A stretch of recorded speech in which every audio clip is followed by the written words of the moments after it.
So let's go. I might actually have to do it this year because I'm obsessed with this idea, even though it's like, I don't know if it's like trashy, but I think it's like making trashy cute. Let's make Hot Mess Express cute again.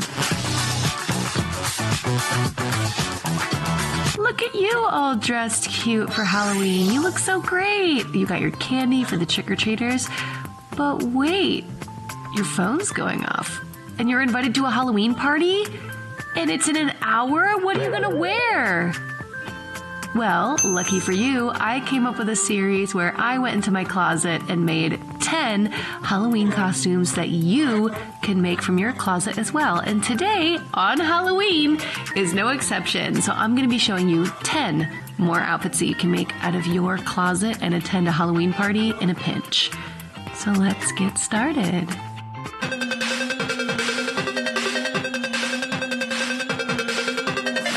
The very first outfit I put together is either Roxy Hart from Chicago or Velma Kelly. All you need is a black flapper style dress and a pair of black shoes that look like either ballroom shoes or dancing shoes. I personally would like to do this one with no wig because I could do Velma Kelly, but you could easily do a blonde wig and be Roxy Hart, or vice versa with a darker wig and be Velma Kelly. Such an iconic movie. The musical is obviously iconic as well. Such a super easy look, although I don't know if people would know on first glance what you are, but it definitely has like a very costumey vibe with that like big chunky glitter on that black dress. Super cute. Love it.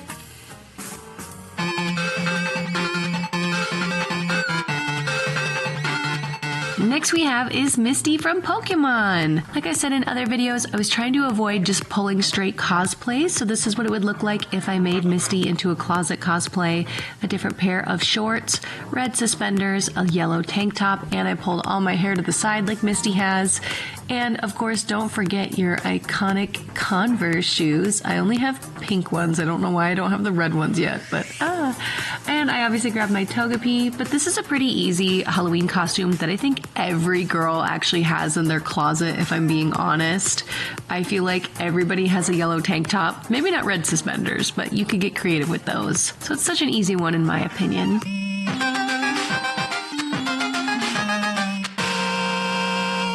Moving into our celebrity category, we have Sabrina Carpenter. I know there's going to be so many of you going as Sabrina Carpenter for Halloween. The things you must have in this look is some sort of a microphone, would be super cute, a sparkly dress. I like this teal one because it gives me Sabrina Carpenter vibes. And of course, you have to make sure the dress has like a little heart cut out in the top of the chest area of the chesty besties. This one kind of naturally had one on its own, which is great. You don't have to wear a wig, but my wig looks a lot like Sabrina Carpenter's hair, so it was perfect. And of course you have to wear go-go boots just like she does. I'm having to awkwardly squat because I'm so tall in these shoes that I poke out of frame. I actually have the real Naked Wolf boots that she does. You don't have to get those. Honestly, you could just get some like cheap go-go boots from Party City. I think this one's like a perfect 10 out of 10. It's so cute. You can easily tell who I am. I think you should definitely carry a microphone, and that will definitely sell the whole Sabrina Carpenter vibe.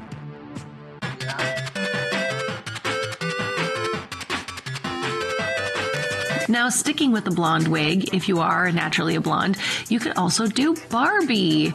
Barbie was a huge hit last year for Halloween, but I still think Barbie is a huge hit every year for Halloween. I wore an iconic wig so that way you could tell that I was Barbie. An all pink outfit, just like pink on pink on pink. I even like grabbed a cute little like white bag. You could obviously grab a pink bag as well, and just some like fun accessories like sunglasses. I just thought this look was so cute. Everybody at some point, I feel like every girl has dressed up as Barbie for Halloween at one point in their life. It's just adorable. I don't know upon looking at me if you would know I'm Barbie, but if you have some like Barbie trademarked clothing items, you could totally wear those and get away with it. Obviously shoes, you could go any direction. I stuck to the iconic pink shoe because like, why not? So you'll have to let me know if you decide to go as Barbie for a Halloween party, because I totally would love to know.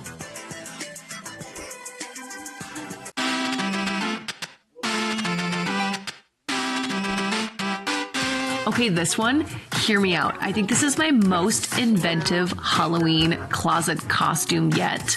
Nobody ever goes as the SHERMAN bears on the toilet paper roll. Hear me out. They were a huge meme like 2 years ago where everybody was making fun of the bears and how their whole personality is wiping their bum. So just grab some like bear ears, a brown outfit with like cute little accents, and then carry the toilet paper with you. And like if there's a girl who's like crying in the bathroom, or if you're having an emotional night, you'll have toilet paper to wipe up your tears.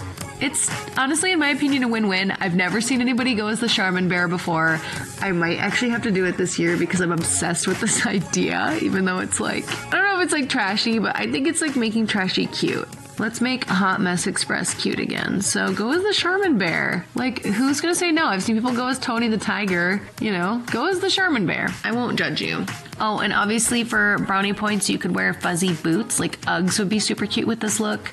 I just wore brown knee-high boots because they're super cute. But you could really be creative with it. You could wear like a little bear tail. You could wear like a big fluffy jacket just to kind of add some more like fuzzy texture to your SHERMAN bear. And they don't really have to match the exact color of the SHERMAN bear. Just like wear the bear ears and you'll be good.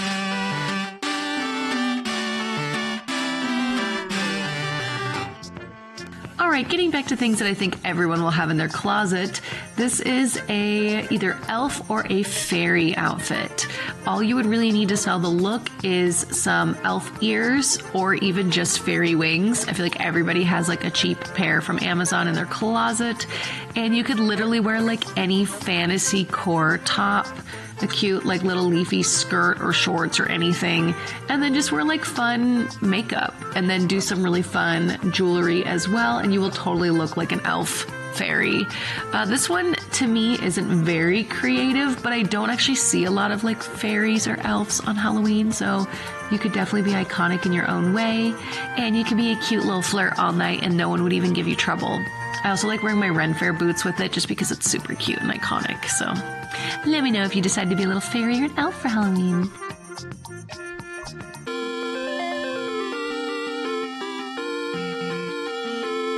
This one's a bit of an easy win, but if you are just scraping the bottom of the barrel, you could totally go as a cat for Halloween. I don't own a pair of black cat ears. I don't know why, don't judge me, but I have these Cheshire cat ears, and you kind of get the point. All you would need is a pair of cat ears, a black dress, either short or long, whatever style you want, and some sort of necklace that kind of looks like a collar. That's why I went with this choker, because it really gives like cat vibes.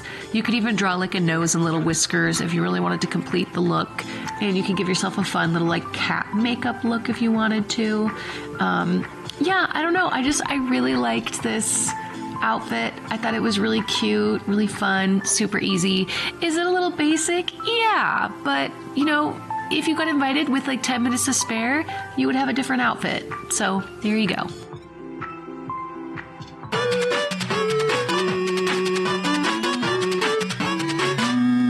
This one, again, is kind of a basic outfit, and I don't know if everybody will have this in their closet, but you could kind of cheat it. It's Alice from Alice in Wonderland, and basically you would just need like a blue, or like this dress is like more periwinkle, and then you just grab a white like long sleeve like collared shirt and you tie it around your waist to kind of mimic the apron that she has, and then you put a little black bow in your hair and you're Alice from Alice in Wonderland. Easy. You could also wear a wig if you wanted to, but again, I'm trying to keep these a little bit more casual, less cosplay looking, so I didn't wear a wig for this one. But I still think you would get the idea that I'm some sort of like, oh, Alice in Wonderland, or like a pauper version of a princess of some sort. I think the giveaways for this outfit, like what make it really iconically Alice, is the black ribbon in the back of the hair and the black shoes, because she definitely wears black little shoes like that. So food for thought. If you're a blonde, you could easily pull off Alice if you really wanted to.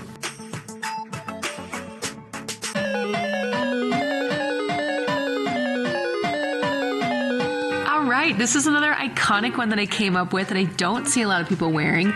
You could go as Hot Shaggy from the live action Scooby-Doo movie. I don't know if you guys remember, but Shaggy, for some reason, was like a hot girl. I don't remember why, but he was Daphne, right? Or something?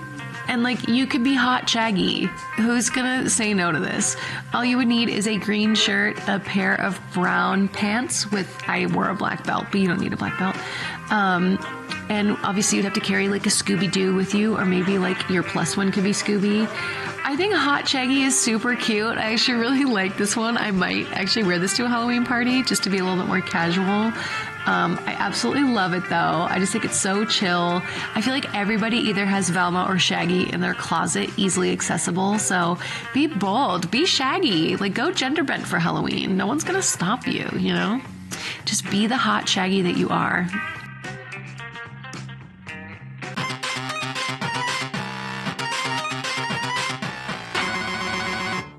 Okay, so now I want to give you a unique twist on an outfit idea, is going as an e-girl. Obviously, if you're somebody who's not an e-girl, this outfit might hit a little bit harder. I am an e-girl, so this one, you know, is pretty basic for me. But all you would need is like a black skirt with some black kitty tights and some sort of like black shawl that you could throw over like a pink or a yellow tank top. Also, don't forget your headset, your gaming headset or your Switch, so that way people will know like, oh, you're a gamer girl. Also, brownie points if you put a band-aid over your nose, just because it's like really the e-girl aesthetic. You could wear some fun makeup, eyeshadow to really sell the look. I'm honestly obsessed with this, except for I am an e-girl in real life and everyday life, so I wouldn't really wear this one because it's a little too on the nose. And Halloween's all about dressing up as something that you're not, but this is such a cute one for somebody out there who likes to play video games, but maybe their friends don't know that they like to play video games. So consider being an e-girl for Halloween. All right, and that is the last of my Halloween closet costumes that you could wear. Let me know which one was your favorite. There were so many to me that I really loved. And, well, also don't forget you can always go as the first one, which is taping a piece of paper on you that says, "This is my Halloween costume." You could always do that if you really wanted to. But I challenge you to be a little creative. Go in your closet and make a new outfit out of something and have a good time at all these Halloween parties. Be safe, everybody. Be sure to be drinking lots of water. Stay hydrated. And I will see you, Dare Bear Cubs, in the next Halloween upload. Goodbye.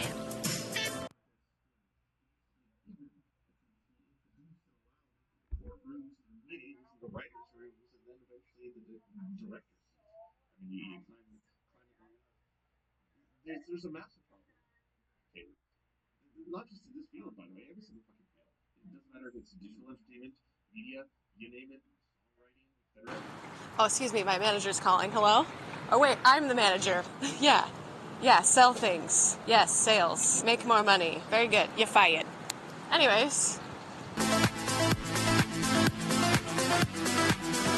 This year for Halloween, I told myself not to go overboard, and, well, I went overboard again. Hey everybody, welcome back to Dare Wears, where today we are going to be doing a deep dive review on the brand called Miu Miu's. It is a very popular fashion design brand that I have seen on red carpets. I've seen celebrities wear it. I've seen it all over the place, but I've never tested it out for myself until today. So I'm going to be trying out some of these products where, a little bit of a disclaimer, half of my package got to me before New York Comic Con, so I brought half of the garments with me to wear while I was in New York, and as soon as I got home, the second half arrived.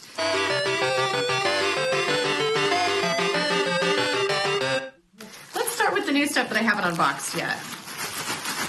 Sir, this first product is the Octavia Cobweb Crystal Clutch, and it comes in the color white. And I don't remember how much I paid for it, so hang on, let me try to find that. 3 hours later. I finally found it. So it's the Octavia Cobweb Crystal Clutch, and I got it for $55. Oh, wow, okay. That's very cute. I just don't own anything like this, and I was like, oh, this would be really great for Vampirella. It's very high quality. Oh, that zipper is stiff, which is kind of nice. It comes with a strap, so you could probably do it as a crossbody if you wanted to. I mean, there's not a lot of room, but honestly, because it's a clutch, usually clutches don't have a lot of room anyways to put things in. I wanted to get this piece mainly because I don't own anything like it, and I think it's really adorable, but I wanted to get it in a color that I think I would wear a lot of, and I think this like white cream actually makes the spider stand out quite a bit. All right, I'm gonna give her a 10 out of 10. Although I do wanna put the like other strap on just to see what it would look like. Yeah, I'm gonna give it a 10 out of 10. Really cute, worth the $55.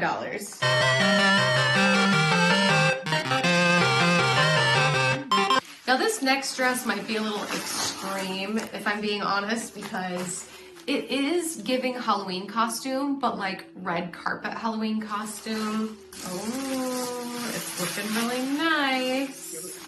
Okay, so she definitely needs to be steamed. Oh, and it's lost some of the stones. It's missing a few stones over here, but I could easily grab some glue and glue it myself. It has a bit of a costumey odor.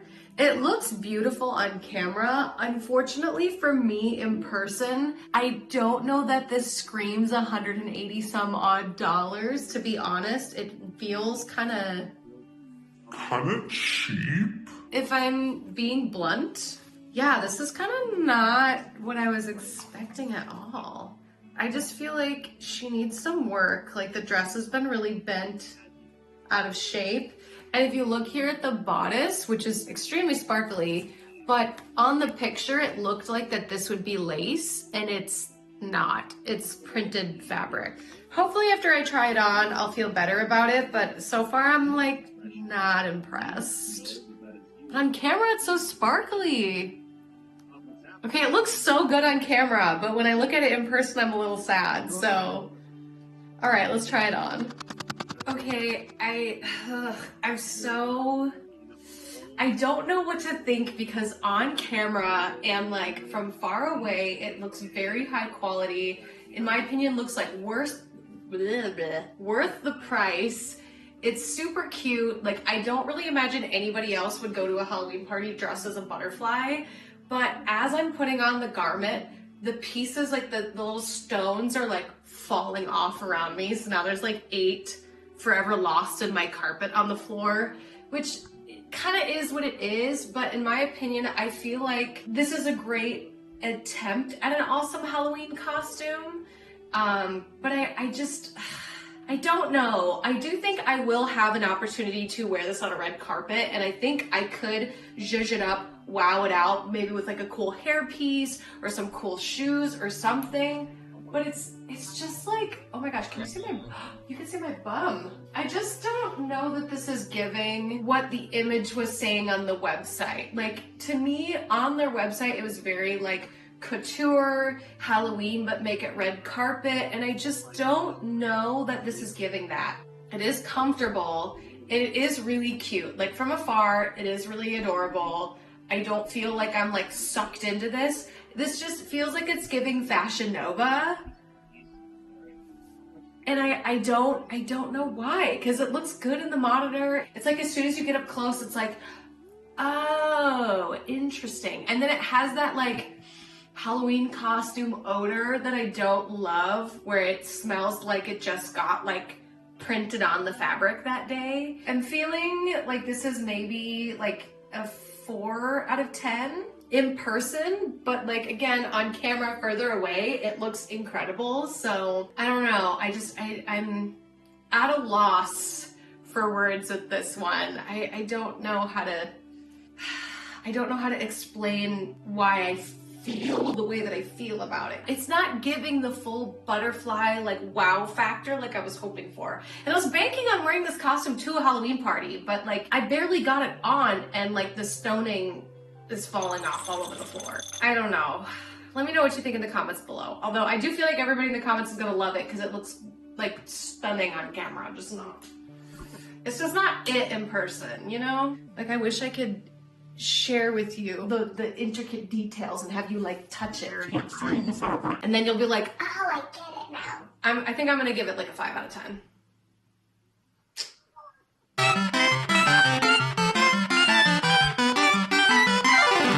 One of the pieces that I got before my New York trip was this jacket. It's the Igor long sleeve embellished blazer. And I paid about like $200 for this. I got it mainly because I didn't think it screamed Halloween, in my opinion. I think this could be an all year round blazer. It's just got this really unique kind of spider web look on the underbust, and it carries through all the way to the back, which I love. And I filmed a clip of me talking about it in New York, so I'll let New York me take it away. Yeah, we're in New York and it's cold.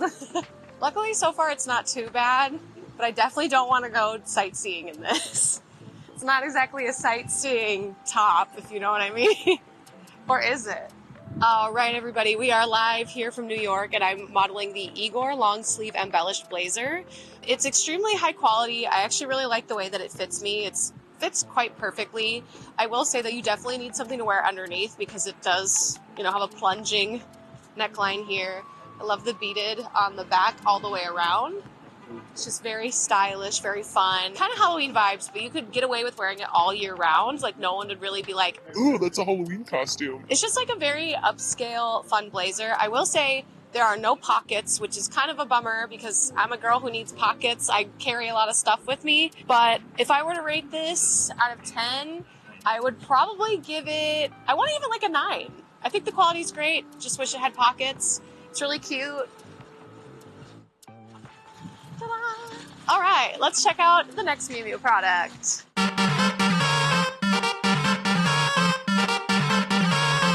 Welcome back to LA, everybody. I also got this awesome spider dress as well for New York, but I didn't have enough time to film and talk about this dress because my microphone that I brought with me actually died. It just completely stopped working like day 3 of the con, which was very devastating because I had all these other ideas I wanted to do, but without a good quality microphone. It wasn't really worth doing because it would involve talking. So I do have some photos of me in this really cute dress, and I went to a seance dinner party, or not dinner party, it was like a seance drink bar party.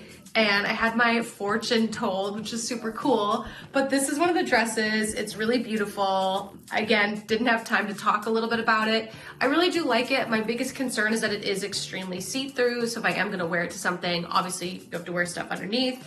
It looks really good on bod. I'll still put it on here in my room so you can see what it looks like. And I'm debating on wearing this as a Halloween costume just because it is so pretty. But it doesn't necessarily scream Halloween. In my opinion, maybe it does to you, but I really like it. Okay, so I looked it up and I paid $179 for this. That's kind of a lot in my opinion. I don't know if you can see, but there's a lot of spots where I can see the glue from the stoning underneath. Like, it doesn't look like it was done very carefully or well at all. Like, there's a lot of glue spots I can see. But again, on camera, it looks really nice, so maybe once I put it on my body, I'll change my mind, but I'm not impressed up close, to be honest. Okay, now this dress is a little bit more my speed. I guess I should have known that bigger, flouncier dresses usually just don't look very flattering on my body type, where this is giving like full burlesque spider web, the cute little danglies, a nice little asymmetrical cut on the bottom. It is, however, kind of like a tube dress. It comes with straps, but they're the cheap plastic straps, so I was like, bye, get out of here, because those aren't gonna last. Highly recommend grabbing yourself a black bra to wear underneath and a black pair of undergarments that cover your bits. You could do ones that are a little bit more cheekier than mine in the back.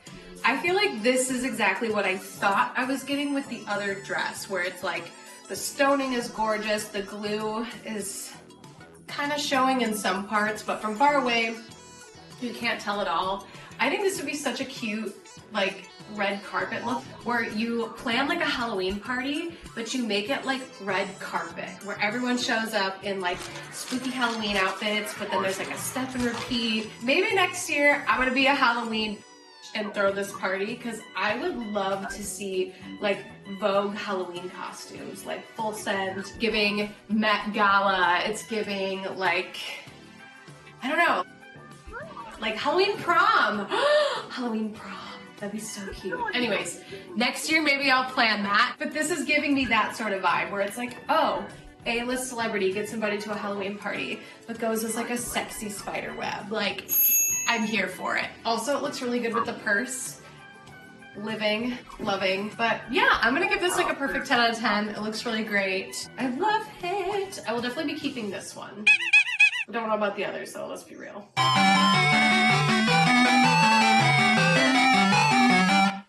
And the last piece that I got in time for New York but didn't end up wearing it because again my microphones died was this Katie sequin cobweb mesh shawl. I was really excited for this because again I thought it would be like a cute all year round shawl, and it is really cool. It looks beautiful on camera, but it's not thick at all. Like, it's extremely thin, and I'm okay with that. I'm okay with her being a little thin, but I was expecting a little bit more, especially for the price.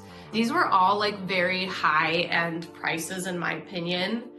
Again, but it looks so good on camera. It's throwing me off because it looks so good on camera. Now I'm like, maybe it was worth the money, but I know that like I was expecting a little bit more of this brand because I've seen so many celebrities wear their dresses on red carpets, especially for the price point, that it would be like better quality than Fashion Nova. And it's not to say that I don't think it's better than Fashion Nova. I'm just getting the vibe that like the quality is not, like I would say it's like a half a step above Fashion Nova, but not enough to justify these prices. Like this was almost a $100 jacket. It was $94.50. I'm feeling a little bit like this is a bit of a ripoff. But again, it looks gorgeous on camera. I don't know. I feel a little bit like $100 for a tiny shawl. It's kind of a lot. But let me know what you think in the comment section down below. Like I said, I had every intention on not going crazy for this Halloween, but then I got enticed by all the ads. I don't know how to feel about it. Let me know how you feel, and I will see you all in the next upload. Bye, everybody.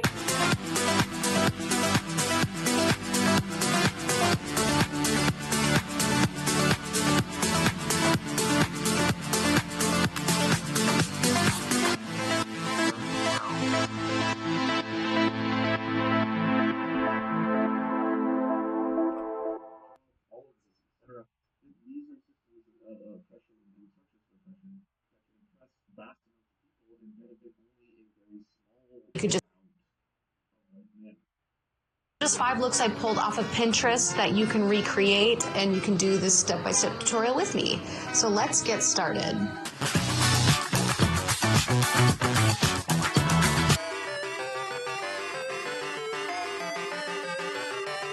If you have no Halloween costume, you have no idea what you want to be, you could simply be a cat. So I'm going to skip the base this time because at this point, we've seen it, we've done it. What we're going to do instead is we're going to take off my lipstick and we're going to go right in with an angled brush, but not for our eyebrows, but for the cat eye look. And I'm going to go in with this very light brown color. It's Cypress Umber. And I'm going to draw out where I want the cat eye to start in my tear ducts. What to do is I have to pinch the middle bridge of my nose in order to let my skin lay flat enough to draw the cat eye shape. And then once I like it, I'll go over with the Noir black color from the Soft Glam Anastasia Beverly Hills palette. And I'm going to do my eyebrows, and then I'm just going to keep going over till I am satisfied with my brows and my eye look. I'm going to grab a black eyeliner pen from Noir and draw a little kitty cat nose. You could honestly use eyeshadow if you want, but I feel like cats usually have like kind of a wet textured nose, so I think eyeliner is perfect for it. You can add as little blush as you want or as much as you want. I like using a lot of blush. I don't know why, I just think it looks really cute. Then I'm going to draw the whiskers with my eyeliner as well, and don't go too crazy with the whiskers. And now we're at the point where I realize I don't have a black lipstick. So don't use a Sharpie, okay? What we're gonna do is we're gonna go back in with that ink liner that I used for my nose and for my whiskers, and we're just gonna draw my lips and make sure it has plenty of time to dry. Then I'm gonna go in with a pink lip crayon by Maybelline Superstay for the bottom, and we're going to also use my banana powder, Revolution banana powder, and just use a brush to lightly tap the pink lip, and also you can do a little bit on the black lip if you want as well to make make it dry faster and make it more matte instead of glossy. And of course, you can use a mascara of your choice. This is the easiest makeup look I could truly find on Pinterest. So if you're looking for a quick, easy Halloween costume, highly recommend just doing a cat. Super easy, really adorable. I'm obsessed with it. I unfortunately don't have black cat ears, so I had to use my Cheshire cat ears for this. Obviously, make sure you have some cat ears, but it's a very cute look, very simple.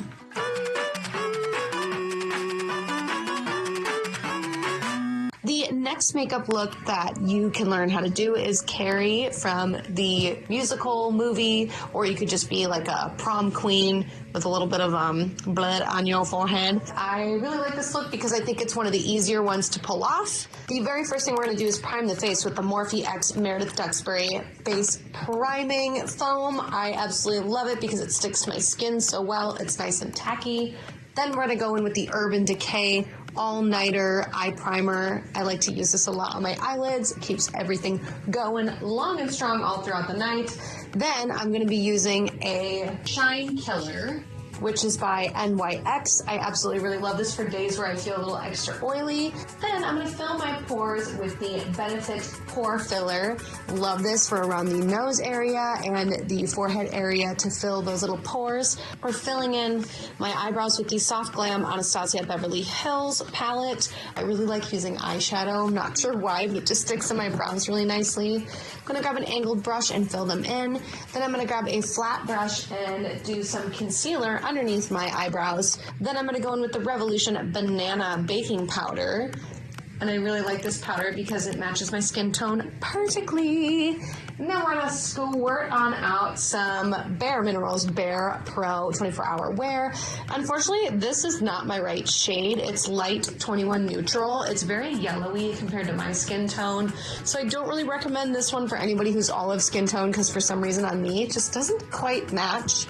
Do your research, find a base that matches you really well. Then I like to go over it with the Bare Minerals Matte Neutral Ivory Powder that I put on over my foundation. And we're going straight in with blush from the beginning of this makeup tutorial, especially once your foundation is set. I like to use this blush palette. It's called Mini Mix Palette Charm Your Cheeks. And I like to use the colors Satin, Pink Satin, and Coral Crush. I just use a little blush brush and put it on. Then I noticed that she has a cat eye look, and I am not the biggest fan of a cat eye look on me, where you draw in the corner of your eyes. It just doesn't look quite right. So I'm just doing a cute little like orange base underneath, but I'm not going too crazy with it because this makeup look isn't really about the eyeshadow. It's more about the forehead blood that's dripping down. I think looks really cool.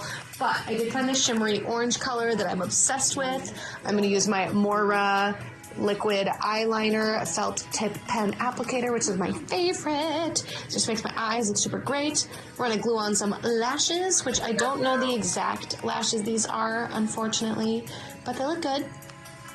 Then we're going to go back into the Soft Glam by Anastasia Beverly Hills, and I'm going to smoke out the bottom of my eyes with this orange color, which is called Rustic and Sienna. Then I'm using the ColourPop mascara. You can use any mascara you want. I'm going to go in and do my nose contour. And now comes the fun part where you get to do the blood. And I'm going to use the Pokemon ColourPop Collaboration palette and use the red shade. And just start filling in wherever you want the blood to be coming from. You can go as crazy as you want or as minimal as you want. But I really wanted this to look real. I went in with these two liquid lip colors. I've got the TLB Hot Mama liquid lip, and I've got the Maybelline Superstay Vinyl Ink in 25 Red Hot. And this to me made it look so much like blood that I couldn't even stream on YouTube this day because it looked too realistic. And then I went in and I grabbed a bunch of these little red gems and just started placing them wherever I wanted. Grabbed myself a lip color. I did the Maybelline Superstay Ink Crayon. And that is the overall look. You could go as extreme or as minimal as you want with this look, with lots of blood or minimal blood. I just wanted to go ham with it and see what it would look like. And yeah, getting this off was kind of difficult because I did use a lip stain, but I was more interested in making a more realistic look rather than worrying about the after effects and the repercussions. But yeah, I really like this look. I think anybody can pull it off. It's super easy. You can be as creative as you want with it, or you can make it very minimal, like I said earlier. But I think it's super cute, especially if you do a cute little like sparkly cocktail dress with a shiny crown on top. It just really looks so freaking adorable. Everybody will know who you are, especially if you do your hair like you're going to prom. People will definitely know who you are. I'm obsessed with it. Honestly, like if I didn't have a really great Halloween costume picked out, I would totally go as Carrie because I think it's so freaking cute.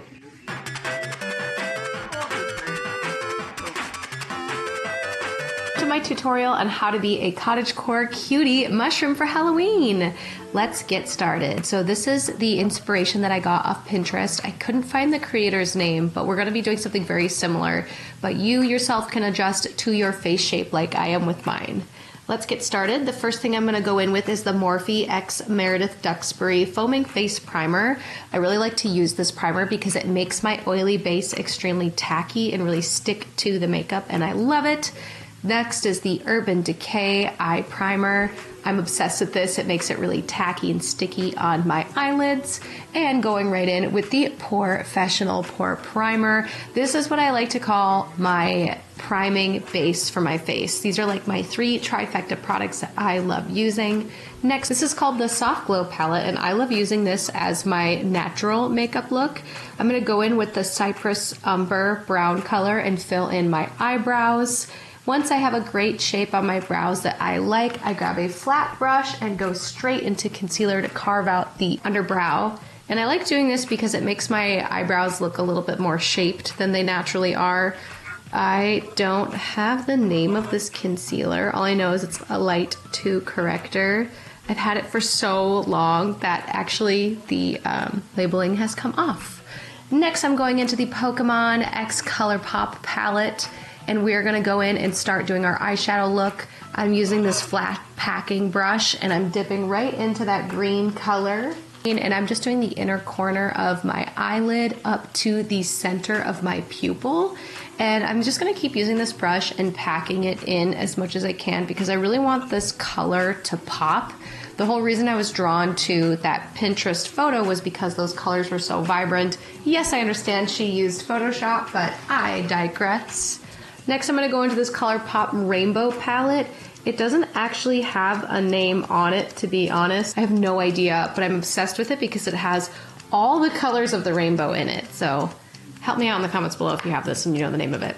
But we're going to go in with this baby pink sort of shade up at the top here to put down a base for my eyeshadow. Now you can see here I'm using more of a like fluffy defined brush so that way I can carve out how far I want the eyeshadow to go. And because I have a hooded almond eye shape, I really like to draw tips at the very, kind of like a cat eye at the very end of where I want my eyeshadow to go. I find that this is the most flattering for my eye shape. You might have a completely different eye shape. So I highly recommend playing with your eye shape and if you have hooded eyes or not and figuring out what eyeshadow looks the best on you. And your opinion of it might be different than your friends. So it's always good to ask around as well just to get a gauge of what people like or find attractive on your face, so to speak. Now I'm going in with a darker pink color and defining out that cat eye shape that I built with the lighter eyeshadow. I'm just giving it more definition. And as you can see, I'm going in with an even darker pink into the very center of that. Now, the reason you go from light to dark is to add dimension to your look so it doesn't fall flat. And this cutie cottagecore look does not require dimension.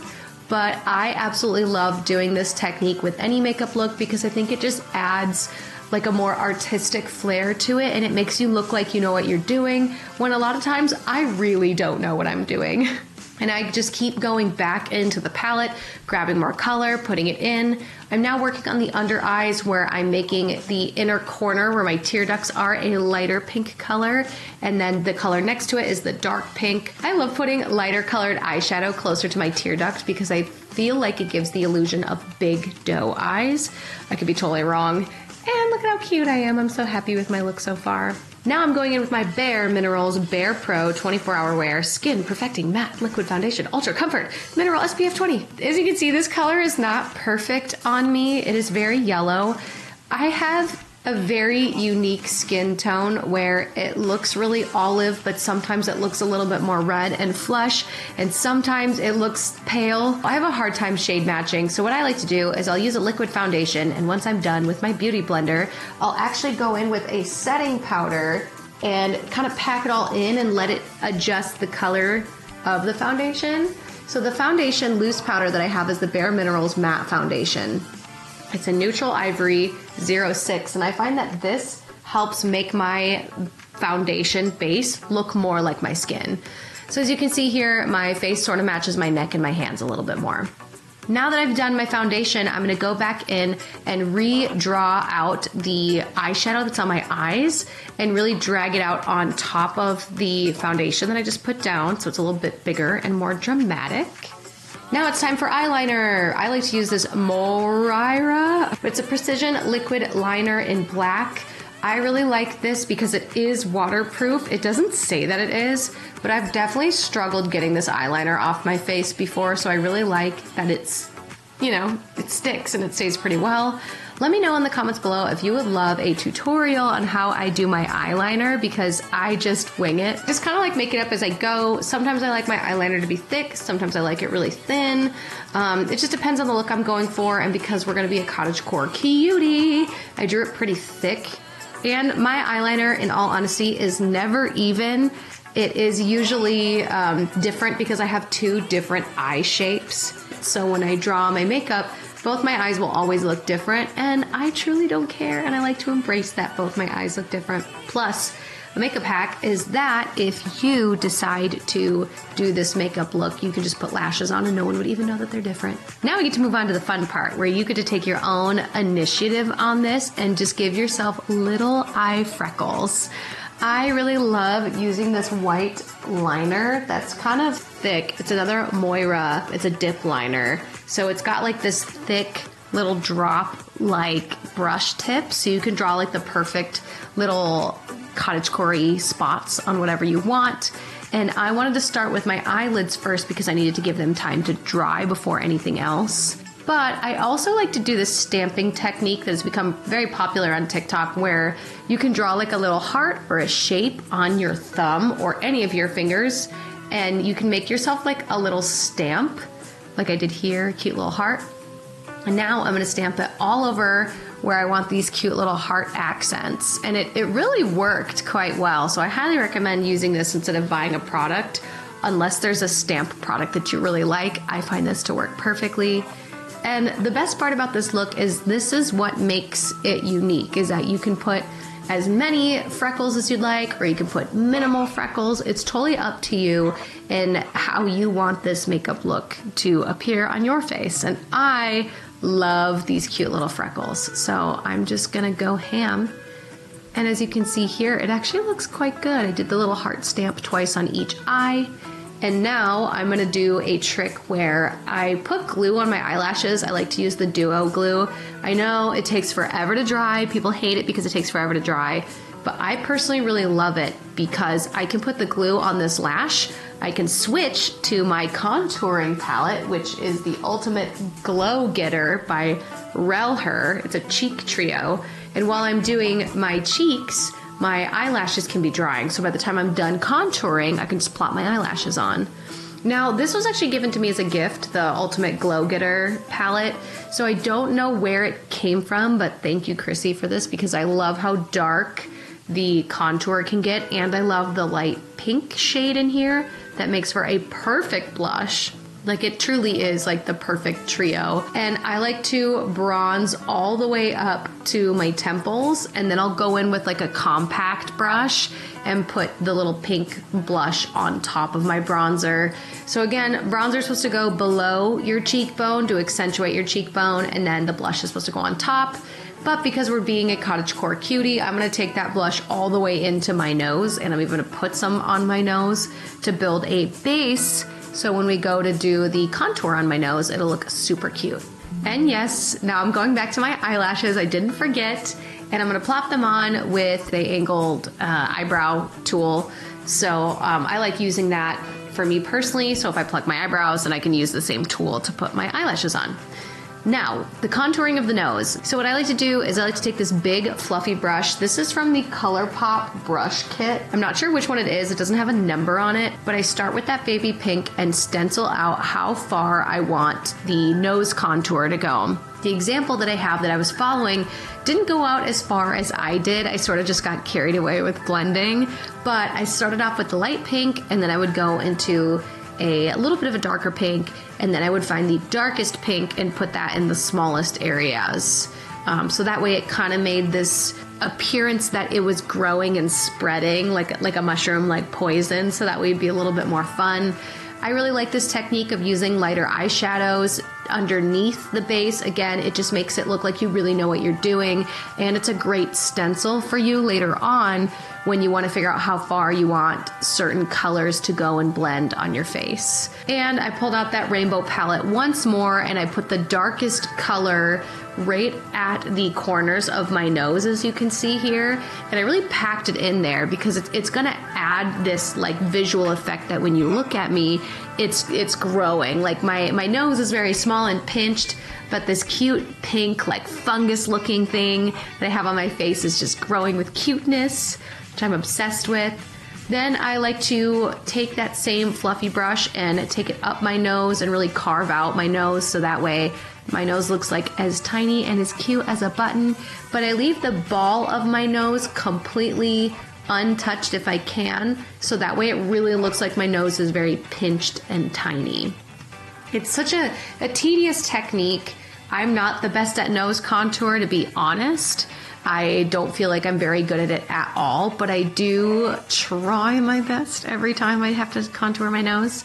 And I was actually really happy with how this turned out. I think it really got that effect that I was looking for, where my nose looked really pinched and the poison looked like it was growing across my face. And then of course I go back to that ink white pen and I continue on with some freckles just to, get that going, because it does take a little bit for the freckles to dry. So I went right in with that right away. The best part about this process is you get to decide how many spots or how many freckles you would like on your makeup look. I personally like to go with a lot because I think it just adds to the cuteness of this look. So you will see me going over and over and over and over again, making these cute little spots. And the other thing about it is you don't have to make them all the same shape, because if you look at any mushroom art, the spots are varying in sizes. So honestly, I say have fun with this part. Go big or go home and just have some fun with it. Make yours a little bit more unique. Maybe make the spots a little bigger, a little smaller, and try them in different places. Once you feel satisfied with all your spots, I like to go in with the NYX Jumbo Eye Pencil, and I have it in white. And I just like to put it in my waterline to make my eyes look even bigger. And then we're gonna go back to that same palette that I used earlier, which is the Soft Glam by Anastasia Beverly Hills. And I use this tiny little blending brush and I add a little bit of that Cypress Umber again to my under eye, just to get a little bit more dimension on the outside of the eyes. It's really hard to see, but it makes a difference to me. Next, I'm gonna use the ColourPop Level Up Mascara. I'm actually still testing this product. I'm a huge fan of ColourPop and all of their different cosmetics, so I wanted to try their mascara and give it a shot. So far, I have no complaints. But if you have a mascara that you'd like me to try, let me know in the comments below. And now for the last step, which is the most difficult, picking a lipstick. I like to hold it up against my mouth, so in that way I can see what the color palette would look like. I came to the decision of using the Color Stay Satin Ink by Revlon in the shade of Satin Ink 006 Eyes on You, which I really love. I think it really complemented the look well, where it's neutral enough that it's not overpowering the look, but it's present. So I really like a nice nude lip. Then I'm gonna go back to the Pokemon ColourPop collaboration, and we're gonna grab that beautiful silver color and we're gonna put it on the corners of my eyes, the little ball of my nose, and above my upper lip. This color was called Jelly Donut, which I thought was super cute. Kind of obsessed with this Pokemon ColourPop palette. I don't know if you can tell. Then we're going to finish it off with the Professional Super Setter Spray. I'm testing this one as well by Benefit, and I actually really like it.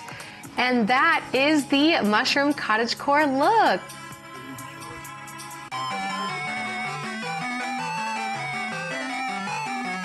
Today we are going to be doing a mermaid look. This is inspired by this Pinterest photo that I found. Let's dive right into it because I don't want to waste any of your time and I want to show you how awesome this look can turn out on you as well. So like I said, this is the inspiration. This is the photo I got off Pinterest of a cool mermaid look. I want to try to mimic the hair as well. So the first thing that I'm going to use is the Morphe X Meredith Duxbury foaming face primer. I really like this stuff because my skin is very oily and this is like a foam primer, and I feel like the oiliness on my skin and the tackiness of this actually mixes quite well. Then the next thing I go in with is the Professional Pore Primer by Benefit. I'm a huge fan of Benefit's products. This is one of my favorites. I like to put it on my nose and my cheek areas that are close to my nose. Then I go in with the Urban Decay Eye Primer. This one is also another staple in my makeup routine, is these 3 products. I feel like it takes my face to the next level. But if you are oily just like me, you can use this NYX Shine Killer product as well. I am extremely oily this day. You can tell that I worked out earlier just by my hair texture. And I like to put this on my T-zone, which is like the forehead, the chin, and then sometimes I put it on my cheeks, just to kind of, again, make myself not look as oily.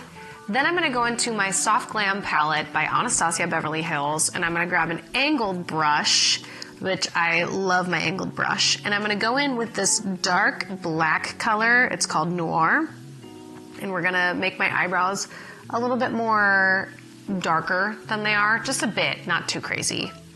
Then we're going to go in with a concealer brush and we're going to put some concealer on under my eyes. Unfortunately, the concealer I use I've had for a very long time and I can't read the label on it, but I do love this concealer. I'll put it underneath my brows because it like kind of cleans up the bottom of it, and then I'll take the excess on my wrist. I'll grab it on my beauty sponge and just dab it around so that way I have a nice clean base on my eyelids. This is what I like to call a base, which is, you know, non-foundation, just like a standard base, eyebrows base. I decided to get up and change my lighting a little bit. So these are the 2 palettes I'm going to be using for this look. The Pokemon ColourPop Collaboration and this ColourPop Rainbow palette. I wish I knew the name of this ColourPop palette. I can't find it anywhere, but it is incredible and I absolutely love it. We're going to start with the Pokemon ColourPop palette. We're going to start with the Cerulean City shade, and we're going to put that all over the eyelid, just like everywhere. Go to town.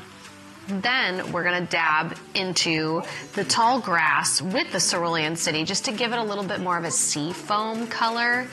And I don't know if you've noticed, but I didn't do my foundation because sometimes with these really pigmented pigments, they tend to fall on your cheeks, so I like to do my foundation later. But I'm just going to keep dipping into the Cerulean City in the Tall Grass color, and had to move my mirror so I could see a little bit better. But you can kind of see that there's a little bit of fallout underneath my eyes, kind of in the upper cheek area. Don't worry about it. We're gonna use a makeup wipe. We're gonna wipe that off, so don't even panic. I like to use like a windshield wiper technique, which I don't think you're technically supposed to do. You're supposed to do little circles, but I find this works better for my eyes. And I'm just gonna keep going until I make a shape that I like. I have almond eyes, like an almond eye shape, so I like to really play with that by making it a little pointed at the ends.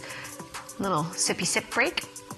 Then I'm going to go into the Evolution color with a thinner brush that can get right underneath my brow bone. And I wanted to use colors that really reminded me of the ocean and of, you know, a mermaid-like texture. So anything that's really like silver, kind of has like a damp appearance to it, I really wanted it in this look. And technically in the inspiration photo, I don't think she did this highlight, but I wanted to anyways because I think it's fun. And I put some of that highlight in the corners of my eyes. This is a trick that I have found really helps me look young and youthful and glowing and less tired, is by putting a little bit of a highlighted color in your, not like in the tear duct, but like close to the corner of your eyes. It just kind of hides that little dark spot that I have there. Now we're going to the Blue Velvet ColourPop palette that I usually use for Articuno, and we're going straight in with the fingers. Why? Because brushes don't make heat. So when your fingers touch the little pads of the makeup, it heats it up a little bit and makes it stick to your eye a little bit better. So now that I have that shimmer all over the place, we're going back to that ColourPop Rainbow palette, and we're going in with this really pretty blue. Again, these aren't labeled, which I'm, mad at myself for. But as long as you find a similar color, you're fine.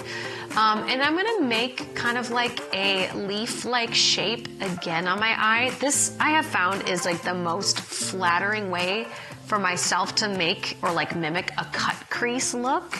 If you're somebody who can pull off a cut crease, more power to you. I unfortunately can't with my eye shape. If I made a cut crease, you wouldn't even be able to see it, so it would be kind of devastating. Also, I went on Amazon and I bought these cute little pearly pearls, and they are sticky on the back, so they're flat back pearls. I'll link them in the description down below. I know Walmart sells them too, like they're pretty inexpensive. But I am so eager that I just went like right in with the pearls, and I feel like this part you can kind of make up and do whatever you want. I wanted to go from big to small to big again, and I am obsessed. I think it turned out so good. Then once you feel like you're done with the pearls on your eyelids, you can go on ahead and do eyeliner. Now, for me personally, you can't really go wrong with any eyeliner pen. I have really fallen in love with this Moira pen because it's almost waterproof. Like, I truly can't get it to come off at the end of the day. And I feel like this is another place where you can have fun with it. You don't have to do a cat eye wing. You could do any kind of eyeliner on this, in my opinion, that you think looks good on your eye. I just like doing a thick cat eye that slowly trickles away as it hits the corner of your eye. That's just personally what I think looks best on my eye shape. Again, it's good for you to know what your eye shape is. That way you can figure out what looks best for you. Then I'm going to go in with this NYX color pencil, and I'm going to put it on my waterline down below. I usually hate putting colors on my waterline, but anytime I want my eyes to look super big, I'll use this. I feel like it just kind of helps add to like the fantasy of the look because no one's waterline is that color. Then I'm going to go in with the Moira white pencil, or technically it's not a pencil, it's like a, what is it called? What's the proper term for you? It's the eye-catching dip liner, and I love using this to underline my cat eye wing because it just makes the black line pop, which is why I'm underlining it with white. You don't have to do this step. This is something I enjoy doing. I think it just really makes the makeup pop. And it looks so good. I'm like, girl, yes. Just be careful, don't get in your eye, and try not to pull on your eye if you can.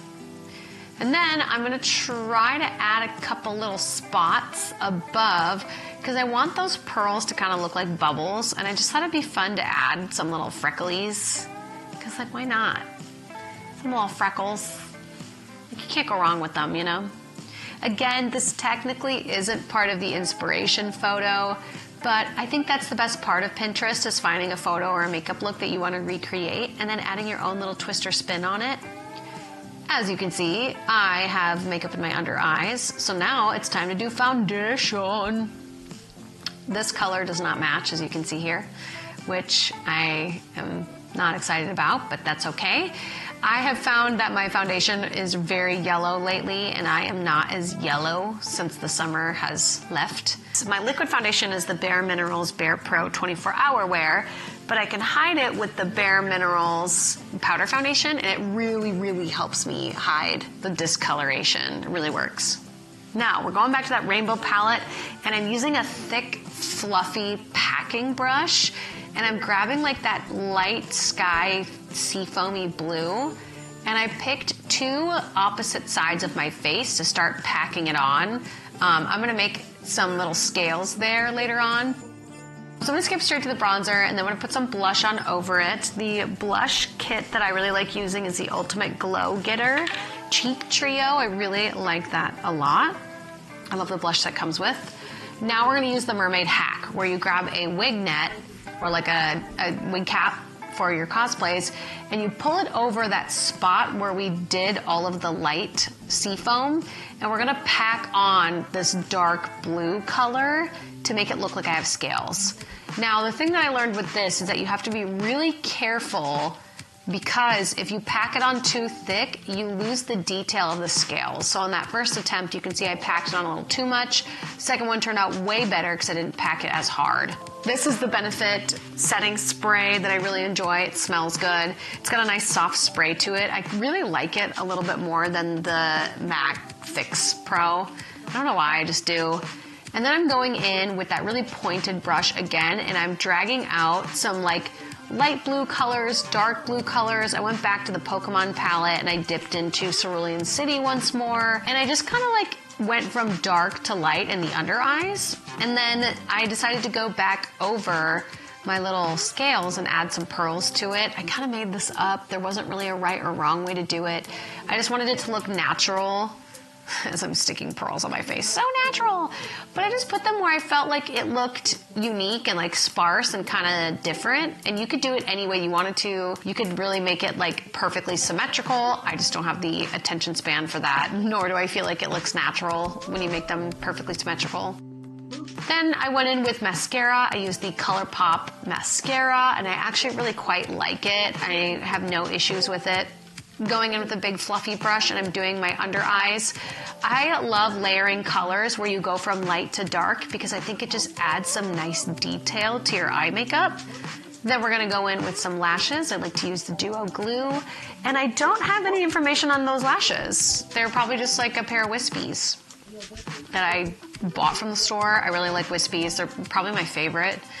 And now I'm gonna go in with the nose, and I'm using that same Ultimate Glow Getter palette, and I'm just very lightly contouring my nose. I didn't go too crazy with it. Normally I would try to go a little darker, but wasn't feeling it. Then I'm gonna go back to that Pokemon ColourPop Collaboration palette, and I'm gonna hit it with that Evolution color one more time, or Evolution, to make it pop, look a little wet.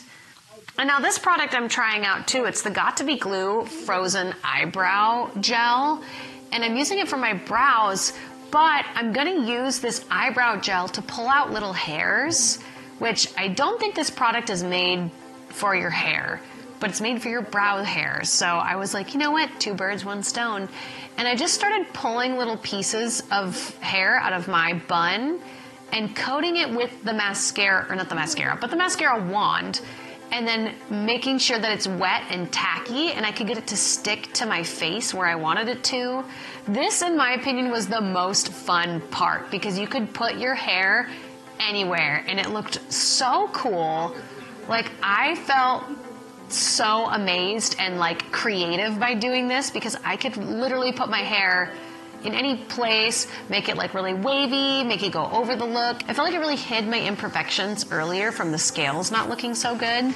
Then I went in with another mascara tube. This one I got off Amazon. It's called the Essence Lash Princess. I really love this one. Sometimes I find that it doesn't dry very well and it just kind of gets everywhere, so just be careful and make sure you give yourself dry time. And unfortunately I threw out this lip pencil, so I hope you don't love it. And then I used this really awesome lip gloss. I'm a huge advocate for lip gloss over lip stains because I like my lips to look a little bit more wet and plump. And this is the Maybelline Lifter Gloss. It's got hyaluronic acid, and I got it in the color 014 Heat. And I thought this fun pink really was kind of the showstopper, in my opinion, of this look. It really balanced out the eye look extremely well. Then I pulled out this Evolution lip gloss that I got in the Pokemon collaboration. It's called Ultra Glossy Lip. Absolutely love the Evolution glitter lips. I thought they looked so good. And then we're gonna do a little bit more highlight, but we're gonna put it on the lips because we kind of want like a, not frozen look, but a shiny look to the lips. And that is my makeup look for being a mermaid. This was probably one of my favorite makeup looks I've ever done on myself. I was truly so blown away. Then we're gonna set it with the Benefit setting spray. Again, really love this setting spray. It's probably my favorite, bless me. I'm obsessed, I really love this. Let me know if you decide to be a mermaid for Halloween. I just threw over a big sweater that kind of looks like a fisherman's net. And you yourself can be a gorgeous mermaid like me. Yeah, I've never done a makeup look this good before, so please give me some likes and some love on this, because I went full send. Full send.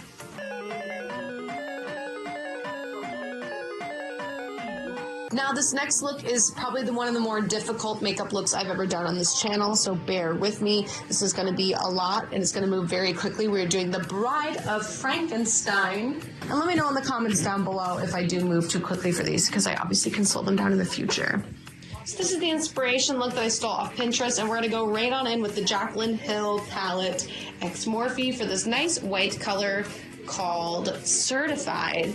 And I'm just going to put it all over my eyelids, and then I'm going to go in with a big fluffy brush and grab a grayish, and how you can do this is by dipping into the black, but not going full send into the black shade, which is called Temptress. That's kind of how I build up the color, by using more of a lighter application. And then I'm going to go in with my Pokemon X ColourPop collab and grab the Jelly Donut color just to kind of like really add some glitter to the cut crease that I did. Then we're going to spray the eyes with the Professional Super Setter just to kind of get them to stay in one place. I don't want this eye look to get destroyed. Then I also noticed that she did kind of a cat winged eyeliner. So I'm going to do a cat wing on the outside, but not in the inner corners. And now for the scariest part of this makeup look. Is we're going to be going in with this white foundation that I bought off of Amazon by LA Girl. Say a prayer. I'm really scared it's not going to work. And then we're going to powder puff it with the Milani Make It Last white setting powder. And truly, it worked. And it didn't dry very well, so I would highly recommend trying to find a different white foundation. But this worked in a pinch. And I'm going to go back to my Jaclyn Hill palette with that black color, and I'm going to do my under eyes. And I'm going to grab a very thick buffer brush, and I'm going to use that same black color on the Jaclyn Hill palette and carve out my cheeks and give myself a little bit of a pinched nose contour look. The nose took truly forever to do because I'm terrible at nose contour, so just go nice and slow. But this is my favorite part of the whole look, is right here, where you grab a huge blending brush and you grab that black shade from the Jaclyn Hill palette, and you just draw where you want your stitch lines to be. And what you do is you grab that Moira white ink pen, and you put that in the center of the braid that you just drug across your face for your scar, and it makes it look so good. Like, it just pops. It looks great. It looks totally like a healed stitch scar. Then I finally got some black lip stain. I just bought it off Amazon. You can look for it. I'll have it in the description down below. It did the trick. Put your lashes on. Be sure to grab your favorite pair. I then go in with the Moira black ink eyeliner, and I give myself some stitches across my little scars. I throw myself a little celebratory party because I was shook that this actually looked good. I thought this makeup look was going to be a huge challenge for myself, and it actually turned out really great. I was shocked. As you can tell by my face here, I'm extremely shocked.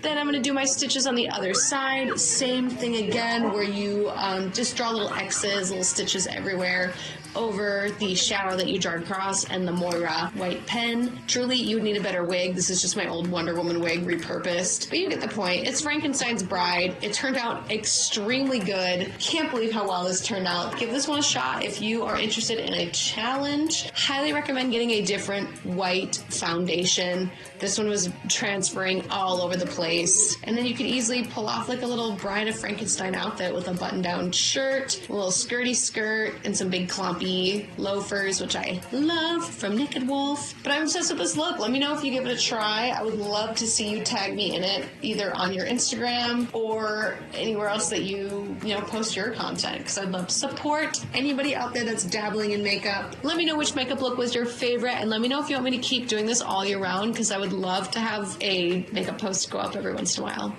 Thank you all so much for watching. Subscribe, and happy Halloween. It really does help us out. But if you can't do that, simply subscribe to the channel, like this video, hit that notification bell. Are you gamers as of now? Until the next breakdown. No, I'm serious. Are you gamers?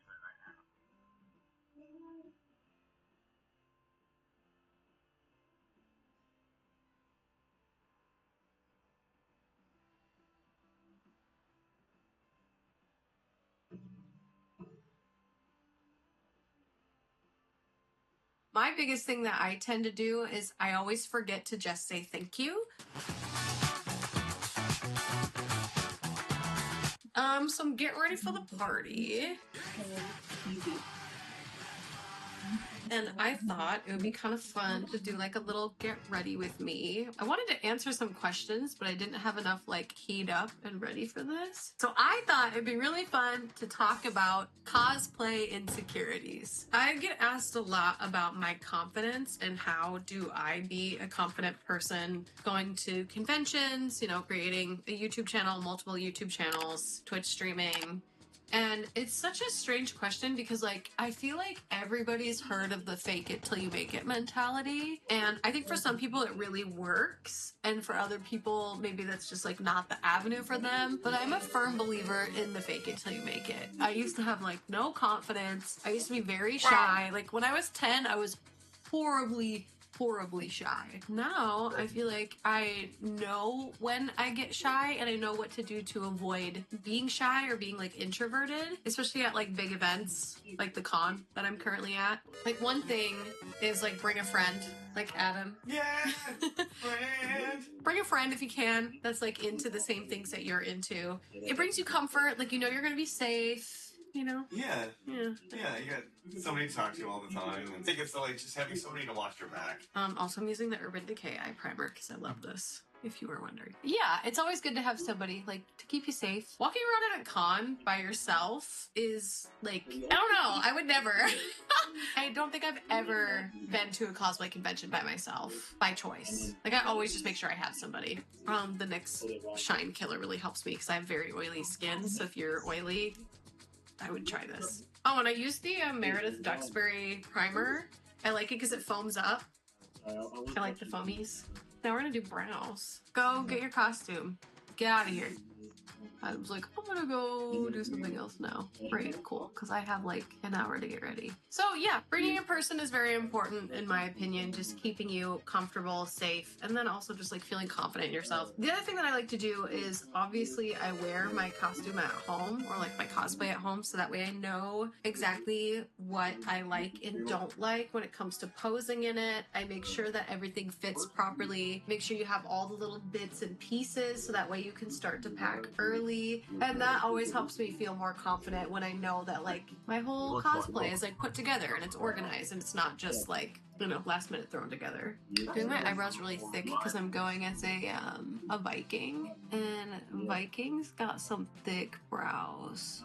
I think another thing that's important when it comes to confidence in cosplay is just knowing that a lot of people at the con are not 100% confident in themselves as well. And like a lot of times it just takes a bit of practice and knowing like what to say when people talk to you. My biggest thing that I tend to do is I always forget to just say thank you. Like if someone compliments your outfit, you don't have to be like, oh yeah, but I wish it looked like XYZ, or oh, I messed up on this part. Like, it's okay to just say thank you when someone compliments you on your cosplay. And it can be really hard for me sometimes. So don't feel bad if you say something silly when you're talking to somebody. 9 times out of 10, they won't remember when you walk away. They truly will just be like, oh, anyways, like moving on with my day. Another thing you can do at home to prep yourself for the con is like Google the character. Why did I say Google like that?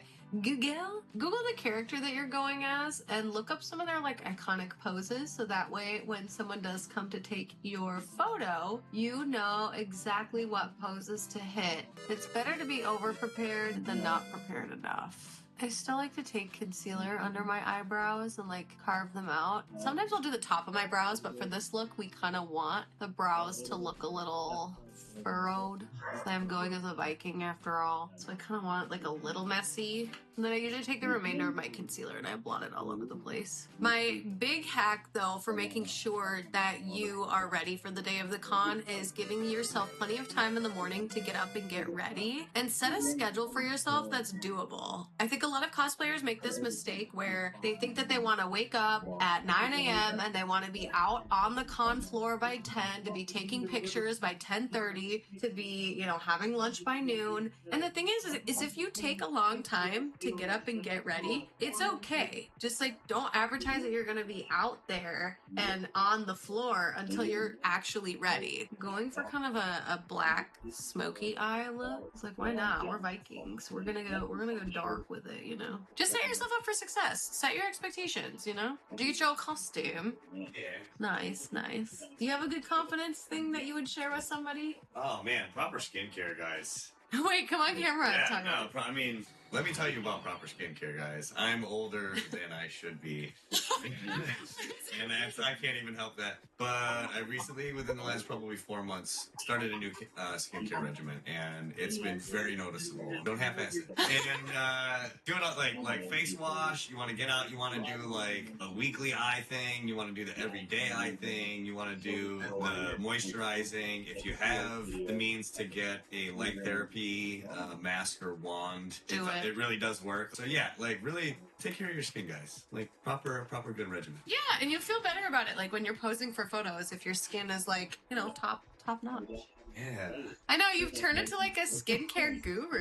I mean, I think a lot of people underestimate the power of a good skincare routine. All right, so now I'm just taking a black eyeshadow and I'm putting it over all that orange I just did, because Vikings would not wear beautiful sunset eyeshadow. They would have more of like a dirty kind of gross look, but I'm trying to make it look glamour, you know, like dirty glamour. Glamour Viking. Glamour of the dirt. Yeah. Wow, this is really full coverage. I wasn't expecting this to be this thick. Okay. Oh no. All right. We're doing it. My last foundation's formula was not this thick. What is happening? Wow, this is not my color. And this is the only foundation I have for the whole week. It's fine. Again, being prepared is really important. Like I was just saying, make sure you have all your ducks in a row. Because I kind of don't look right with this foundation. I'm going to have to go to the store and buy myself a new bottle because this is not my color. Like, am I dumb? Like, why does this look like this? Is it just the lighting? No, it's not just the lighting. This is the color Chrissy got for me. This is all I have. Are you like a horror-made porcelain doll from the 20s? It's not that bad, is it? Don't answer that. It's fine. I can fix it with bronzer. Maybe. Anyways, what I was trying to say is be prepared, because sometimes you never know what's going to happen. Like me with this foundation right now. Yeah, why is it doing this? Okay, well, good thing I'm not actually at the con right now. Stop laughing! Maybe, wait, let me like come in the bathroom and see what it looks like. Because maybe it's just here. Like, it can't be that bad, can it? Let's look at this lighting. Okay, it's not the worst in this lighting, but let me look in the... It looks way more dramatic in the other spot, for sure. Why does it look like this? Like, it doesn't look that bad in here, right? It's just the wrong color for your skin, that's all. Why does it look so bad over there? I don't know. Anyways, okay, it's fine. Be prepared and test your stuff before you get to the con. So you're not like me right now where I look questionable. I think this powder might help too, because it's tinted. Long story long on that bullet point, be prepared. You know, have your stuff ready to go. Get yourself in check. Don't buy a new foundation the day before a con. Better yet, don't send someone else to buy you a new foundation. Oops. No one's even gonna be looking at my face at this party, because I'm like barely wearing a top, so and that's fine. That was my goal, you know? Adam came up with a really good one. He talked about how you should learn new skills, so then that way you're always learning something new and you always have something new to talk about. But I also think that that's a really cool thing to tie down with cosplay as well, that there's always like different skills when it comes to cosplay that you can learn, whether it's like you're a foam builder, you are a makeup artist, you are an Amazon cosplay buyer. I mean, like I buy some of my stuff still from Amazon. And there's always new skills that I can learn and new things. Like I could learn how to sew, be better with foam building. And it creates interesting conversation when you're at the con, because there's a lot of people there that do all kinds of things. So I agree. Okay, I'm sick of this light, so I think I'm going to do my eyeliner off camera while I think of another confidence tip to give you. Okay, we have officially determined that the lighting makes me look scary. I don't actually look scary in real life. I mean, that's debatable. I would say my last piece of confidence advice is to just focus on having fun instead of focusing on everything else. I tend to put a lot of pressure on myself to meet as many people as possible at the cons, talk to as many people, sell as much stuff as I can at my booth. And the last time I had a booth at LACC, I just focused on having fun, and it made the experience 10 million times better. And I know that that's such like basic advice that you'll hear from anyone and everyone. Like it just seems so dumb, but it's true. Like when you put all of your time and energy into something and then just allow yourself to have fun, one, you'll be more relaxed instead of putting all this pressure on yourself. And two, you're not really coming in with an expectation of getting a lot of things or making a lot of money or making a good impression. You're just putting the emphasis on having a good time. I think the biggest thing that you can do for yourself at a con is just like being prepared, take care of yourself, have fun, and just fake it. If you're not confident, fake it. No one's even gonna know. And on that note, we are gonna head out to a con party. Subscribe. Oh wait, let me put on my outfit. Let me show you what it looks like first. And we're back and ready for the party. The theme is fantasy takes flight. More ill. Thank you so much for watching my Get Ready with Me. Let me know in the comments below if you would like another one. I will have plenty of all the outfits I'm wearing at San Diego Comic-Con. Yeah, and also they got some nice in the future, so if this is something you enjoyed, let me know in the comments below. And I will see you in the comment section and in the next upload. I'm gonna go be a Viking now.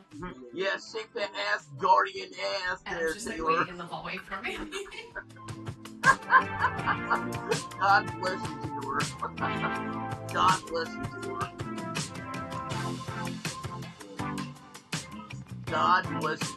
It's like, bitch is amazing. And I mean that, bitch. My bitch, bitch.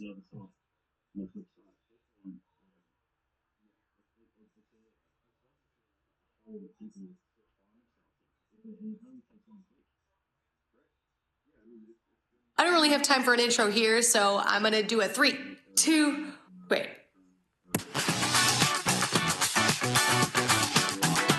Do you ever like get it in your head that it's not worth packing early because you're gonna like need all the things that you're attempting to pack? Yeah, hi, that's me, and this is all the stuff I need for LA Comic-Con, and it needs to be, I don't know, packed in a suitcase and ready to go by like tomorrow. Hello everyone and welcome back to another episode of Darewares, where today we are at LA Comic-Con. It is Thursday, which means today was the first day to move in and unpack and check in at the hotels. I decided to splurge and upgrade my room, so I want to give you a bit of a room tour before the rest of my luggage gets here. I decided to get a king-size suite this time because your girl's got a big performance coming up on Saturday. I just decided to like splurge a little bit and treat yourself. So this is the main entryway here. Nice full-size mirror. I can't wait to make sure I look good in this every day. And then my bed for the week, which faces a beautiful view of downtown Los Angeles. Gorgeous. Good morning. It is officially day 1 at LA Comic-Con, and I am moving all of my crap to my booth right now, so we're gonna do a booth setup. The con floor doesn't open up till about 1-ish, so we're here pretty early. It's about like 8:15. Let's go. You ready to help me carry this? Yeah. Okay. Oh no. Security had an interesting look when they saw me standing here. Oh god. Oh no. Okay. Oh no, grab that stuff with our phone in one hand. We did it. It's fine. I just dropped some paper. It's okay. All right, here we go. We're gonna go and decorate the booth.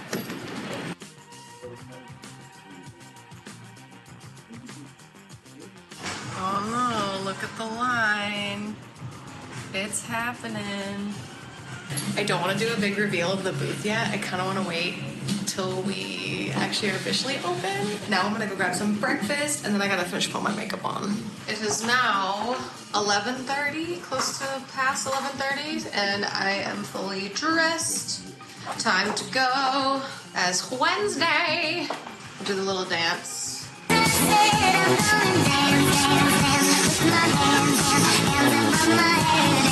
Oh, I need to pin my wig. Okay, we'll see you at the con. All right, we are officially open. So now we're gonna hang out, sell some stuff. I was trying to get out of the way. I know. Yay, we had our first sale. Hooray! Hooray, we're gonna go visit Ash now. Woo, woo, woo, woo. Yeah! Okay, bye, Ash. Bye. Then we got Azura. She's busy working. Oh, and then we're gonna go this way to Rachie. Put a little blur over her in case it's too much for YouTube. Ah! But she looks good. She looks good, though. I'm coming back later. Who else do we got? Oh. Hello. Look at the shinies. Look at the shinies. You are so sparkly. Give me your money. Okay, bye. Hello. Oh, there you are. No hiding allowed. You look so cute. Okay, bye. Just doing drive-bys. Oh my gosh, look how cute you look. Oh my gosh, you're adorable. Oh, I'm gonna grab Joni while I'm here. Ah! And Paul. Okay, I gotta go. Bye. And then here's Chrissy's booth. Oh. There she is. Okay, bye. I want your hat. This hat's gonna be mine. It's my hat. It's my hat. She doesn't know it yet. Oh my god, in the fast food house, but they're not paying attention. They're busy. Sorry, I just did a round. What? I just did a round. Sorry, I should have told you I was running away. Oh my god, all my mods came to check on me. All of the mods. They know I cause trouble. We're all here. Yeah! It's Troublemakers! And it's Carlotta! Oh my gosh, I'm in trouble. Where's the... Oh my god, I've never seen so many people in a moment that I all know. Sign that shit. Oh my gosh, Gloop, you look so good! Look at you! You're so cute! Hey, don't touch it too much. We need to like... It's all about the Yeah. Trademark that. Is that off TikTok by chance? Yeah! It's gonna go in that video you're gonna edit for me in like a month. Yeah! Try that thing! Go! Okay. There it is. Line it up. So, I forgot. Twist the wrist. There you go. There we go. So on. I appreciate it. No worries. Oh my god. Do you see this? What the heck? What the heck even? Your mind is so nice. I'm so sorry. You had to witness that. I'm sorry. I'll pay for your therapy. Oh my god. Okay.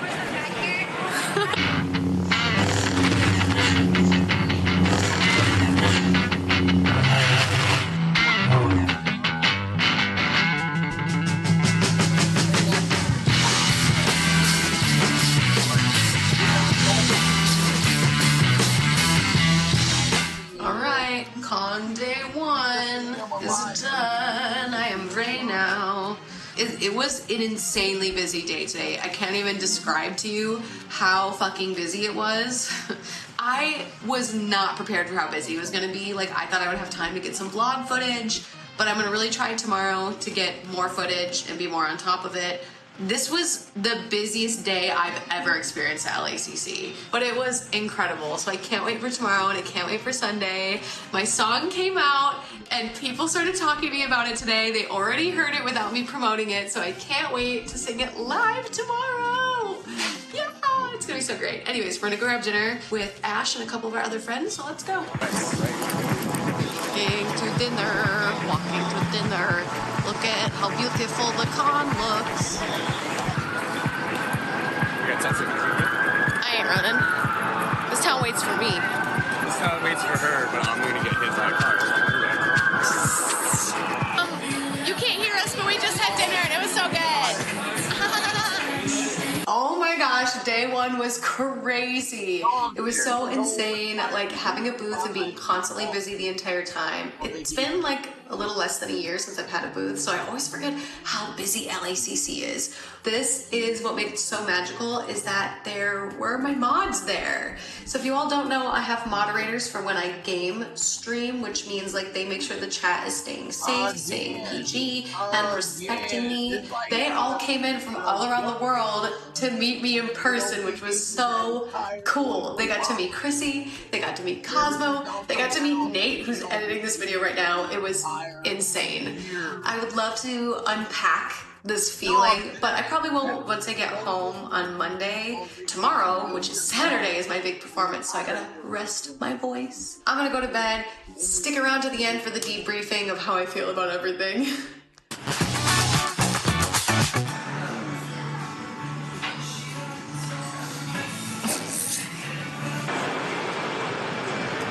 Good morning, everybody. We are just now getting to the con. It's about 8 a.m. There's a huge line for everybody to get inside, which is very exciting. We have our giant cart here again, so we gotta wait to take the elevator, and then I'm gonna get my face finished at the booth, and then we're gonna have a great day. It's gonna be so good. My original song, Consent is a Woman, just dropped literally yesterday. It's now available on Instagram and everywhere you listen to music, which is so exciting. So today we're gonna do a mini music video while I'm here at the con. I can't wait. I'm so excited.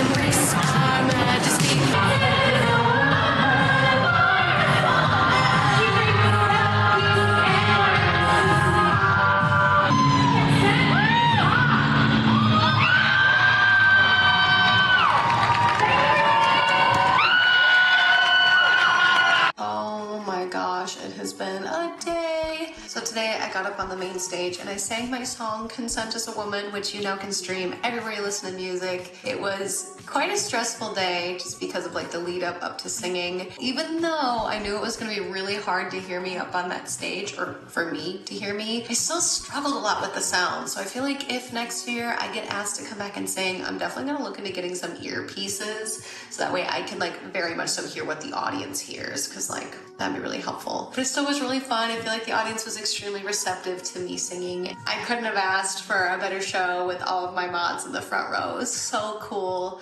And I can't wait to make some content out of those clips. So be on the lookout for my other YouTube channel called Dare Taylor Music. That way you can hear anytime new songs drop from me. Oh my gosh, what a day. I have to get up super early to be at the con floor at 9:30 tomorrow on Sunday. I gotta go to bed. But it's been a good day so far. Or good con so far even.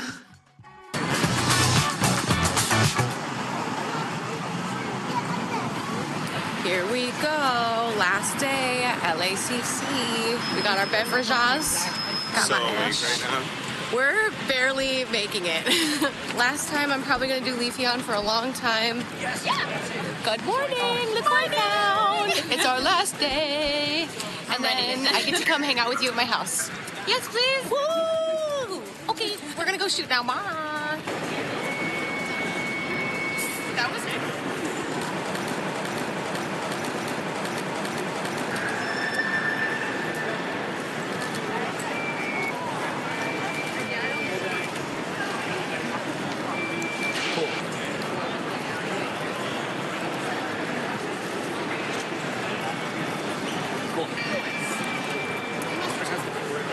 Okay, so I told you all that I wanted that hat, and I secretly was like, I saw it was sold, and I like yelled at the hat, and it turns out they all bought me the hat.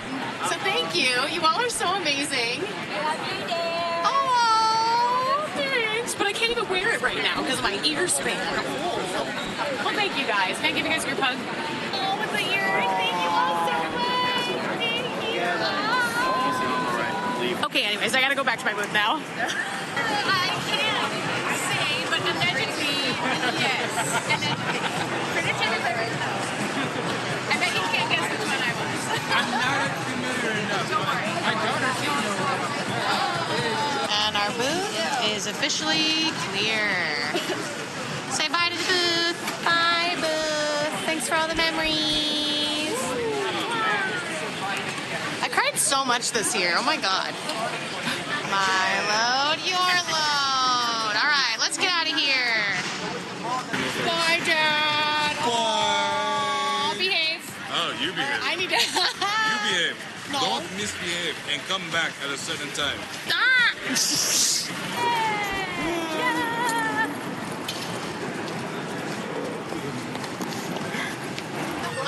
my 18th shot of the building. Very sad. It's all over. Oh, I got 0. Traffic don't wait for me today.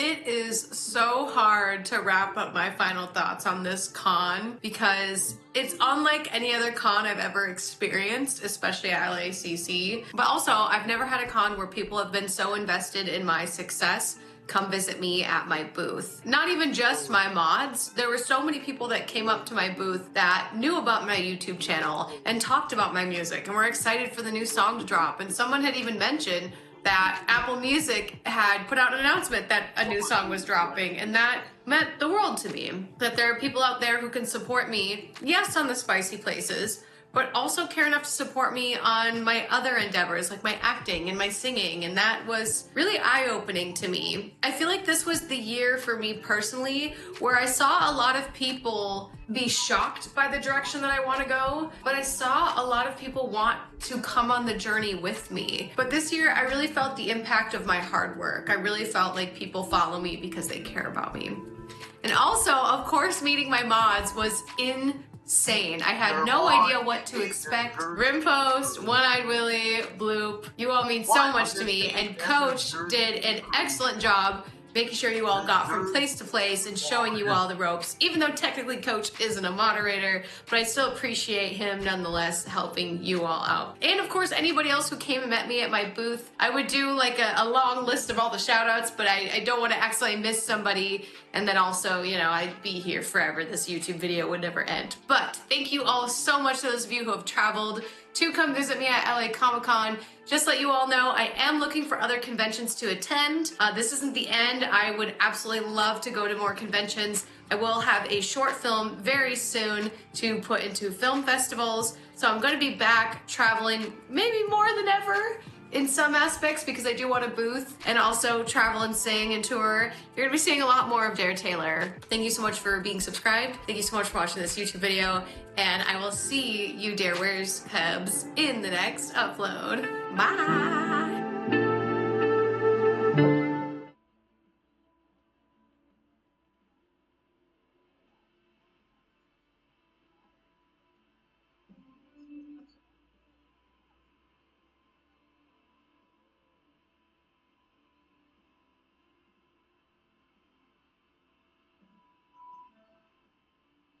Hello everybody and welcome back to Darewares, the channel where I teach you about fashion, I teach you about cosplay, and I also show you the behind the scenes of in real life me. So welcome. I'm going to New York Comic Con. It is going to be a work in progress for me to clean up this living room, pack for New York Comic Con right after I just finished LACC. So for you it's going to be 1 second, and for me it's going to be 6 days later. So here we go. Cut to me being hopefully fully packed and maybe on an airplane.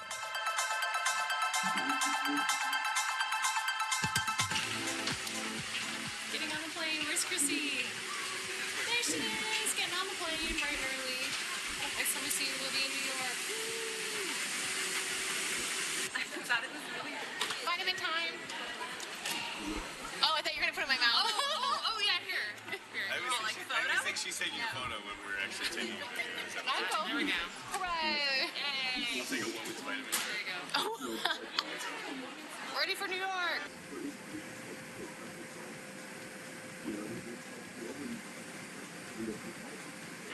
Alright, we made it to the hotel room, but I don't have time to give you a tour of our rooms because we're gonna go see a little shop. I'm so excited. Ooh, let me give you like an outfit check.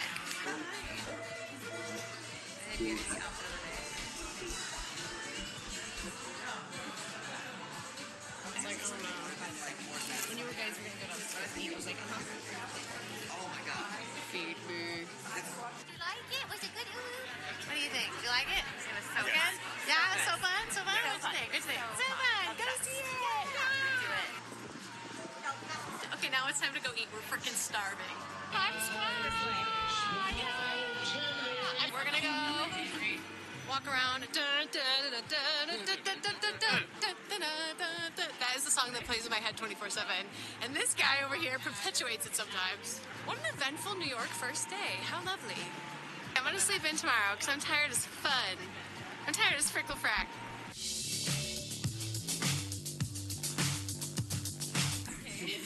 Okay, can I go? I'm in. I'll take it to go. Walks away. Okay, bye. Pretty much, I could live in here. It's like an igloo. Bye.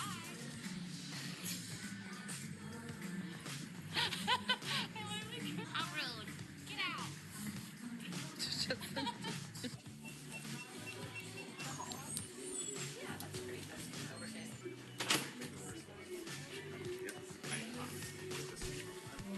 Oh, I kind of like that one.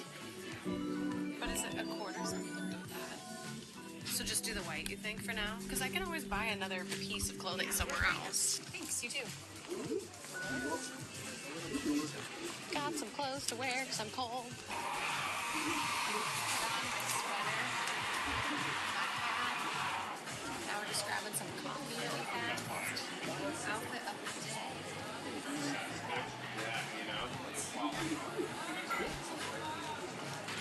Got some socks. Now we're gonna head back to the hotel room. We're gonna change and then get ready because we have a speakeasy dinner, or not really dinner, but like a speakeasy reservation. And I don't know what that's gonna be like. But look at how awesome New York is. Yeah, I'm excited to be here. Wow. And then Jim's just a little taller than me. Just a little taller. Ah, Subway time! And not the sandwich. Subway. It's actually quite nice down here. Wow.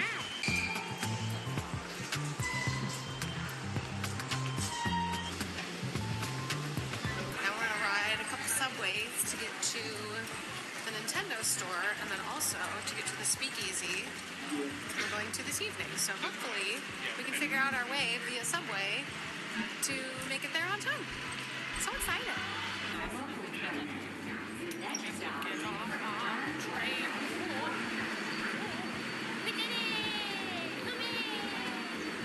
where do we go?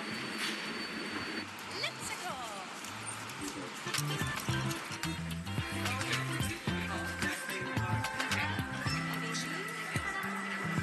I would like a blue. I would like a ghost.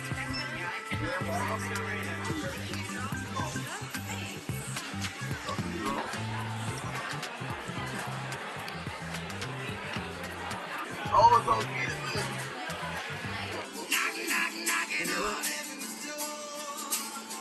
I have a question for Magdalena here. Now, Magdalena, have you ever had to compete for your man's love with your dead mother-in-law? Oh my god. No? No? Me neither! Well, that was interesting. Yay, it was so magical! Was it magical? So magical! Was it magical for you? Yeah! Ah! Are we gonna go back to the hotel room? It's cold! Good morning.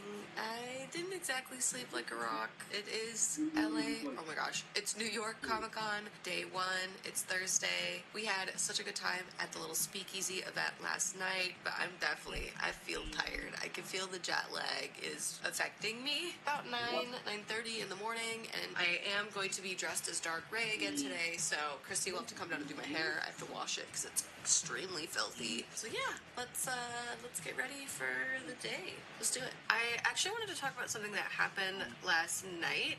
I wasn't gonna include it in the video until Adam actually sent me the audio from last night's speakeasy adventure. You got to submit a question. The person who was doing a seance would kind of give you an answer being oh, yes or no, and she would kind of do some fortune telling stuff. And I got called up in front of the big group of people, and it was pretty interesting because in the moment I was very nervous. I don't like being called up in front of people. I don't like being a part of the show. I'd rather just watch the show. And I don't really remember a lot of what she said to me because I was so in the moment and just listening to her. I listened back to the audio that Dizza sent me, and I'm gonna put it here just so you can hear it too, and I thought it was very cool. Dare, I understand that there was a situation that used to be with going through clause about a certain relationship. And I just want to assure you that whatever this person claimed to say you are is really just describing their own fears and is indeed what they feel they are. Does that make sense in this context? Yeah. Yeah. And at the end of the day, you can use experience or experience can use you. I don't believe you're one to allow the latter to happen, but just understand that you get to choose what lives inside you. And stay aligned with your own vibration there. Allow others to meet you there. Does that make sense? Perfect. Thank you.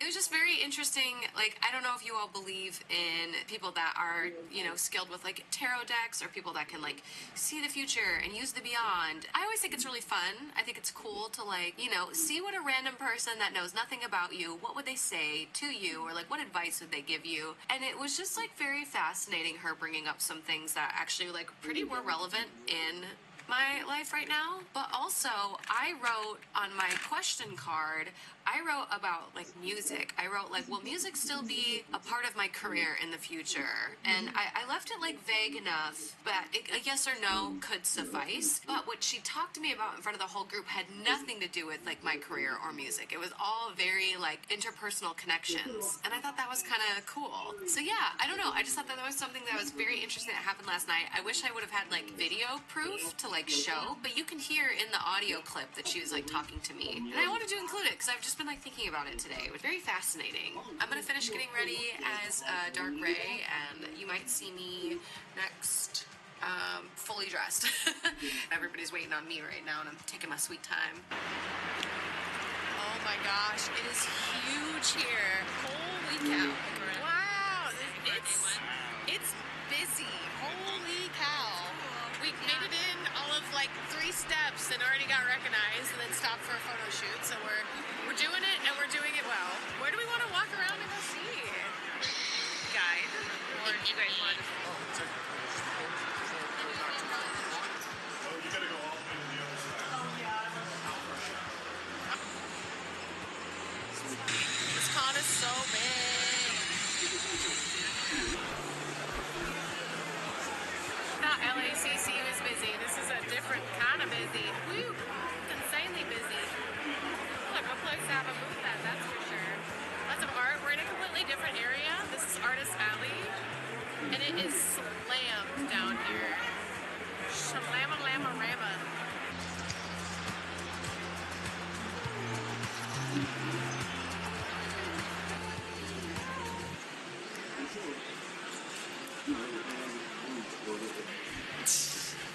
We're hungry. We're gonna go grab a spot and take some photos. This place is massive. This is huge. Leo is huge. This con, huge. Look at who we found! Reggie's Vader! Got a little booth going on over here. Look at how cute she looks as Vader. So cute. You look adorable. Look at this fit. So cute. We're so glad we ran into you. Yeah, choke me! Go check out Reggie. She's awesome. Woo! Okay, bye. Chrissy! Yeah. Oh, hi. Hi. We are on the move. We have to run to the other side of the con. Yes. We have to run. Comic-Con. Ah! Evil is fun. Okay, that's sick. Do you have a con as well? Yes. My YouTube channel. It's called Dare Wears. Oh, okay. See, that's me being intense. That's me wanting an espresso martini. That is also me wanting some tiramisu. Oh, that one's great. The red blade. Yeah. That was great. Oh, sorry. Thank you so much. I appreciate you waiting so patiently. No problem. We found a lost kitty. Missy and Jackie are nursing it back to health. He's very hungry. We fed him.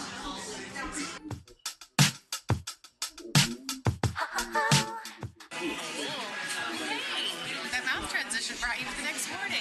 And now we are having breakfast. Then we're gonna get ready to go to the call. I was very fortunate that I was able to talk to some photographers and get them to shoot with us in Times Square this evening. So we kind of have a full day. A couple hours of getting ready because Adam will be doing Two-Face and he'll have to do some prosthetics. I have to do my poison on the one side of my face, or my ivy on the one side of my face. So it's going to be a long get ready with me morning, but also it's going to be a pretty long day with being at the con for a couple hours, then shooting in Times Square, and then we have an after party to attend. So busy day. Cheers, I got my espresso. I'm working late because I'm a nerd. All right, commence getting ready in 3, 2, 1.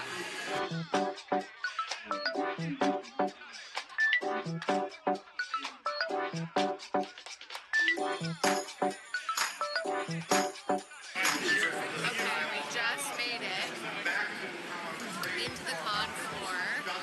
It is insanely busy. Got my little woo-woo, got my little Harley, and I got my Two-Face. Ugh. She looked awful. Making our way downtown to the subway really fast so we can do a photo shoot. It's gonna be so much fun. Hey, what are you supposed to be dressed as?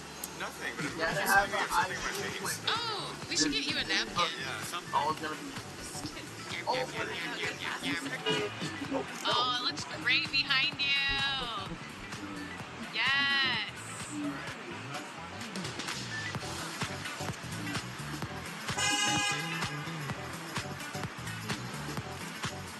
Oh, that is perfect. This is my plant that will eat your face off. Yum.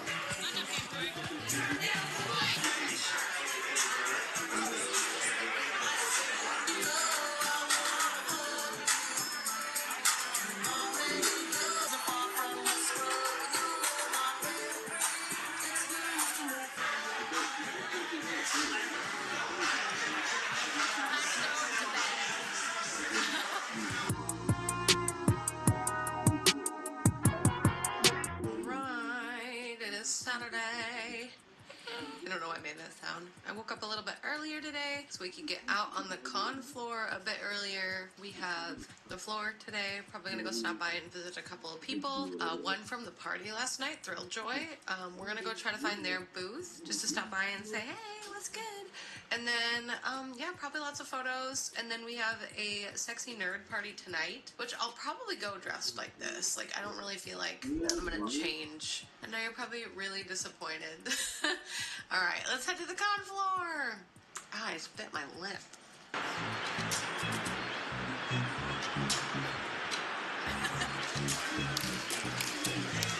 Yes, the onesie. Oh, super fly. Let's edit that one, maybe. There's a lot of siding up there. I'll see how. Excellent. How'd they turn out, all right? Just a few people here today. Iron Fans. Wow. Oh, sorry. I'm gonna walk behind. Sorry, my bad. Oh, so cute. There you go. This con has been insanely busy. Oh, you're recording? Fuck. Let's just do like a bye Saturday. It was so busy. All right, we are now done with the con for today. I'm still kind of in vamp. I went to take a bite of a hot dog earlier, and I lost one of my teeth. Not from my mouth, but like one of my fake vampire teeth. So I know it was time to end the day. Are running through New York to go to one of Chrissy's favorite Italian spots to grab dinner, and then we have the Sexy Nerds party later on tonight. It's just been an incredibly busy day. I already feel very tired, but we're doing the best we can. We're doing it with a smile. It's gonna be really great. I feel like this was probably arguably one of the most popular cons for me, where I was recognized a lot. It's tough to say between this and Dragon Con. Still live. show. Not necessarily awesome. Wow. Lily. These outdoors, I am wearing body makeup. Body makeup is poison. You touch it, it makes you poop everywhere. I spent years building up. I've had so many carbs, I don't even want to talk about it. But I told this party that I would go there. So I'm back in it, ready to party. Yeah, so many carbs. All right, let's go.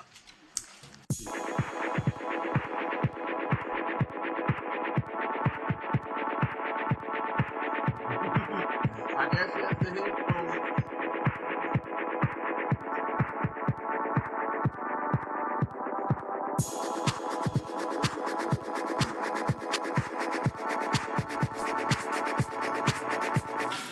I don't know what's happening.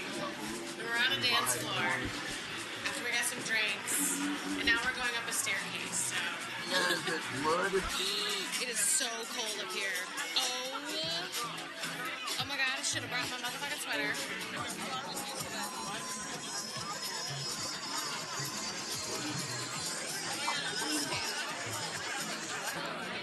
This doesn't even look like the same party, but we're at the rooftop, and Jackie gave me her bunny rabbit so I can snuggle it because I'm wearing a rubber band as a cosplay. But anyways, it's super fun, very chill up here. A little bit more our speed. We're not like club dance till 3 a.m. girlies.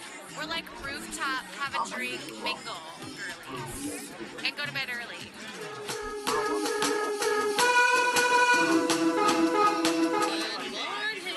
We are trying to get onto the con floor right now. It is literally 2 o'clock, basically. It's not morning anymore, but this is as early as I can get here today. We're gonna go post for some photos. We're hopefully gonna find the Thrill Joy booth. If we can find any of the booths. Honestly, it's been a nightmare to find anything. We're doing the best we can. It's gonna be great. It's last day. Come on, tie your bra. God, it's so stupid. Shut up. Is that an Among Us? Or not Among Us? It's oh, guy. Oh my gosh, you're the winner. Yeah.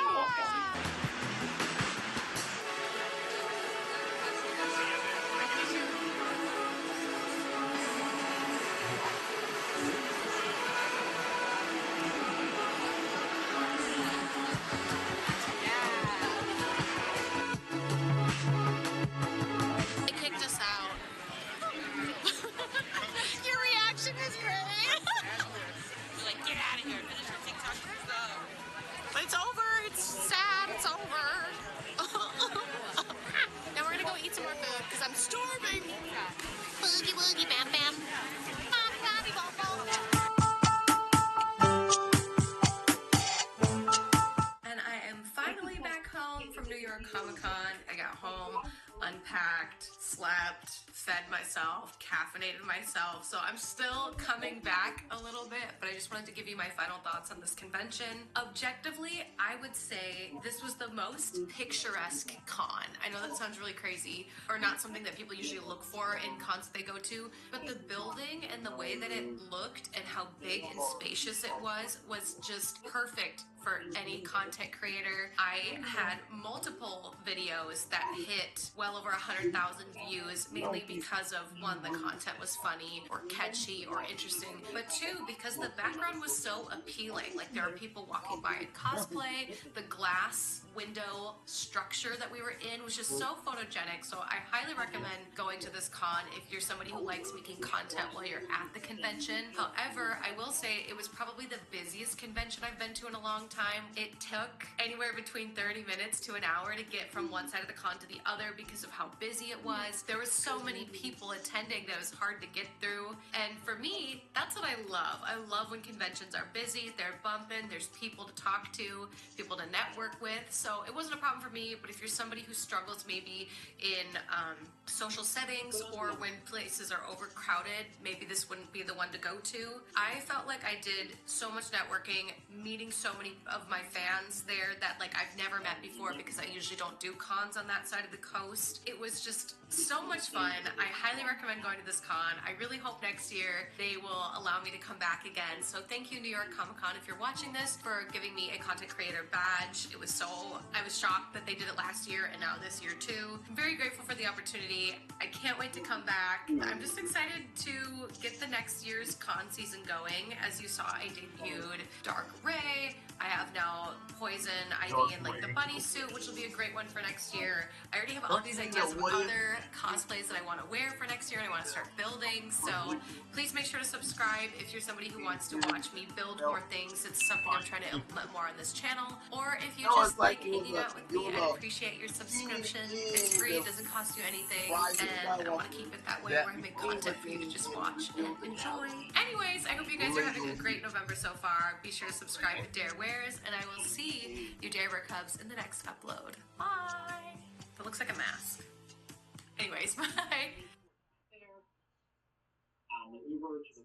A long time ago, somebody on my YouTube channel said that they didn't know that I was a fan of Pokemon, and I've been forever offended. How dare you? She's a nice lady! So today, I thought I would challenge myself to the most difficult cosplay challenge I have seen on the internet. We're gonna watch the video together that I'm going to recreate. Here we go. And as their story unfolds, we'll unlock the magic and mystery of a most wondrous place, the incredible world of Pokemon.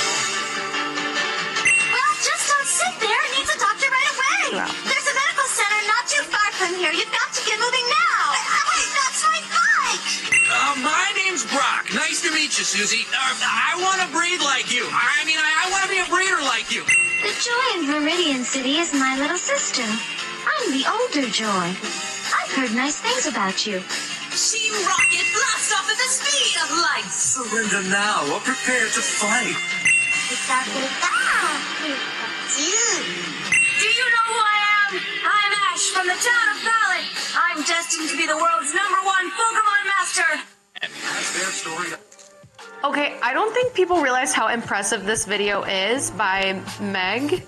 That is 6 different outfits in 1 minute long TikTok. I am gonna challenge myself to doing this video as fast as I can. If you are aware, I am on TikTok. I changed my TikTok to match Dare Wears here. So now we are Dare Wears official everywhere. And if you go over there, you'll notice that I am no stranger to the transition trends. But because I wanna time myself and see how quickly I can do it, I'm gonna spend today prepping for this, and I'm gonna bring you along with me. So let's get started. All right, so just to be transparent, I did film this TikTok earlier in the day, and it was extremely difficult because I have such big windows in this room. So every time I would change outfits, the lighting would change just the slightest bit. So I wanted to refilm it now that I've had like a dress rehearsal, and I want to show you how I have everything set up. Okay, so this is the first outfit, right? And then it cuts to Misty. So if you look here on the floor, I have my wig, my socks, shoes, everything placed here for Misty. So I'm gonna quickly, as soon as I'm done here, run over here, change into Misty, and come back into frame and film the rest of the TikTok. As soon as I'm done with Misty, I have Brock. So Brock is ready to go, although I lost his shoes. I'll go find those before we start. And then I've got Team Rocket's back here, Nurse Joy. I've got my other Team Rocket here. I'm gonna try my best to do this as efficiently as possible. I think I could get this done in less than 15 minutes. Because I don't know if you've heard other like TikTokers, like transitions like this take them hours. But we're not going for that today. We're not going for perfection. We're going for speed. Although I do want the TikTok to turn out good. So if I'm gonna put in all this effort, it needs to look cute. I'm gonna take like 2 more minutes and put everything in order so that way I can just wham bam. Oh, another thing I learned earlier today, if you look at my current framing here on the phone, it might be hard to see against the ring lights, but when I did shoot earlier, there was all this space up here and it created this like weird walking space, so it takes me really long to be in frame. So what I'm gonna do for this one is I'm gonna bring it a lot closer, so that way when I wanna step out, it's just 1 step away instead of walking the space of my bedroom, if that makes sense. I also want my shoes in the shot. How do I win here? Maybe I just like, but then my head's gonna look big. Actually, that doesn't look bad, right? Like that, because then it's like 1 step out, bleep blop, and then I can change, bloop bloop. Okay, I'm gonna preset everything. Next time you see me, we'll be ready to go. I'm so excited. Story unfolds.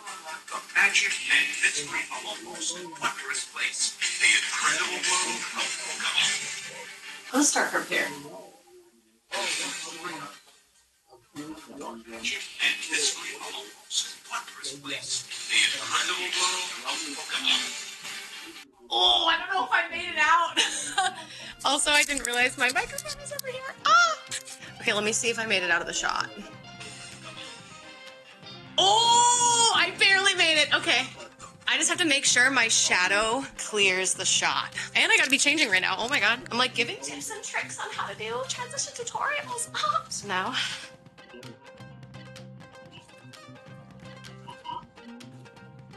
I'm not even gonna bother tying my shoes. With me while I go to the bathroom, put on my wig. We're not even gonna pin the wig because we're gonna switch in between wigs so quickly. Because right after Misty, frickin' Brock doesn't need a wig because I don't have a Brock wig. Why did I say 15 minutes? I should have aimed way higher. I should have said like 30. It's a race against the clock. Come on, girl. Although this is not my Misty wig, this is my Nami wig. So don't come for me, but I think Misty looks cuter with pigtails, by the way. Okay. Oh, suspenders. Let's go listen to the audio. Yeah. Well, just don't sit there. It needs a doctor right away. There's a medical center not too far from here. You've got to get moving now. Wait, that's my bike. Oh, I think it was so close, but I don't know if it's close enough for me. You have to watch it. Okay.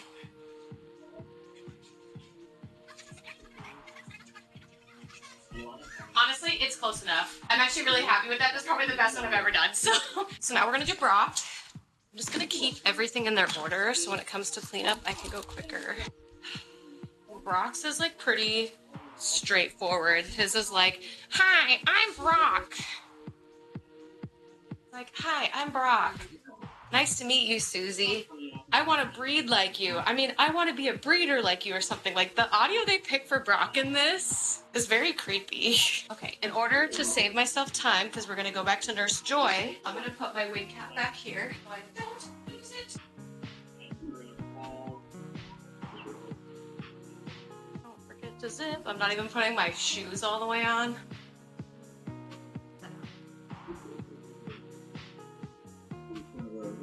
My name's Brock. Nice to meet you, Susie. I want to breed like you. I mean, I want to be a breeder like you. Then I have to be out as soon as he wraps that up. He goes, hi, I'm Brock. My name's Brock. Nice to meet you, Susie. I want to breed like you. I mean, I want to be a breeder like you. Oh, I think I made it. Well, it's good enough. I think the mouthing is perfect. So we're gonna move on to Nurse Joy, I think. Am I right? The Joy in Viridian City is sister. Yep, Joy. Okay, so we need the tennis shoes. So this one's technically not a closet cosplay, it's my latex. I didn't have anything in my closet that looked like her enough. So this will have to do. Plus earlier when I did this, I didn't zip myself all the way and we're doing that again today. I'll have to go get the wig. I don't love that my sports bra is showing. Ah! Maybe we do a different transition so that way the light issue stops happening. Maybe I could do just like a stomp and then trade outfits like the other girl did. Maybe that's what I'll do for Team Rocket because that one's really difficult with Pikachu. Having issues with my wig cat. I have to be really careful with this wig because she's expensive. Oh, I love this wig. Comment below if you want me to do more Nurse Joy. It's like, the Nurse Joy in Viridian City is my sister. Joy in Viridian City is my little sister. I'm the older Joy. I've heard nice things about you. Yeah, okay, that'll be the transition. Wait, should I double? I should double check. I think that was good though. I think it's the leaving frame that's causing the light to affect down here. Yeah, like it totally changes. Yeah, that's perfect. Okay, so we're gonna start with the new Team Rocket. Or wait, the old Team Rocket first? Yeah, that might be more fun. Because in the other one, when I did this earlier, I started with the newer Team Rocket. So let's start with the old Team Rocket first. Just for giggles. They're also gonna make me very tall. Problem.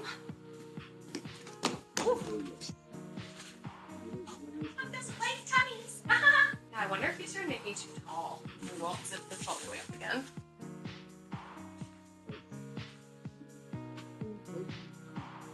So the plan is start here. Oh, but I did the foot thing.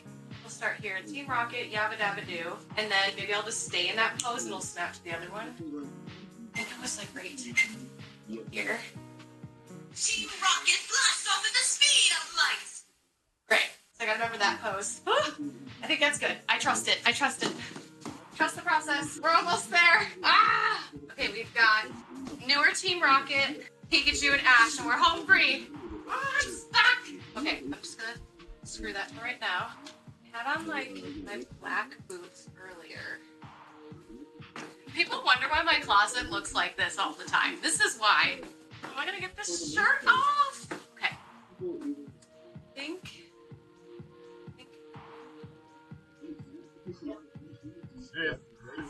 Away.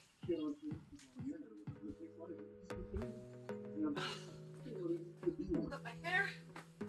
Looking good, Taylor. This is why you should hire me on set. I get ready so fast. If there's any directors watching right now, hi, ask me. Only for my fast changing abilities. What I do, I was like here. I think my feet were closer and here. Oh, that's not gonna work. Maybe I should do like a movement. Okay, I will say it. Okay, there we go. Please let it be good. Please let it be good. Please let it be good. I love the framing. We killed framing. Yeah, that was good. Okay, that wasn't the best, but I'll take it. It's sassy. It's fine. Now we need Pikachu. Oh my god, I knew way too much about this. I'm sweating so much right now. Please don't demonetize me, YouTube. I am wearing clothes. Wearing clothes. Don't demonetize me, YouTube. Here's how I'm still wearing clothes. I should do like the Sims blur thing over this whole video. So I do have a latex Pikachu. There was no way I was gonna get in and out of that fast. My zipper's stuck. Okay, whatever. I'm gonna throw this denim thing over it and it'll be fine. No one will even know. This light was on. And then I had my mug earlier as Pikachu. Let me grab. Okay, so James spun around.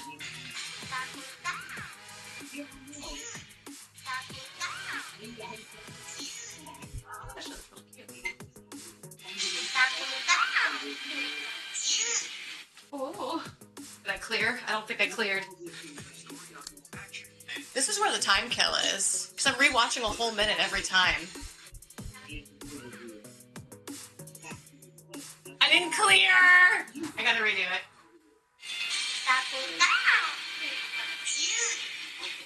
Yeah, because then Ash can come up from there and he'll be super dynamic. Okay, we're almost there. We're so close. If you're watching, consider subscribing.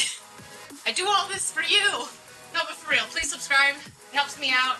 Tells YouTube that I don't suck. And then leave a comment what your favorite one-liner was that I said from in the closet today. All right, here we go. Ash Ketchum, last one. I'm Ash from the town of Valley. I'm destined to be the world's #1 Pokemon master. I think it's so close. My neck hurts. Pikachu went a little sloppy, but that's okay. Oh, that was good. Yes, okay, that's it. What's our time? 21:05. 21? No, I was so close. That's pretty close to 15 though. That's not bad. I think I'm just gonna take a second, eat some food, and I'll give you my final thoughts. Woo! As their story unfolds, we'll unlock the magic and mystery of a most wondrous place, the incredible world of Pokemon. Well, just don't sit there. It needs a doctor right away. There's a medical center not too far from here. You've got to get moving now. Wait, that's my bike. My name's Brock. Nice to meet you, Susie. I want to breed like you. I want to be a breeder like you.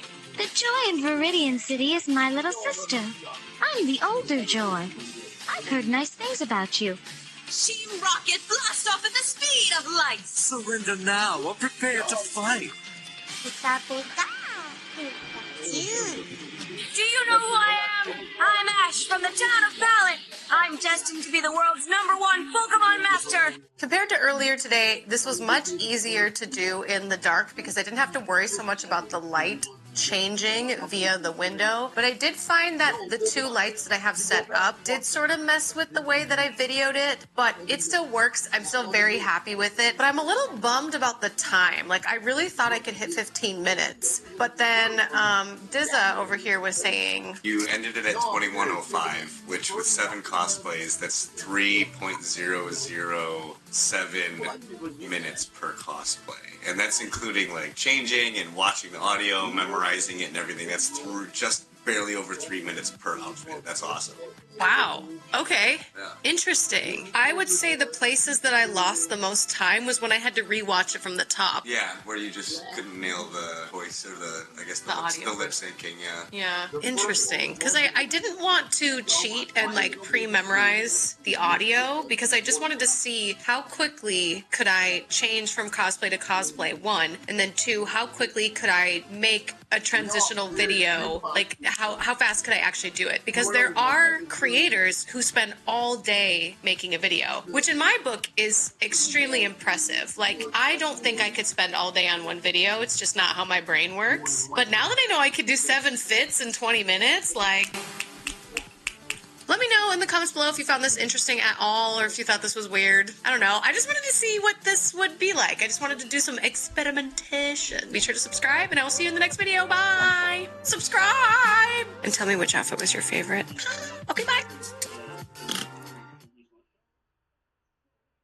I'm not watching this one. I don't really care anymore. I sort of think they're really actually good. If I just didn't have the concerns that I'm going to overstand a long time. I feel like I might keep doing the shot. Connect the same way that I did prior to Return to Rocket Skywalker, right? You pick out really good things. You pick out really good clothing. Her size, you know what's in her closet. You got this. You're gonna, my hair. My gosh, I need to do something with it. Do you want to film a video? Yes, I did. You never asked. Get me out of here. Are you okay? I'm fine. I'm fine. Okay. Okay, let's go. Let's go. All right.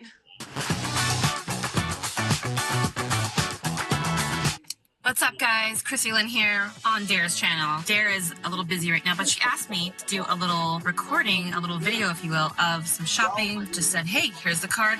Go fill in some holes in my closet. So I'm actually here with Carlotta Champagne. You guys know her. She's going to take me to her favorite antique spots, thrifting, and we're going to shop for Dare together. Yeah, let's do it. Let's go. We're at the Paradise Valley Antique Mall. I have a booth here, so come check it out. This is so cute. Yeah, she's cute. Do you think that would fit Dare? Yeah, I think so. Okay. I'm thinking Golden Girls cosplay for Dare. I know you may not know what that is, but if we all just get tracksuits, but we have to bedazzle, we have to rhinestone everything. This kind of screams Dare, actually. This red one. I can see her wearing this to an outing in the evening. I can see her trying to dress it up for Run Fair. This is really nice. The quality feels great too. Look at this bra. We love a good fringe, and the pom-pom fringe is good too. How cute. We did it. We conquered. We went to all the places. All the places. Every single place. We scored a lot at the Buffalo Exchange. I love it. You guys do. So let's go see what Dare thinks of the haul. Well, that was like 3 months ago. I was busy at an event, so I sent Chrissy and my bestie Carlotta Champagne out on a shopping excursion. But now it's November. I'm a big secondhand savior, as I like to call it. I love thrifting. I love vintage shopping. Carlotta also does, so I'm like, this will be a great, fun idea. Let's just go grab Carlotta and go run out, and she can take me to her favorite antique stores, vintage shops, and some thrifting. So yeah, we can't wait to show you what we picked out. God, I'm terrified. It's gonna be so bad. 1, 2, 3. Bam! Oh! Because of the sizing issues and like the eclectic choices we had in the vintage stores, we were only able to pick out maybe like one thing. That's fine. One epic cute thing that I saw, and I'm like, you know what? That might be the one. And it's an adorable little two-piece, and I thought we'd start with that. In case you feel like, you know, Disney bounding Minnie Mouse, we found this really adorable, cute little two-piece polka dotty with this little top. Isn't it cute? Ooh, okay, obsessed. Let's put this on. So cute, so cute. Fits like a glove. I am obsessed. This fits so good. The boning here is so great. The only thing is that I just have to be a little careful with the top, but because it fits me so perfectly, I don't even need straps. Yep, I love that. Great. Amazing. Super cute. Yeah. Yeah, we need to get you some little mini ears and red bows and go to Disney. I was gonna say Disney Day. Disney Do we need to Day. go? I would rate this like a 10 out of 10. Oh, great. Oh, love that. Amazing. Actually, ooh, should I go 25 out of 10? Ooh. Because this is like top tier dare core, adorable, super cute. Yeah, I'm gonna go 25 out of 10. Yeah. Okay, Love next it. thing. Moving on. All right, so next up is a Carlotta chosen piece because we love a big bow on the back of a dress and it's detachable. You can take this off and then you have like this little mini dress. Yeah. So let's check that one out. I think that would be fun and cute. So excited. I'm gonna wear it to your funeral. Yes, yes. I would wear that to a wedding.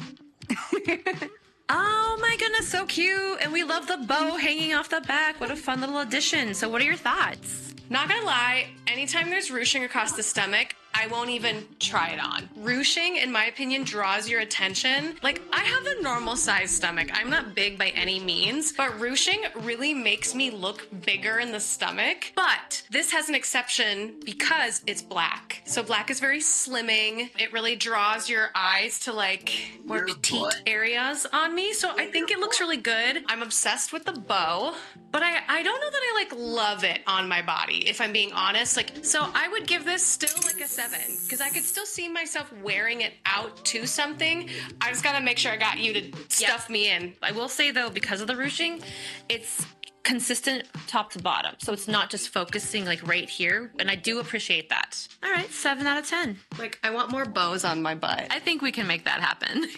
All right, what's next? I have no idea. Okay, so next up, this little kind of like a bodice top, a little bustier, if you will, from Pretty Little Things. It's a brand that I'm quite familiar with. It's got the little boning in there, and it zips up the back. We love a zipper. She's really soft, too. She's like a satin. So let's go try that one on.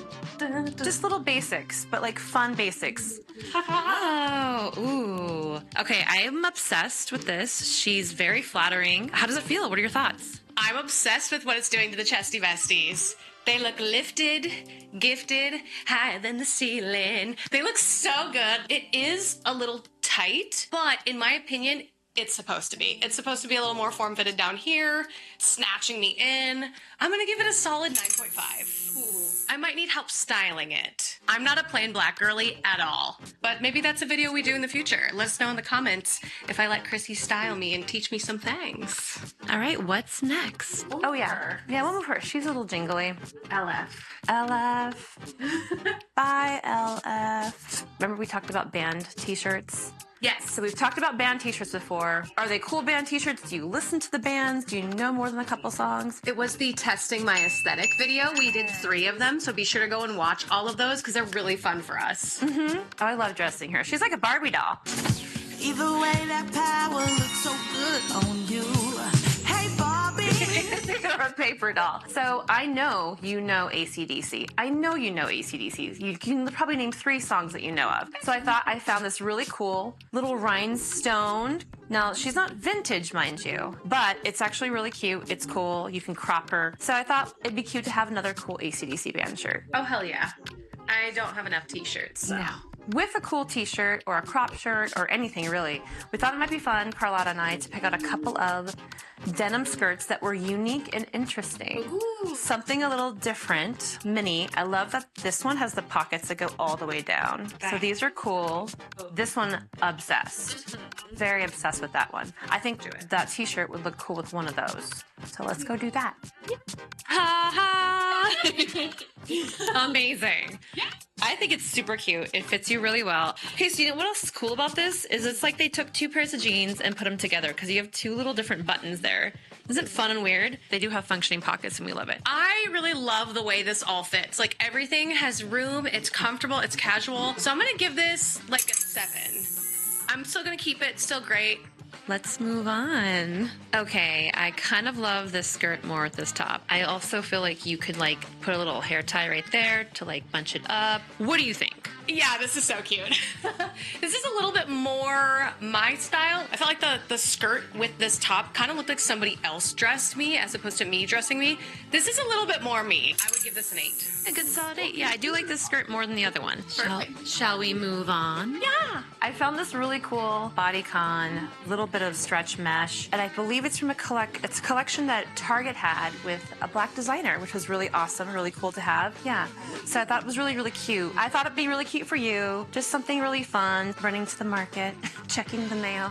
Oh. And it's polka dots, but they're like a brushed on weird polka dot. Like they're not perfectly symmetrical. It's just cute. I think it's darling and I'd love to see you in it. It's giving American Girl doll vibes. Oh. I don't know why. But I like that it's not a bright pink or Barbie pink. We like it. Oh yes. Oh, here she is. She's demure. She is modest and mindful. She is considerate. All right, so I think this is really cute. It is a little on the conservative side. Yeah, so what are your thoughts? It's giving Kim K, because like she always wears like tight dresses that go past the knee / like Barbie Polly Pocket. Because the color scheme is not Kim K at all. Like she would not wear pink polka dots. 25 out of 10. Oh, we love that. Yeah. Okay, I'm gonna change. Yep, So moving on. So this is actually like a leotard. Yeah, and it's mesh, and it's got that mesh with the little polka dots. I do love that. She's just cute. It's a bit see-through. Oh yeah, she is. Black bra. Black bra. Well, let's go try that on.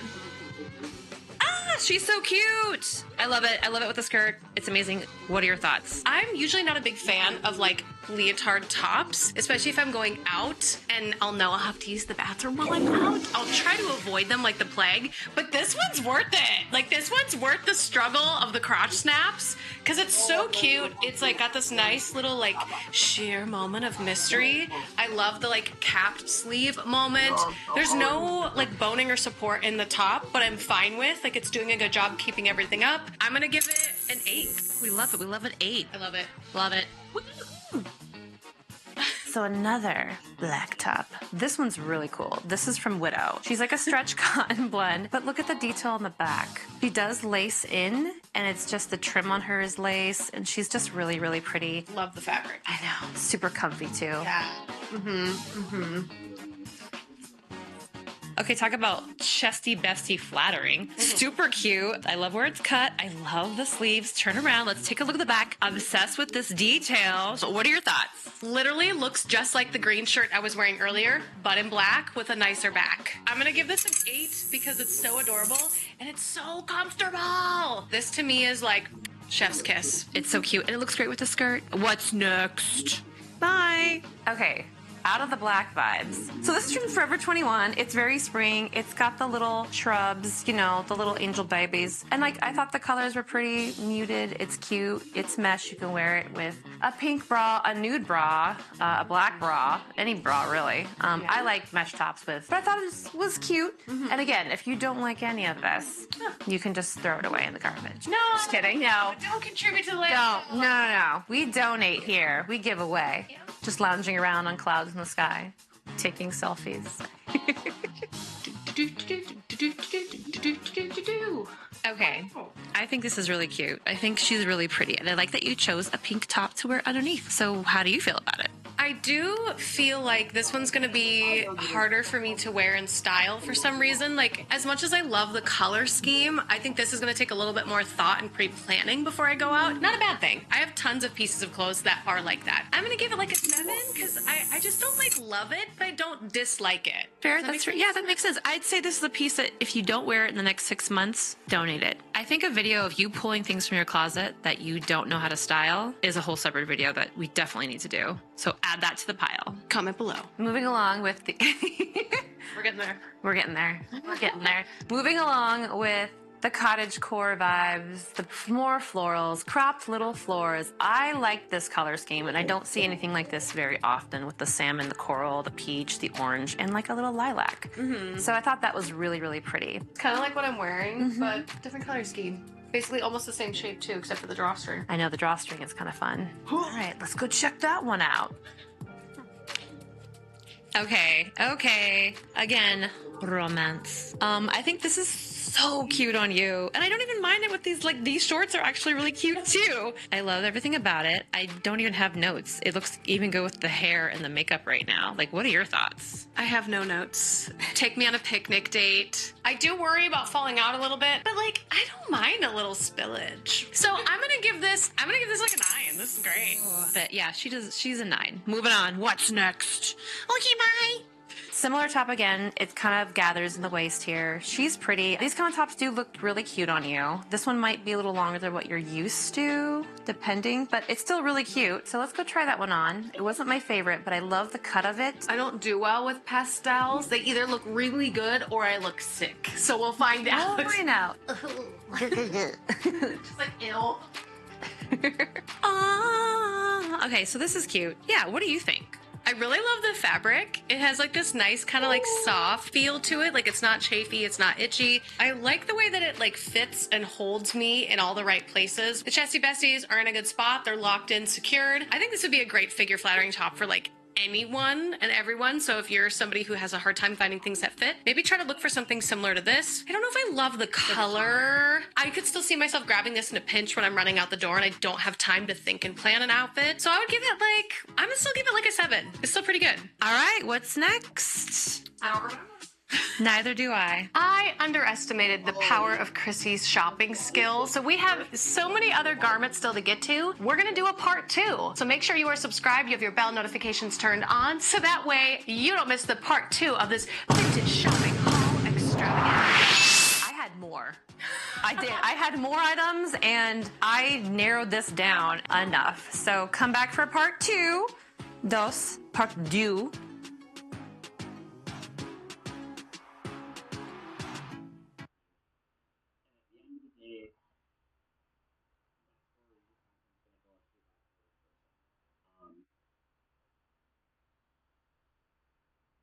I'll never pretend to know what's in her heart.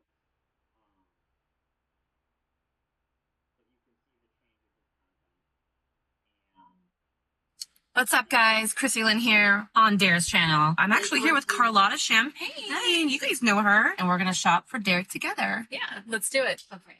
I'm thinking Golden Girls cosplay crew. Pom-pom fringe is good too. How cute. 1, 2, 3. Bam! Oh! I was busy at an event, so I sent Chrissy and my bestie Carlotta Champagne out on a shopping excursion. So yeah, we can't wait to show you what we picked out. God, I'm terrified.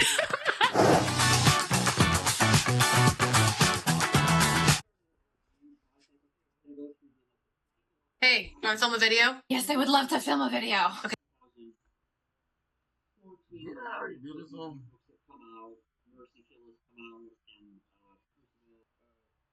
Okay, hurry up. I'm coming. Yes.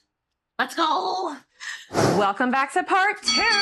You really did some damage, so we had to do 2 parts. So if you're joining us, this is the second half. Go watch the first half. We'll put it somewhere. You'll know where to find it. Anyways, continue. This is really cool. I saw this and thought that's amazing. Fun. Right? Isn't she fun? Yeah. So she's pleather. And then like you can tie these little guys. They tie here and then in the back, they tie there. But it's just a cool, fun like club wear. I always think of post-apocalyptic wasteland life or just something edgy, just something different to wear out. I do like that it's a nude color because that's not very common. Nude or taupe or flesh tone. Cool. Let's go see what she looks like. Okay, so I think we found the one item that does not fit. Yeah, it's mainly because of the fabric. It doesn't stretch much. When I had it hiked all the way up to my arms, I was really concerned about being able to get out of it. It is extremely cute though. I wish it would have worked, but yeah, we're gonna have to give her a 0. I just don't get stuck. R.I.P. This little number, she's got some boning. She's stretched. She's nice. She's from Express.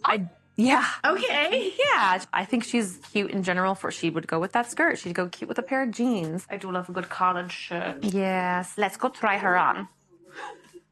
Here she is. She's here in a white top. I love it. What are your thoughts? It's giving confused. Because, fine, it looks amazing, but the fabric makes me feel like I'm going to the gym. But I'm not mad at it. I love it even though it's giving confused. So I'm gonna give it, let's give it an 8.5. So far you've kept everything above 6. Usually if I'm below 5, it means it's like ill-fitting or I know I would never wear it. That's why I'm being a little generous with the scoring. Well, let's move on. I love this. Knitted.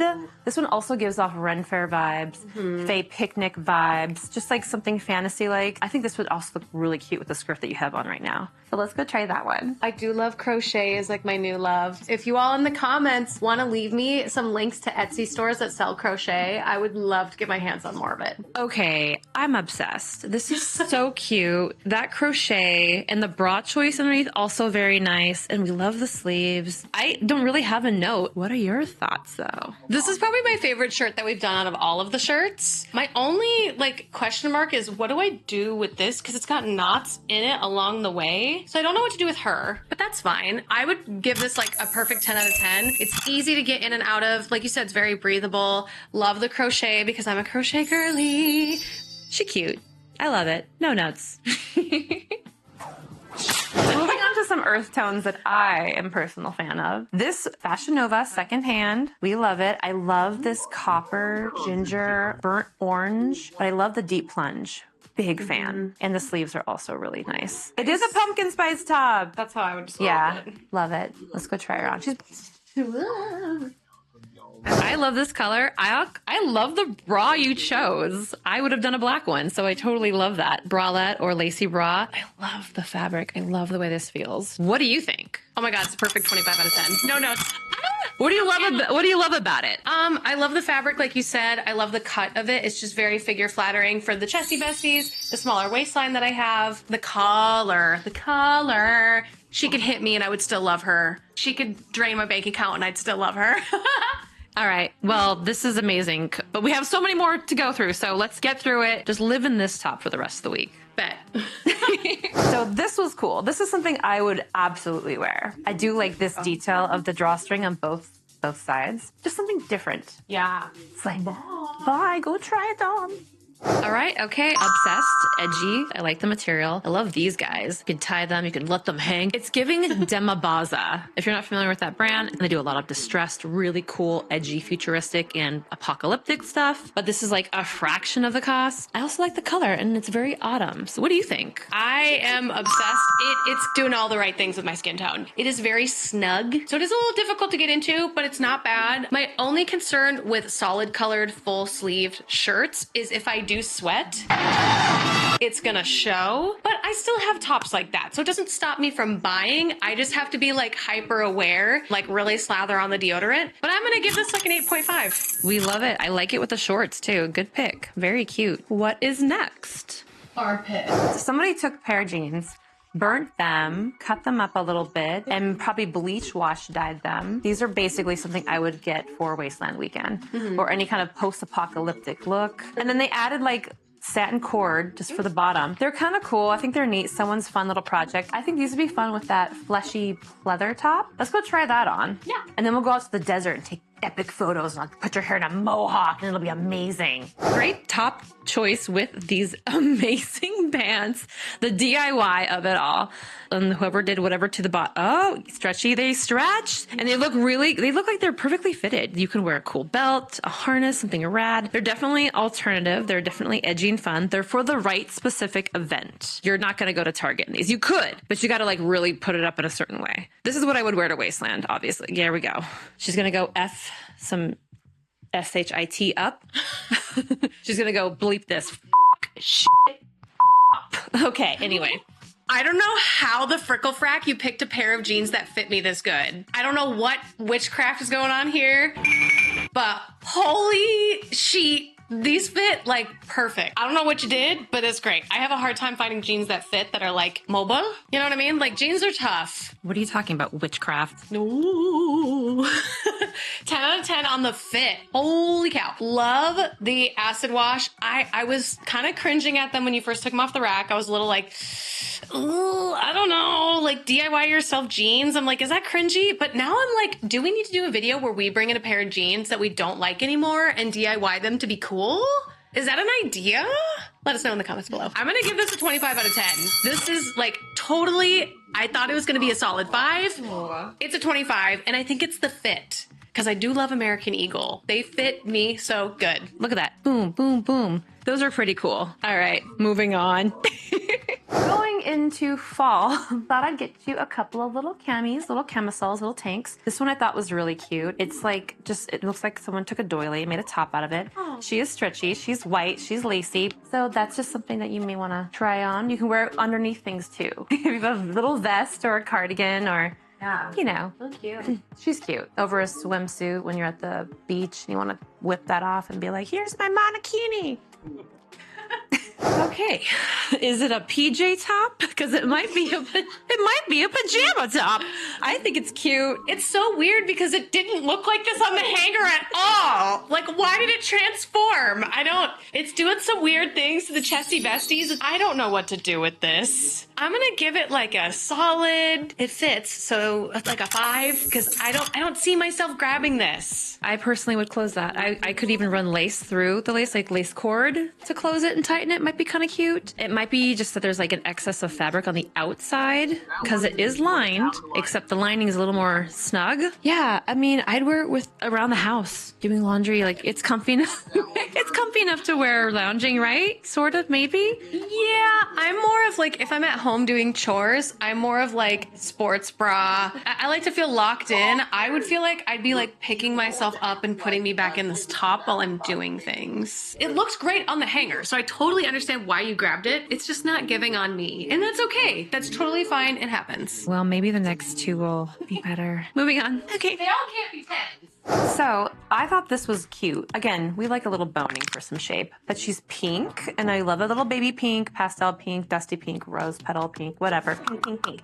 She's cute. I'd love to see this on you. I feel like I could wear this over like a long white sleeve and it kind of mimic like a sweater vest kind of look. But fitted. Yeah. Love, love, love, love. Amazing. Oh. Okay, she's cute. But again, I think we're in the boning phase. Sounds terrible. We're in the boning phase of our wardrobe here. It's just the structure is nice. A structured garment is always really nice. In addition to stretch, there's a full zipper in the back. Kind of love it. I mean, what do you think? How do you feel? I love the pink color, super great. The boning, super great. Zipper in the back, chef's kiss. I could see myself throwing this on over like a white long sleeve and using it as like a mimic sweater vest. I don't know that I would wear this on its own. I think it definitely needs to be dressed up. It's more of like a staple in your closet garment rather than like a showpiece, which is cool. I need more of those. I'm gonna give this one an 8. I think she's really cute. Good job. Thank you. Thank you very much. Yes. Let's see what else is next. So I found the perfect tank top that embodies your aesthetic and mine. She's like a little camisole with boning. She's got little flutterbies, well, butterflies if you're that person. She's got Delu canoe color scheme. It's like very much your colors. And I just thought she was really cute and fun and just something a little different. Yeah. A good nice date night, maybe an outing, evening, you know. This I don't know. is very us together. Anyways. She's cute. I'm not gonna lie. I like where this sits. I like where it stops. I love the little flutterbies. It's like 1997 wet seal called, and she was like, "What's up?" It's almost like lingerie, but not really. It's definitely a cute little top you can wear as a top. Don't know if I have notes. Like, what are your thoughts? I don't know that I love boning. That's what she said.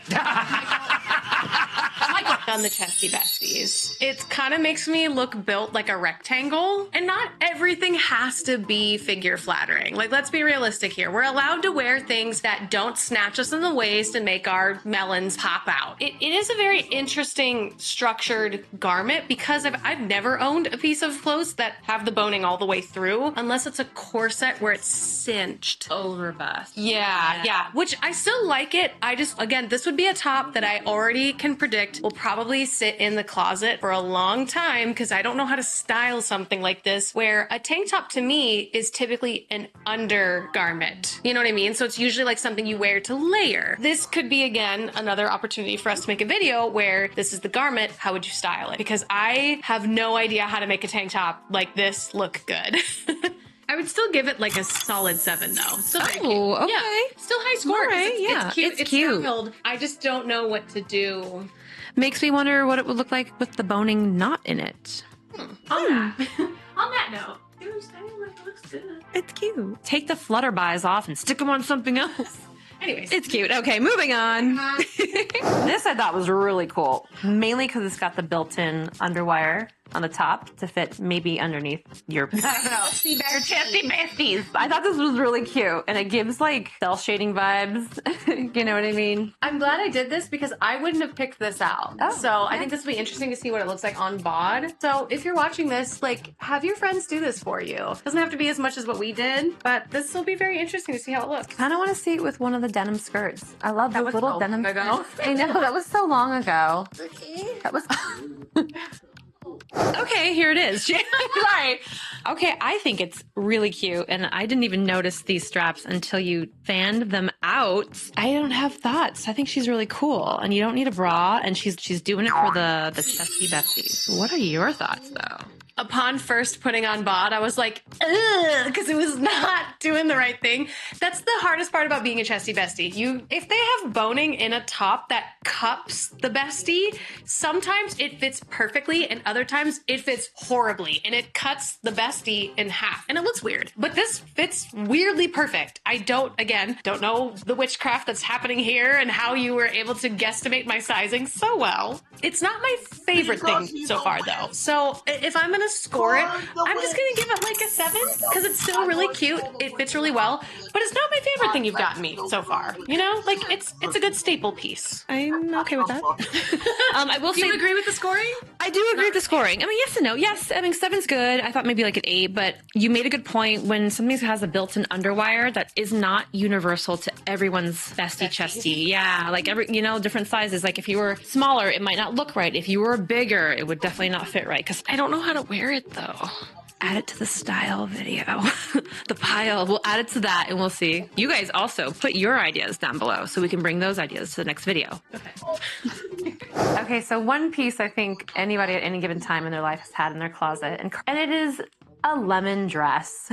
Now, you've seen like the quintessential sunflower dress. I kind of equate this with that. The lemon print comes in a lot of pinup and vintage clothing. I thought this one was really fun with like a sun hat, but I thought it was just really cute, really simple as like a little summer dress. But you can dress it up with a belt, some boots, a little vest, a cardigan if it's chilly. I love this little lemon dress. It's very cute. It's cute, right? She's cute. I even have a swimsuit to match And she's got like little palm leaves on there, which I'm like, that's different. That's kind of cool.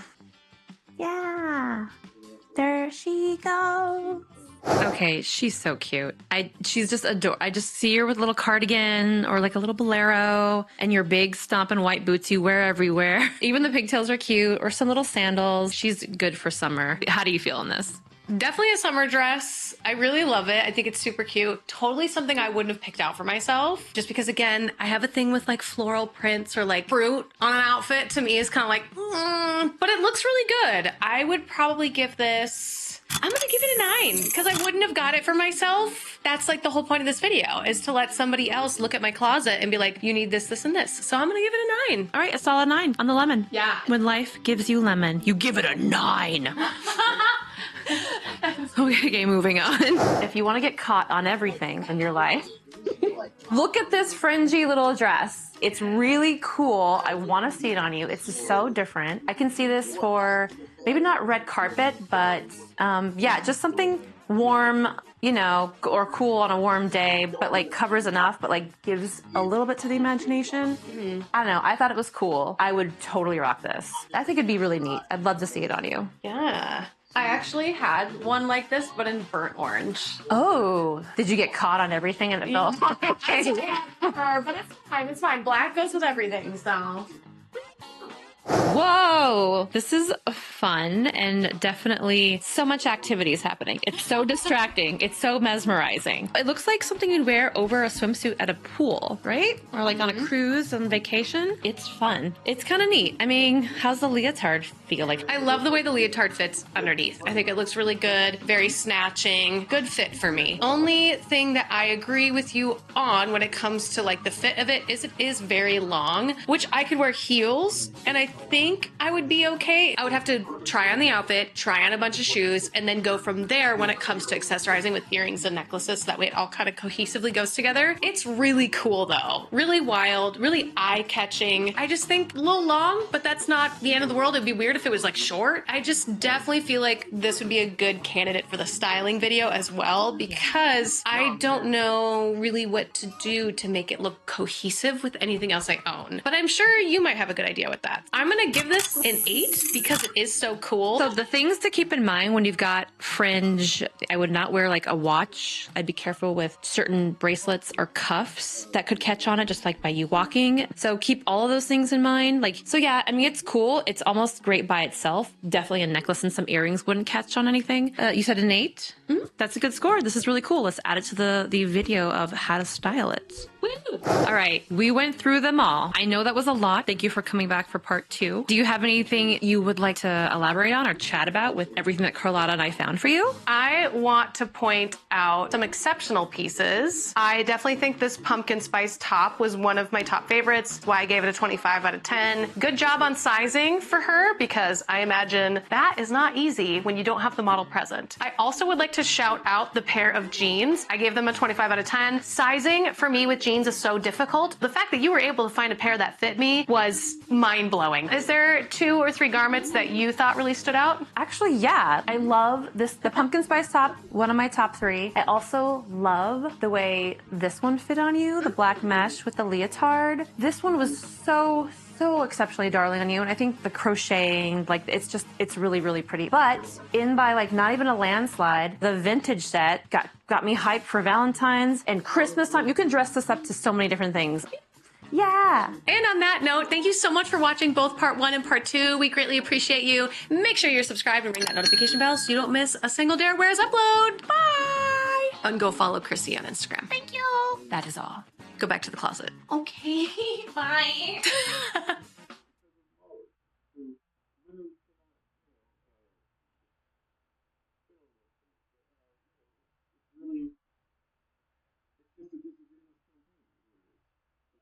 Prove something. It's not trying to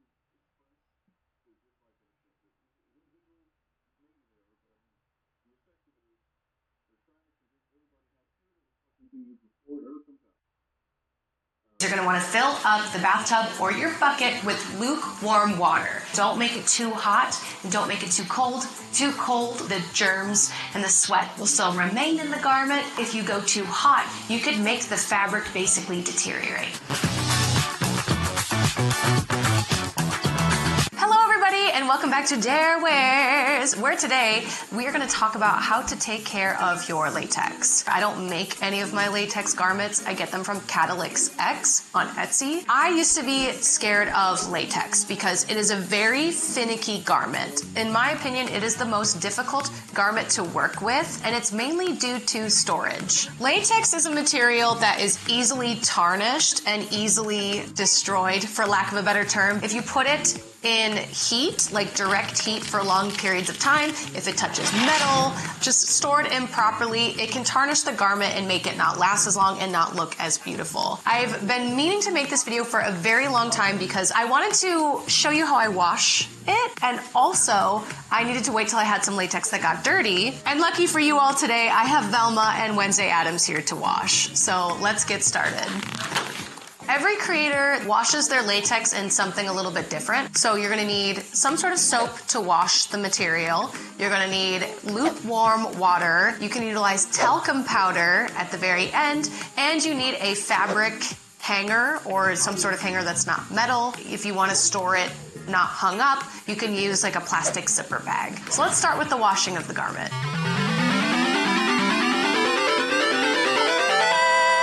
Step 1, get a bucket or use a bathtub. I personally like to use my bathtub. 1, it inspires me to actually wash my bathtub down. 2, there's a lot more space so I can wash more garments if I would like. What you're going to want to do is you're going to want to fill up the bathtub or your bucket with lukewarm water. That's very crucial. Don't make it too hot and don't make it too cold. Too cold will not really sanitize the garment. The germs and the sweat will still remain in the garment. If you go too hot, you could make the fabric basically deteriorate. So, right in the middle, while the bathtub is filling up, I use my Johnson & Johnson's baby shampoo, and I use just like the tiniest bit, I would say maybe like 2 pumps into the water. You don't want to use too much soap. It'll leave a residue on the garment. Perfect. And I'll use my hands to suds it around. Now I have to wait like an hour while it fills up. Now that my bathtub is filled, I'm gonna wash my latex. I'm actually gonna flip my latex inside out. The inside is obviously what is touching my skin, which is gonna make me sweat, which is gonna cause bacteria. So I'm gonna start with her inside out and put it right into the bathtub.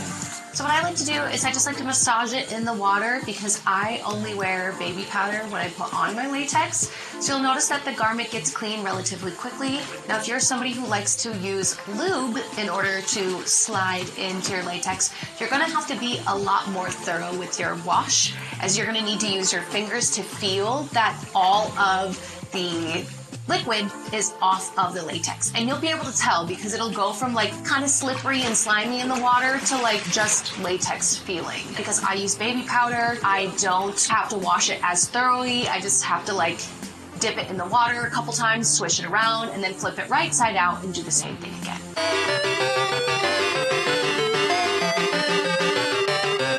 Now, if you are somebody who doesn't like to hang when you store your latex, you like to use something like this where it is a zipper bag, your latex will eventually get wrinkles. So I'm actually going to show you how I get rid of wrinkles out of my latex as well.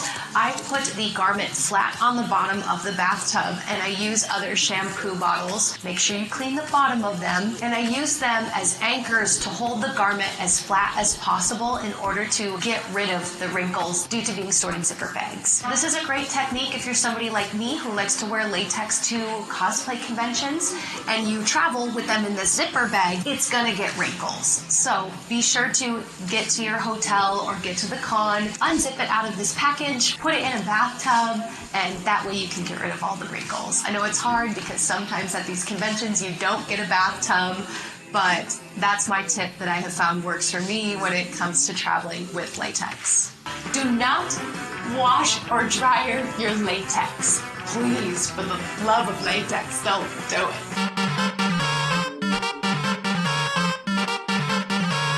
So what you're going to do is you're going to remove the garment from the bathtub and you have to allow it to drip dry. And you can't just hang it on any sort of hanger. You have to get either a fabric hanger or, like mine, I use a felt hanger. So what you're going to do is remove the garment, hang it up, and you're going to hang it somewhere where it can drip dry for, I would say, like 4-ish hours, like the longest it ever took for me personally. I like to use my shower area where I hang it from the shower head and it drips onto the ground in the shower where it can just go down the drain, or I'll lay a towel down below so that way it can drip onto the towel. But again, be careful of letting your latex touch metal. So always be aware that it is not touching any metal shower, metal top of the hanger. Make sure the garment is completely on a hanger where it won't tarnish. While I let the garment air dry and drip dry behind me, I'm gonna wash my other piece, my Velma cosplay as well, and then I'll meet you back in my room to kind of finalize my thoughts on how I personally like to store my latex and how you can too. Also, let me know in the comments below if you really enjoy these how-to tutorial videos. I have so much fun making them.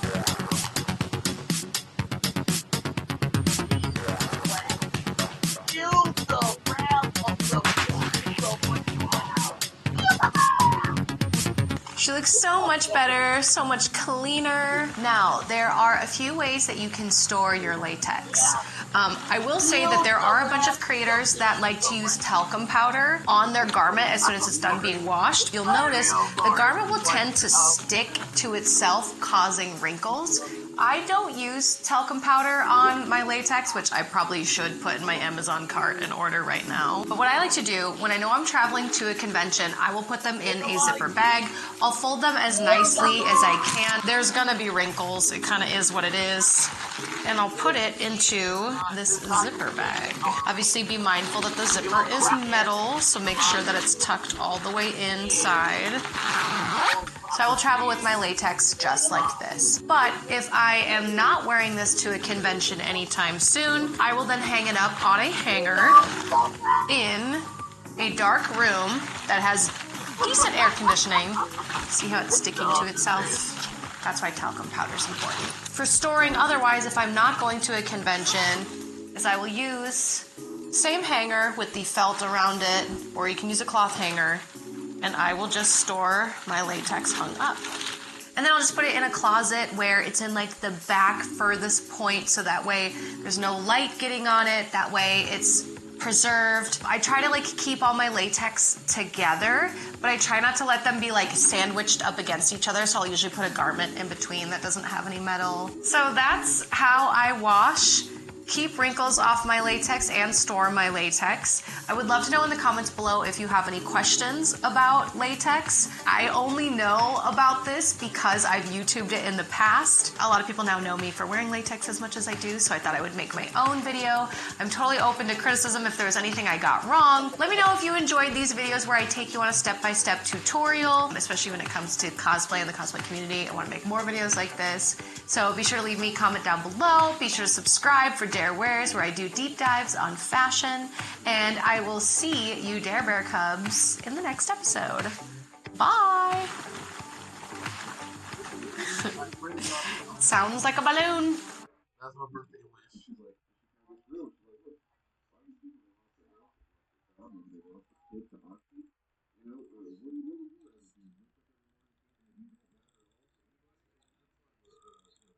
You know what if I feel like him.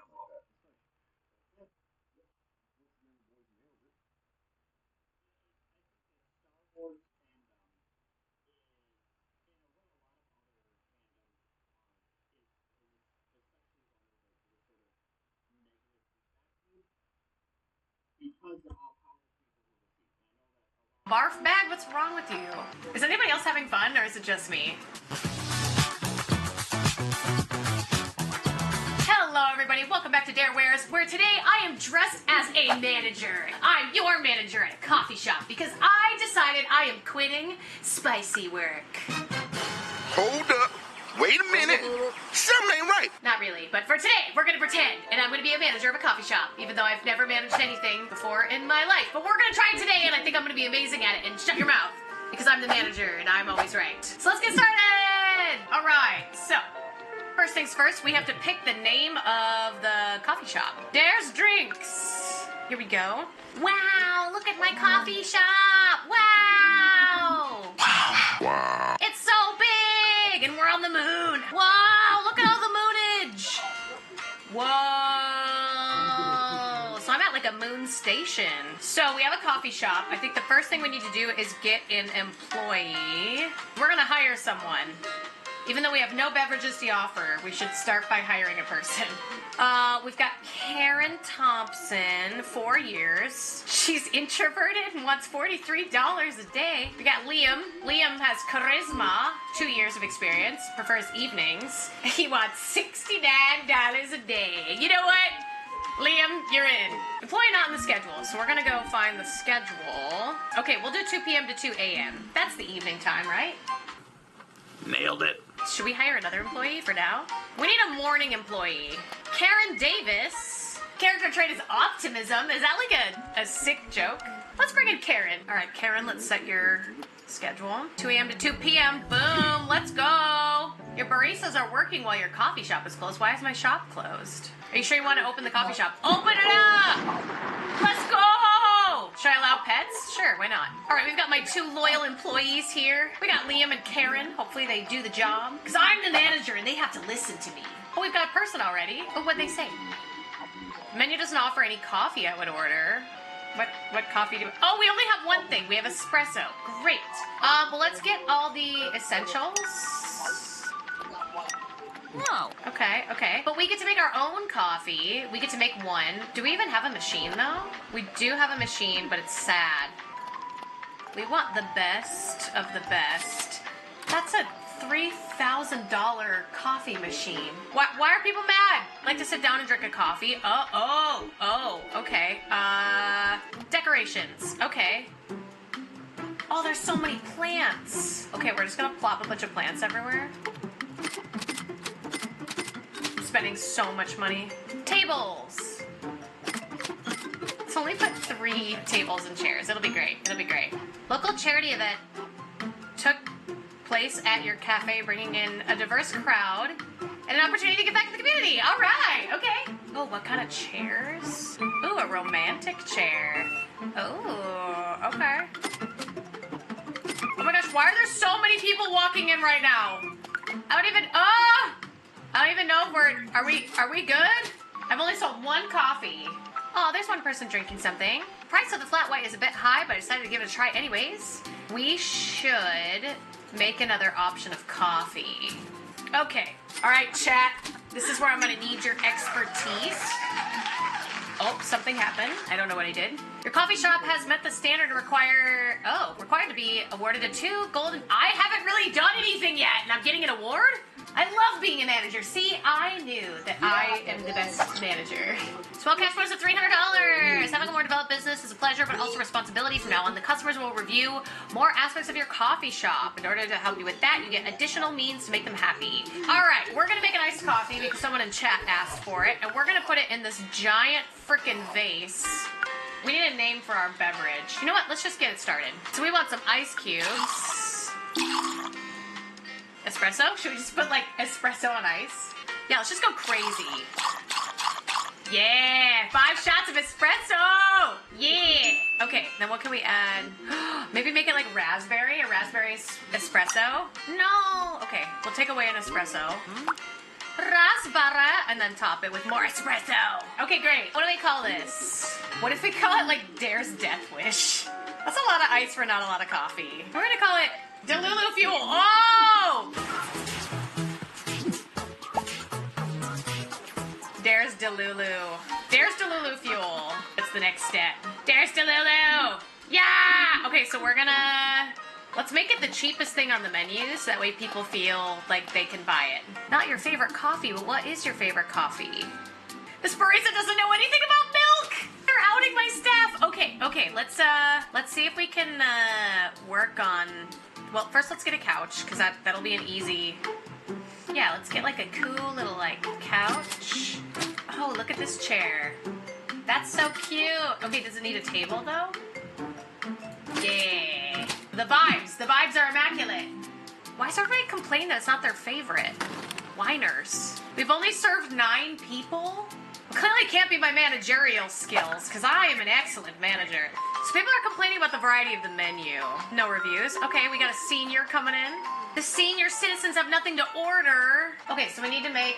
This game seems stressful. No, let's look for something that a senior citizen would... Maybe like a tiny little teacup. Okay, senior citizens prefer ice cream, latte art in the shape of a leaf, very high caffeine, very low calories. Okay, they want just like a latte with leaf art, right? Coffee. Oh, they want low calories but high caffeine. I'm getting stressed out. Okay, ice cream. They want ice cream in it. What flavor ice cream? Old people like pistachio. Oh, that's a lot of ice cream. They want round leaf latte art. Okay. So maybe I need to put like syrup or something on top. What about like hot milk with cold ice cream? Cold milk. Why is it not going up for the seniors? I don't understand. What am I doing wrong here? They like ice cream. They want the round leaf latte art. Latte art! They want the leaf. Leaf. Okay, well, it's hitting with the techies. Okay, it's hitting with somebody. We're gonna scratch that this is for the seniors. We're gonna make this for the techies instead. We're getting something. We're getting somewhere. Okay, special ingredients, size small. Waffle roll? Wait, they want like a topping with a waffle roll? What the frickle frack? Oh, okay, a little waffle roll. Bam! Okay, we're gonna call this, we need like a techie name. I need some suggestions for this beverage name. It's got pistachio flavored ice cream.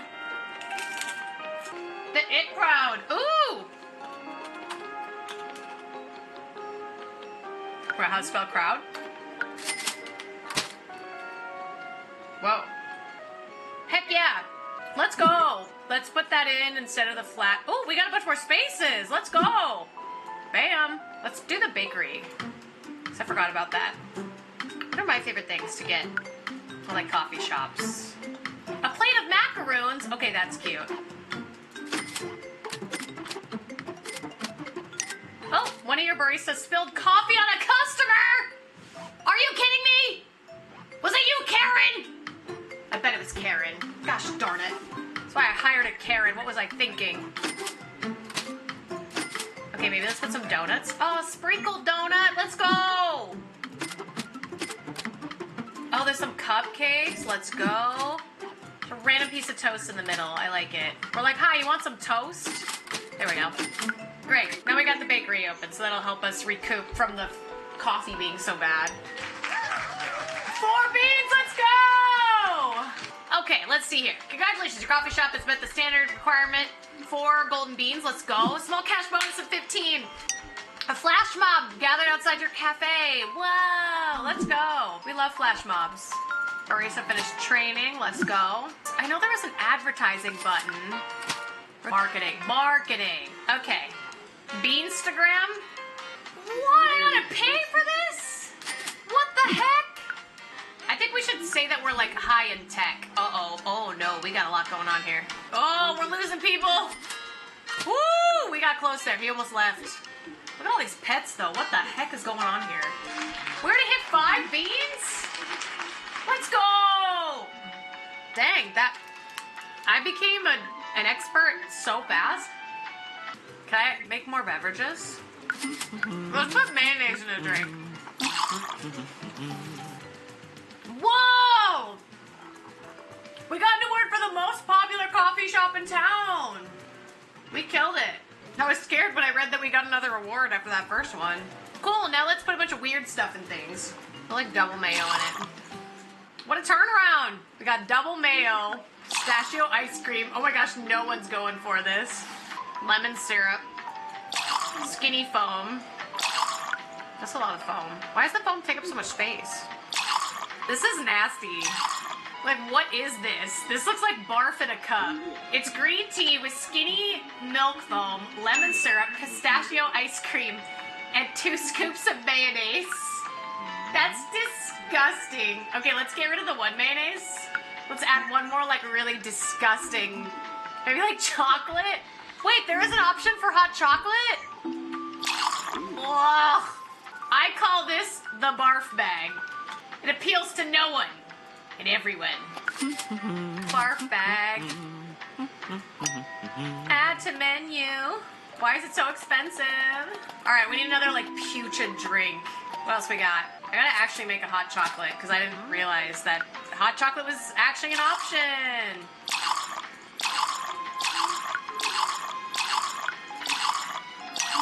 Great. Maybe let's just do the whole thing hot chocolate.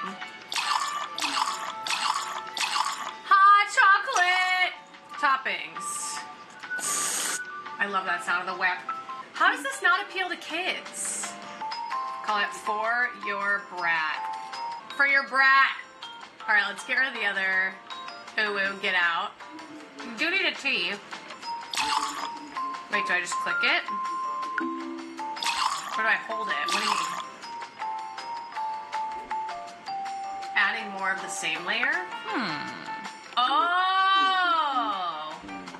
This game is trying to tell me that kids want lemon balm tea over hot chocolate. I know we're on the moon, but what?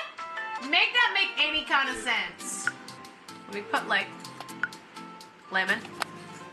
Cute. What should we call this? It's lemon balm tea. But it should have, like, a fun name. What does this award mean? What? What does that even mean? Dirtiest coffee shop in town? Oh no, is there trash everywhere? I'm just gonna call this trash so I can go clean the coffee shop. Trash! Here you go. Okay, I gotta go. Whoa! Whoa, I was gone for like 10 seconds. Where's the cleaner? Who goes to a coffee shop and notices the cleaner is poorly qualified? How annoying. What a brat. Wow, this tourist guy is super annoying. He's like, I didn't order anything. I ordered a cappuccino, but I don't feel like it. The handyman is poorly qualified. The cleaner is poorly qualified. Yeah. How rude. How rude. When I'm on my break, you can't pay me to care. Ooh. We got another award. Best decorated coffee shop in town. Let's go. I kind of feel like we smashed it. Alright everybody, thank you so much for watching this YouTube video. But if you want me to play this game again without any of the money advantages, let me know. Also let me know if you like watching me play these simulation games, because it's fun to play something else that's not what I do every day. It's fun to kind of act out the scenarios. Let me know in the comments below. Don't forget to subscribe, and I will see you Dareware students in the next upload. Bye! I killed it. Like, I'm the best manager ever.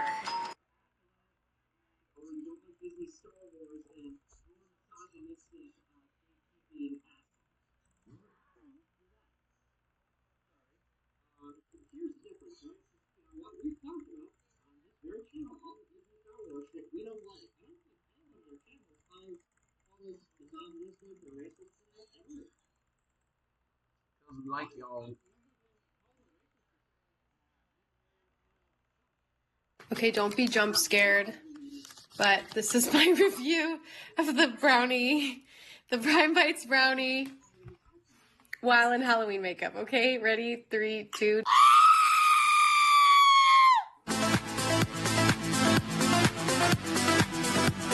Hello everybody, and welcome back to another episode of Darewares, where today I'm going to be wasting no time and getting right to the TikTok shop, because I'm going to be purchasing the first few objects that TikTok shop sends my way.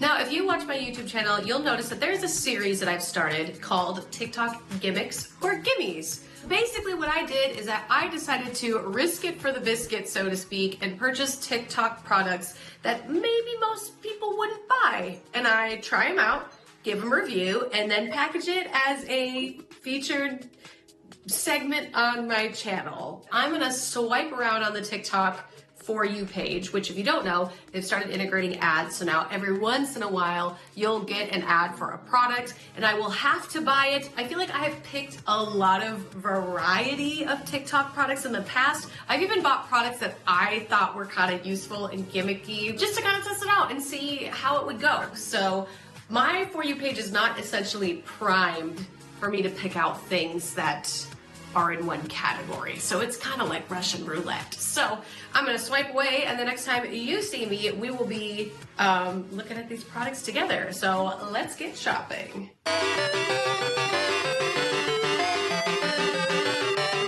My biggest package that I got is the Back to School Immersi Memory Foam Neck Pillow Soft Comfortable for $24.99. So again, pretty inexpensive. Why is it back to school though? Oh, okay, there's a return policy. Memory foam pillow, 100-night free trial. So if I hate it, I can return it.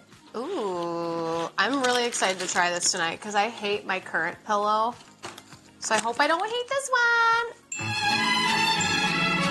Yeah, I don't know why I hate my current pillow. It's just like too soft. I'm scared this one might be similar to that. Here she is in her glory. So, interesting shape. Very interesting. So you're supposed to lay your head on it and then your hands can go like off to the side if you sleep on your arm. It's really soft. I have a feeling it's not going to be the right density for me. But you know what?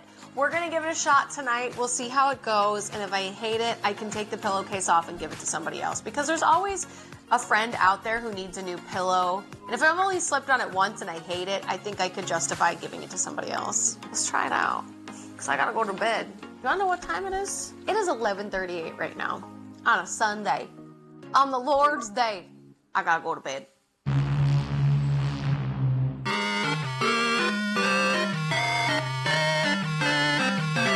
The next product is a beauty product. This one is called the Medicube Official Shop Collagen Night Wrapped Mask. and it was for $23.99, and it came in this cute little pink box. If you don't know, I'm having a lot of skin issues lately, which is why I haven't been doing any like beauty tutorials up close.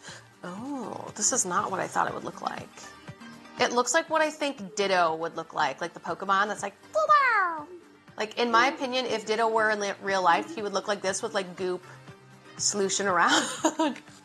But yeah, I've been trying to take a break from the beauty videos because I'm having like something very similar to eczema, like a little bit of an eczema flare-up, like on my little forehead here and the sides of my face. So I don't know that I should be introducing something new to my skin, but what the heck, I'll do anything for views. That's a joke. No, really, that is a joke. I will not do anything for views. Anyways, so there's this glass skin trend that was like taking over TikTok over the summer. I know I'm like 10 years too late at this point, but I'm still gonna try it. It's a collagen night wrapping mask. Collagen extract fills the skin with moisture. Smooth and firm skin overnight. I don't know, we're gonna give it a shot tonight when I wash my face. After cleansing, apply it evenly over the face. Last step of skincare while avoiding eyes and lips. Wait 15 minutes for it to be dry. And go to bed? And go to bed wearing it? Remove the wrapped layer in the next morning. Okay, I'm stoked to try this now. Again, it was $23.99, so, you know, $24. Hopefully it's worth it. Makeup is off. I'm a little sleepy, but now we're gonna put this on. Wish me luck.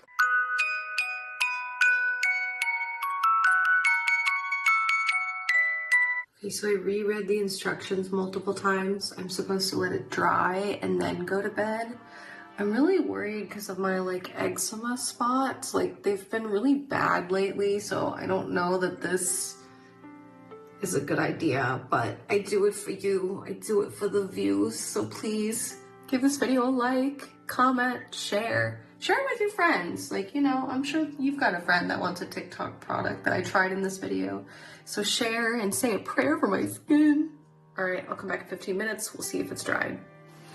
This is gonna be the weirdest night of sleep ever. I've got the collagen mask on. You can totally see it. Wow. That looks interesting. And I've got my new pillow. Wish me luck. Good night. I'll see you in the morning. Good morning, everybody. It is now Tuesday. Sorry for the jump scare, but I cannot wait to pull off this collagen mask. I am so curious to see how satisfying it will be. And it was my second night sleeping on the new pillow.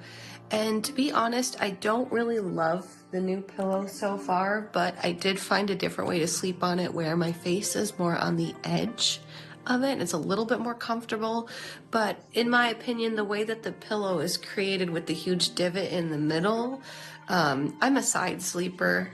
It doesn't allow me to really sleep on my side that well, but regardless, we'll try the pillow for a third night. Let's try taking off this collagen mask and seeing how my skin looks.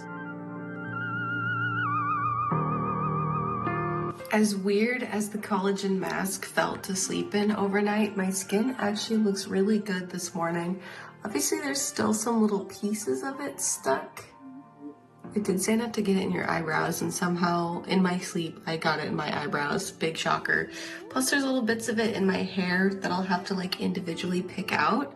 But I feel like my skin actually looks pretty good. I think I would give it another chance. I don't really know, like, what is it supposed to do?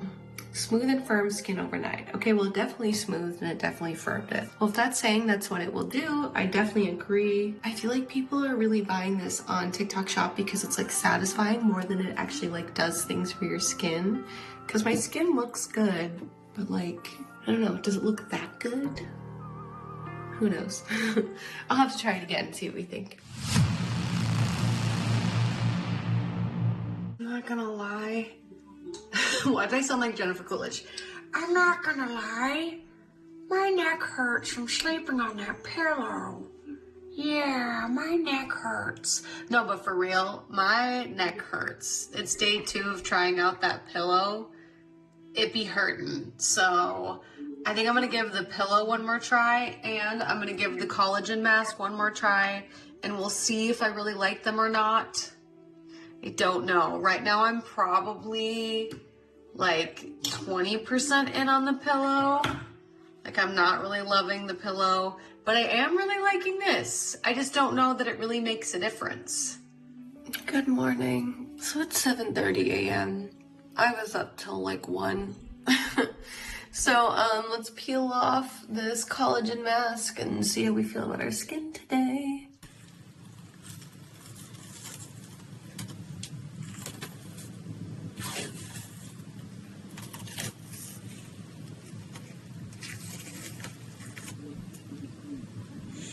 This is the hard part about this product, is that like my skin doesn't feel any different. Like it doesn't feel like taut. It doesn't feel like moisturized. It doesn't feel like cleansed. And I feel like this product kind of takes away from my nightly routine because I usually do a nighttime toner. I do like a really thick sleep moisturizer usually. So I don't know that using this product every day is the way to go, but I will say my skin just looks very like shiny. It looks very clean, even though like I didn't get to finish my whole nighttime routine. Yeah, I don't know. I think it's really fun. I think it could be like a fun trend to try and do. It is very satisfying, but I don't know that it's like a need. You know, like it's not like a must-have, but I'm gonna give it like a 7.5 out of 10 just because it's really cool. And I feel like it's not like putting things in my skin, in my opinion, and I'm not an esthetician, but it's not like putting more junk in my skin that makes it look bad. So do with that what you will. It has been 3 moons and somehow I have blonde hair and leaves growing out of my head. And this pillow has been the bane of my existence. I hate it so much, so I'm gifting it to Jim. Very early Christmas.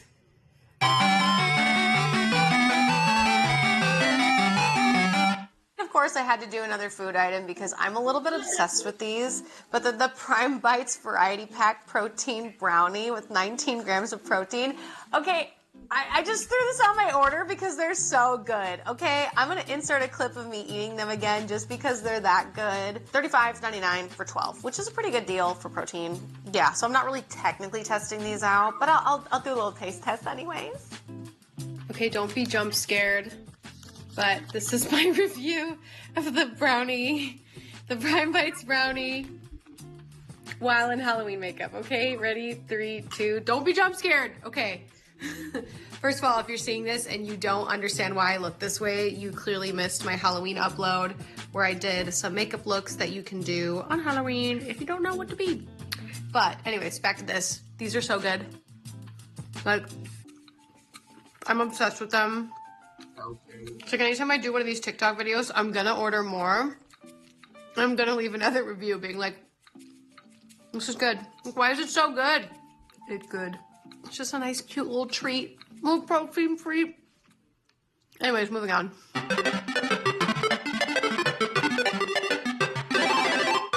The next item was more of a splurge, if I'm being honest, than an actual need. But I picked up the remote control for TikTok page turner for Kindle app Bluetooth camera video for $19.99, which, in my opinion,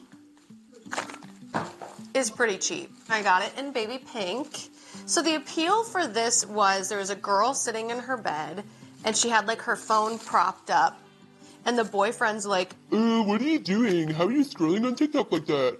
And she's like, oh, it's this new thing that I got off the TikTok shop. And then I was just like, take my money. Take my money, TikTok shop. Must do settings before pairing on iOS. Excellent. So there's instructions. Great, and they're in English. Love that. Okay, it's also kind of like an iPhone. Comes in this like case. This looks like the thing. Does this go on the bottom of your phone? Oh, it's a charging case. Okay, that's kind of cool. Oh, it's like a legit ring. Oh, that's kind of fun. So it's like a little ring remote. It's got like a cool texture to it. I kind of like it. All right, so we're gonna put this in here. See, it fits lovely in the case. Will you marry me? I don't feel like there's a lot of risk slash reward for this one because it was only $20. So to me, I have a feeling this might not be a very durable product, which I'm fine with. Like, I'm very well aware of like what the money you put into your tech is really important.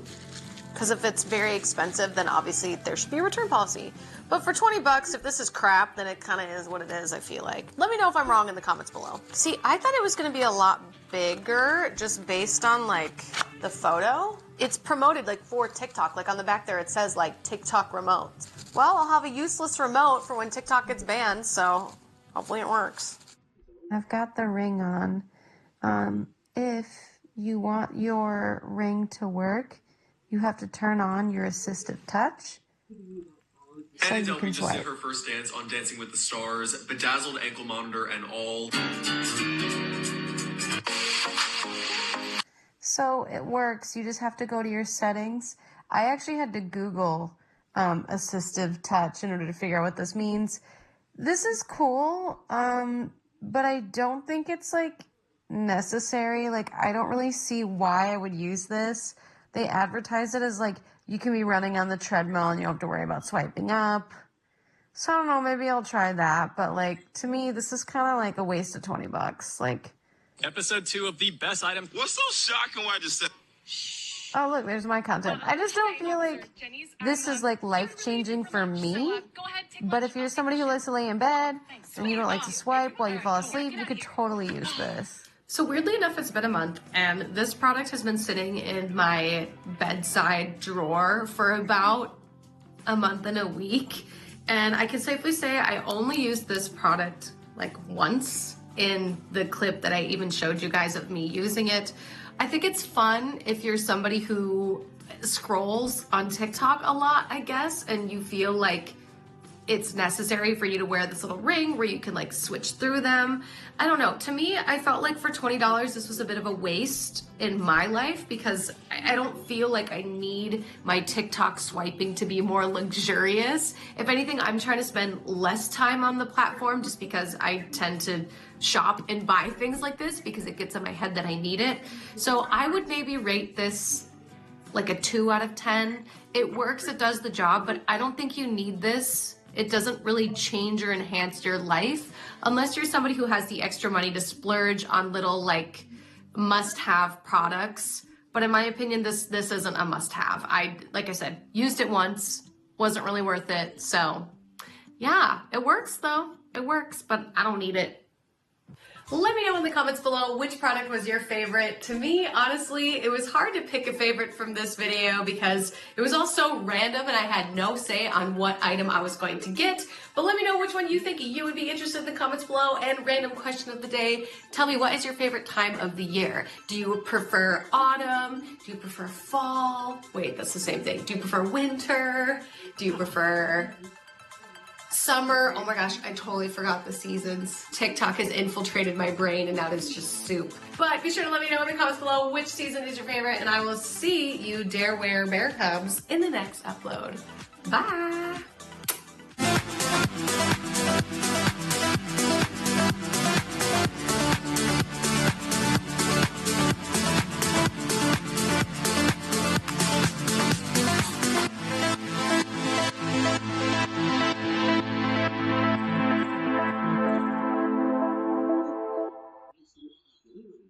Manufacturing of them not being able to keep up with the demand. It was so big that the original form of this little thing was making a comeback. Because if you couldn't get your hands on Beyblade, it was easier to source out the, at the time, only maker of Begoma.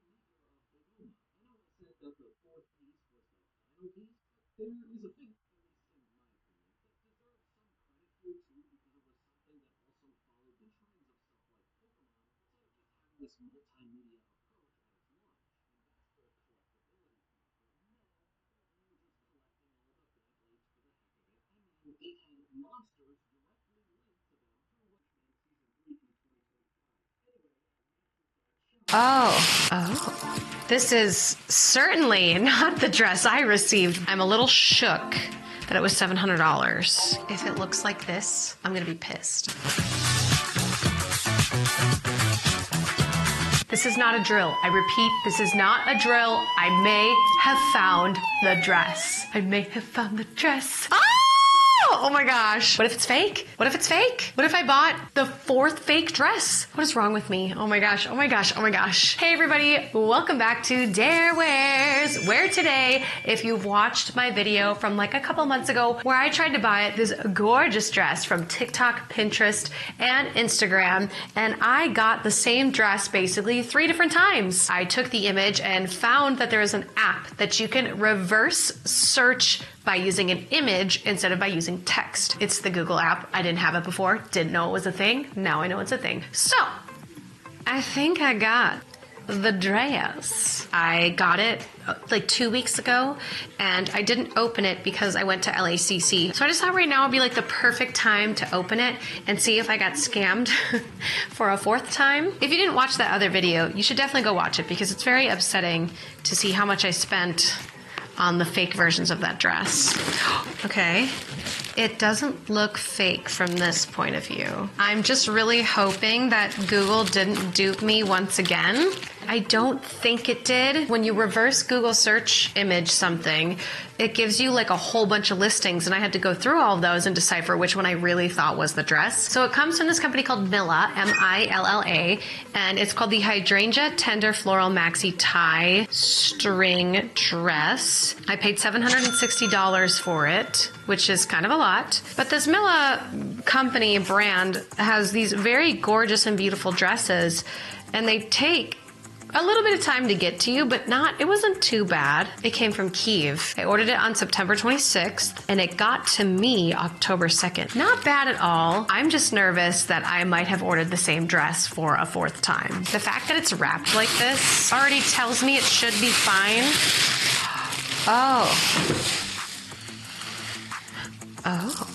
All right, this is certainly not the dress I received before. This dress is non-refundable and cannot be returned if you remove this label. Interesting, so they give you this nice big cardboard tag. The website is called itsmilla.com. It's got so much structure in it, so much boning. It's got the corset in the back. It's billowy and beautiful. My goodness. I think we found the actual dress itself, which is extremely good news. $700 though for like a picnic dress. I don't know. I'm very happy that it's not fake. I'm very, very happy. Don't get me wrong, but I'm a little shook that it was $700, but it's made quite well. It is very, like the detailing is very beautiful. So let's go back and just try on the other dress. Let's go backwards to work our way up to this one. I just want to feel the sadness that I felt when I first got the other dress like 3 times. I want to relive that and then try on the $700 dress because I think it'll just add to the win that we just got.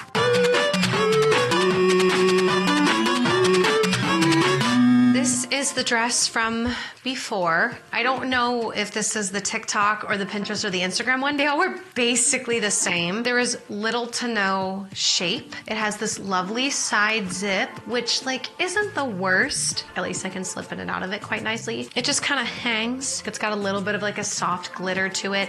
There's absolutely no cups, no boning, no support up top. And you can just tell because I'm just not as like lifted up top. I look like I'm kind of wearing a sack. It has the ties, the ribbons on the side. It does have a corset in the back. Well, not a corset, but like a makeshift corset in the back to cinch in your waist a little bit. Is this that dress?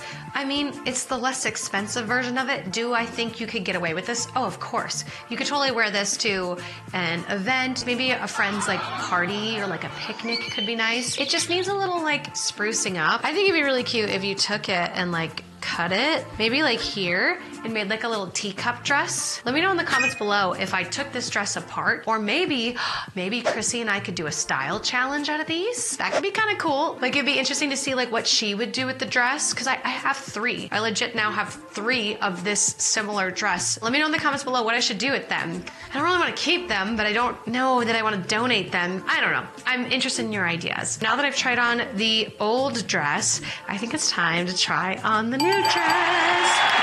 If it looks like this, I'm gonna be pissed.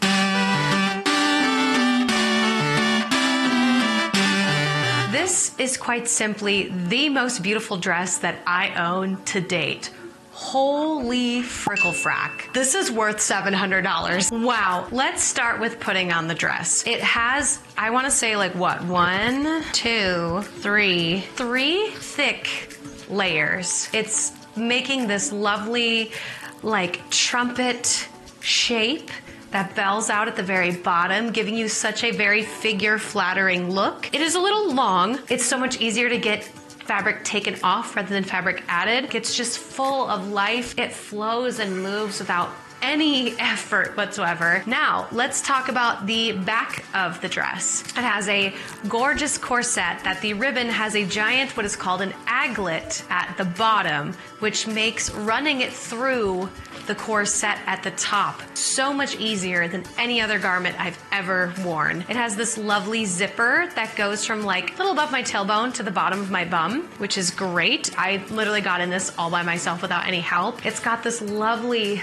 beautiful structure up top here, so there's some boning, but it's not uncomfortable. It just feels elegant and lifted and stunning. And these bows, you can't untie them. They are sewn. I don't even care. It looks gorgeous as it just falls off the shoulders. Oh, I feel like such a princess. Stunning. It's stunning. I want to just frolic all day. I just want to like spin and twirl. I'm so sad that it's like winter right now in LA. This is not the dress for that. I'm shocked. I'm stunned. I would love to know if you watching this would love to have me do like a princess try on review, like clothing review of all of my like princess dresses that I have from Amazon, now from this company, and just like give you my honest opinion on each one. Some are extremely affordable and they're gorgeous, don't get me wrong, but this is a whole nother level of like, this is S-tier princessing. I want to wear this everywhere I go. Let me know if that's a video you'd be interested in. Being a little bit of a princess, would love to do that. Look at my princess hands are coming out. I'm shocked, amazed, stunned, blown away. This was so worth it. I mean, $700 is a lot, but if you are looking for a gorgeous dress, should I order more from this company? Do you want a full-on review from this company? Because I could look up if they're green, if they're eco-friendly. I will have to save up for a very long time to do so. But if you let me know in the comments below, maybe we could do a springtime haul by the time that this video is up and by the time I make enough money. I just can't stop staring at myself. Wow, this is so figure flattering. I think this could really work for any body type. It's so beautiful. It takes everything here and just kind of like lightly shelves it upward. Gives this lovely like trumpet look at the bottom. I don't even know what else to say. This is stunning, gorgeous. I need somewhere to wear this to. Whew. Oh my goodness. Okay, we've got to see it on the ground now, off the stool. I totally feel like Giselle when she makes the outfit out of the curtains. Like this totally looks like it could have been like a tablecloth. Like imagine this like draped over a picnic table. I've been dreaming of a true love's kiss and a prince I'm hoping comes with this. Tell me that that's not what this is. Tell me that that is not what this is. Or like Maria, Sound of Music, when she makes the outfit out of the curtain. Let's start at the very beginning. A very good place to start. When you read, you begin with A, B, C. When you sing, you begin with do, re, mi. I think in another life, I would have played Maria in Sound of Music. Like in the community theater, maybe. I don't know, it might be too short. I love it. I love it so much. I at first was like, is this worth $700? And I'm looking at myself and I'm like, she's worth $700. Is this like bridal? Is this giving bridal to you? Should I do a bridal haul? I think I need to do a bridal haul. Like what if I try on like Amazon's wedding dresses? That could be so I think we're doing it. We're doing it. So my questions of the video were, should I do a bridal trying on Amazon's wedding dresses? 1. 2, should I do a Disney princess review? Like where I try on a bunch of like princess dresses. Would you like something like that? 3, would you like Chrissy and I to take apart the other 2 dresses and see who can make it into a better dress? Oh, I could do a prank on her and just like whip this one out instead. Because she doesn't know I bought the real thing yet. She has no idea. She hasn't been over yet. It's so different. It's hard to say that it's not the same dress. It's the skeleton of this dress, the bare minimum. The fabric You can be duped by the fabric because it's close. It's close enough, but it's just not giving the body and the detail. This is my problem with this overall testing this and doing this video. You are expecting this dress. You're trying to buy this dress, right? And you get served an ad, this gorgeous model in this dress, looking stunning, looking gorgeous, and then this shows up. That's my problem. And like, yes, you should set your expectations and realize that like this is not a $70 dress by any means. The fact that we are in this space where you are seeing this as the image and then this is what you end up getting in the mail is just, it's just hot garbage. Like, we need to help each other out, ladies and gents. It's not okay. It's not okay that they're stealing designs and the cost of the photographer and the cost of the model's time to sell you something that just looks awful in comparison. You could get away with that, of course. You could totally wear it, but come on. This is the smoke show. And then that's like 10th place. I'm getting angry now. I'm getting like so angry. Like, I bought that dress 3 times and I got nothing like this. By the way, if you're planning on proposing to me, this is what I want to wear when you propose to me. Anyways, this is the end of the video. Let me know if you think I got scammed, the other 3. And if you don't think I got scammed, I don't know what's wrong with you. Might need to get your eyes checked because like there's 2 very different dresses. Let me know on the 3 prompts that I asked you about and I'll see you, Dare Bear Cubs, in the next upload. Let me know if there's any other websites you want me to test out for you because I am willing to put my credit card on the line for you. Sometimes. Thank you, everybody. Share with your friends, and I will see you, Dare Bear Cubs, in the next episode. Bye. I'm not going to take this off. Nope. I'm sleeping in this. Good night.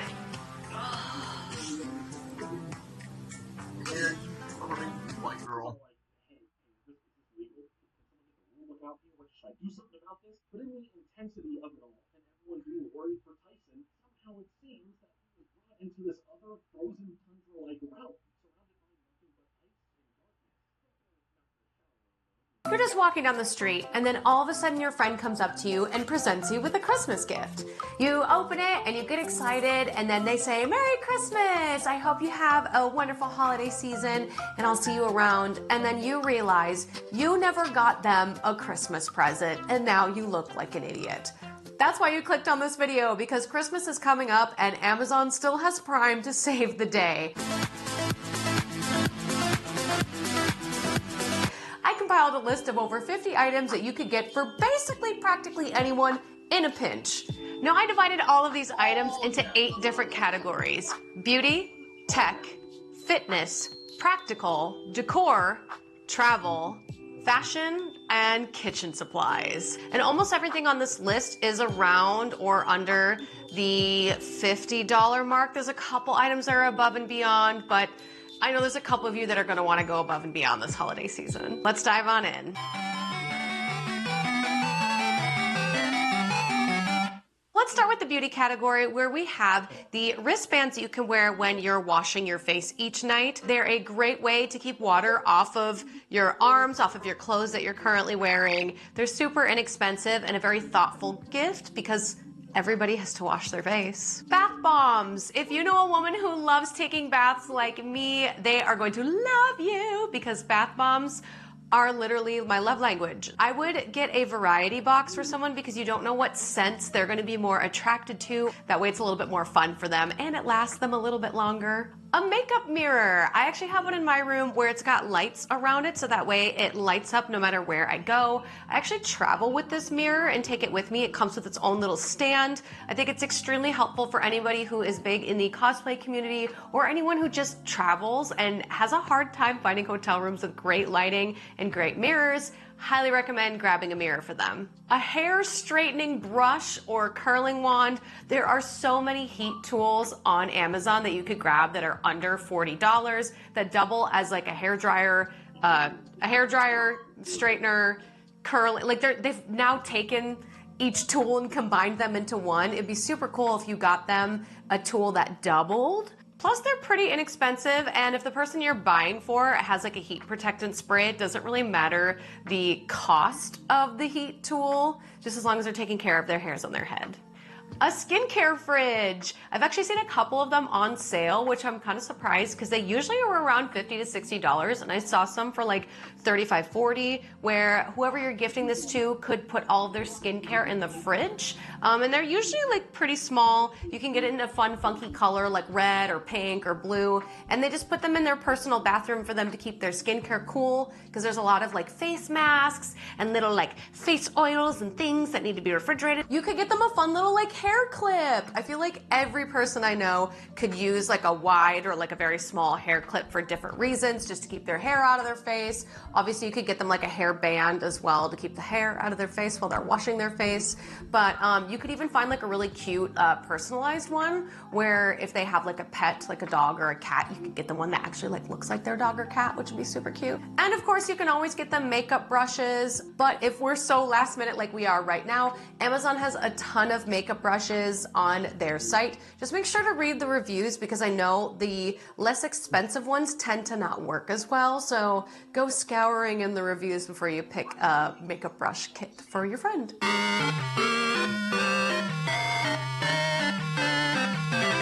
This one sounds a little crazy, but hear me out. A soap dish, but for jewelry. So if you know somebody who tends to lose their jewelry, their earrings, their necklaces, or their rings a lot, consider getting them like a fun little soap dish. And then instead of it saying like soap dish, like there's one that looks like a claw foot tub, and I'm obsessed with it. So you could just write like, for when you lose your earrings, you dump. Now, if you got somebody a book and you feel like they're not much of a reader, you could consider just getting them decorative books. There are so many different kinds on Amazon that actually open up. It's just like a faux book where you can like store and hide things in. So I think decorative books could be really fun. Now this could be a little bit expensive, but like a humidifier I think is always really fun. There's so many different shaped ones. Like there's one that's like a rain cloud that like trickles down rain. There's different like artistic looking ones that are like statuesque and really fun and very like expensive looking. I think everybody could use a humidifier. I don't even have one, so I'm going to be putting that on my Amazon wish list as well. Shameless plug. And simply, you could always get them a photo of you and them together. I've actually received that a couple of times as a gift, and I really love it. Honestly, like it makes for great decoration around my house because I don't really print a lot of photos of myself anymore. So maybe consider, if you don't really know what to get this person, but you've went on a trip together or you have a lot of memories together, maybe print out that photo and put it into a cute little frame and decorate it. Side tangent, have you guys actually looked on YouTube and tried to like get some ideas of what to get for somebody for Christmas? And their whole video is just that creator's personal wish list where they're like, I want a Tatcha makeup, or I want Selena Gomez Rare Beauty. I feel like a lot of the people that make successful Christmas wish videos literally don't even like think outside of their own preference. But anyways, I digress, because I did so much research today for this video to try to see what other people were putting on their lists, and I was appalled. It literally is like they pulled up their Amazon wish list and was like, fuzzy slippers in pink. Not everybody wants fuzzy slippers in pink. Oh my god, and don't even get me started on everybody that says they want Skims. Not everybody wants Skims. They're on the same level as Shein and Temu on the fast fashion scale, which is frustrating. Nobody cares about the planet anymore. It's devastating. Anyway.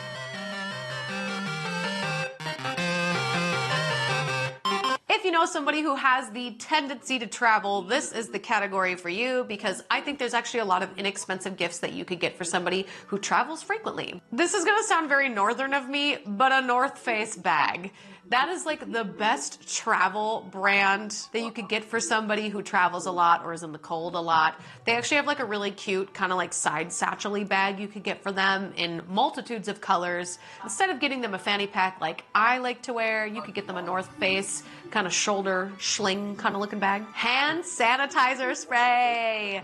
I don't have hand sanitizer spray, but I'm always stealing Chrissy's. So if you know that somebody likes to travel, or you know they are very aware of their sanitation, or they carry a purse with them everywhere they go, get them a hand sanitizer spray, because like my gosh, we could use all of the germ fighting hacks and techniques that we can, especially since we all lived through the Rona. So I think that's a great gift for people who travel. travel mini bags, where it's like, it's a bag, but then inside the bag is a smaller bag, and then a smaller bag, and a smaller bag. I can't remember like what the term is. Editor, you can put it in here. The term you're looking for is nesting bags. And then like one can be for your dirty laundry, one can be for your shampoos and soaps. So if you know somebody who travels and they're a little bit unorganized, consider getting this for them, because I think they would actually really love it. And it's kind of the gift that keeps on giving as they keep traveling. Air tags, they're actually on sale on Amazon right now. Air tags is basically a little itty bitty device that you throw inside your luggage. And when the airline loses your luggage, you'll actually know what city and where it's at. And also if somebody actually picks up your luggage at the airport and takes off and doesn't double check that it's not their luggage, happens a lot. That's why I started putting stickers on my luggage. And that way you can at least know where the luggage is going. Maybe consider getting the gift of an air tag to somebody. Oh, also, I forgot to write this one down, but a passport cover. Like there's so many really cute passport covers on Amazon.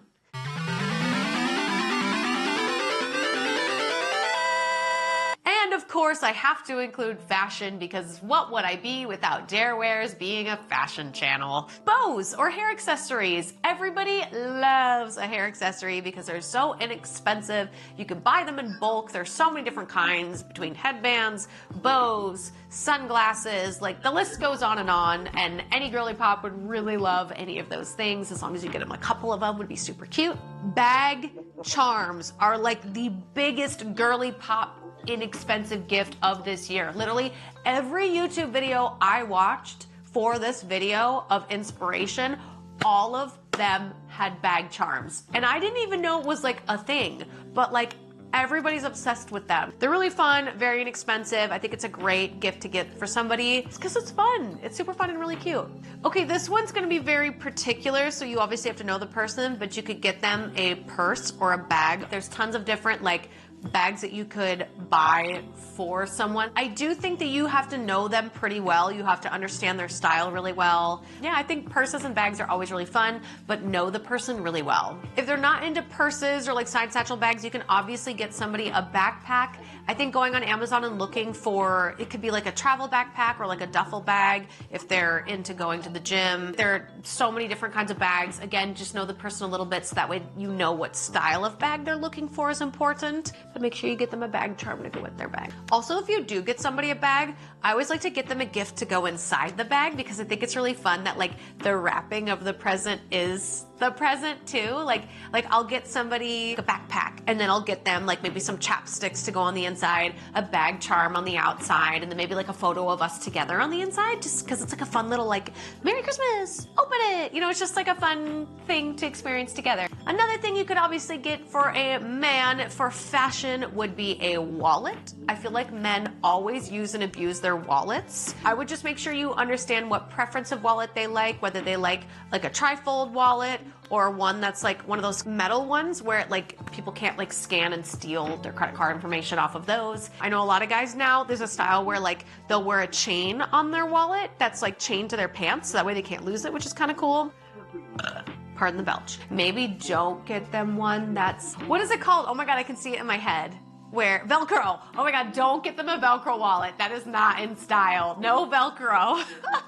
And also you could obviously get somebody a scarf. I think it's a safe bet when it comes to fashion and clothing, because there isn't really sizing in scarves. So you could get somebody a scarf themed to like their favorite anime, their favorite movie series. There's just so many different varieties. It's a very easy thing to get for them. Like for men, you could get them ties. Ties are really great, or like bow ties, because they're one size fits all. Pocket squares to maybe match the ties that you get them. For women, you could get them like berets or beanies. Like there's so many other fashion things to get people. But again, I wanted to keep this as neutral and open as possible, so that way you don't have to think about sizing.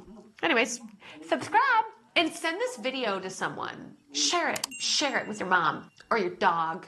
Or your neighbor. You and your neighbor can have watch parties to my YouTube videos. What do you mean you're not subscribed? Look at this graph. Look at it. 58.1 of you aren't subscribed.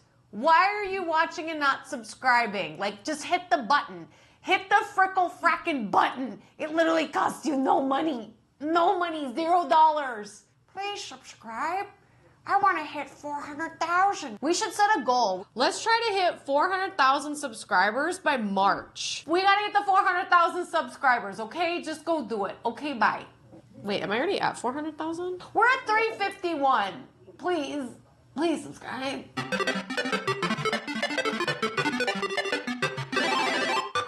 The next category we're going to be getting into is tech. I think getting somebody a piece of equipment, especially if they are into content creating, they work in the tech world, or spend a lot of time at a desk, I think one of these options could actually be an incredible gift for them. A phone stand or like a wireless charging pad for their iPhone or Android, I think is always a really great gift. I personally actually have one at my main desk, and I have one that sits with me here in my bedroom, and I have a travel one that comes with me in my suitcase. They don't usually last for very long, so even if you get it for somebody who already has one, they're probably going to need one soon anyways because they don't last.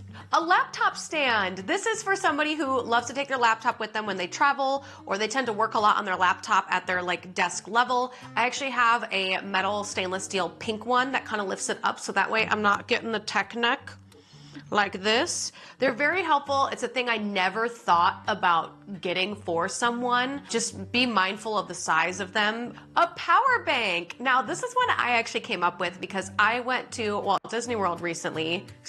I went to Walt Disneyland recently, and I had like 6 power banks in my backpack, and I was kind of like, maybe I need a new power bank because I use mine so often that the charge doesn't last all day in my power bank. So highly recommend getting one. I am really eyeing one that's solar powered. You don't have to go that far. I know those ones are a little bit more expensive because you can leave them on your dashboard. They'll charge throughout the day, and then you can plug your phone in after you leave work. There's even ones that have multiple cords on them, so you could charge your friend's Android, you could charge your friend's iPhone. They're very helpful and extremely useful. An ember mug. For somebody who loves drinking coffee or tea and they love to sip it throughout the entire day, you can get them an ember mug, which basically is a mug that keeps the beverage hot all day. They can be a little bit expensive, but if this is for somebody that you personally know really well and you'd like to heat up their daily routine, you can definitely get them an ember mug. It's very nice.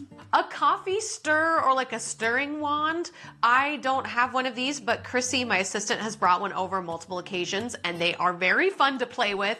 It's basically like a tiny mixer for all of your fun coffee beverages or your tea. They're exciting. I really like them. I think they're really fun. I get like a kick out of it because it's just like doing its thing. Some of them work really great. Some of them don't work really great. Again, read the reviews on this. Headphones. There are so many different kinds of headphones on Amazon. I think the only thing I would ask in advance before gifting somebody a pair is if they prefer like earbud headphones or an actual pair of like cans headphones to put over their ears.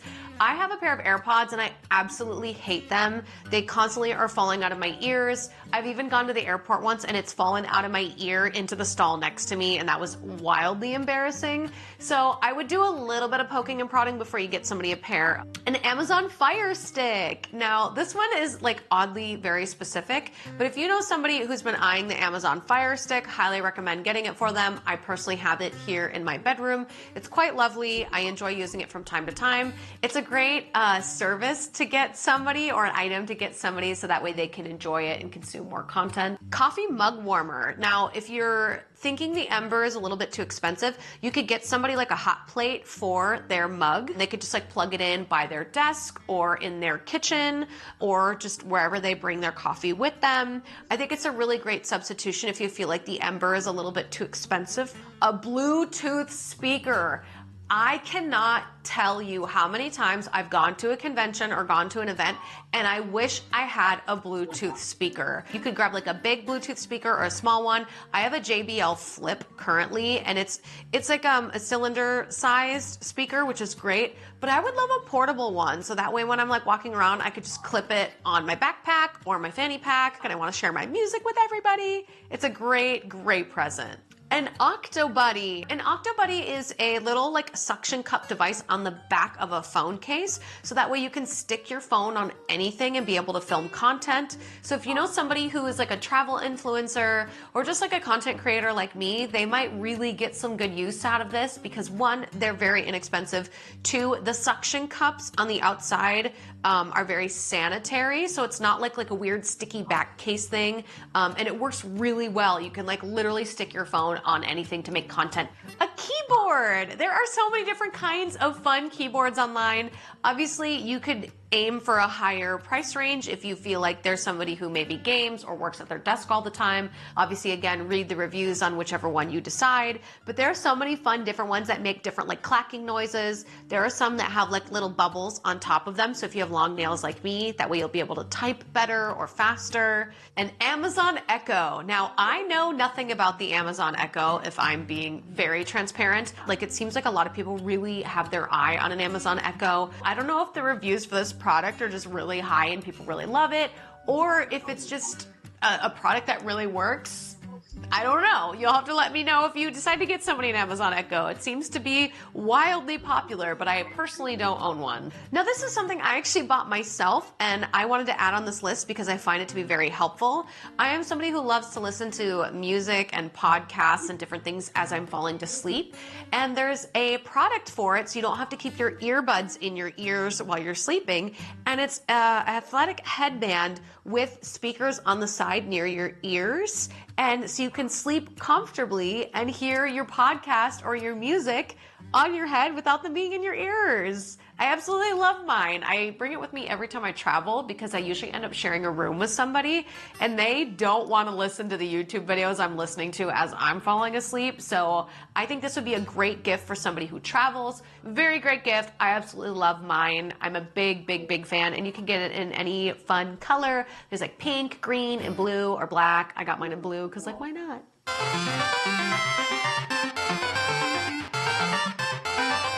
The next category that we are going to is fitness. Now, when you're choosing what category you want to gift something to someone, I would make sure you actually know that they're interested in that thing. So like, don't, I don't know, get somebody some fitness equipment that doesn't really like fitness. Let's dive in.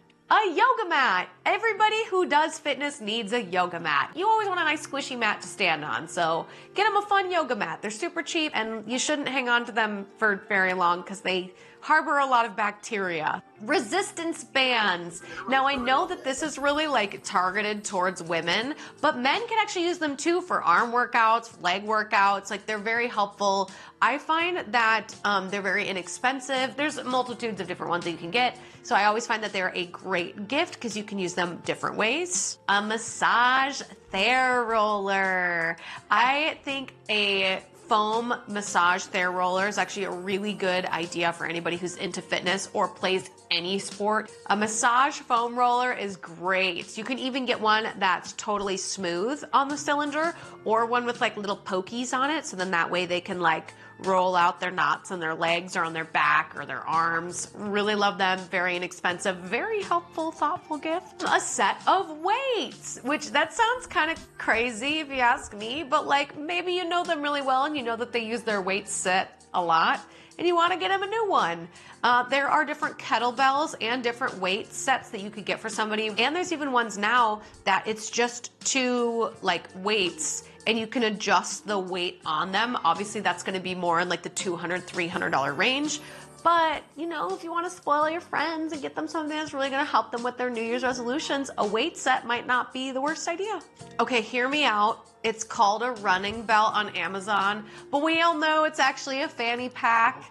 If you know somebody who is a runner and obviously like you don't want to buy them like a Fitbit or like a giant piece of tech, you could get them a running belt. So basically what it is it's like a smaller version of a fanny pack. So they could put their phone, they could put like their car keys or their apartment key in their belt. So then that way like they're not trying to like, you know, run with a ton of things on them.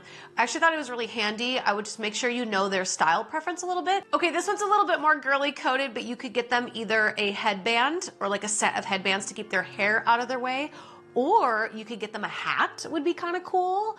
And like if I'm gonna get somebody a headband, I would probably get them a couple other things, like I would bundle it so that way it's like a fitness kit. Because I feel like getting somebody just like a headband for Christmas is kind of, you know, it's a little cheap, but I think as like a basket or like a total gift would be actually kind of fun.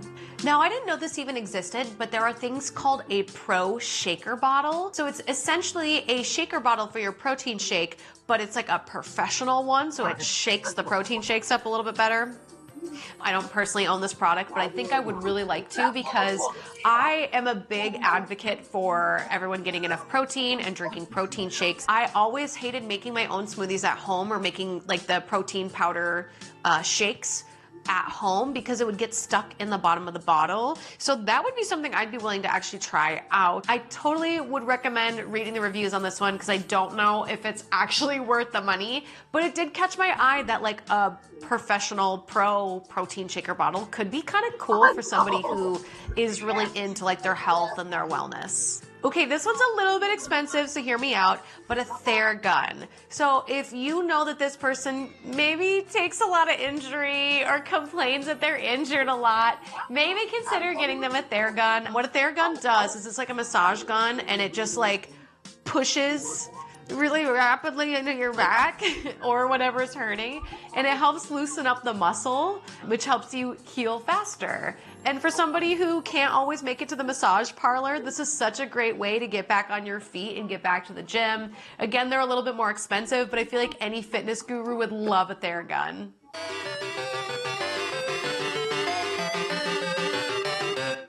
This category is called practical, which basically means like kind of random everyday items, but if you bundle up a bunch of them together, could make a really great like practical sensible gift for someone. Maybe somebody you like know really well that really wants a practical gift. You'll get the point when I start listing off some of these. Getting somebody a calendar and then getting them an experience. So you buy a ticket to go see a show, right? And then for Christmas, you get them like a calendar from Target.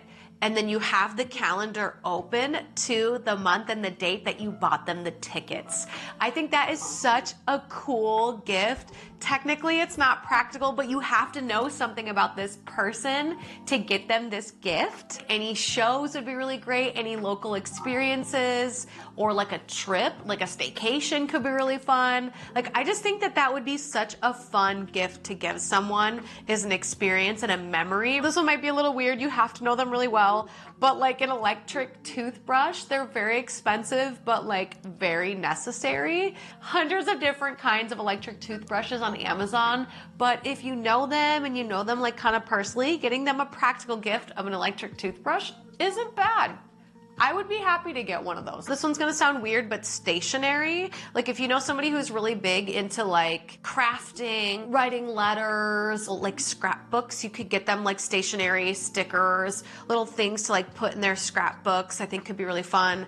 I don't know that I would get this for just anyone. Like it would have to be someone that you know is passionate about stationery, so that way it's not just like, here, I bought you envelopes, you know? Like it's you gotta make it make sense. The desk organizer. I know everybody that has a desk could totally use a new desk organizer. Whether it's one that sits on the top of the desk where you can put your pens in, or one that's like an in-drawer desk organizer could be really great. You could even get them one for their closet. I feel like desk organizers or like clothing organizer, drawer organizers are like a really great gift for somebody who maybe wants to work on their organization skills for this new year, you know?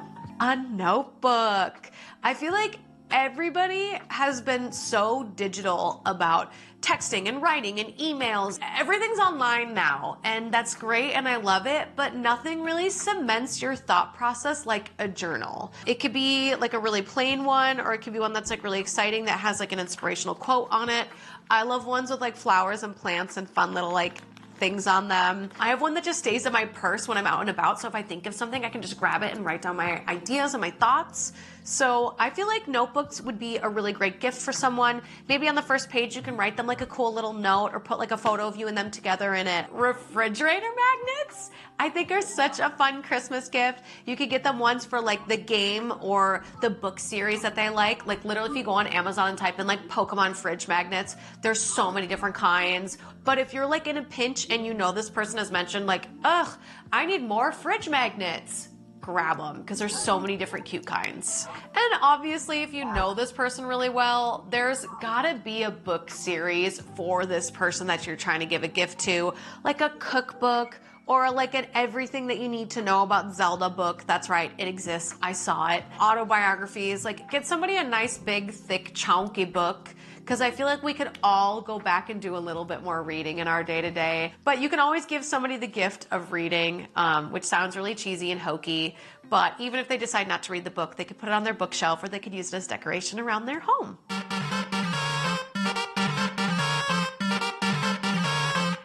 Speaking of decoration around their home, shall we get into my decor category? Now this one caught me by surprise, but if you ever want just like a glass of wine instead of a whole bottle, there's like a thing that you can pour the whole bottle into and you hit the spigot and then it like pours out only how much you need, which I thought was very cool. It's very upscale. I think it's a great gift. Candles! Everybody loves candles. I do think if you don't know the person, you should get 2 candles for them, because I think just getting them like 1 candle is kind of a, I don't know, it's more of a housewarming gift than like a Merry Christmas, I got you a gift in return kind of gift. So candles are always really great. And you can even double down and get them a candle warmer. So that way if they're allergic to, I know there's certain wicks that certain people are allergic to, or like they can't have a non-soy candle. You can obviously get them a warmer. So that way it's not, you know, causing any issues to their health.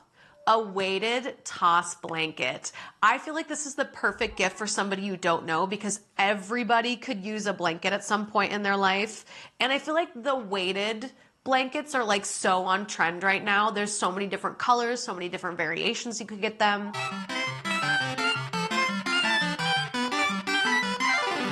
And last but not least, our kitchen category. If you don't know, I'm really starting to get into the kitchen lately, but I thought these were some fun things that you could get for somebody who you know personally loves to be in the kitchen. Obviously, don't get this for somebody if they don't like being in the kitchen, because they could take it very personally, very offensively. So yeah, here we go.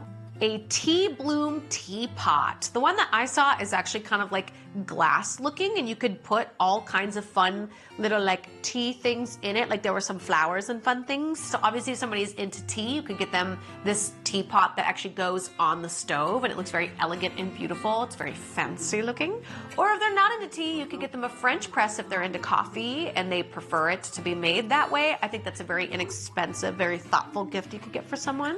This one's a little personal, but you could get them some wine glasses. I think wine glasses or like shot glasses are really fun if you know that they like to drink a little bit, like to have a little fun, and you know what color decor their kitchen is. Even if it's not the right color decor, they could make them a seasonal thing. I saw a lot of them that came in like multitudes of colors. It's so fun and they're so stylish. So I think especially if somebody moved recently, it would be a great like housewarming Christmas gift. A water bottle. Now, obviously a water bottle could go into the tech category and the fitness category, because you could get them a smart water bottle. And obviously if they go to the gym, you could get them one that's very like gym friendly. But I think a water bottle could actually be very personal and very not personal, depending on how far you go with it. I wouldn't get a water bottle for someone who has a million water bottles, especially if it's made of like aluminum or what is it, like that stainless steel, because they're not as green and eco-friendly as you think. In my opinion, I'm trying to be more eco-friendly, and you have to use the like stainless steel ones over 1,000 times for it to be worth the metal it cost to make it. I did the research on that a while ago. I don't know if that's the right number, but you get the point. You have to use them like religiously in order for it to be eco-friendly. I thought this said wedding board, but it's a cutting board. So if you know somebody, like I said, who's trying to get into the kitchen a little bit more and could use a cutting board, I think that is a great Christmas present. There's multitudes of varieties of sizes, colors, and if you know what color scheme their kitchen is, I think it could be a really great Christmas gift. A magic bullet. It's a blender, but smaller. I have a magic bullet. Well, I had one years ago, and then I broke up with the guy that I was with, and then he took the magic bullet and like all my kitchen utensils. Curse you. Great gift. Great. Again, it's like very space saving, because like it's a blender, but smaller. So yeah, magic bullet. Don't let your exes steal your cooking utensils. Last but not least, an electric kettle. If you know this person is really into tea or like just hot beverages in general, I actually got an electric kettle last year for Christmas from one of my fans, so thank you. I absolutely love it. Chrissy and I use it constantly all the time. I think either a teapot or a electric kettle. Well, there you have it. Those are my over 50. I think we named like 80 different things. Like, I'll have to find photos for all of it, and I'll actually have the exact number right here of how many items are in this YouTube video.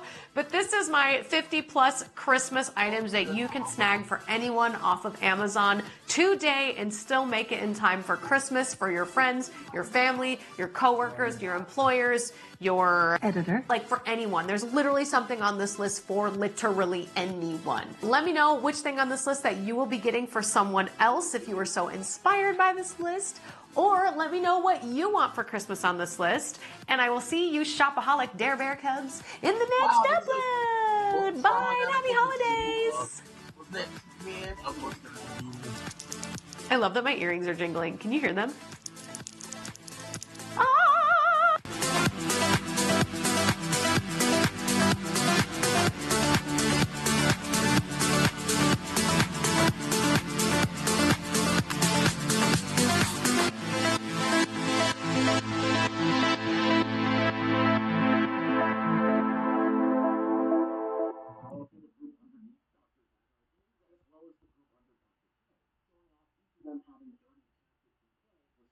Battlefield and some outside of it. Have to give it their all to go into their match against King and Queen now, because Max usually is upgraded and updated version to end up being Queen. The story of her eliminating the process. This is a nice taste of her own medicine. Now, in a last-ditch effort, Dr. K begins interfering with Tyson's revenge during his match with King. Sherman's little powerful being connects with the blade itself.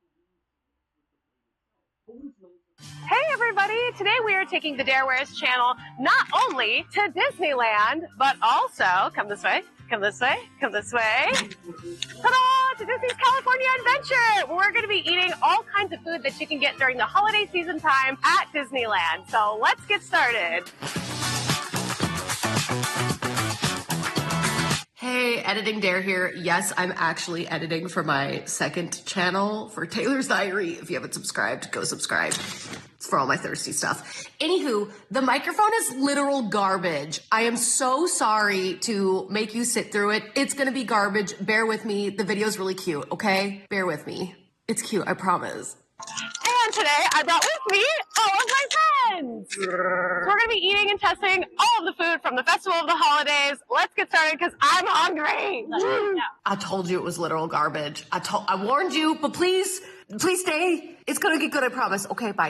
And I need some caffeine. Okay, so technically Starbucks is here and available all year round. So we're just getting Starbucks to get some caffeine going. Cheers. Oh, go for it. Okay. Ooh, should we rate everything today? Ooh, yeah. I'm gonna give this like an 8. 8 Mickeys out of 10 Mickeys? Yeah. What about you? 7.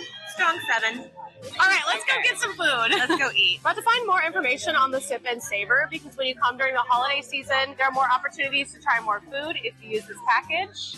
So let's find out some info. Jim and I just actually picked up the Sip and Savor Pass. And we're going to tell you a little bit about what the Sip and Savor Pass is. They have a pass that's for 8 items or 4 items now, which is brand new. We just learned this year. Comes with a little guide, a little map for the festival of holidays to let you know where all of the festive food markets are. This actually lasts through January 6th, so you can come back as many times as you heart, still continue to use this pass if you don't use all 8 items in one go. I like the variety. Yeah. I love the different flavors. Like each cart usually has its own little vibe. It's got its own little flavors to it. International cuisine. Yeah, I wish the portions were a little bit bigger just because there's ones that you love and you're like, now I'm going to go buy 2 or 3 of these. Yeah. But that's not what it's for. It's to sample and enjoy lots of different little flavors. It's also cheaper to buy the Sip and Savor Pass as opposed to buying everything a la carte. Yeah, I think it works out to getting 2 extra items that you didn't pay for. Also, keep in mind, alcoholic purchases cannot be used with the Sip and Savor Pass. We're going to go check it out. We're going to go take Dare and Cosmo, and we're all going to go and try all the cuisine. Where are we starting first? Right there. Let's go. Great. All right, so the first place that we are eating is the Merry Mashups Holiday Mashup Bowl, which I'm really excited because no one says no to potatoes, right? There's also chicken, gravy, I think it's cranberry, like dried cranberries on top. It's like holiday meal in a mash. Yeah. Yeah, are you excited? Looks like one of those like bowl meals you get at KFC. It's a famous pour of this, and some famous bits of that, and my famous chicken on top of all that stuff, and more gravy. The KFC famous bowl, yes! Oh, wait, all right, here we go. Go for it. Make sure you get all the components. That's what I'm trying. There it is, there she is. It smells good. Oh, and potato. Okay. All right, let's check this out. Oh, it's good. Good. This literally is Thanksgiving. I was gonna say we just had Thanksgiving, but like It's so comforting. I think it's a perfect season, perfect blend, perfect temperature. Great. Oh my god, it tastes really good. Are you getting the cranberry though? I could use a little bit more cranberry. I give it 9 out of 10 Mickeys. Okay. I'm gonna give it a 7. 7 3/4. 7.75. I do think we can use still points, Mickeys, though. but like I need fraction. I'm gonna go like a 7. I like it's a perfect way to start off the morning. So I think 7 is like pretty giving. Yeah. Oh boy. All right, let's see what else we can find. So the next 2 carts that we actually got food from are right behind us. We have a twist on tradition, and right next to us over here we have Winter Sliderland. Dig in and see how it goes. Should we do one thing at a time, or? Yeah. Let's do one thing at a time, Bob. Okay, there we go. Oh, that's good. Everyone. That flavor's really great. Barbecue. I mean, yeah, always great with the barbecue. Not too saucy. Not like you can actually taste the meat. Pretty good. Here, you do have to share. Double bite. Oh, this is spicy. Oh, that's good. This right here reminds me of something you would get at Arby's. In a good way? Yeah. Okay. I love Arby's. Arby's rock. Arby's, we have the meats. I want to know, when you both are done trying it, what was your favorite slider? Yeah. El Pastor is great. The pineapple with it. I kind of like the little chunks of meat though too, like how it's chopped up. It's tough to pick a favorite. I like the bun. I think it's brioche. I'm gonna give this one a 9 out of 10 Mickeys. Wow. I'm gonna give this one a 7 out of 10 Mickeys. I like the spice, but the bread, I don't need the bread. Interesting. So you preferred the sweet over the spicy? Yeah. Okay, so I think I'm gonna go a 9 on the spicy, but I prefer spicy, but I'm gonna give the barbecue an 8 because I still really liked it. I feel like the one I like is maybe a little over, so like I'll probably give this one an 8. So the spicy is an 8? Yeah, the El Pastor's an 8, and then the barbecue, 7.25. Like it's still solid. Okay. I love them both in different ways. I love the brioche bun. I'm going to give the first one probably a 9 out of 10 Mickeys, and then an 8 out of 10 Mickeys for the El Pastor. Okay, fair enough. Oh boy. Shall we move on to the cornbread with the coleslaw? Woo! And the croissant with cranberry. Okay, this is gonna be hard to eat. Again, no knives. Yeah, this one's a bit of a struggle. You can even get it in there. There's pulled pork in here. In the oh, I was just being shy. Oh, there are knives. Yes. Dude, we big dumb. Okay, that's way better. You and I are probably going to have opposite opinions on the croissant. I don't love it. To me, it tastes like bread, meat, and cranberry. So I'm already going to be like 7. Coleslaw was good. I give the coleslaw and the cornbread a 10 out of 10 Mickeys. Whoa! Wow. I give this sad thing over here like a 1 out of 10 Mickeys. Yeah. That's the whole point of this video, is if you find that you have a preference similar to one of us, then you'll know what items to spend your money on. What do you guys think of the cornbread? I like a lot of cornbread. I felt like it was pretty mid. Like I would probably give that like a 5. Now the band's coming through, so we're not going to be able to talk. I think for me, this one, 8 out of 10. I'm like 6 out of 10 on that. The turkey croissant, I'm going to give that a 9 out of 10. Had 7 out of 10 for me for the cornbread. I like it, but I don't love it.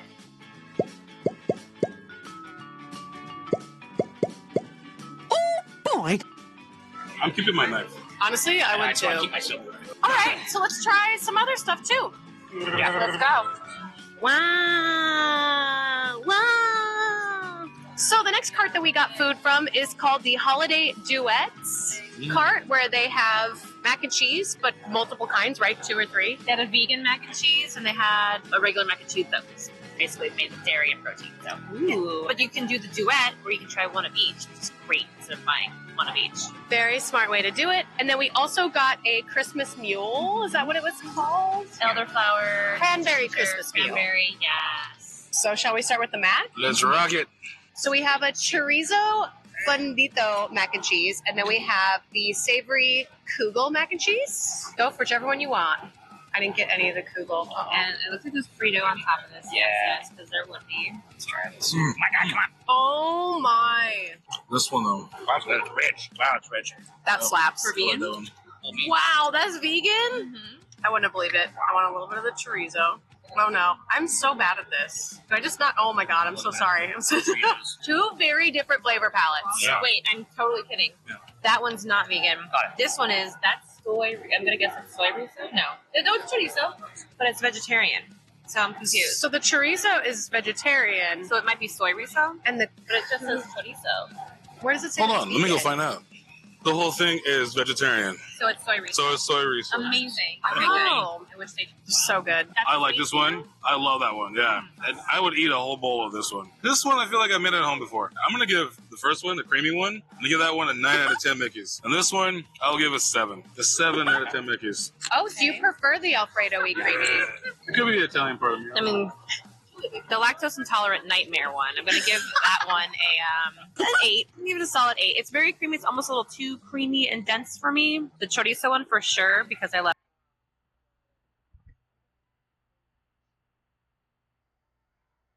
chorizo and I love soy riso.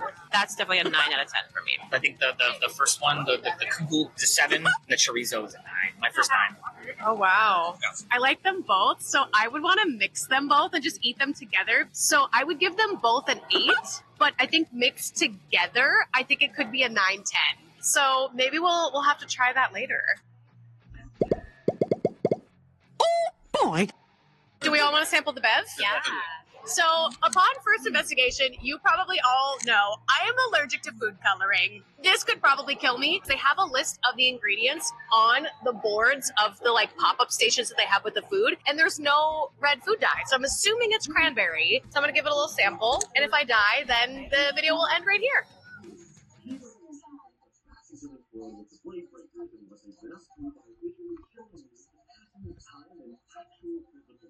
The designs of the characters and the overall looks of the show have changed once again, and now when we look back to see each of the 5 seasons, we get these really cool snapshots that most shows or anime don't always give you. We're seeing these. It's a 7. The chorizo is a 9. My first 9. Oh wow. Yes. I like them both, so I would want to mix them both and just eat them together. So I would give them both an 8, but I think mixed together, I think it could be a 9-10. So maybe we'll have to try that later. Oh boy. Do we all want to sample the bev? Yeah. So, upon first investigation, you probably all know I am allergic to food coloring. This could probably kill me. They have a list of the ingredients on the boards of the pop-up stations that they have with the food, and there's no red food dye. So I'm assuming it's cranberry. So I'm gonna give it a little sample, and if I die, then the video will end right here. So it's ginger beer, it's elderflower, it's cranberry juice, it's a cherry puree. That's lime. florally. I like it, but I was kind of expecting more of a Sprite cranberry, and I don't know why.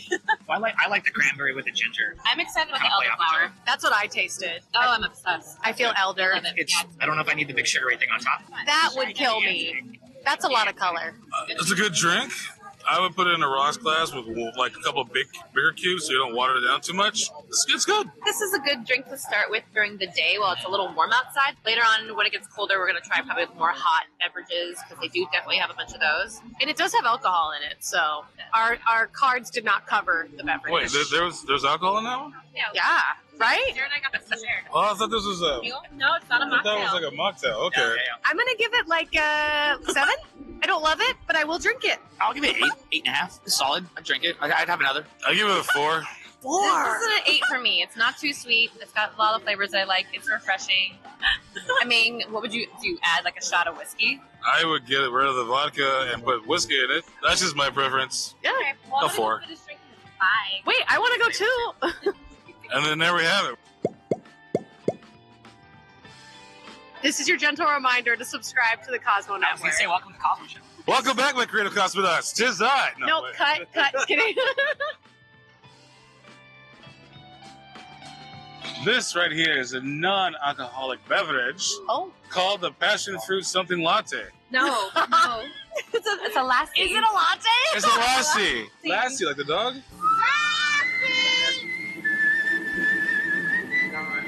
Yes, No, that's exactly what I thought, Lassi, but yeah. So traditionally they're mango and they're milk and yogurt. I'm super excited to try passion fruit because I never see passion fruit. It's always mango. Who wants to try it? You go, because you ordered it. Yeah. Oh, yeah. Oh, yeah? Yeah. It got the Kool-Aid Man, oh, yeah. Oh yeah, here comes Kool-Aid. Ooh. Oh, yeah. Yes. That's nice. 2 Kool-Aid Man, oh, yes. Now I'm nervous. What if I hate it? I don't really like passion fruit, so It's here we another go. lactose intolerant nightmare, but it's so good. Whoa! Okay, that is bursting with flavor. Yeah. You'll have to try a mango one sometime. Oh, that's good. Yeah. Yeah. It's been so long since I've had one. Like, Yeah. I forget how, again, creamy. Like, there's a lot of, it's almost like a smoothie. It's good. Passion fruit isn't super strong, but it's there. This would be good early, like a breakfasty kind of. Yeah. This reminds me like Yoplait, but like hardcore yeah. liquid. Yogurt. Yeah, it's made with milk, yogurt. And I'm gonna give this one a 9. Whoa! I would definitely give it a 9. Yeah. Okay, I really like it, but I'm gonna go like a 7 because I'm not a big fan of like milk drinks. Well, I'm from Minnesota. I You don't like yogurt? I don't see myself ordering this while I'm here. 8.75. 8.75. Solid. Very, very solid. Everybody's got a preference. I love it. Boy. Let's go to Mexico. Yes. Wait, are we really going to Mexico? Do I need a passport? All right, anyways, one of the other places that you can get some food at is the Paradise Garden Grill in Mexico. The menu for the Sip and Savor Pass is right between Chrissy and Jim there. So just keep an eye out for those little purple Sip and Savor. All right, so the next place we stopped by is in Mexico at the Paradise Garden Grill. What do we have here? Was it El Pastor Taco, right? Taco. I don't remember that one. Chilaquiles, Yes. carnitas, torta. Okay, yeah, that's what this is. So we're gonna try it. You guys ready? Yeah. Okay, great. Let me grab a knife. I'm gonna eat it all weird. Oh, Here, we give you okay. Oh yeah, this little goop is good. There you go. Okay, very El Pastor. So delicious. I like it better than the slider, the El Pastor slider. With the pineapple? Yeah, same. I disagree. I feel like you could get this anywhere. This tastes like a street taco that you get over in Orange County. In a good way? But we are In a bad way. Oh, in a bad way. I feel like I can make one at home and taste just as good. That's what I was thinking. I felt like that was pretty basic. I'd give it a 4. I'd pass on it. I wouldn't order it again. I give it an E for effort. That sounds like a 0. It's like a -3. I give it like a 6. I'm gonna give it like a solid 5.5, maybe 6. I mean, it's good for like a little street taco, but it's not wowing me. To my comrades in Chula Vista, I'm gonna give this one a no mames way because this is bad. It's bad. No bueno. I'm giving this lime a 10 out of 10 because it's the only thing here in this world that is actually authentic. So True. All right, well, I'm just gonna chime right in. I don't like tortas. I'm not a big torta person. I'm not a huge chilaquiles person either. This is okay. This is a 4 for me. I'm kind of happy they burnt the bread, to be honest, because it's at least giving me a flavor. That is the saddest compliment, but it helps. Sorry. I would literally give this a 3. This was not it. Yeah, I mean, I really like tortas. I feel like that I would have like given it a shot, but it's not super flavorful. I mean, 6.5. I liked it a little bit more than taco. At least I got more food. I like taco more. I'm also curious what it tastes like without the charred bread. Oh, boy. I say let's try some more. This was probably my least favorite thing we've done so far. Yeah. I'm just going to say it how it is. Let's go eat more. Honestly, I'm ready for dessert. Dessert is joining us today as well. But he wants a hot dog real bad. Makes me want a hot dog real bad. Okay, we'll see you when you get your hot dog. So Dizza is having a hot dog, and I'm very curious, how good is your hot dog so far? Very good. The one bite I had so far is really good. I went a little heavy on the ketchup. That was my fault. And I questioned the bread versus bun situation before I bit into it. But after taking a bite, solid. And these fries, really bomb. I had no idea what to expect. They're really good. And just so everyone knows, you can actually get hot dogs here year-round. Jim, you can't get here year-round. He's a part of the holiday special, so yeah, you can. Look at that. Yeah. Coleslaw. Because this is my channel called Dare Wears, of course I had to do a segment about my outfit. I got this t-shirt from Target. I weirdly got these from Home Depot, but they're really fun to wear around during the holiday season. Gosh, I don't remember where I got the skirt from, to be honest. I got my socks from the dollar store. We got the comfy Converse to walk around in the park. Got the lounge fly on the back with our little Clippy-Doo water bottle. That way anytime we get thirsty, we have water. And of course, my smile is just from me. Woo! Let me know what you rate my outfit in the comments below, and let's get back to eating some food. Oh, it's called Favorite Things. How wholesome. So what are we doing here? The pork? Yeah. pork belly. Oh, it cuts. Oh yeah, it's good. Like butter. That looks really good. I mean, for pork, it's really good. I'm not usually a pork girly, but that's pretty tasty. Pork belly is usually pretty good. Yeah, I like It's fattier, so it's juicier. I like that it falls apart. Okay. Okay, man. It's a good helping too. Like this is actually a really good serving amount of food. Probably the most protein for sharing. Well, this one in the back was like Oh, the really mac and big. cheese. This, really this big. and the mac and cheese Yeah, this together. one. But If I remember right, this is like $1 or $2 more than what the average cost of the other ones is, but I feel like you're getting a lot of food for it at the same time. Yeah. Interesting. Adam wants in. I think I used that one. What's not your bad. thoughts? I like it. I love the texture. I love how just easy it is to get right through it. The rice is bomb.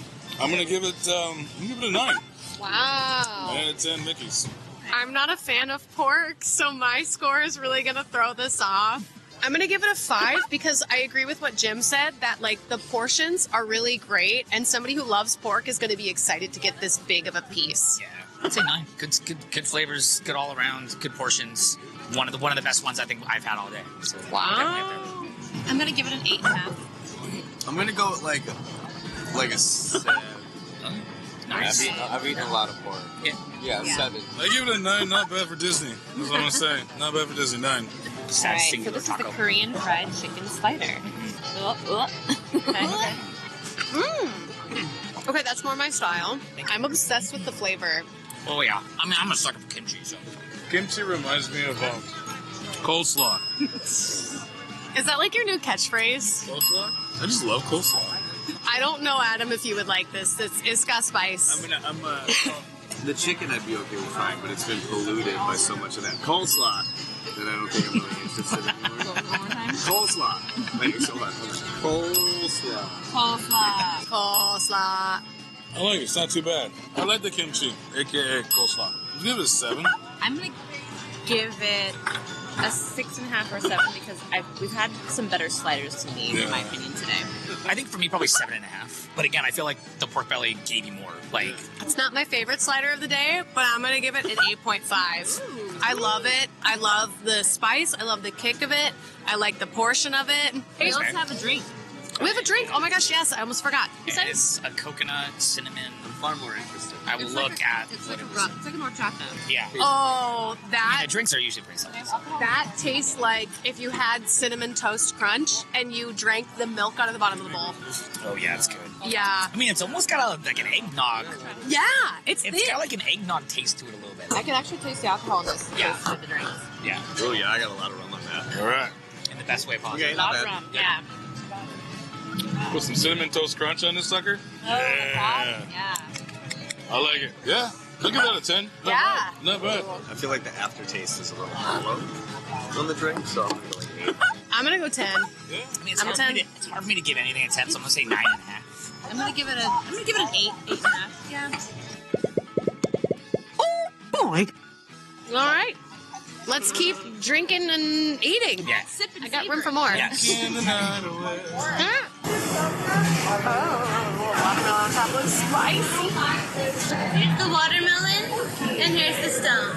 So we did a little bit of backtracking. We went back to the Boardwalk Pizza to grab a slice of like a holiday pizza? Seasonal holiday pizza. Yeah, it's not part of the Sip and Savor plan, but it is part of Festival of Holidays. And then same thing with the watermelon tequila beverage that I got. We got it in the same like Mexico area, but it wasn't one of our points that we bought. What did you get, Jim? Gingerbread cookie. Easy. I'm just gonna take a bite. Sorry, everybody. We've been forking and knifing it. Totally cut it. No. I even brought 2. Nice. We've been forking around too much. That's really good. He's very excited about it. I like the sweet and salty though. Yeah. So excited. Was it fig? Fig? Is there fig in it? Fig jam. Good catch. Jam, butternut squash, turkey, It's like a goat cheese too then, or no? arugula. I didn't get don't any cheese, remember. like goat cheese.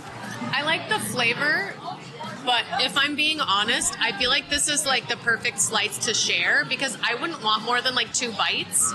I'm gonna rate the pizza like a 6.5. I didn't love it. For me, probably 7.85. Not the worst thing, but also not necessarily the best. I'm giving the pizza a 2 with the Parmesan package a 10. Oh my gosh. I'm gonna give this an 8.5. Wow. Because this has every little bit of component that I love. The only thing I would add to it is chili peppers or jalapeno. Rust only was 10 out of 10. There you go. Nice. A win is a win. Solid. I'm gonna take a swig of the watermelon tequila beverage that I got. I'm gonna go for the full send. Watermelon hard candy. Okay, it's not spicy, it's sour. Oh my. That rim is so sour. What is the rim? It is. It is a bit more sour than I thought it would be for a watermelon. Yeah. Yeah? But that rim though. Ooh. See, I can't with the rim. Okay. The drink is solid though. Is there real watermelon? I mean, I don't think so. I'll be fine. Don't worry about it. Because you both are allergic to watermelon. Yeah. So I think like a 6.5 is probably where I'm sitting with this. Probably one of my least favorite. 5. I'm gonna give this a 9 out of 10. Wow. Yeah. I'm giving it a 4. Wow, 4. But the candy, I'd give it 10. I rate this drink a nothing. Great. Cookie time. All right. I'm gonna go right for one of the ears. Oh, it's nice and soft. Okay. I weirdly expected it to be hard. I don't know why. It shouldn't be. I know, but Shouldn't still. And next to it, sprinkles too. Yeah. I think they add a nice texture to it. That's really good. That's really good. I'm gonna go like an 8 out of 10. So I agree with the sprinkles. I like sprinkles on everything. Yeah. Sprinkles, hate sprinkles. I hate sprinkles. Sprinkles are good. This is the only one I'm gonna give a 9.5. Usually go a solid number, but 9.5. It's close to 10. To go safe with it, I want to go like 7.5 to an 8. I really do like it, but I would like to see what other desserts there are before I give it like a super high score. For me, I'd say probably like 8.5, right up there with the other gingerbread cookies that I've had. I'm gonna give it a 9.5. You would rate this the highest? Oh. Coleslaw. You can put coleslaw on top of it. Eat it. I'll eat it. Seriously. We're done. We're gonna go try some other things. The music has been cued. It's time to go. I want to try more desserts. Yeah. Let's go. So we went back to Holiday Duets to make Adam try the mac and cheese, and because I want to test out my theory about mixing them. Let's do it. Oh, that's good. Okay, yeah. Ooh, profanity. That's really good. Let me try the one without any good animal stuff in it. One noodle, a single noodle.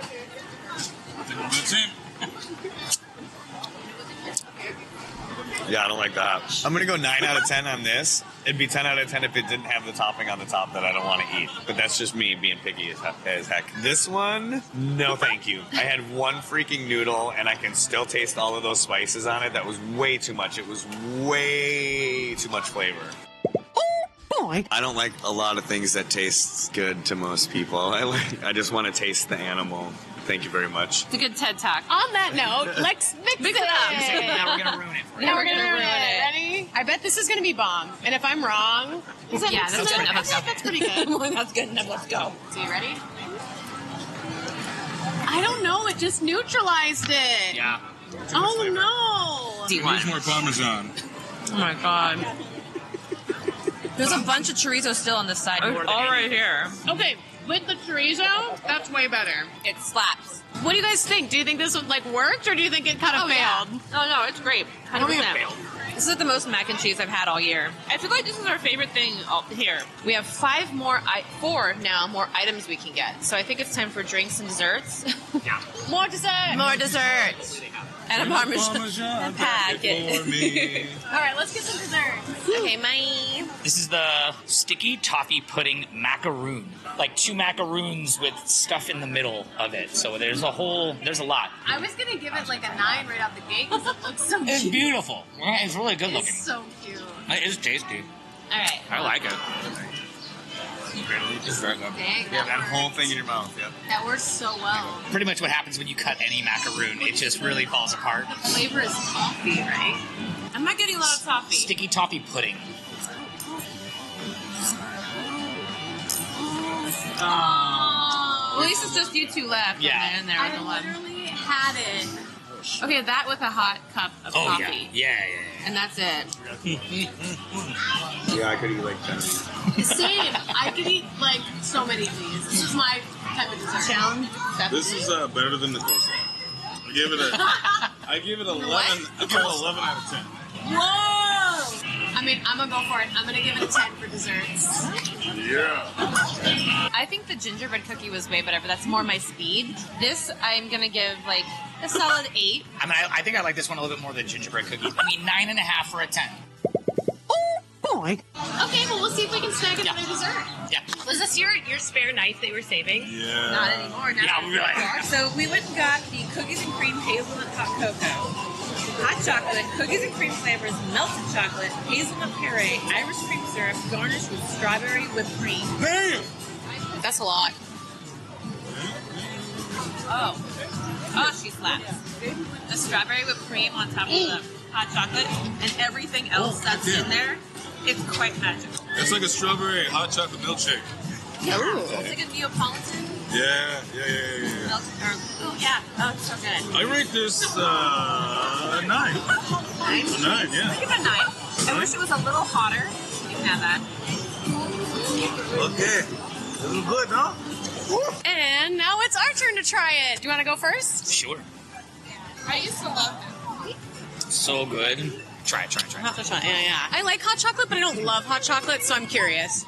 It's a unique take on hot chocolate. Oh, wow. Okay. I'm getting the flavors like you both had mentioned with like the Neapolitan kind of ice cream flavor to it. So I'm going to give this a 9. I'd say 9.5. All right, so Can I try Adam. that? Or? No. You know what? I don't want. I'm just gonna go. He's like, I don't like hot chocolate. Like, wow, this is really good. It's like Neapolitan ice cream. I think really hit it on the head. That's exactly what it tastes like. I agree. Delicious. We are now trying the Yule log, which technically kind of looks more like a Yule stump to me. After that hot chocolate, I think this will be perfect. Oh, that's a big piece. Oh, not the chocolate. Oh, we lost the chocolate. Grab it anyways. This is not, yeah. I feel like you kind of have to hold it yourself. This is a big piece. I grabbed the chocolate. Oh, no. Piece back here. Is that rock? Oh, the chocolate chip cookie dough. Sorry, I got rock in that last piece. Oh, chocolate was something. I'm gonna test the ground. Yeah. No, This ground? No. absolutely not. No. Ooh, not bad. Light. This is better than that, the macaroon. Oh, I disagree. I think it's better than macaroon. I disagree. Really? Yeah, I think the macaroon is better. Same. This is kind of plain, in my opinion. Yeah. I love the chocolate chip. It really reminds me of a ho-ho. Like a chocolate chip. Like a cold cookie ho-ho. ho-ho. Like, it's good. I just don't feel like there's anything that really stands out on it. Like, it just kind of tastes like a dessert. It's like sleek. I think I'm gonna give this, yeah, I'm gonna give it an 8. Yeah. I'm gonna give it a 6.5. 6.5? 6.5, 7. How about you guys? 8.75. 8.75. Adam? 5. Average and underwhelming. I would probably go, I'll go 8. Because I'm pretty sure the macaroon I give a 10. So I'm going to go 8 on this. All right, everybody, I'm going to head on home and tally up all the scores so we can figure out what was our favorite thing overall and what was our favorite dessert and our favorite drink. So who wants to get some math? I will. I'm sure I have to do the math. I'm going to go to the closet now. Love piece of chin grease. Who wants the last bite? I'm just going to eat the rest of it. Do it. I like the weight. The results are in. The scores have been tabulated, and we have got our microphone situation fixed. I'll be bringing these next time I go to the park, so sorry about the audio. But our top 3 actually boils down to third place had 2 items that scored the same amount of points, which was 34 points. It was the gingerbread cookie and the spicy al pastor slider with the pineapple on it. I feel a little shocked that this slider placed as high as it did. I felt like we all unanimously really liked the mac and cheese a lot more, but I tabulated the scores, and that's why it's important that when you score, you are very particular about what you give high and low scores to. In second place, scoring 36 points, was the hot chocolate with the strawberry whipped cream. For some reason, that got second place.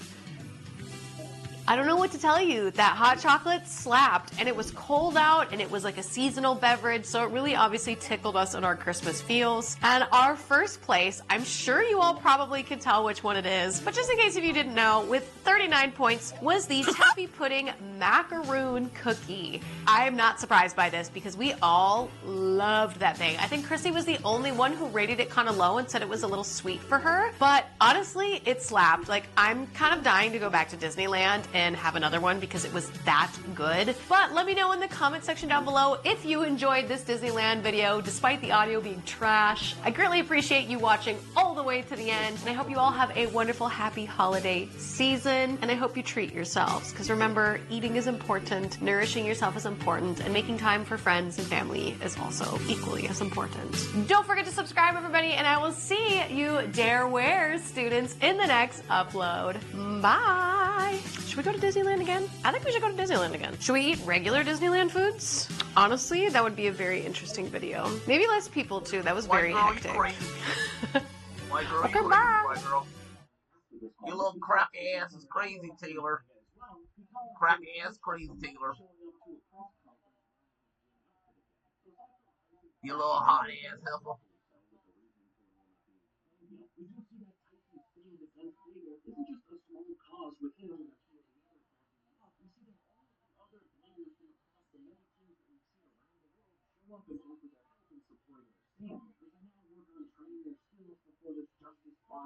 Hello everyone, welcome back to another episode of Darewares, where today I have a very exciting announcement that I am officially a content creator for ColourPop Cosmetics, which is incredible. I'm so excited to dive into this package that they sent me. Let me disclaimer that ColourPop did not pay me to talk about these products, but they sent me the products to, give reviews on and to talk about. Let's get started. So many of you wanted to do another Q&A. I thought it would be a good time to catch up, see what you all are up to, and you all can hear what I'm up to. That way we get back connected. First question I got is from Free Open Walker, and they want to know, what were you like in high school? In high school, I was very weird. I was notoriously known as the weird girl who would run around singing. I was like a theater geek. I grew up in a really small hometown, and then I moved to a big city town, and that was very shocking for me. But at my first school, I was the nerd. Nobody liked me. I had my group of 4 friends, which that was enough for me, to be honest. Oh, also, I'm not going to be talking much about the other products I'm using this video today, as I want to focus on ColourPop, so don't be alarmed.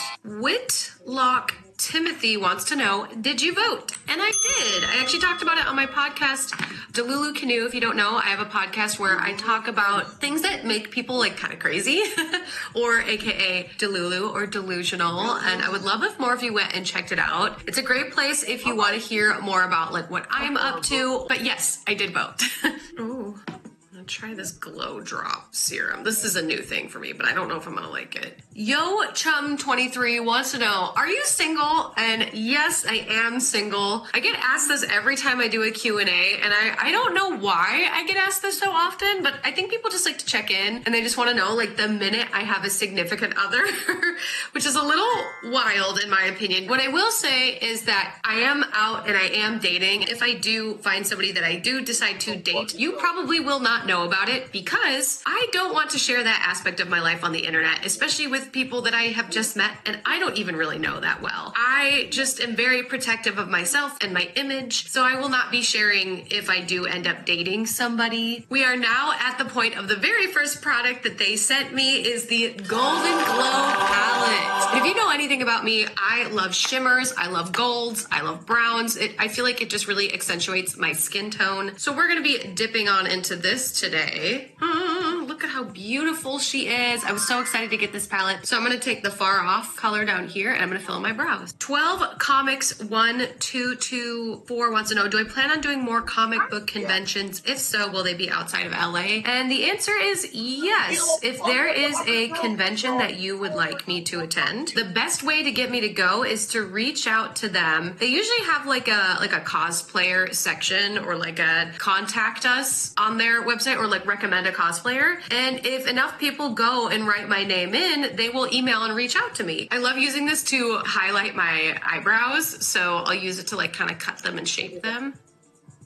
Look how pretty that is. Like it just paints on so nicely. Gorgeous! The next thing I'm gonna do is go over my entire lid with this Never Leaving shade, and then I'm gonna do Have Sun above, so that way we build up some dimension on our eyelids. I'm so excited. Super Scare Cool 45 wants to know, when and why did you start doing broadcasts? I don't really know what this person's talking about, to be honest. I'm assuming they're talking about my podcast, The Lulu Canoe. I initially have always wanted to do a podcast, but I always felt like I wasn't interesting enough or didn't really have enough things to say that would be fun to watch and listen to. I wanted it to be like a vague enough title so I could encapsulate a bunch of different topics. I do like doing the Am I the A-hole topics. I do like talking about things that I'm like passionate about and inspiring people. I like talking about social media, which is why I went with the title Delulu Canoe, because that way we could kind of talk about anything and everything. I really wanted my fans to actually get to know me a little bit better. And I feel like a lot of people only know me based on what I look like. And I wanted to create a place where people would actually be interested in hearing like my thoughts and my opinions on things. I just want a place to feel like I'm actually being treated like a human. I hope that answered your question. All right, now we're gonna go in with that Have Sun color on top of it.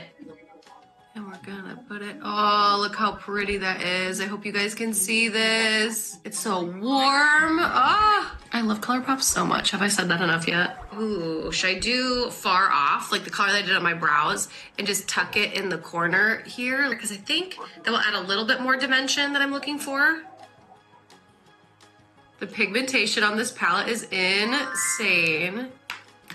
Gorgeous. Okay. Random Ross 91 or underscore 91 wants to know, favorite Pokemon starter other than Pikachu? And I think a lot of you actually know the answer to this one. It's Bulbasaur. I feel like just because he reminds me of like a dog. Like he's just so cute. I Am Nightwing 101 wants to know, did you have a backup plan for if the acting and male didn't work out in the end? I don't really know what you mean by male. That doesn't really make a lot of sense to me, but I didn't really have an acting backup plan because I'm very lucky in the sense that I've worked really hard with my business, that enough people support me and really like the content that I make, that I didn't really feel like I needed one at the time. Like I used to be a server. I used to, back in the day, I used to work a lot of odd jobs, and taking the leap of not working a traditional job and only being a content creator was extremely scary for me back in the day. Now it's like more common. I'm very fortunate enough that a lot of my friends actually make movies constantly, and I'm not part of the SAG-AFTRA union. So if I really wanted to, I could just jump from low budget project to low budget project. I don't want to take things that are below me, but I also want to like work more as an actress to get more experience, so that way I can eventually own my own production company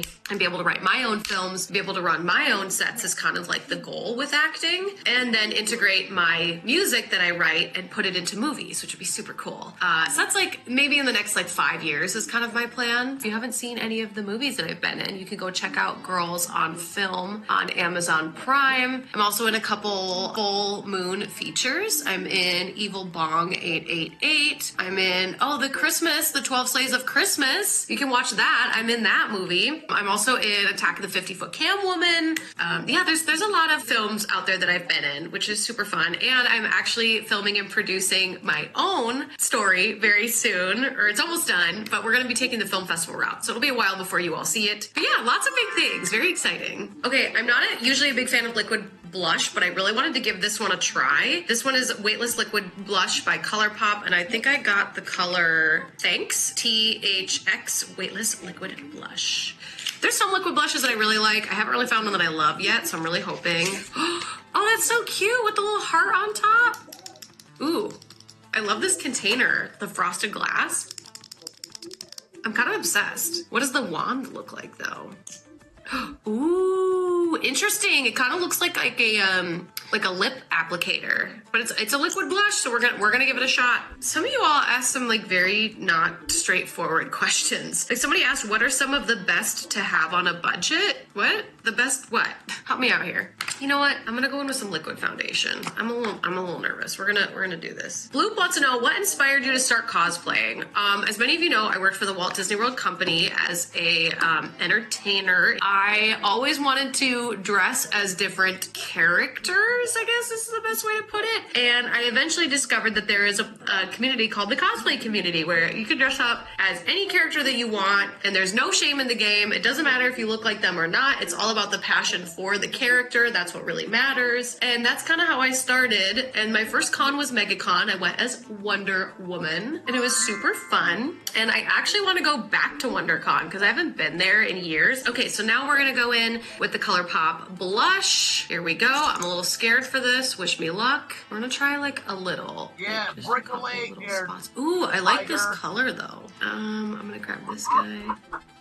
Oh, that's really pretty. That's a good color for me. It's not super like bubblegum pink. It's very natural looking. I think we can add more. Yeah, she's very, very subtle. So we're gonna go in with a lot more. Yes, there we go. Oh, should we do a little on my nose too? Hopefully that won't look too crazy. I love this applicator. Big fan. And then we'll put our dry foundation over top and see what it looks like because we might be able to add some over top. Okay, this blush is probably my new favorite blush. I'm really surprised. I don't like liquid blushes, but like this is like such a good color for me. I'm genuinely shocked. Hago Dorgoose 2703. I don't know how to say your profile name. I'm so sorry. They want to know, are you going to make another movie? And I think I kind of already answered that in this video. I actually have my very first short film that I'm working on, and it takes a lot longer to film a movie than people assume. There's usually like lots of setbacks, lots of things that kind of happen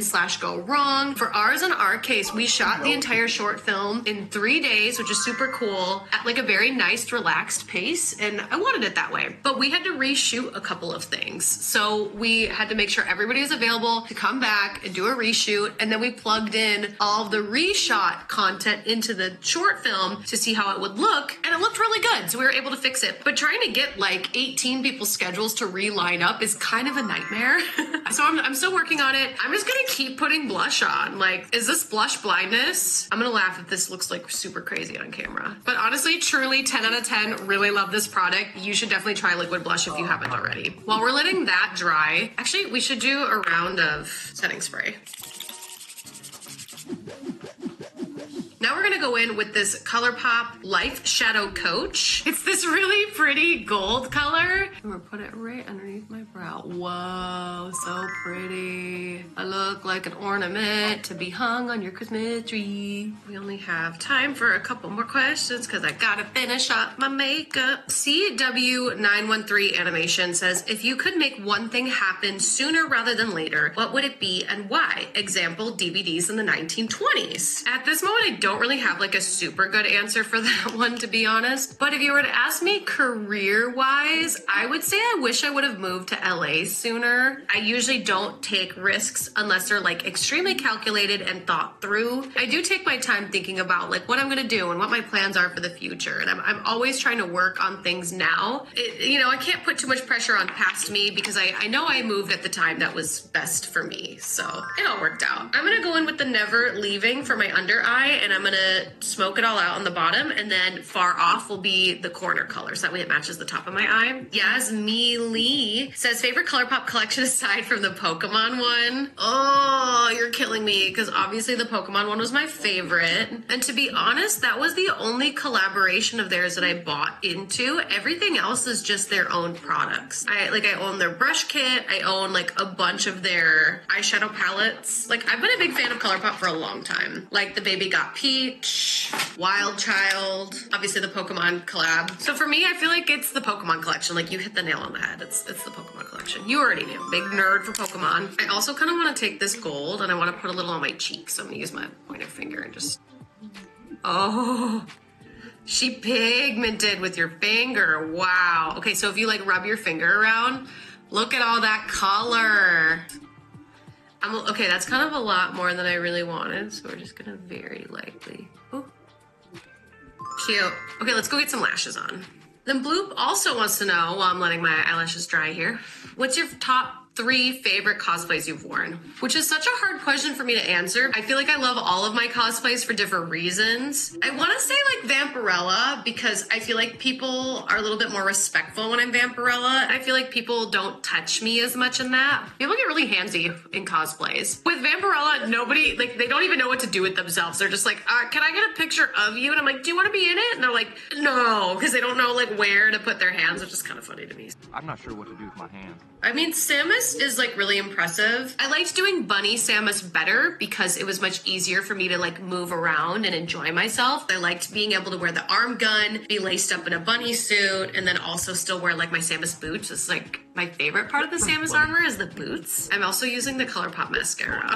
Did I mention I'm a big fan of ColourPop? Like I know a lot of people are gonna watch this and be like, she's such a liar, like blah, blah, blah. But like literally I've had all of this for so long and I use it like every day. And then they were like, do you wanna be a content creator for us? And I was like, yes. What would be my 3rd favorite? I wanna say like Froppy, mainly because Froppy's really fun to do the voice. Like I just love doing the Froppy voice, Ribbit. It's just super fun for me and it's like super easy to talk like this all day, Ribbit. Like I really enjoy doing it. But not a lot of people like want pictures of Froppy because she is in fact a high schooler. So it's a little weird and I get that. I don't know, comment down below what's your favorite cosplay that I do. It's always interesting for me to hear which ones you all resonate with and which ones excite you all the most.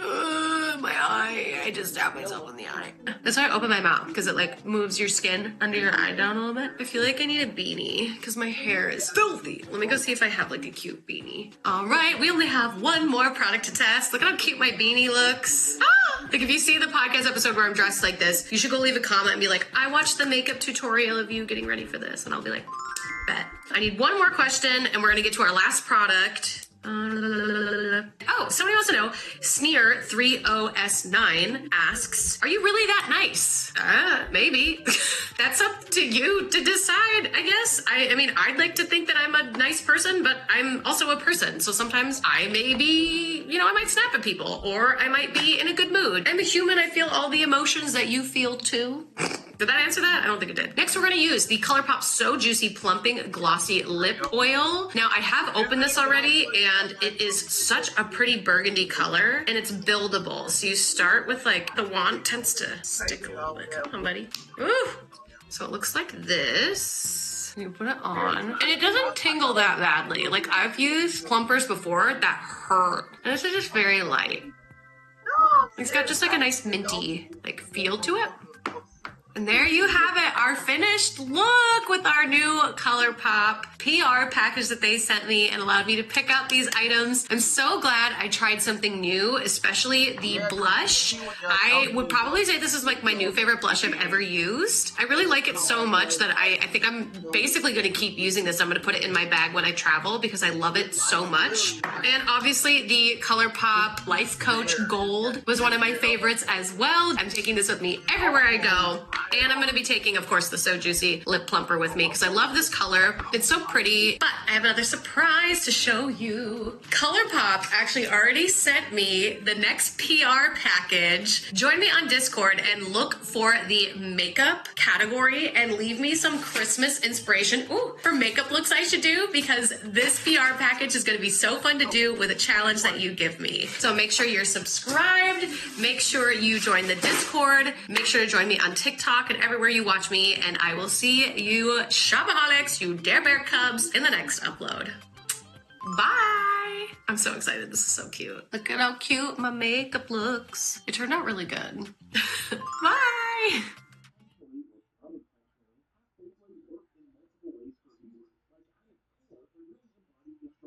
Yeah, we're the bad guys. No, Donald Trump made America the bad guy in the war for oil. We're the bad guys. We ain't the good guys. We're the bad guys.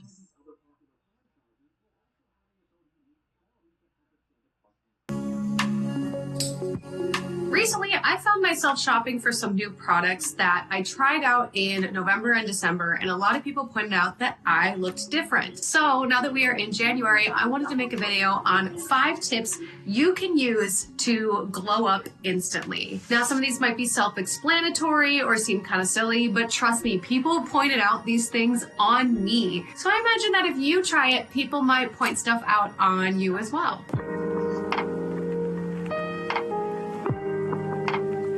The first thing that I switched when I went to my local convenience store, aka Target, and picked up some new things was whitening toothpaste. People don't understand how powerful a white and bright smile truly is. My toothpaste combo, this sounds so weird. It's like lip combo by ColourPop. I like to use the Colgate Cavity Protection toothpaste. I am prone to cavities, so I swear by this toothpaste, but I've been pairing it up with the High Smile Color Corrector Serum in V34.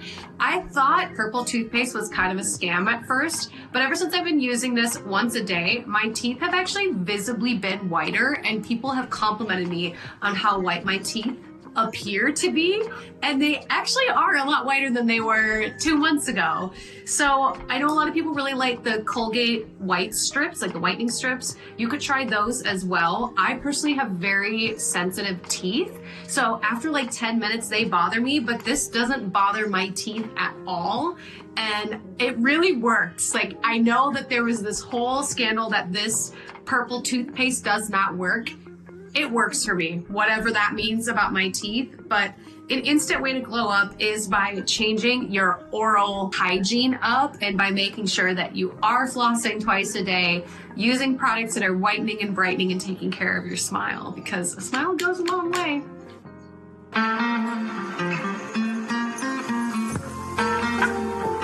The next way that you girly pops can glow up is by really working on your nighttime routine. I understand that sometimes it's easy to just roll into bed with your makeup on and just fall asleep, whether you go out to the nightclub, you get back from a late date, or just like you've had a long day and you just don't want to take your makeup off. But I'm telling you right now, don't go to sleep in your makeup. Please, for the love of everything on this mother-forsaken earth, don't do it.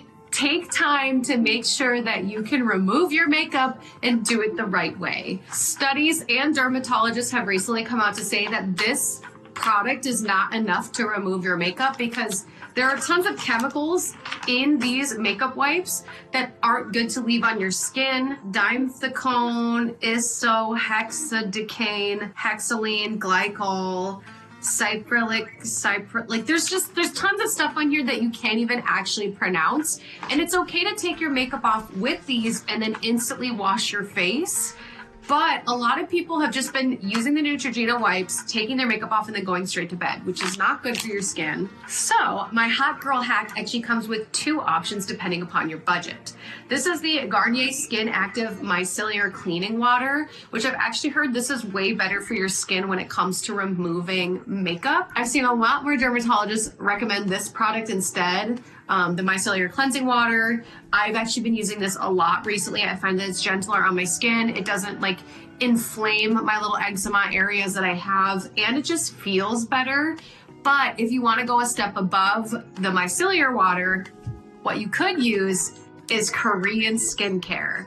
Now, I've been using this Manyo product for like, I don't know, you can see the bottle here, it's almost gone, but this is probably like my 5th order of this product. And it's an oil-based cleanser that you basically put it in your palm, you rub it around, and you put it on your face first. It sounds crazy, but the dry oils pull out all of the makeup and all the oils on your skin, and then you get your hands a little wet and go through it and lather, and it will take your makeup off so fast. Like, this is my favorite product.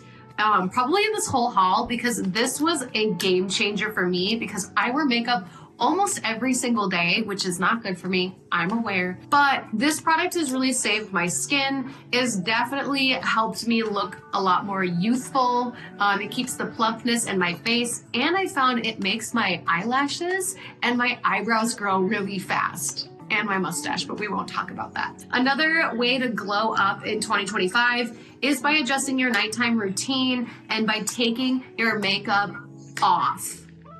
I'm just saying. Also, be sure to let me know in the comments below if you'd be interested in me showing you my nighttime routine. I have in the past, but it's changed a lot since then. So let me know if that'd be something you're interested in the comment section down below.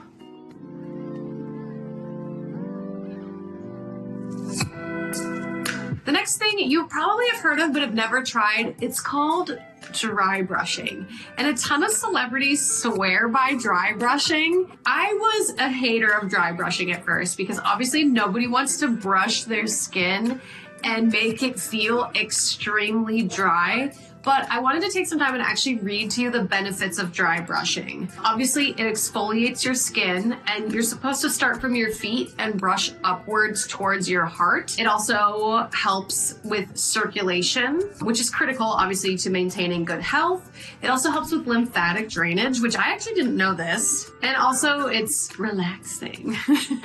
So dry brushing does feel kind of strange. What I like to do is I'll put on a podcast or a YouTube video, and I'll just let it play while I do some like mental meditation, and I'll start from my feet and brush all the way up towards my heart. A lot of people recommend dry brushing for at least 2 minutes before you shower, which is usually what I do right before I get in the shower. You start from the bottom of your feet and working with long strokes up the legs and always towards the heart. Follow with the arms, torso, back, and more delicately the chest and neck. And this doctor says you should try it twice a week, and you should not dry brush your face. And I personally feel like this is a really great hack to help you glow up, because essentially you're exfoliating your skin. It's getting rid of all the dead skin cells that may make you have an appearance of skin that's not as healthy, maybe flaky or kind of gray. So brushing it off and exfoliating will help give your skin a lot more life. It really like wakes up your body, because the bristles are, you know, they're not the softest bristles, but I also feel like this is a very simple daily task that you can do just by getting a dry brush. They literally cost anywhere between like $6 upwards to $40, depending on how much you want to put into this. But I really recommend it. It's good to take care of your skin, because your skin is the biggest organ of your body. So take care of your skin, dry brush, do something really nice for yourself. Listen to a book, an ebook online, or listen to a YouTube video. You can listen to this YouTube video while you dry brush. I used to really not like dry brushing, but I'm starting to really see a difference in my skin the more I do this, and I feel good about it. So maybe consider getting yourself a dry brush, especially if you want to glow up in 2025. I know you want to.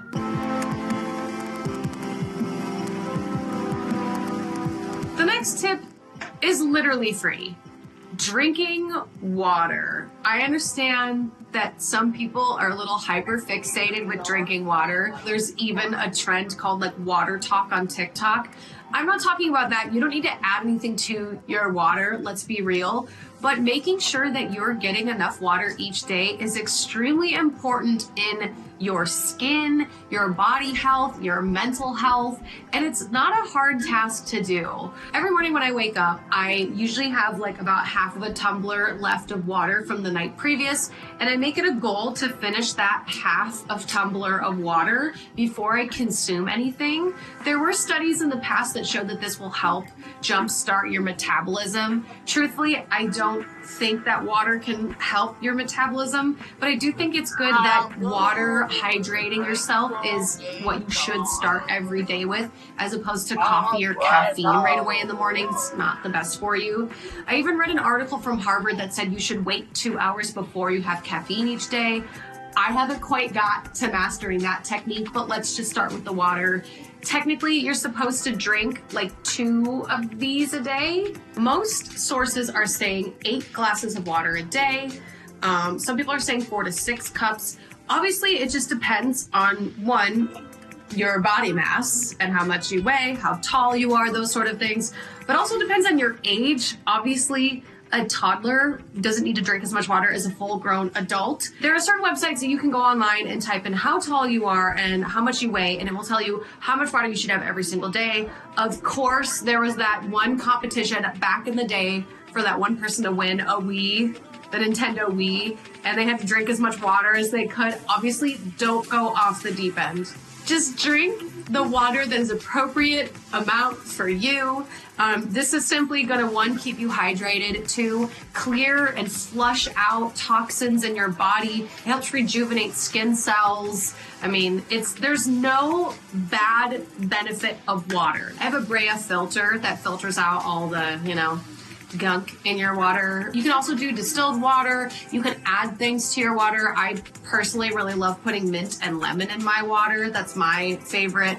or there are ways to stay hydrated with like Liquid IV and so many other products. But personally, I think starting each day with like a half a tumbler of water or a glass of water is the best way that you can glow up in 2025, because water is just so good for you. So make sure you're drinking enough water, and water's free, you know? Like, I mean, it costs money if you live in a house, but like generally when you go out to eat, water is free. So make sure you're taking care of yourself, drinking lots of water.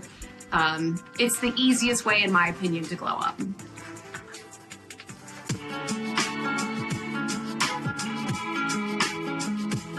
Last but not least is probably going to be the most expensive / controversial glow up tip I have, and it is light masking.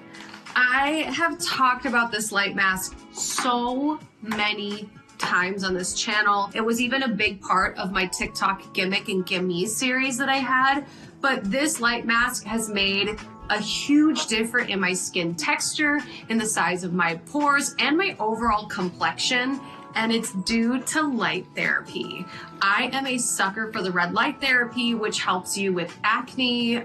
There is a blue light option that helps with acne scarring. There's so many different like colors that come with this light mask specifically, but I highly recommend getting yourself a light mask. I know that there's some content creators out there that have tested the power of each one and have said that they don't really work, where it's like the equivalent of like walking outside and sticking your face outside in the sun, as opposed to, you know, like it's not doing a lot for you. I would disagree. I have had these like little eczema spots around like my scalp area. I've had a little bit of a flare up on my eyelid, and the only thing that helps me get rid of my eczema, little flaky flare-ups, is red light therapy. Now, I also understand that this is a very expensive tool. I remember the last time I looked at this product, it was anywhere between like $100 to like $130 for a light mask. So depending on if you have the budget, I think that this could be a really great tool for you. I have found it really helped me out with my eczema spots. I've had many women and med spa professionals actually recommend red light therapy for me, so much so that this is just my travel mask. I have a second one that stays in my drawer here at home because I thoroughly believe in light therapy. When I used to be a hater, I truly used to be a hater of red light therapy, but now I'm a believer.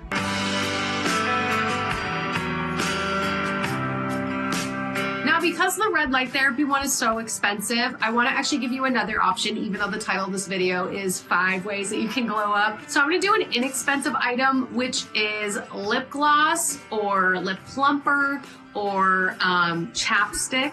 Now, your lip health is very crucial when it comes to you looking appealing or you glowing up, is by not having chapped lips. My favorite one to use is the ColourPop So Juicy Plumping Glossy Lip Oil. I find that this is extremely hydrating. I find that it gives a nice plump look to my lips. I also line it with the ColourPop So Juicy Group Chat Plumping Lip Liner, which is what I'm wearing currently right now. I will say that I am a receiver of PR from ColourPop. I am a bit biased because they do send me free products.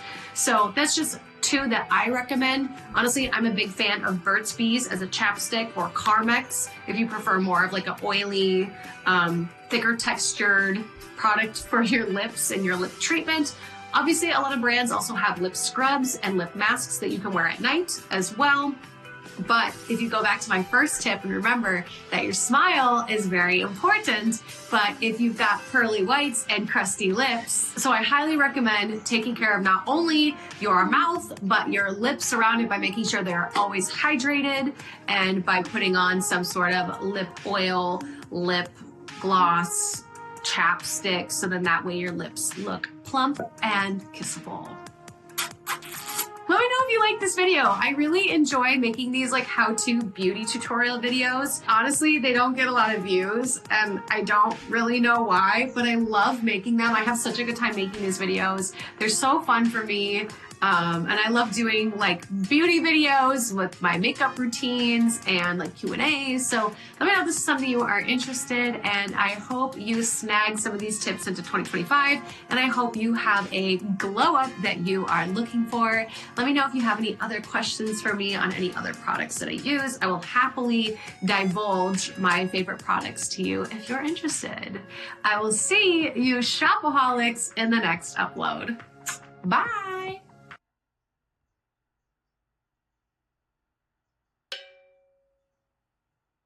Okay, so you know the thing that I was least expecting to deal.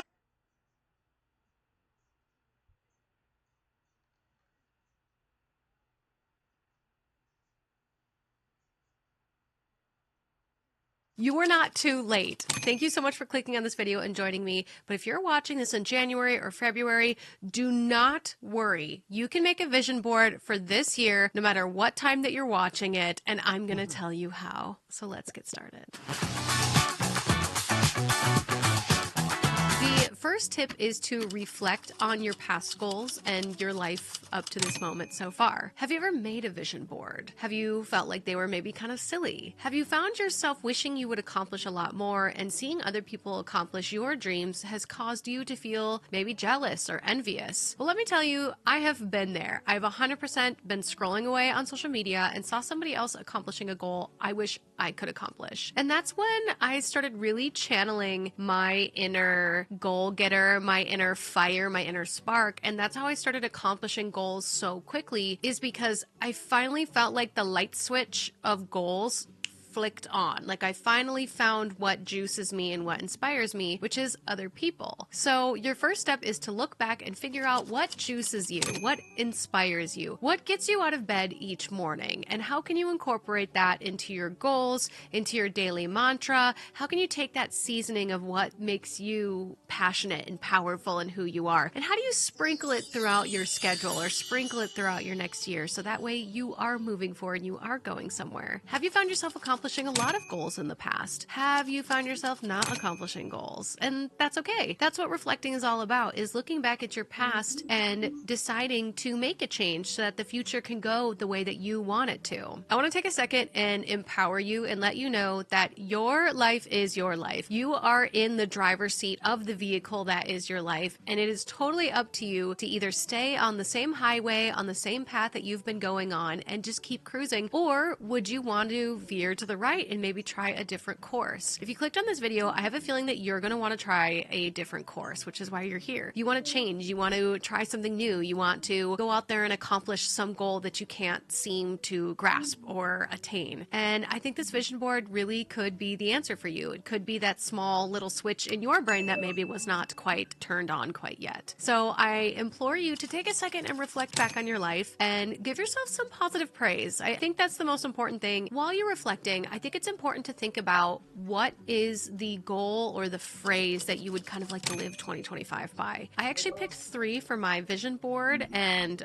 one of them I've actually been talking about a lot on social media is gratitude is the attitude, where instead of complaining about daily mundane tasks that maybe aren't as much fun, I found myself turning to this phrase, gratitude is the attitude. So instead of complaining about the work you have to do, being grateful that the work you get to do is actually a job and you get paid to do the thing that you like to do, or maybe you're tolerating to do to move up in the world. So I actually have that written on my vision board currently that I'm still working on, but by the time this video is done, it should be finished. And you can pick a phrase or a mantra or just a word that you want to focus on. For me, in 2024, my focus was the word community. I wanted to build a bigger and stronger community, and I felt like I did that in 2024 because I picked one word, one phrase, one thing to really focus on. You can focus on multiple ones like I am on my vision board, but I am solely grasping on to gratitude is the attitude because 1, it's catchy, and 2, I think it's definitely something I can implement every single day.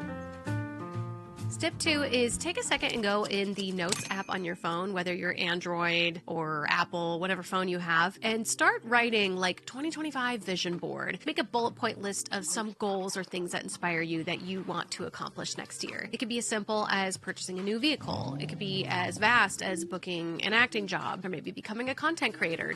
Dump all of your thoughts onto that Notes app and don't hold back. Let yourself just have whatever dream you want and take some time, I would say maybe even a week, as you go throughout your day, thinking of different things that you would like to work on. This could be in the areas of finances, travel, mental health, maybe old goals that you haven't really been able to grasp in the past. I would say grab onto any of those and just like make a really long list. Let your brain take like a brain dump in your notes app. And while you're writing these things down, I want you to sort of in your mind think about which direction you'd like to go with this vision board. Are you more of a digital tech person and you would like to have it on your phone every single day? Or are you somebody who really enjoys crafting and would actually like to go out and purchase a physical board and print out pictures and glue them on? Like, you know yourself at this point on what works well for you or how creative you like to be, or maybe not as creative if you want to do more of the digital one. Totally up to you. But for this video, I'm going to be doing a physical board as I like to craft and I like making it look pretty and fun and special. So I'm going to do that.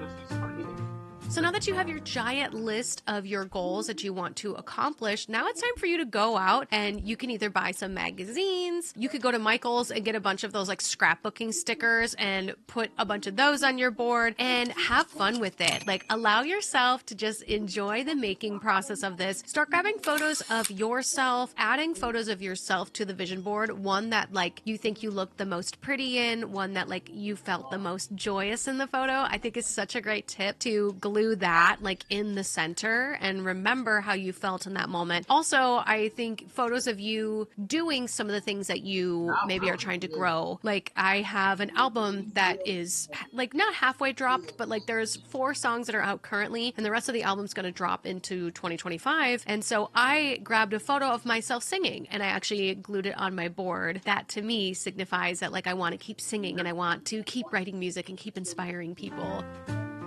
Number 4 is grab a friend. This was actually like really hard for me because a lot of my close friends that live in the same state as me actually don't make vision boards. I'm kind of like the first one in our friend group that's done this. And I reached out to all of my friends being like, hey, who wants to make a vision board? Like, it'll be really fun. We could do it as a whole thing. And I didn't really get any responses back, which is fine. This sort of manifesting and dreaming and the time that it takes to do this isn't for everyone.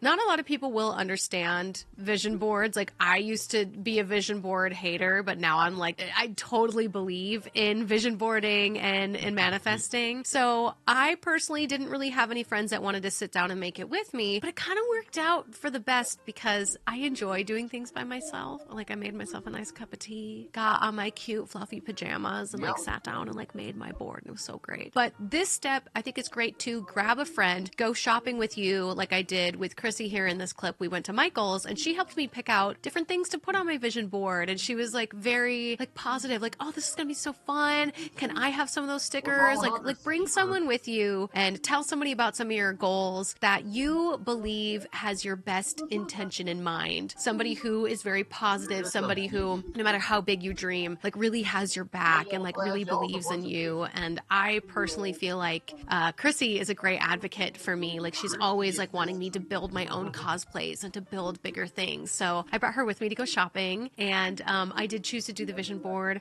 by myself, and that's okay. So don't feel bad if you can't find a friend for this step. I just think it's important to verbalize your goals and where you're trying to go with your goals, and I think it's important to share those things with a friend or with someone who believes in you. It could even be a family member, or if you have anybody online and make vision boards together. There's so many ways that you could do this. I could go on and on about inviting your friends.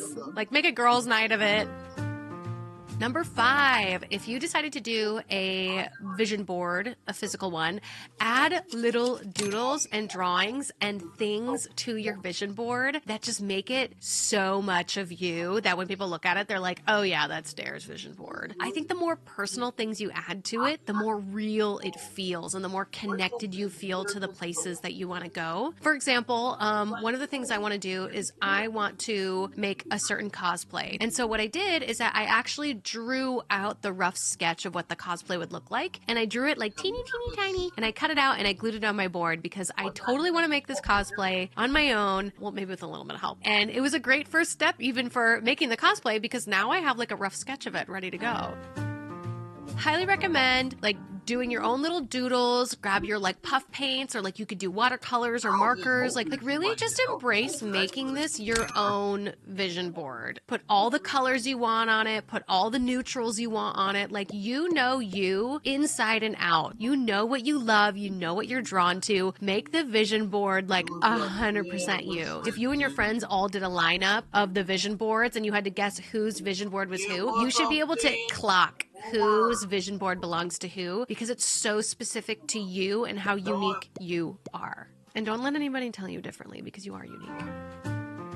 Okay, so number 7 is going above and beyond. So let's say your vision board is done, you feel great about it, you can go through your notes app and remember all that huge list you made of all the little like random goals that you have. I highly recommend going in there and adding in like the steps it's going to take to accomplish those goals. I think this is really important because there's a lot of times where let's say, for example, I want to make a music video, right? Which is great. Music videos are so fun. Absolutely love it. But then the problem is that you can't just make a music video. You have to put the budget together. Then you have to pitch to each individual business owner that's going to be a part of it to be a part of your music video. And then on top of that, I have to pay each individual person, a producer, a director, a assistant, dancers, any other people that I need on set. So there's a lot of steps that go into just making a music video, as with anything in life that you have as a goal. So I highly recommend either in your notes app on your phone, which would be super easy to edit because you already have that big list there, or if you're a lot like me and you like writing on pen and paper, writing out the specific steps you have to take in order to accomplish the goal that's on the vision board. I know some creators like to make a binder out of it, so they have like a binder with a bunch of pages and different things, and then it kind of explains what's on the vision board. But because I'm going to be hanging my vision board up on a wall in my closet, I'm actually just going to like hot glue the steps of each goal on the back side of the vision board, because for me, I don't need to see the steps. I know what the steps are, and I see the vision board with the finalized goal on it. So I'm going to glue mine on the back. But I do think when you are making your vision board, keep in mind all of the little tiny steps you have to get through in order to accomplish that goal. And I think that doing this step, one, I call it extra credit, but two, I think this will actually help you accomplish those goals. And I personally feel like that's the difference between somebody who makes a vision board and wonders why each year they never complete their dreams or their goals versus the person who actually accomplishes a lot of their goals and then actually accomplishes more than they thought. Isn't that great? Okay, so that was number 7. Number 8, take a photo of your vision board, or if you have it on your phone, you already have it there, and make it your background on your phone. Now, why would you do such a silly thing like that? Like I said, I'm going to be hanging mine in my closet, so I'm going to see it every day when I'm getting dressed, when I'm picking out my outfit for the next day. But if you hang it somewhere that you might not see every day, like let's pretend you put it on your fridge, right? But then you have some friends coming over and you want to move your vision board so it's not like in the way, and then it gets put in a closet, and then it gets put on a higher shelf on the closet, and then the next year when you go to make your 2026 one, you forgot about all your goals. So what I like to do, take a photo of it, make it look pretty, put it on your phone, make it look all cute, and make it the background of your phone. My vision board's actually like pretty wide this year, so I'm gonna have to throw mine in Canva to make it vertical for my phone. But I think seeing it every day, multiple times a day, will also help keep you on the right track, because when someone asks you to go to the club, or when someone asks you to, hey, do you want to go like backpacking in New Zealand? You can then look at your phone with your goals on it and make the decision like, well, have I accomplished enough goals to justify going on this other trip? And if the answer is yes, because you deserve a break and to go have fun and to go live your life, then go backpacking in New Zealand, go to the club, go do things, But if you haven't even started on any of your goals and you feel like that backpacking trip to New Zealand is taking you further away from the goals, you get to make the decision of telling that person or that opportunity, you know what? This is so fun and I wish I could go, but I have a lot I have to get done. And if there's friends or people in your circle that don't support you saying no to things, you might have to take a look at your friend group, because you want to be surrounded by people who believe in you as much as you believe in you. So keep that in the back of your brain. Put your vision board on your phone, put it physically in a place you'll see, and put it digitally in a place you're going to see almost every single day to help you stay the course. Number 9 is, now that you've added it to your phone wallpaper, now go hang it up in your home if you decided to make a in-person one, and put it somewhere that you know you're going to see every day. I highly recommend in your closet, like I'm putting it in mine, or if you have an office, I think it'd be really cool if you had it like in your office cubicle somewhere. Just put it somewhere that you know your eyeballs are going to glance by every single day, so that way you see it. And then you will feel a little bit more at peace knowing that, like, okay, I see my vision board, I can make good decisions, I know exactly where I'm going, I know exactly what I'm doing, I have a plan, and it's all going to work out. Number 10. Okay, this is kind of a hard one, but I need you to hear me out, which is stay flexible. Life is always going to happen. There's going to be situations that come and disrupt your flow, especially if this is your first time doing a vision board. I feel like there's something with time where when you try to change your bad habits or really work on yourself, a lot of times life will do its thing where it comes in and tests you. What do we do about that? That's why you have the physical reminder and the digital reminder that when you do get into a car accident, or you're in the hospital and have high medical bills, or your things are out of control, which obviously I don't wish for this on anyone, but that's kind of how the universe works sometimes, is life will just interject. And this is where a lot of people lose sight of their goals, is that they have setbacks and they never get back on track. So that's why it's so important to write out the steps of the goals and to have it everywhere that you see, because things are going to happen in life. That is part of life, is how you navigate the hurdles that spring up out of nowhere. And I personally believe that allowing yourself to be flexible is totally acceptable and is the only way you're going to get through life. You got to let the things that hit you in the face, just take it and move on. You got to let the rain that falls on you beat up and sloop right off your back, because that's the only way that things are going to go your way, is when you don't let life shake you. And if you do let it shake you a little bit, that you stabilize out and get back on those goals.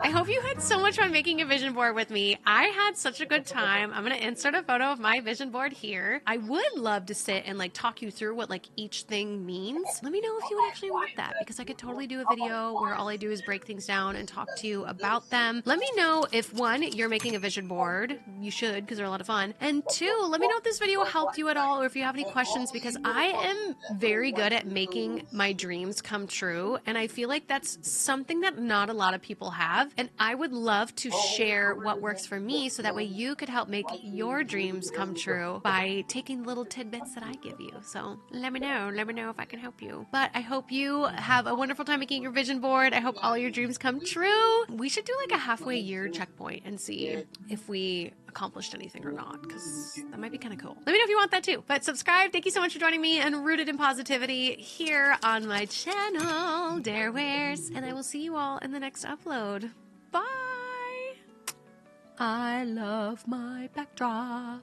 It is so pretty. Look at the tree. Look at the beautiful tree. Yes, beautiful tree. Okay, anyways, subscribe. Bye! Yeah, let's wait for the trans versus the dumbass animal trans thing. Yeah, it's funny. It's very funny. Dumbass. Funny, smart, great actress.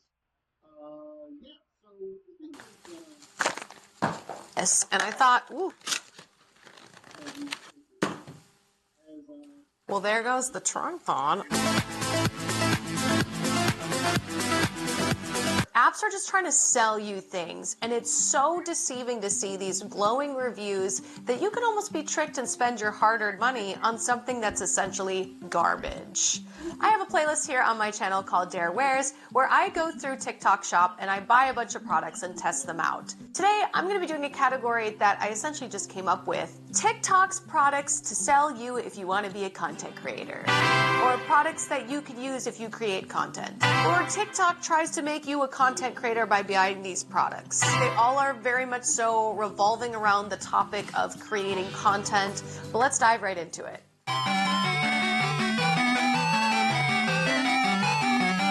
The first product is the Snap Invisible Phone Tripod Stand. The video that was used to advertise this to me was like, Shy girls, now you can film in public. and I was like, well, I hate filming in public, so maybe I'll give this a try. It's supposed to be like the smallest tripod ever. Really like the packaging. It's very simple, very minimal. Even the packaging says 3 inches, pocket size, action in seconds, precise angle adjustment, raises a phone to 8 inches. Oh, okay, so it folds open and then there's another little catch in here. Okay, but what does this catch do? What do you do? On the photo, it kind of shows it going like this, like holds it kind of like that. Oh, wait, there's another thing that pops up. It looks like this. Did I just get like a broken one or something? Because it shows that there's another piece that like pops up and can hold your phone. Okay, well, I'm gonna have to play around with this, but it was $35.99, so it wasn't that expensive. But so far, I'm feeling a little unimpressed. Like, it's not even really like magnetizing that well to my phone. Like, it's kind of slipping around. So I don't know. We'll have to give this a try. Also,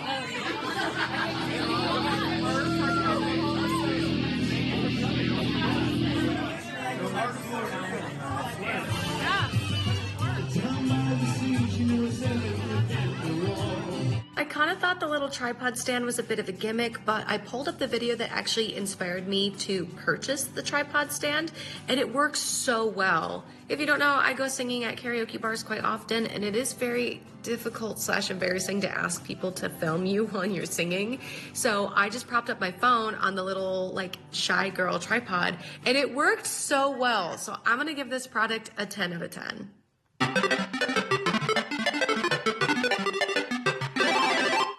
The next item I got on the TikTok shop is the OmniMaster Phone Vlog Selfie Monitor Screen Magnet Phone Holder for $69.99. So it's supposed to be like a mini screen that sits on the back of your phone, so that way you can film with the back of your phone instead of the front of your phone. I fell for the dupe that people were doing on TikTok before, where it's like a stick with a mirror on it, and you put like clamp it onto your tripod. I hated it. I hated it so much. It was so confusing.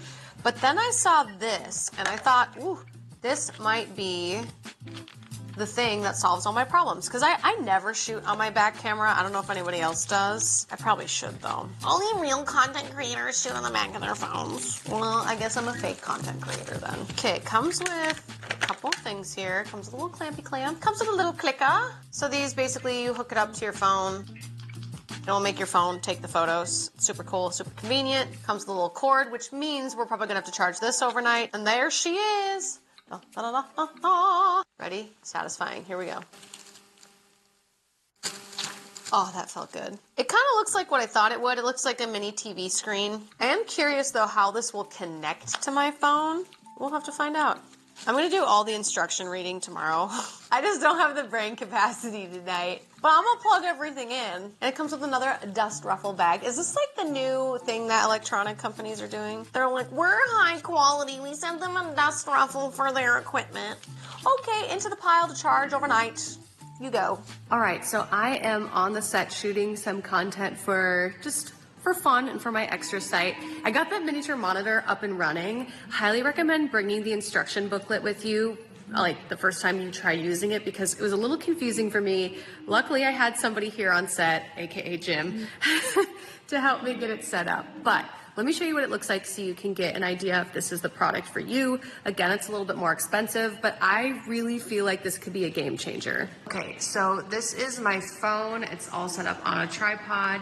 I'm not really like framing a shot right now, but just to give you an idea, this is what the phone looks like, and this is what the monitor looks like. So ideally, you would want to get the monitor either on the back side of your phone, or you could do what I'm doing here and have a dual tripod setup. But now I want to flip this one around so we can see the difference between the quality of camera. So this is filming on the front facing. Now let's flip it. And now I can see myself. Wow, okay, look at that quality difference.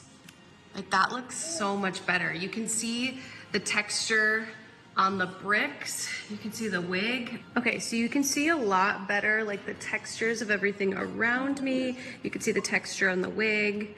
It's just overall better quality, so I highly recommend grabbing this product if you're somebody who wants to shoot on your back phone a lot more. I'm gonna test it out and do some TikToks with it, and I'll give you my full thoughts on it in just a second. Okay, so I'm noticing that there's a bit of a delay. See, I just waved. That took like 5 seconds, so I would say there's like, here we go, waving again. 1, 2, 3, 4, 5. Yep, 5-second delay. So just keep that in mind when you are shooting. This could make TikToks very difficult because you want to sync up the audio with your mouth movements. So there's a slight problem, but maybe I can fix it. Okay, so I've got my TikTok set up. You can see here, I've got the audio, I've got everything going. I'm gonna try to film a TikTok, but so far I'm finding that there's no audio coming out of my phone because it's connected to this. So we're gonna give this a try and see how it goes. See, I still can't get the audio to work, so I'm not sure why this is advertised on TikTok as like very TikTok friendly if I can't get the audio to play when 80% of the reason you film something on TikTok is for the audio. So maybe I'm doing something wrong, but I think I'm gonna leave it here for right now at the shoot and I'll play around with it at home. So I figured out the best way to use the monitor that I purchased is for makeup tutorials or makeup videos, because that way it allows me to film on the back of my phone instead of doing the front facing like this, which means better quality, and you could zoom in better on those videos because it's shot on a better quality camera, aka the back camera. I was struggling at first to really get that monitor to work for me because I assumed people had bought it for TikTok audios, but it doesn't allow you to play music on your phone. So I can't like play a TikTok audio, plug that in, and then record the TikTok. So what I would have to do is have my other device playing the audio, record it on the back phone, and then put it in through TikTok and overlay it with the audio that they have on the app, which still could be worth it if you want better quality and you want your videos to perform better. Like if you feel like that's what's stopping you, then I recommend it. But if you're somebody who you don't really need audio for certain things and you just want to be able to see what you look like while you're filming, like I did for my makeup videos, I think it's a really great investment. I will say the battery dies relatively quickly, so be ready to charge it a lot like I had to. But I really enjoyed it for my makeup videos because then that way I could see exactly what I was doing and make sure that I was in the center of the phone. I would still give it the score of, I would go like 8 out of 10 because I really enjoyed it and it was very helpful, but it's not what I initially bought it for.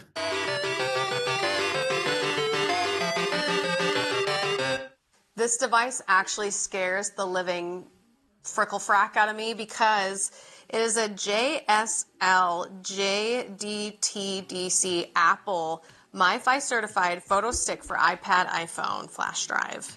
$53.10. Dare, why does it scare you? Good question, pretend audience member that's not here. Because I keep so much content on my phone that the idea of putting it on a flash drive sounds so wonderful and so terrifying at the same time. Like, I know so many people that like their iCloud crashes or their phone crashes and then all of their photos, all of their memories are gone. Like, there's just, technology is not foolproof. And so I got this to sort of alleviate my phone from all of the photos and everything I have on it, but I'm probably gonna back everything up as well on an external hard drive just to like, you know, dot my I's and cross my T's, but it looks great. Like, it looks like a really nice hard drive. And it's got this cute little pretend clippy-do so you could like, you know, put it on your keys or put it on whatever. And I paid $53.10. That's a pretty expensive flash drive.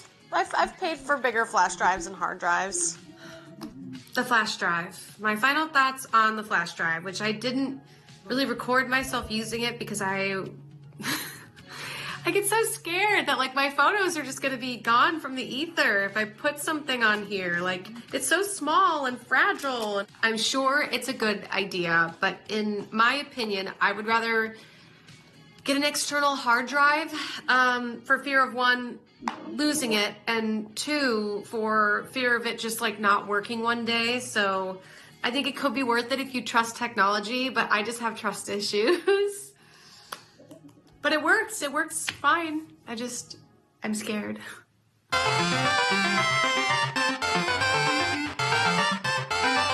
Okay, this next product is going to be kind of crazy, but it's the Hover Air X1 pocket-sized self-flying camera, and I spent almost $500 on this. It was $439. The Hover Air X1. Ooh. Now, I've had a drone in the past, and I crashed it on the first day that I got it, so we're going to be extra careful with this guy. Honestly, this looks like an Apple product, if you ask me. Kind of looks like a Wii remote, too. Tell me I'm wrong. It's very light. It's got a camera on the bottom, and it's got cameras coming out the front. It's got a power button. I'm very curious to see if this will work and be worth the $500. So I'm gonna have to try to fly it in my backyard. Oh, there's more. Okay. This is like Apple packaging. Look at this. It comes with its own lovely dust ruffle tote. Very nice. Feels very fancy. And it comes with its own cord. So wait, does this need to be charged too then? Oh, okay, so here's the battery. Battery sits on top. I don't know. We're gonna plug it all in tonight and we'll find out tomorrow. I do feel like this was a splurge because like $500 for one piece of tech is ridiculous. Like even the camera I bought last time wasn't this expensive, so. Anyways, we'll plug it in overnight. Hopefully it'll work. If not, I just lost $500. Do you guys keep the box for your stuff? I'm keeping mine just in case. That way I can get a refund if it sucks. Does TikTok Shop even have refunds? Here we go. So I had to download the app, and it says 2 out of 5. We're gonna do a short press to take off. Short press the power button. When your hover takes off, remove your hand from under it.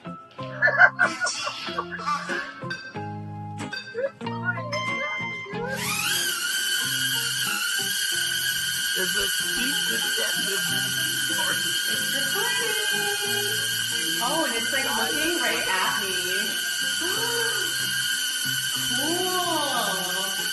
Okay, so when you're done, you put your hand underneath it. That is the coolest thing.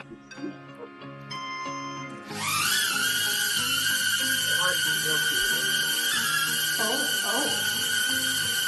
You see how it's like looking at me?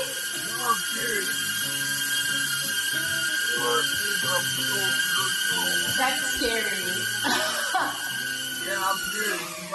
It's like you got all these. Okay, so now we can film a bird's eye view video.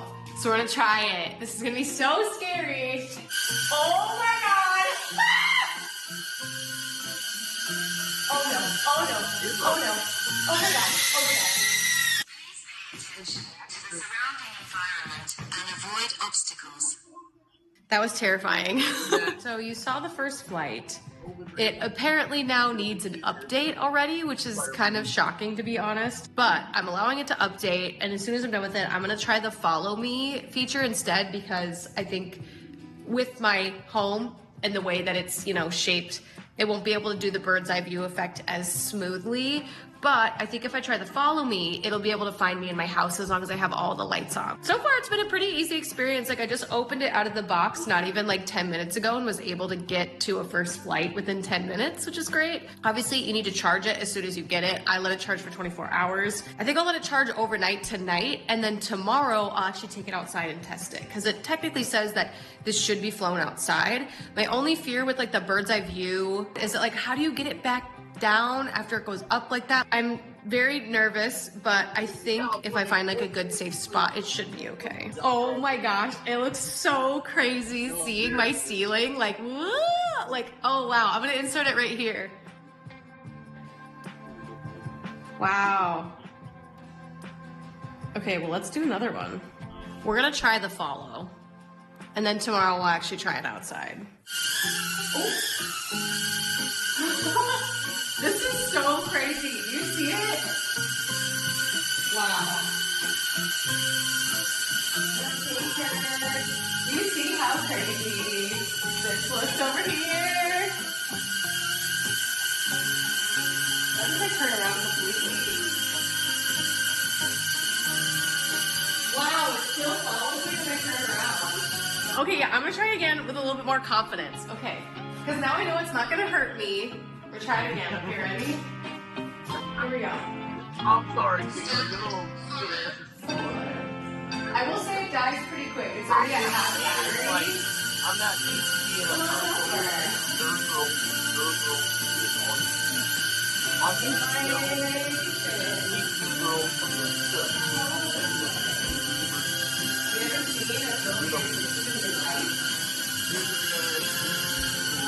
stuff like this.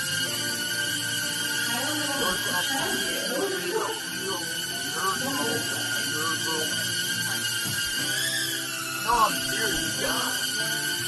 I'm gonna park it like right in front of you guys. Can you come a little closer? Okay, I'll come to you. That is so cool. Like, I don't even think you guys know how cool this is. But that is insane. Like, that is so cool.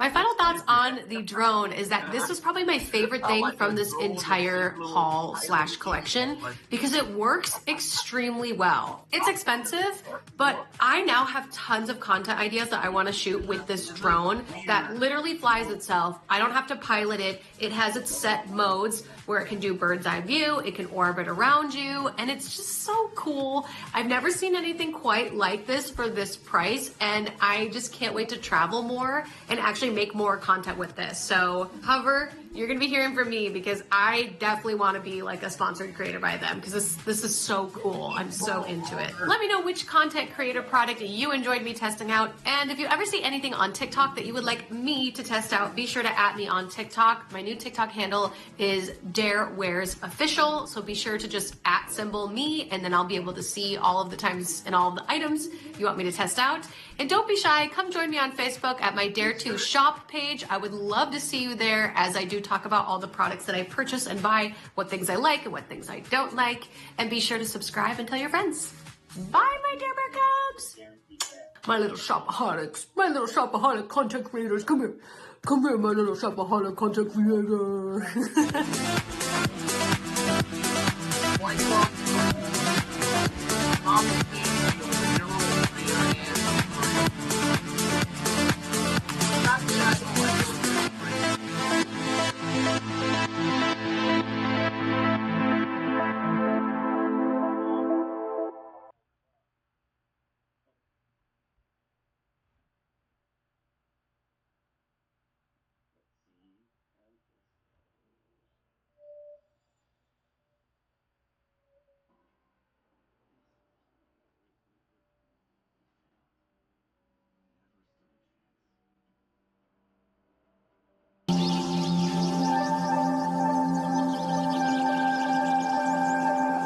Good morning, everybody. This is your 5-minute to 6-minute morning everyday stretch that you can do with me.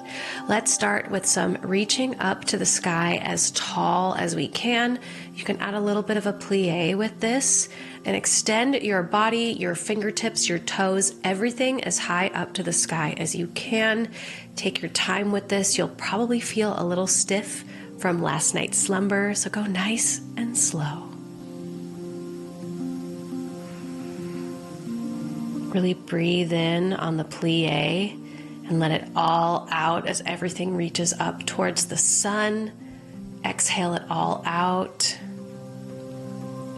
Now we're just going to swish our body from side to side, really letting our arms dangle. You can do a nice step touch with your feet if you'd like, or you can stay rooted into the ground. Personally, I like to stay rooted so I can feel the stretch up the back of my spine. The goal is to move freely, but not aggressively. So really feel the space around you as you swish your arms back and forth. Next, we're going to start to roll our head and our neck. I like to place my hands on my hips as I roll my head, so that way I don't feel dizzy and I feel rooted in the ground. This is a great way to wake up the top half of your spine and your neck area, and also to feel a slight stretch in the back of your neck. Go both directions, nice and slow, or a little bit of a moderate pace depending on how your neck feels. If you're feeling a little bit of neck tension, feel free to skip this one, but I really love this since I spend a lot of my day at the desk typing and looking down, so I enjoy taking my time with this exercise. Next, we're going to do what I like to call side-by-sides, where you put both hands up in the air and take turns going to your right and to your left, bending at the torso while leaving the other hand up in the air. This is a great stretch for your side, your obliques, and also it's a great way to get your arms moving in the morning. Now we are going to put our arms out in the T position, and you're going to go right, left, right, and reach over so you can feel that stretch in your side obliques.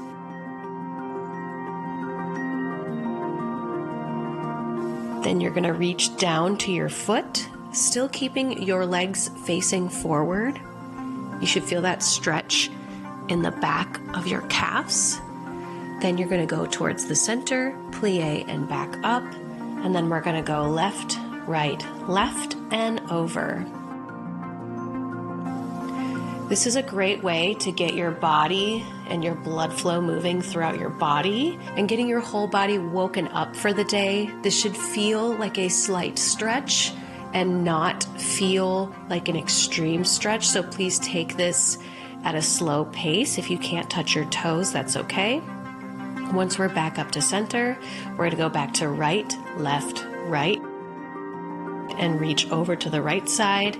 Again, feeling that stretch through the side of our body, our obliques. And then we're going to reach down and touch our toes. Keep your body facing forward on this so that way you can feel the stretch up the back of your leg. And of course, both hands in the center, plie, roll back up, and then we're going to go left, right, left, and over to the left side. Really think about your daily intentions as you're stretching. Think about your gratitude for the day. Are you grateful for waking up today? Are you grateful for an event that you have going on today? Really think about the positive things that are going to come your way today. Once we are finished doing our side-by-side stretches, we're going to do some grand plies and reaching up towards the sky as tall as we can.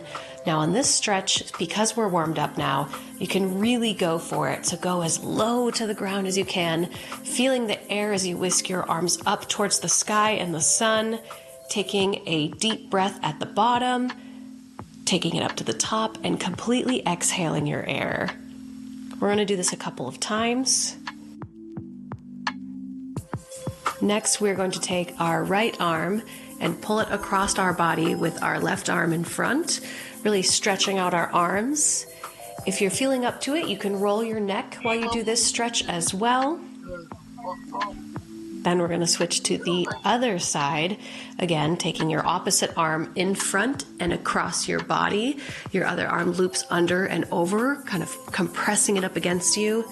Feeling that stretch on the under part of your arm. Then we're going to grab our leg and pull it up to our chest. Balance as good as you can. Grab the ankle and pull it behind you. If you need a little extra balance, you can put your opposite arm out.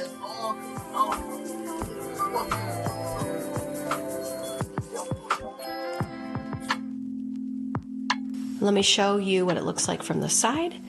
So you're going to grab your left leg, pull it up to your chest as high as you can. Hold it for a second. Good. And then you're going to grab the ankle and pull it up against your body, extending your right arm out if your left leg is back for balance.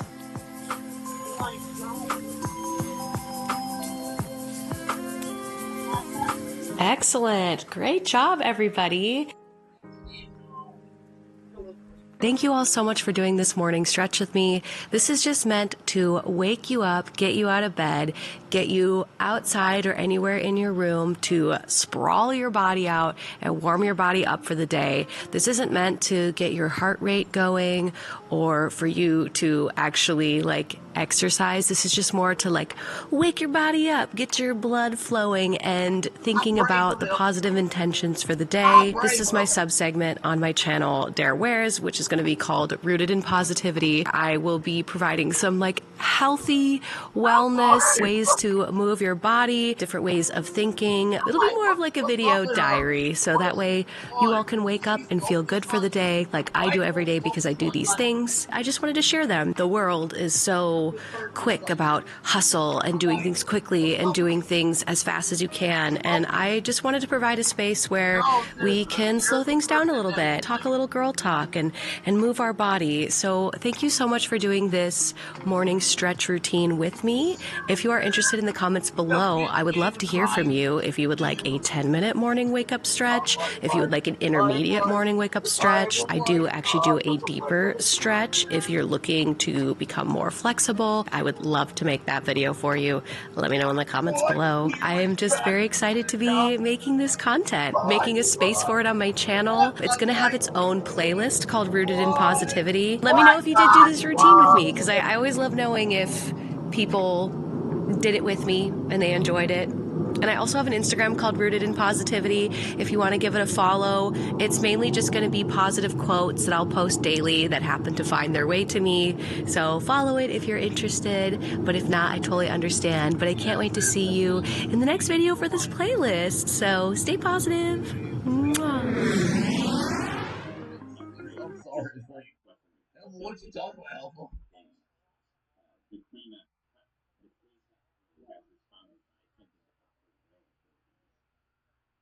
Yeah, it is. Alpha. This video is not just intended for guys, this is also intended for they, thems, or maybe even your lady who just likes a couple masculine things. I don't judge, that's why I made this list of 20 different things that you could get for somebody who tends to lean towards the more masculine side for Valentine's Day. So let's not waste any time, let's get right on into it, because I know you're going to need some of these tips, and I got some really great ones at the end, so stick around. Underwear. I know underwear also works as a Christmas gift, but like, what person does not love getting underwear from someone? Especially Valentine's Day is like kind of spicy, you know, like spice it up, get them something kind of saucy, get them something kind of like sensual, make sure it's that like modal fabric that's very soft. Be sure to get them some underwear. I think that'd be like really saucy for Valentine's Day. Couples coupons. Now hear me out. You can make them at home, or you can find them on Amazon, or probably at like Hallmark as well. You get them like this coupon book that's like 1 free massage, 1 free kiss. As the year goes by, you get to use your little coupon book in order to like spice things up in the relationship. You know, politely use this little coupon book to your advantage. I feel like, especially for people who identify more towards the masculine side, sometimes it's tough to ask to be little spoon instead of big spoon. So you could make like your own coupon book that's like, wants to be little spoon tonight. And it would be super cute and super spicy. Or it could be like, redeem 1 date night, or like 1 movie date night, and then that way you could like tear it off the little thing and like give it to your partner and be like, I want to do date night tonight. Treat me like the prince or the princess that I am. They can be super cute. I know it's like kind of tacky, kind of cheesy, but I did notice like all over the internet when I was looking for inspiration, this idea popped up a lot. So maybe consider doing it if you're somebody who likes things a little cheesy. Movie tickets. I think this is like the perfect, easy, like get out of jail free card for Valentine's Day. Everybody loves going and watching movies. I think you can also make an experience out of it by like going to a fancy movie theater. You can either buy the tickets for the specific movie, or even one better, you could actually make it like a surprise movie date that you could go see a movie together. I am the worst person when it comes to seeing movies, so I could totally use somebody to bombard me and be like, movie tickets, we're going right now, because I need that. I get a little busy, I forget to go do stuff for myself, so this is a good one. Okay, this is one I came up with for Christmas, and I think somebody out there might really like this one for Valentine's Day specifically. You get them like a paper calendar and you mark a date on there. Obviously you put the important dates like your anniversary or the first day you kissed or the first like special trip you both went on together, but you mark a date on there and you put like the tickets to an event on that month. So you like tape them to that month. So say you're going to see a concert in July to see their favorite band. You tape the tickets in July and mark the dates and be like, we're going to see your favorite band. I think that's a really great Valentine's Day gift because one, it's an experience. People always say gifting experiences are the best, but it's so hard to give someone an experience that you think they will enjoy, and then that way you could go along with them. So I highly recommend going above and beyond and buying an experience so you both could have some memories together, and then obviously taking like some photos while you're there, so that way you cherish that fun memory and that fun evening together when looking back. I really like that idea. I don't even know how I came up with it. It was just like very spontaneous when I did my Christmas video. If for some reason you want some Christmas ideas, I'll link that in the card. You could also visit that list if you need some Christmas ideas for some reason in February. Oh, I asked everybody on Twitch just for the fun of it. If you don't know, I game on Twitch. My handle is darebearlive. I also have a Dare Bear YouTube channel as well to see some of the VODs from my Twitch streams. A lot of the men that play video games with me were saying that like they actually like getting flowers as well. So don't be shy if you want to get your mans a bouquet. They would absolutely love it. Maybe try to like figure out what their favorite flower is or what's their favorite like scent, so that way you could get them a flower that like encapsulates their personality or the scent that they like the best. I didn't even really think of getting flowers for a guy until everybody on Twitch was like, men love getting flowers. And I'm like, bet I will do that, because I think that's really fun and really romantic and just flips the scripts on gender, because like everybody loves flowers, so why not give a guy a flower? Okay, this one could be a little bit expensive depending on how much money you want to put into the gift, but there are so many talented artists out there that could really use your support, especially since AI is like starting to really take over more than it should. Pay an artist to draw a caricature of you both. The one that I saw that really inspired me for this post was a drawing of the couple sitting on the iconic Simpsons couch, and then they were Simpsonified, and I thought that was such a fun creative idea. I've seen people do like Pokemon cards where they draw them both as like trainers together on the card, or Digimon cards if you're into that. Just like grabbing onto like what their favorite show or maybe their favorite anime is, and then hiring an artist to draw you both together is such a fun, sweet, and like sentimental gift that they will cherish forever. Obviously, make sure it's somebody that you've been with in a relationship for a long enough time that, you know, it's not like an uncomfortable gift. But I thought that was so fun. I definitely would want something like this after I've been with somebody for like 3 or 4 years, just because it's something that like really cements the relationship together. And it's just like fun and creative. Like, who wouldn't want to be drawn like a Simpson? You know, I think, oh, so cute. And you could hang it up in your house or your apartment. I love it. I think this is like another one of my like best ideas. I think this is so romantic and so adorable. And it helps, you know, fund the community and gives back to artists who are in need. So it's kind of like you're hitting 2 birds with 1 stone, or you're, you know, getting double brownie points in your relationship for, you know, giving back to the community, and then also like getting something really sweet and sentimental. Ooh, I feel like people that are very hands-on will really like this one. A Lego set. Obviously, make sure they like Legos and they like building. I've seen this set so popularized at like Target now. You can get like custom ones on Etsy of like their favorite anime or their favorite characters. The Lego sets are like really fun because you both could build them together and have like a fun little like wine stay-in evening while you both like build the Lego set together. It'd be really cool if it was like his favorite like TV show or genre. I've seen a lot of Star Wars. I've seen a lot of Pokemon, even though technically the Pokemon branded ones aren't by Lego, but you get the point. There are so many fun, unique, different Lego sets or dupes of like Lego sets that you could get that you both could have a wonderful evening together building it and like working together to accomplish a goal, which I love. And obviously creating core memories between you both, whether you struggle putting Legos together or not. I'm a struggler of the Lego putting together, but I think it's a great gift. It's so fun and so crafty in a way. A shared photo journal. Hear me out. Again, this is one for if you're in a relationship and you've been with them for a long time. So what you do is you get them a journal that's like pretty big, and then you could like take Polaroid photos and put them in the journal and like scrapbook it together. Or you could get one on Amazon, or I'm sure like anywhere you do your shopping, where it will give you prompts like our favorite memory together, our favorite vacation together, us at our favorite restaurant. You know, like you could get ones that have prompts in it. But I think a shared photo journal would be so special because so much of of our lives nowadays is digital. Although I love the digital era, I've said it once and time again, I love being in this era of technology, but also it'd be so cool to have like a tangible photo album that just sits on your coffee table. So when people come over, they could see like how many cute, sweet memories you have together. If you both do get married or if you like renew your vows, that would be such a sweet journal to have out on a table if something like that is in your future, or if that's something that you want. Plus, it's just like sweet to have those core memories printed out and in a book. Like, I have not seen a photo album in so many years, and I need to get myself one. I have so many photos that I want to print out and like have and just for myself. So I highly recommend this one. Again, make sure you're in that relationship for a long time so it's not like a little too sudden, but I love the idea of a shared photo journal. This one has changed my life. I bought one for myself.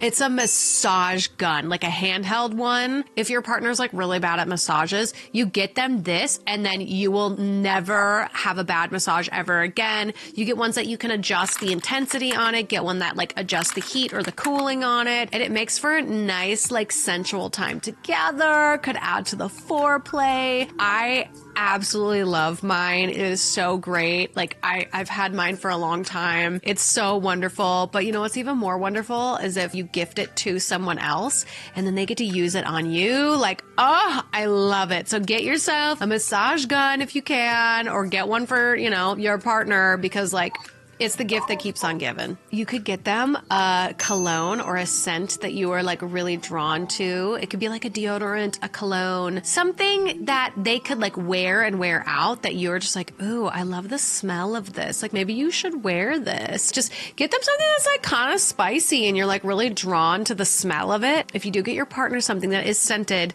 you have to be okay with the fact that they might not like the scent. I know that I just said that like, ooh, it could be something that you're drawn to, but if they don't like the way that it smells, like that could really kind of cause some conflict in the relationship. So it's better to preface with, ooh, I really am drawn to the smell. You have to let me know if you like it. If you don't, it's not that big of a deal, but I just thought this would be like really sexy on you. And start with that and see how that goes, because that could either go really well or it could be not so great for them, especially if they have allergies. So just be careful with that one. I like that one, but just be careful, be mindful about it. Ties. I feel like every masculine person or presenting person could always use a couple more ties in their wardrobe. When I was dating this one guy who had a million bajillion ties, I made it a personal point for myself to get him the ugliest tie just as a joke each Valentine's Day. And weirdly enough, he actually like rocked the tie every single time. It looked so good on him. And it kind of became like a couple joke between us both that I would get him like a hot pink tie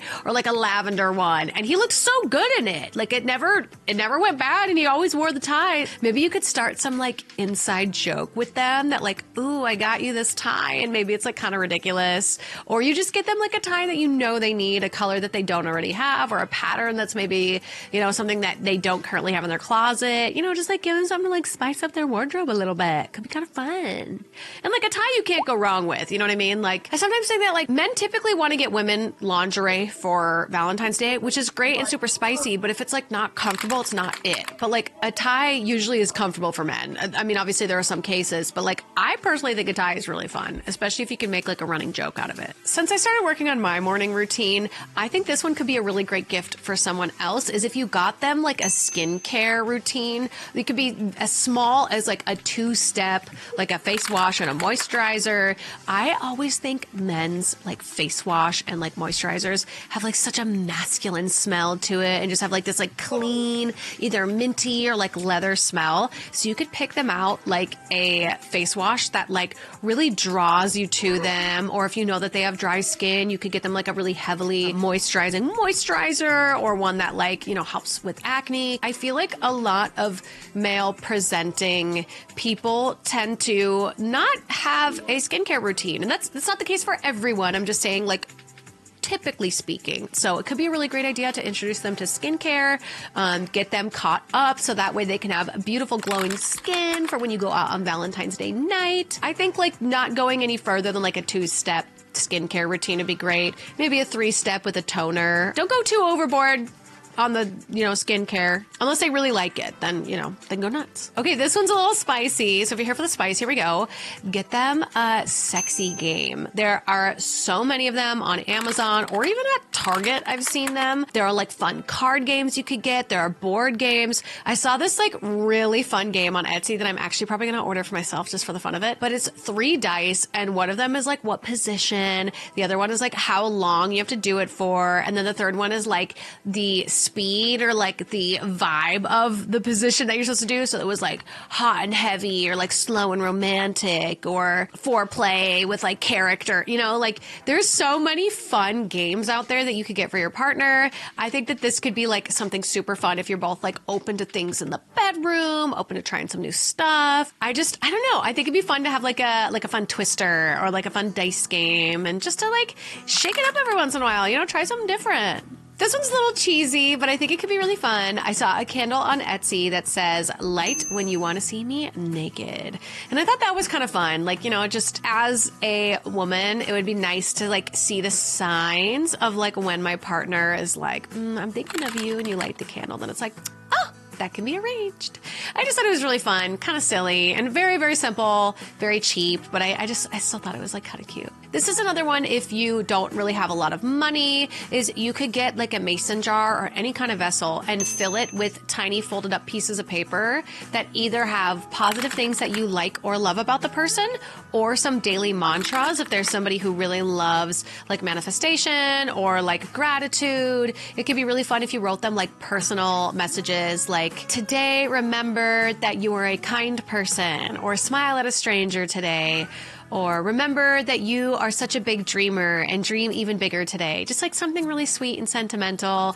I really like this one. I've never been given one of these before, but I would actually really like to be given this as a gift because I think it's very sweet and it shows a lot of thought went into the gift as opposed to money went into the gift. This is another one that is a bit cost effective if you are looking for a quick, I almost forgot that it's Valentine's Day, quick turnaround, is you could cook them their favorite meal, or when they come home, just have their favorite bottle of champagne or wine ready and just do a nice stay-in movie night or a stay-in dinner just at the table where you both are totally focused on each other, no other distractions, no phones, no TV, just like a wonderful evening of two people having a lovely dinner at home, their favorite glass of their favorite beverage, and just you both having like a more intimate moment together.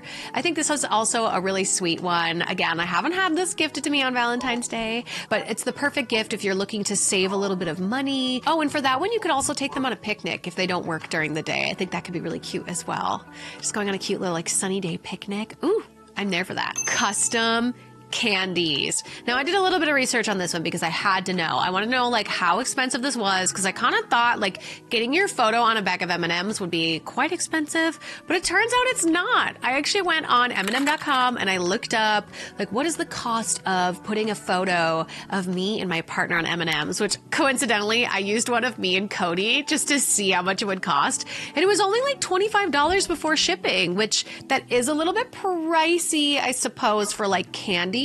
But for customized candies, like where are you going to beat that price? So definitely check out M&M.com. This is not sponsored, but if you are interested in getting something extra special, a little bit more customizable, you could get them some custom candies with their photos on it, especially if they love M&Ms. Oh my gosh, so cute. This one isn't exactly my cup of tea, but if you are constantly hanging out with your partner and you need some like inspiration of where to go and what to do, there are so many journals on Amazon that I found that are like 50 date ideas for you and your partner, or like one was like a scratch off card for you and your partner of different date ideas. So if you find yourself going to the same places, doing the same things, you're kind of bored of like the mundane, this could be a perfect gift because it does all of the thinking and the creative, like, try this place, go to here, find a restaurant that does this, go watch the sunset. Like it does all of that for you. So if you're looking to not have as many choices after you've been working all day and you don't want to make another choice,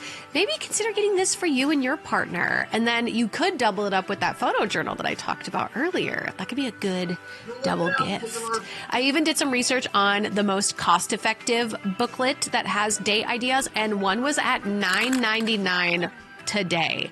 So obviously, if you want to save a little bit of money, but still have a thoughtful gift, that could be a great one. Also, let me know in the comment section down below what has been your favorite thing that I've listed off so far, if you made it this far in the video. And also, if you are watching and you want me to do a Galentine's Day version of this, because sometimes it's nice to gift yourself some things as well. If you're with somebody who's a bit of a gym baddie, you could get them a water bottle that they've been eyeing, or like some sort of like water vessel, and then fill it with either the candy that we talked about or the positive affirmations. I think somebody who goes to the gym always could use another water bottle. Maybe if they have like too many, maybe don't do this idea, but I think it's a great way to not overspend on like gym attire or like gym equipment, which can be very expensive. Just getting them a new fresh bottle, or even better, you could fill it with their favorite water supplement. So if they're into like liquid IV, that can be great, or LMNT, like that's another great hydration supplement that you could put in there. So that way you're not breaking the bank, but could still get them something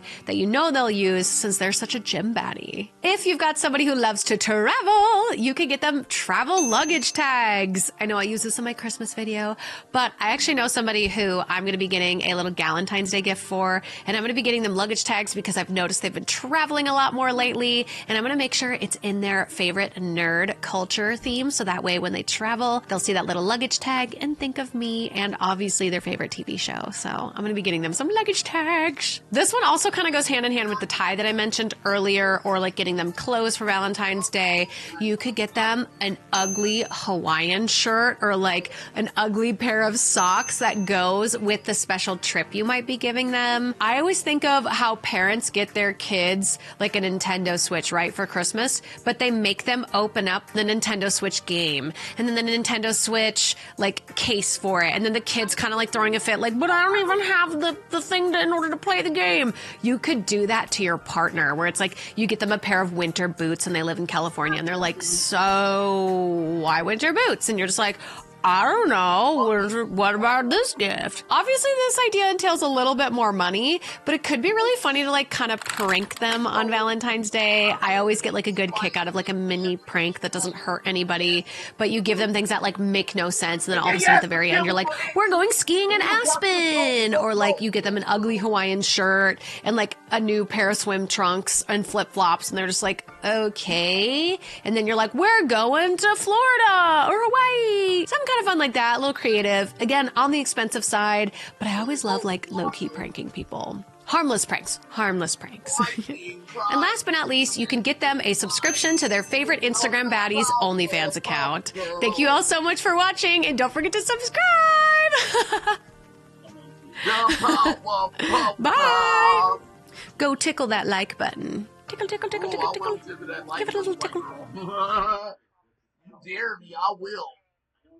That was dare me. And do you use ChatGPT when raising your baby? I do. Taylor. You think I won't help her? I'll dare you. How dare you dare me, bitch? You think I won't, bitch? Is it a new year, new you, even though it's February or March? And are you feeling like you want to get to the gym, but you need some new gym clothes? You might have been tempted by a brand new brand that started launching at Target called Blog Lotties by Cassie, who's a YouTuber. Or you might be tempted by this brand called Halara, which coincidentally, I think has actually duped some of Cassie's clothes.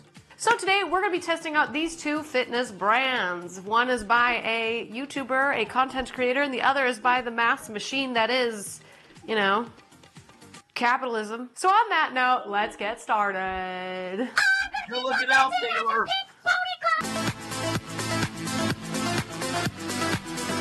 We're going to be trying Blog Lotties, which is by Cassie. She has her own brand called Popflex, which is wildly popular all over the internet, but can be a little bit pricey. Content creators rushed to Target to get this exclusive drop. I really wanted to do a full-length video just on this brand, but the problem was all my sizes were sold out incredibly fast. So I thought I would compare it to Halara. You know, I just thought it'd be interesting. Each piece was $25 except for this pair of pants. So we're gonna do the pants with the bra in the green, and then we're gonna try, she has these two t-shirts that are like wraparound, making the back backless, which I thought was quite nice. Again, these are the only things that were in my sizes. So I just had to grab whatever I could in order to make this video, but I got 2 of them. I got a blue and a black. I'm not gonna lie, I've worn the black a couple of times. I'm kind of a fan. And just to test out what a sports bra would feel like from this brand, I grabbed this one. It is a size medium because they didn't have small by the time I got there. So I'm hoping these will all be amazing. So let's try them on before we get to the second brand.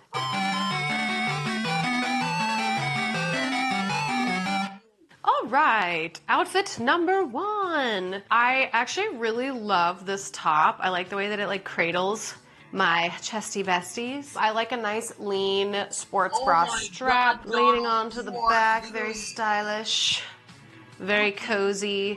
I will say, I don't know that this is built for me to do cardio in because doesn't have me locked down. Like, I don't feel like I could, you know, do some jumping jacks and feel secure, but I do like the look of it. I do think it's very cute. So if I'm gonna do like a heavy lifting day, this might be a great top for that. It's a little too open for me to do cardio. Like, I like a higher neckline for cardio. I do really like these shorts, but I don't know that they look good on me. I kind of look like I'm cosplaying as Peter Pan right now. And I think it's just the tight look underneath. Like, it's all attached. Like, you get this nice short look, but then you get this material on top, like this floofy, I don't know. I don't like love the shape, but it does have pockets. Whoa. Oh, these are long pockets. Okay. I think she could have just done without this weird layer. This was the only pair of bottoms I could find, and I think a lot of people agreed with me that it's just not like a typical gym short look. Conspiracy theory, this was the only pair of bottoms that I could find in my size, and I think that's because other people had the same initial thought that I did looking at them, that this fabric on top is a little unique. And I really feel like that's why my size was left behind, because I didn't get to Target on the day of the launch. I got there like a day later, and there still was a lot of stuff, just not in size small or medium at the Target I shop at. I'm gonna give the top like a 10. Well, I can't do cardio in it, so I don't think it should get a 10. Maybe like a 9. Let's go a 9 on the top, just because I do like the way it fits and the way it looks, and I love the color scheme. And the bottoms, I don't know. I don't really see myself wearing them. So I'm gonna give the shorts maybe like a 4.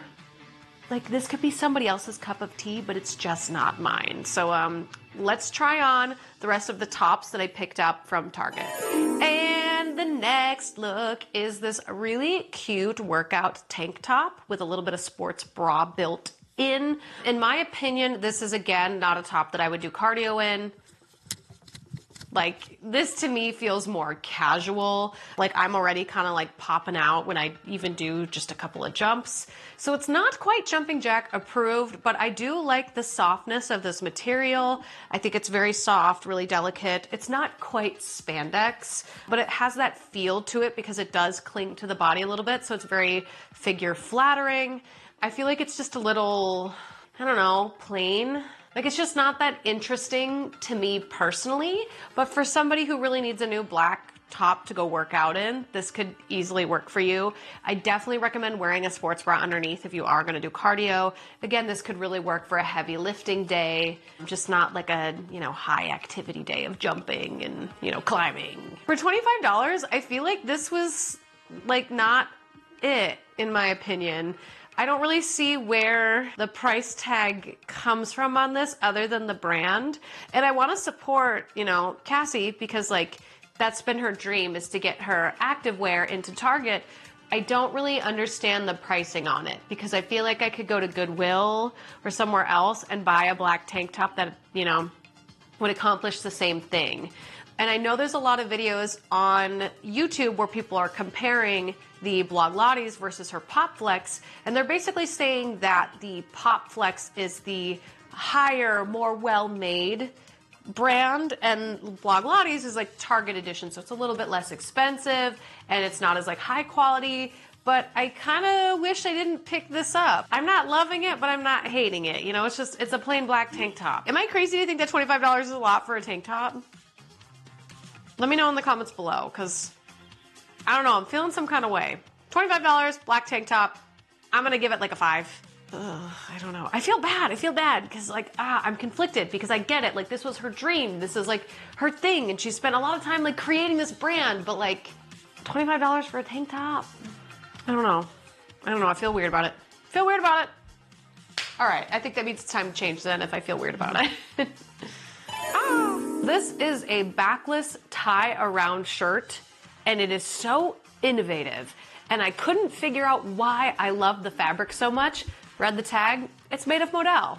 Is that how you say it? Micromodal? Modal? Somebody insert the way that it's actually pronounced. Modal.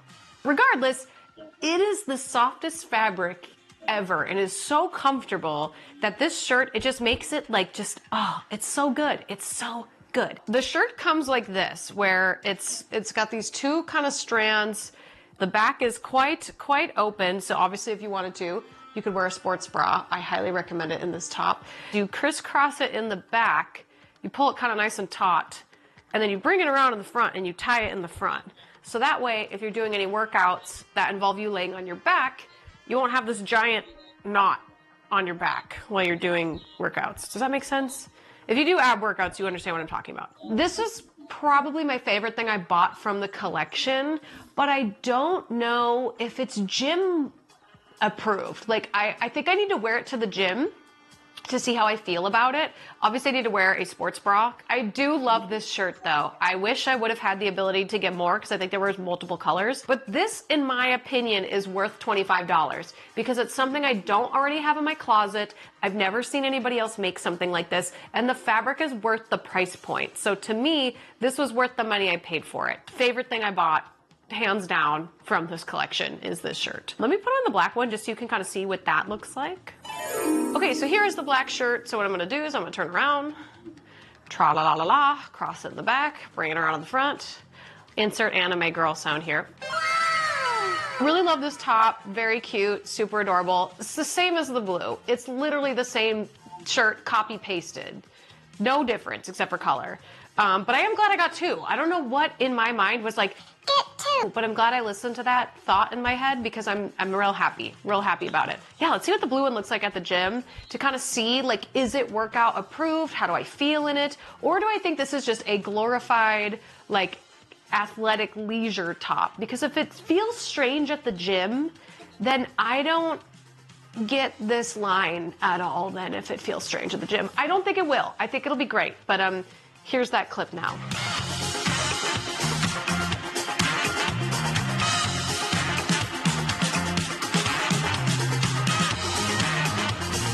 So far, I love the shirt.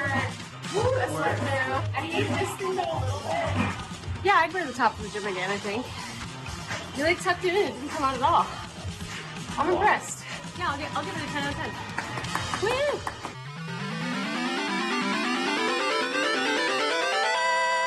All right, the next brand that we're gonna be testing against Bloglotties is Halara. So let's unpackage some of these before we get too excited. Okay, so we got the iconic, famous Halara Taylor Swift skirt. It's the one with like the little harnessy piece on the side. Kind of excited to see how that will look. Ooh, I love the quality of this. What is she made with? 77% nylon and 23% elastane. It's not as bad as polyester, you know, like polyester's the worst, but very cute. Taylor Swift apparently wore it to Coachella one year and everybody had to have it. Oh, I forgot. Okay, so Halara also has non-athletic clothing as well. Because obviously you wouldn't wear this to the gym. I bought these pants because I thought they'd be fun, and now I'm kind of regretting it because they look a little see-through in the light. Oh no! We're gonna give that a shot. They got pins from Halara. What do the pins do? I don't remember ordering pins from them, but sure. And I got myself a pair of lemon leggings from them because I heard this booty scrunch is where it's at. I'm real concerned. These look really thin. I don't know. They look real tiny too. I don't know. We're gonna give them a try. I hope I love them. Okay, so I know this technically isn't workout gear, but I felt inclined to buy these pants for some reason. And I kind of see why. They're like a wide trouser, pocketed belt moment. There's no button though, which is kind of weird. There's no fly, which is also kind of strange that I'm like, I feel like this is like a workout pant material cosplaying as business pants, but I'm kind of here for it because they're that comfortable. Zero complaints on that. Just a very interesting way to make pants. Yeah, I don't know. It's like almost like a waffly texture. I'm not mad at it, but if I need to like go to a meeting and like look like I have my together, maybe this is what I'll grab. I do like the color. I'm a big fan of, you know, greens and things that are very foresty coated. They are originally $39.95, but I paid $29.95, so not a bad price for a pair of pants. I don't know. Like I don't like love the back. I get a little bit of the diaper butt in the back look, which isn't the worst. Maybe it's just me. I do love how like mobile they are. I just don't know. I don't know. I feel weird when like athletic clothing like has a texture, it has a feeling, and that's kind of what this feels like on bod, but it's like dressed up. It's giving confused, but I like it. A good confused. If I were to rate this out of 10, I think I'm gonna go like a 6.5. I don't know, maybe they'll grow on me. You know what this would actually be perfect for? I've been starting to do more closet cosplays where anytime you guys have like a theme or there's something coming up that I'm like, ooh, I don't want to spend money on that, I should just do like a closet cosplay. These would be great for that. I'm curious, would you guys want me to do that with Pokemon? Like what if I pulled different Pokemon out and I had to build a closet cosplay of Pokemon, kind of like a Disney bound, but of Pokemon? This could help me. This could really help me in that category because some Pokemon have some strange color schemes. Anyways, let's see what the next Halara piece of clothing is like.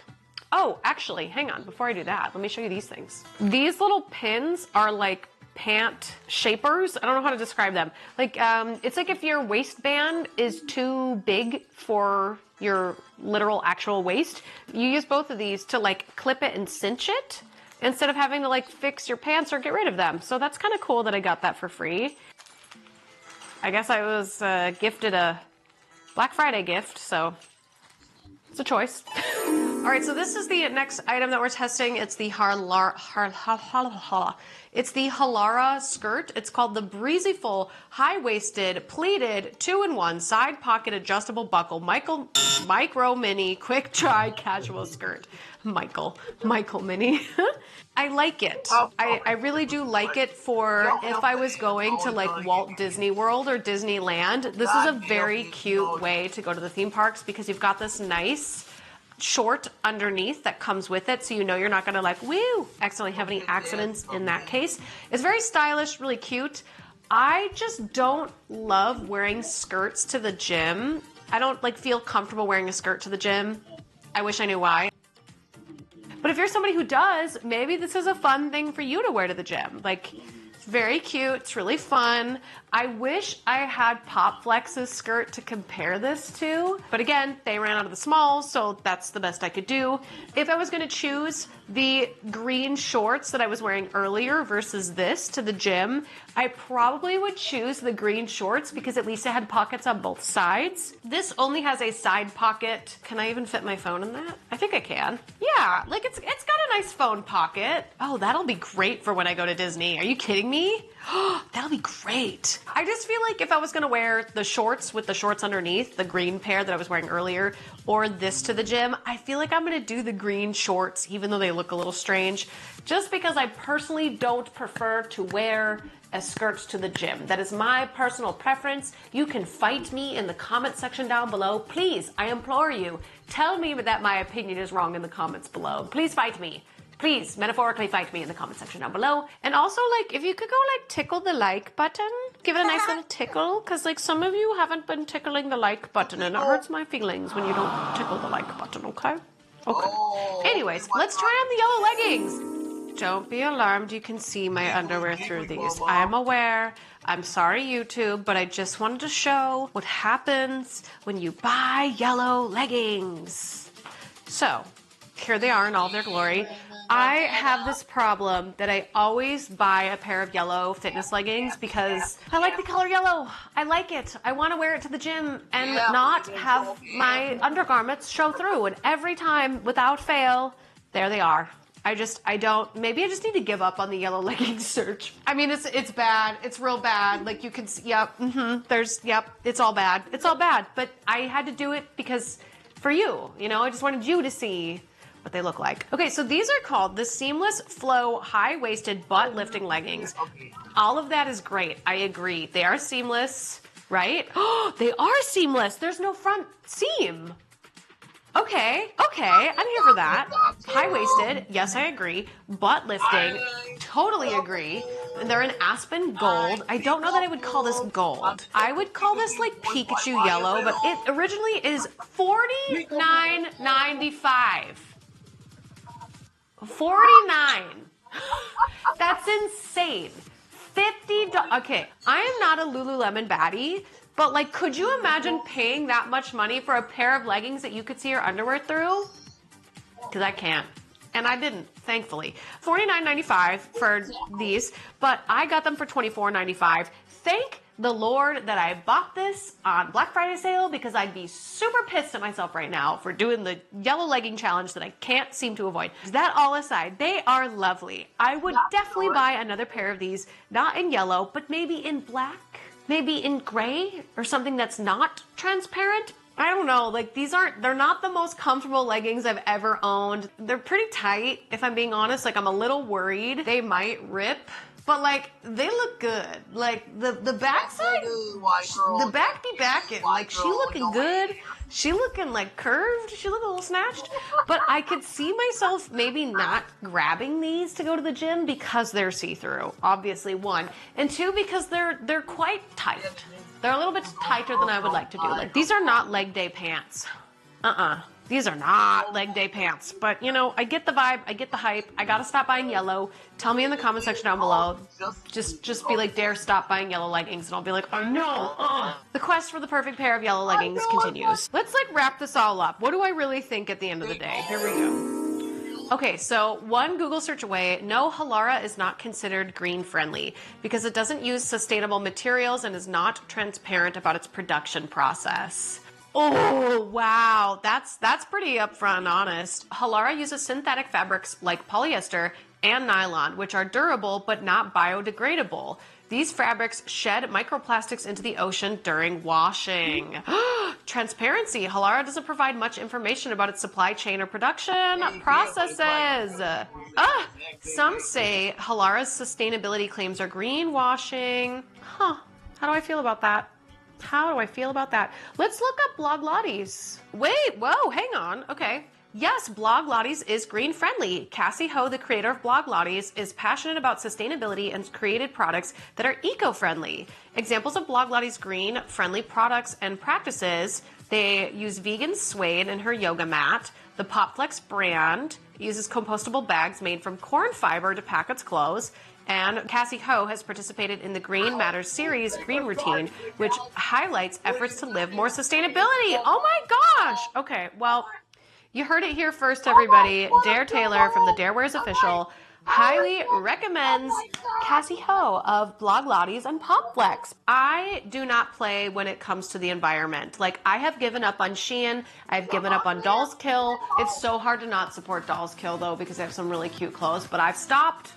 I have stopped. Even Fashion Nova. I haven't paid for a new dress from Fashion Nova since I found out how horrible they were for the environment. It ends up in the landfill, becoming literal garbage for us to consume and live and breathe off of, and the animals and the ocean. Like, it just, I'm sick of it. I'm sick of it. So I think out of this video, Halara versus Bloglotties, I'm gonna give it to Bloglotties for their eco-friendly, sustainable practices, and also for making a really great line. So great that a lot of my sizes were completely sold out. So congratulations, Cassie Ho.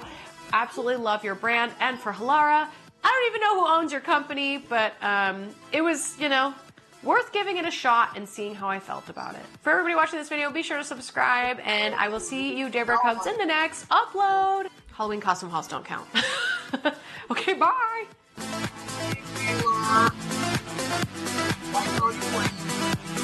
Hot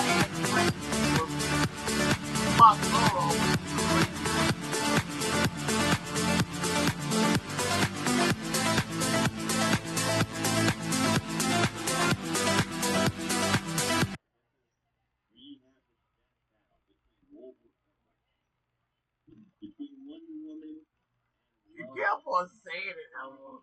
Stop saying it. We look over this screen. We'll see how this turns out. I want to make sure it's okay.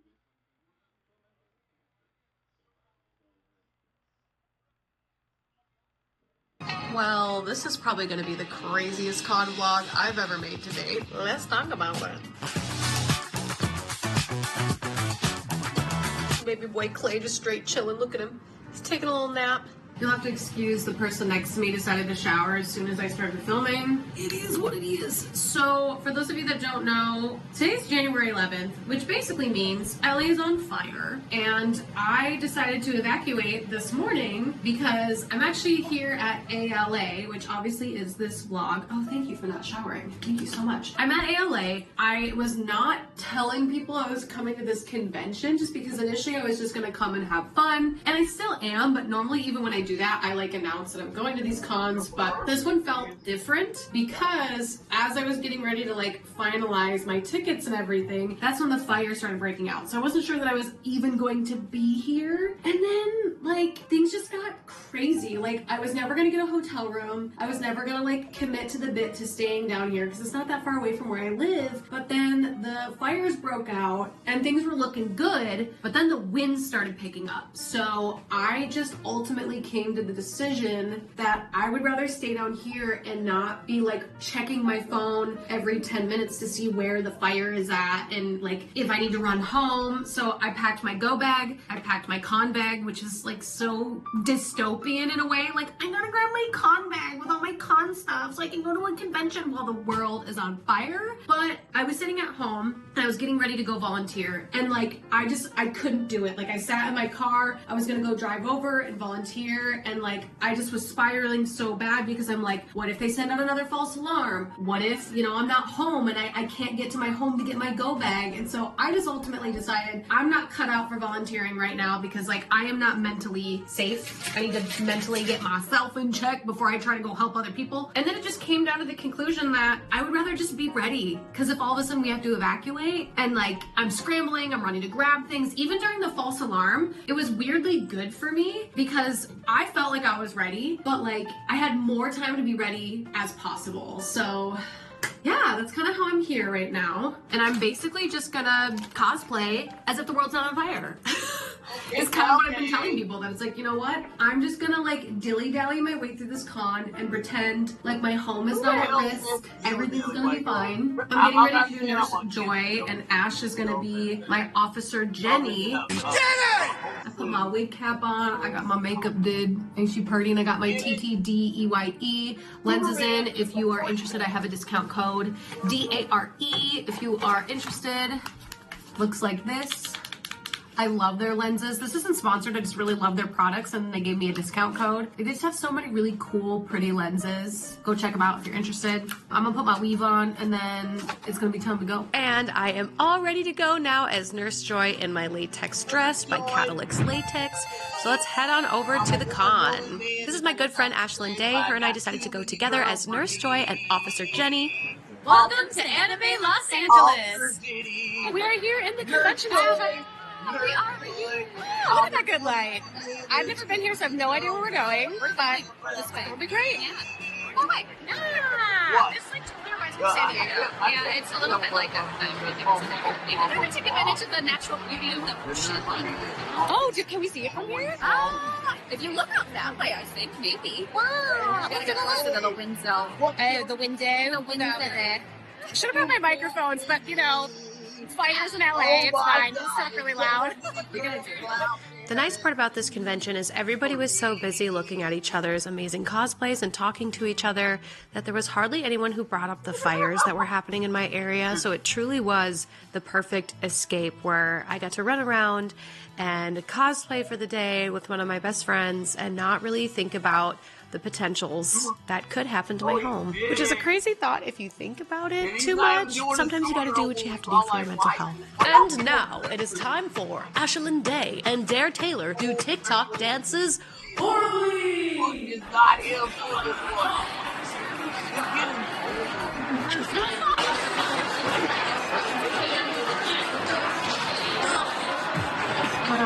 in her city and offer joy. Hey boogie boogie bam bam, let's go body body boom boom. Hey boogie boogie bam bam, let's go body body boom boom. Hey boogie boogie bam bam, let's go body body boom.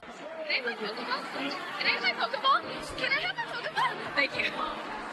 This was personally my first time going to ALA, and it was so wonderful because everybody there was just complimentary. The other cosplayers that were there were talking to us and complimenting us and us complimenting them. It felt like a really great networking con to get your feet wet for the beginning of the year. This one happened in January, which I've never been to a convention in January, so this felt like a great stepping stone to mentally be like, okay, con season's like building up. This is my time to think of what cosplays I want to do going forward throughout the year.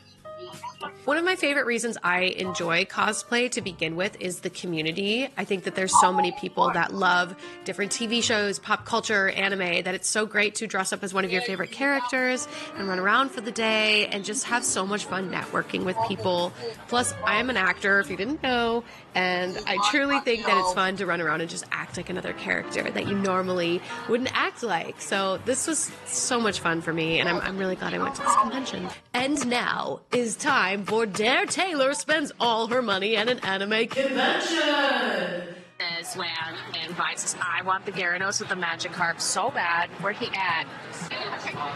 Sorry. I like need it, you know? Yeah. Like I always have the need to spend money and I'm trying to not do that. I do the same thing. It's like I'm trying to be better at sticker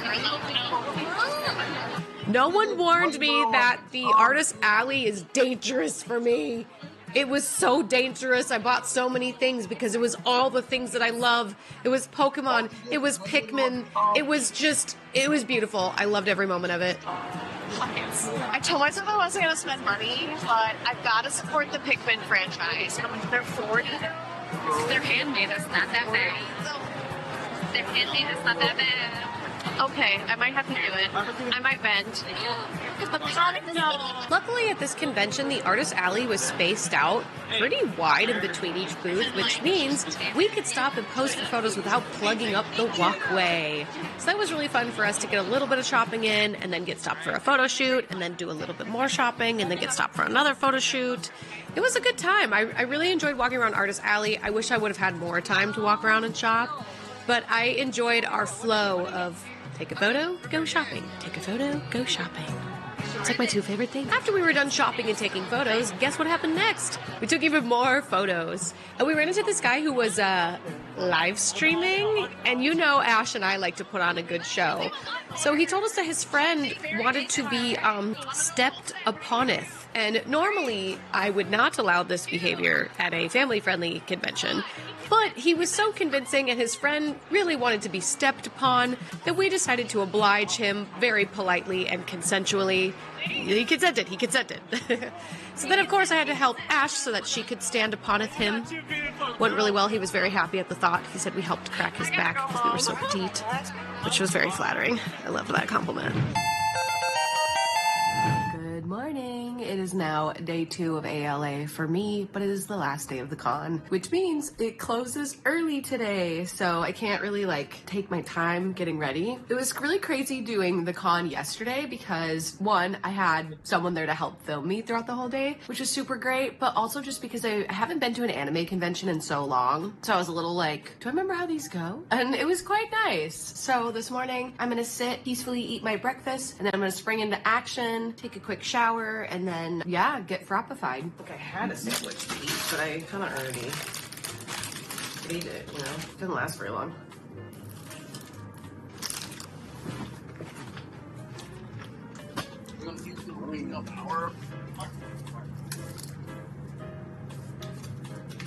That's probably the best breakfast sandwich I've ever had. That was so good. I'm kind of sad that moment's over. Got myself more water. I have a whole coffee to drink. I desperately need to hydrate first though. That's the other crazy thing about this con is that everything looks normal. comparatively with like the fires happening closer where I live, people are going about as if like nothing's happening, which is true. You know, at some point the rest of the world has to like move on and do what they need to do, and not everybody can just stop and panic about the fires. Visually, everything looks fine out here except for the air quality is so bad. You can hear it in my voice. Like, I barely was talking to people yesterday and I could feel this like tension on my neck, and it's just from the air quality from all the fires. Like, it's getting bad. And I guess shame on me for not wearing a mask. You know, I really should be wearing one, but I couldn't find any. Like, there literally is none where I've been looking. So, all right, let's go shower. And now, Dare Taylor presents Get Ready With Me with some soothing music.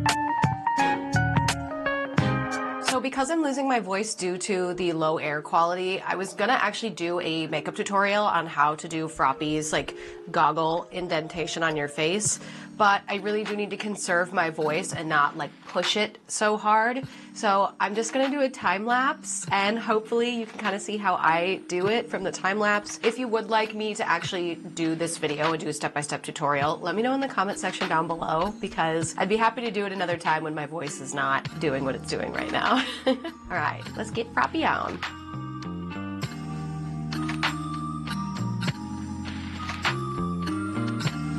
Ta-da! Here's my Froppy. I'm gonna go get dressed and then actually right now. But I'm gonna go get dressed. It sounds like Ash is already ready and waiting for me, so I'm trying to like pick up the pace. She's running early, which I'm kind of shook. I've never worked with somebody who's ran early before. Okay, let me get dressed. So as a cosplayer, you usually don't wear your badge as you like walk into the con, because photographers ask you to take it off when you take photos for them. And this security guy was not happy about that. He was very upset that we were not wearing our badges, even though our attendant was. And that's okay. I understand that security is just trying to do their job, but also I would love a conversation in the comment section down below about this, because why, as long as somebody has the badge, isn't that what matters? I don't know. I'm very curious your thoughts on this. And here we are, day 2 as Froppy and Midnight from My Hero Academia, which apparently is a nostalgic anime. People were saying like, way to bring back nostalgia with this one, and I thought that was strange. Didn't realize My Hero Academia was quote-unquote dated. This was so much fun. My character in My Hero Academia is a student that attends the school, and Ashlyn's character that she's dressed up as is a teacher at the school. So it was really fun to run into other people dressed as my hero, and it was just really fun posing with people regardless.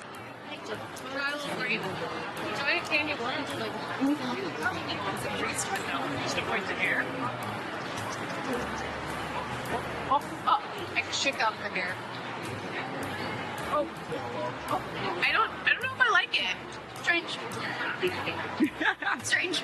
And of course, if we were going to have a day 2, I wanted to go shopping again. So we decided to walk around the convention artist alley floor once again, because I wanted to go pick up some more stickers and some cute things I saw from the day before that I didn't get a chance to buy. But now that I had an outfit that I could actually like help carry and contribute, it was a lot easier to buy things this day. After the con, before the con. Our ankles are broken. Do you want to say it? Should we? No, Okay. Bye. Bye. Your broken ankles. Oh my god. You choose your destiny. Okay. 1, 2. One more. 1, 2. Bye, everybody.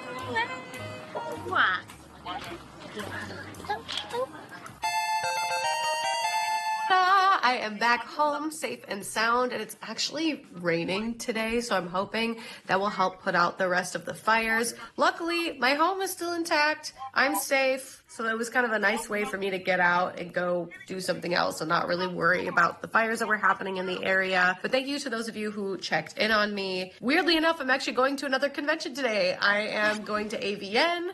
I am going to Fit Expo happening in LA in the same weekend. And then I'm also flying off to MegaCon coming up soon. So if you enjoyed this vlog, maybe consider subscribing because there'll be a lot more on the horizon. So be sure to subscribe. Thank you all so much to those of you who checked in on me. I greatly appreciate you all. Highly recommend going to ALA. It was a lot of fun. Again, great warm-up con. If you just want to get your feet wet in conventions, definitely consider checking out and getting a badge. I will see all of you in the next upload. Goodbye. Yeah, fight me in the comment section down below. Okay. Fight me. Fight me politely, though.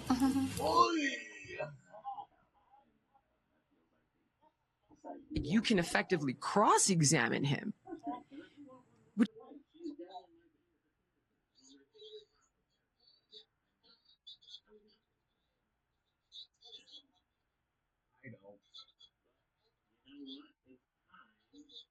I gave myself a hard time when I first ordered this dress. I was very confused why I ordered a beige dress. So it's not my favorite color. They don't even sell this dress anymore.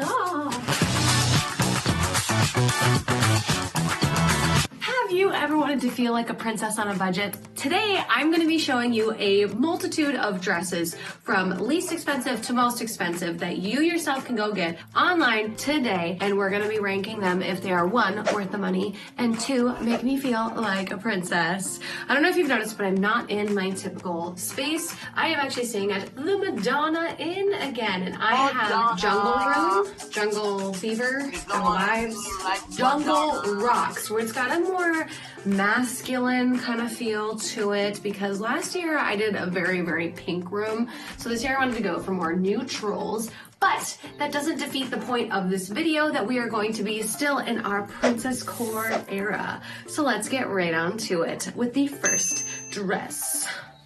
Princess core, activate!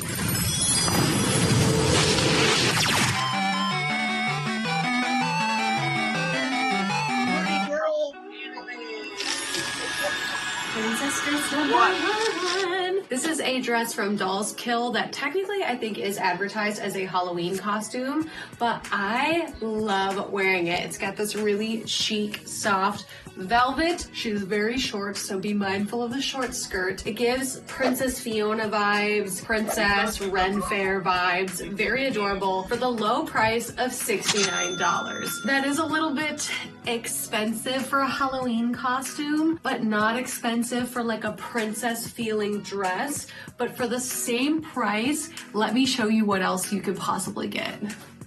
Also, why are these Converse just like straight chilling in the back? These are not princess vibes. We're putting a different pair of shoes in the background. Anyways, I'm gonna show you what else you can get for $69.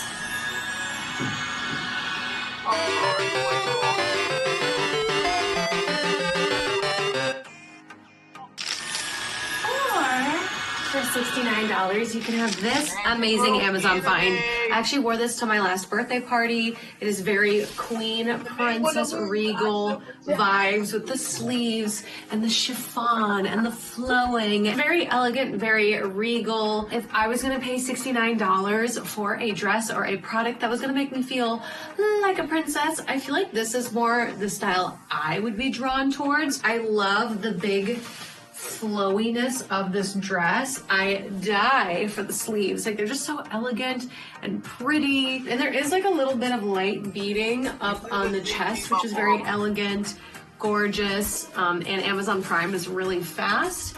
Not that the Doll's Kill dress isn't bad. I think it just depends on the event you're going to, what the vibes are, but oh my goodness. This is stunning. This, to me, is very like Anastasia vibes, even though she doesn't wear a dress of this color. But like, I feel like she would. Like a deep auburn redhead wearing a pink, like wine pink dress. It's never been done before. Never been done, I'm telling you. I have so many other princess dresses to show you. Let me know in the comment section down below which one is your favorite so far, but we got a lot more to get to. Next, we're looking at a Fashion Nova dress.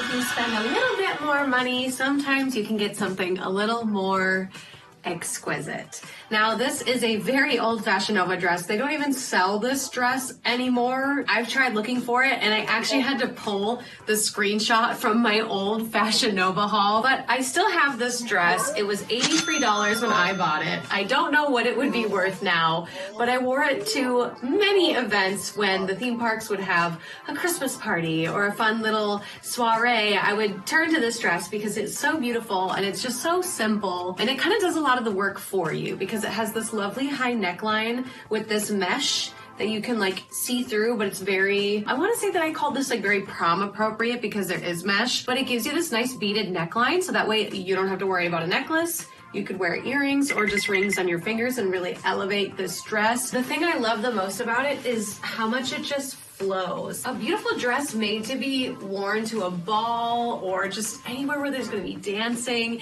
and movement, because the skirt just sings. It's just so beautiful. I gave myself a hard time when I first ordered this dress 5 years ago, and I did so in the color. I was very confused why I ordered a beige dress. This color does look very flattering on my skin tone. It does sort of wash me out a little bit, so it's not my favorite color on me, but it's still a very elegant dress. Definitely gives off the princess vibes. I feel like I want to get another dress like this, but maybe in a different color. I don't know, what color are we thinking? Like pink or blue or yellow? I do really love this dress. She's just, oh, she's such a dream. I just want to dance all evening in it. I could have danced all night. I could have danced all night. Anyways, let's go look in my closet and see if we have any other dresses that give us the ultimate princess vibes. Ah.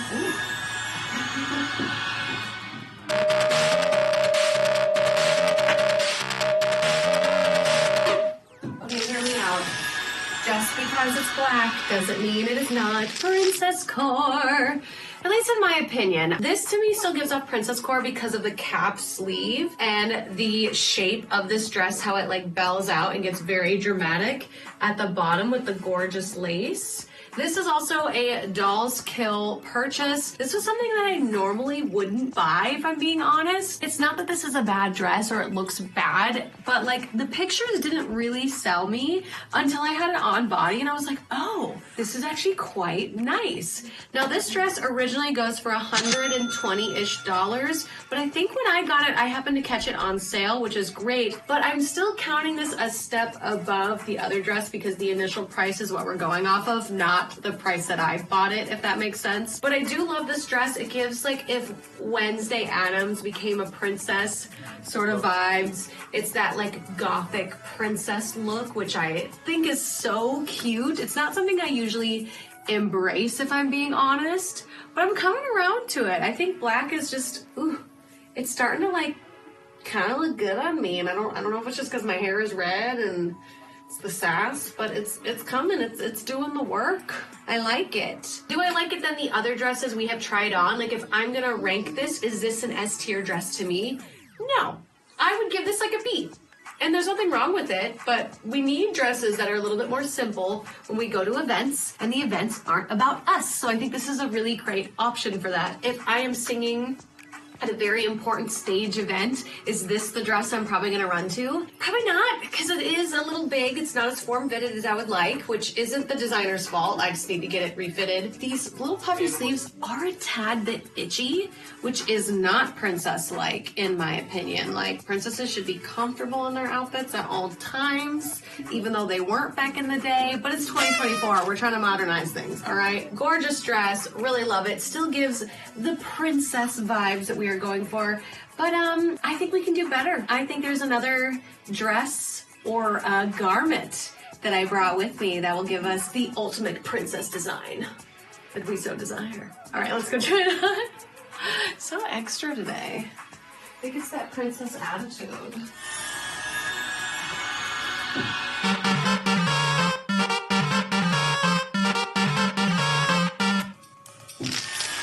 not saying that I did it. But if I did, would you blame me? Hear me out. I understand that this isn't exactly princess core. This is more like I murdered my husband core. In every telenovela or drama, it's like she strolls out in a feather-drawn robe. I felt like this is still very regal looking because one, it's $84, so it's a little bit more expensive than other robes that you can buy anywhere else online. This one is from Amazon, but I do feel like it kind of gives an air of regal depending on what you're wearing underneath it, which is why I gave us like a nice busted corset, and I was just gonna wear little bottoms, but that's not YouTube friendly. So in order to stay monetized, we're gonna stay dramatized. Do I feel like this is princess core? In my opinion, yeah. It's very elegant, over the top. Like if someone broke into the castle, maybe this is what I would quickly throw on my body and go run amongst the castle to make sure that no one actually broke in. Very gorgeous, very elegant. How would I rank this on the princess scale? I would probably put this at like a BC tier because the price is expensive, right? Hear me out. This has feathers everywhere. I have a very specific garment bag. This robe lives in this bag everywhere I go and bring it. I don't know if you can see in the bottom here, but there are feathers everywhere. And they're not like big ones that you can easily pick up. They're like little teeny tiny feathers that will get in your lip gloss, in your vacuum, all over the place. It's very frustrating, very annoying, but it is super elegant. But I'm gonna give it a C on the princess tier because like, girl, why are you shedding all over the place? Why are you shedding? Because we haven't had our S tier princess moment yet, I think I have the perfect dress that you may have seen in a recent video. If not, you should definitely go watch this video. But let's go see if this last dress will be the S tier princess dress. Oh my gosh, I'm gonna get feathers everywhere.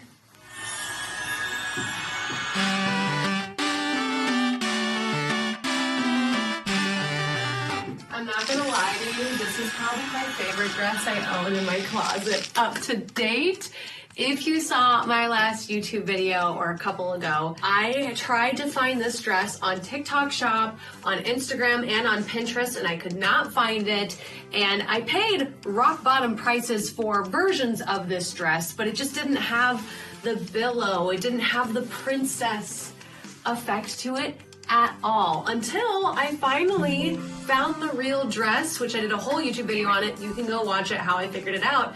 But in my opinion, this is the ultimate off-duty princess dress. If I were to give S tier rankings to this dress for like perfect princess dress, I totally would. But I feel like this dress would pair really well with the pink dress that I wore earlier. So it's like on-duty princess, off-duty princess, working in the castle, going shopping. It's so luxurious. It spins, it twirls. I love the sleeves that tie up at the top with these bows. First, I kind of thought they were a little obnoxious, but now I love them. It's such a statement dress. It comes at a pretty hefty price. It's a $740 dress.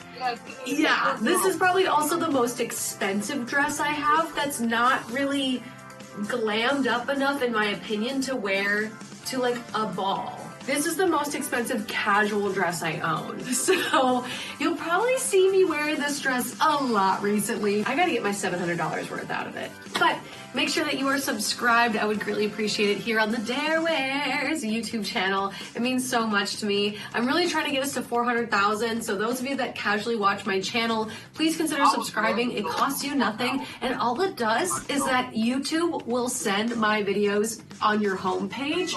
Doesn't mean you have to watch all of them, but I would greatly appreciate any and all of your support. I also have a TikTok page called Dare Wears Official as well, so that way you can see all of the wonderful things that I wear. And I hope you all have a fabulous day. And I will see you Dare Bear Shopaholic Cubs in the next upload. Bye! I'm gonna twirl around in this dress forever.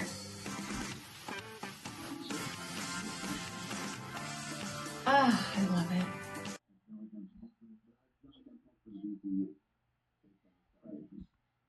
I'm never filming at this time, ever.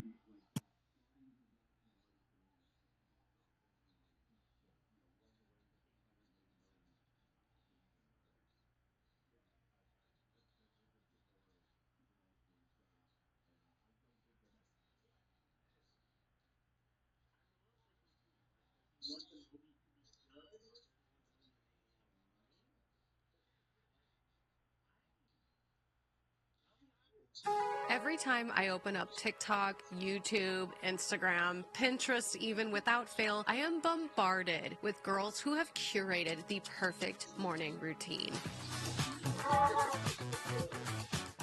Whether it's waking up and doing some manifestation or some mindfulness gratitude yoga or going straight to eating, working out outside, I have always felt a little disconnected from this type of content creator because I don't have a morning routine. And I often wondered why, and why was it such a big crucial thing on the internet, until I realized that people wanted me to make a YouTube video of my morning routine and what I do as soon as I wake up and how do I accomplish all my goals. Then I realized I was the outlier here. Many people who manage and maintain their own businesses outside of a typical 9-to-5 have a pretty structured morning routine. And even people that do have 9-to-5s, they also have morning routines so they can accomplish their personal goals outside of work before they go to work. And I didn't realize that this was such a popular thing until people started asking me for my morning routine and how do I start the day, especially because I am someone who has accomplished a lot in my lifetime,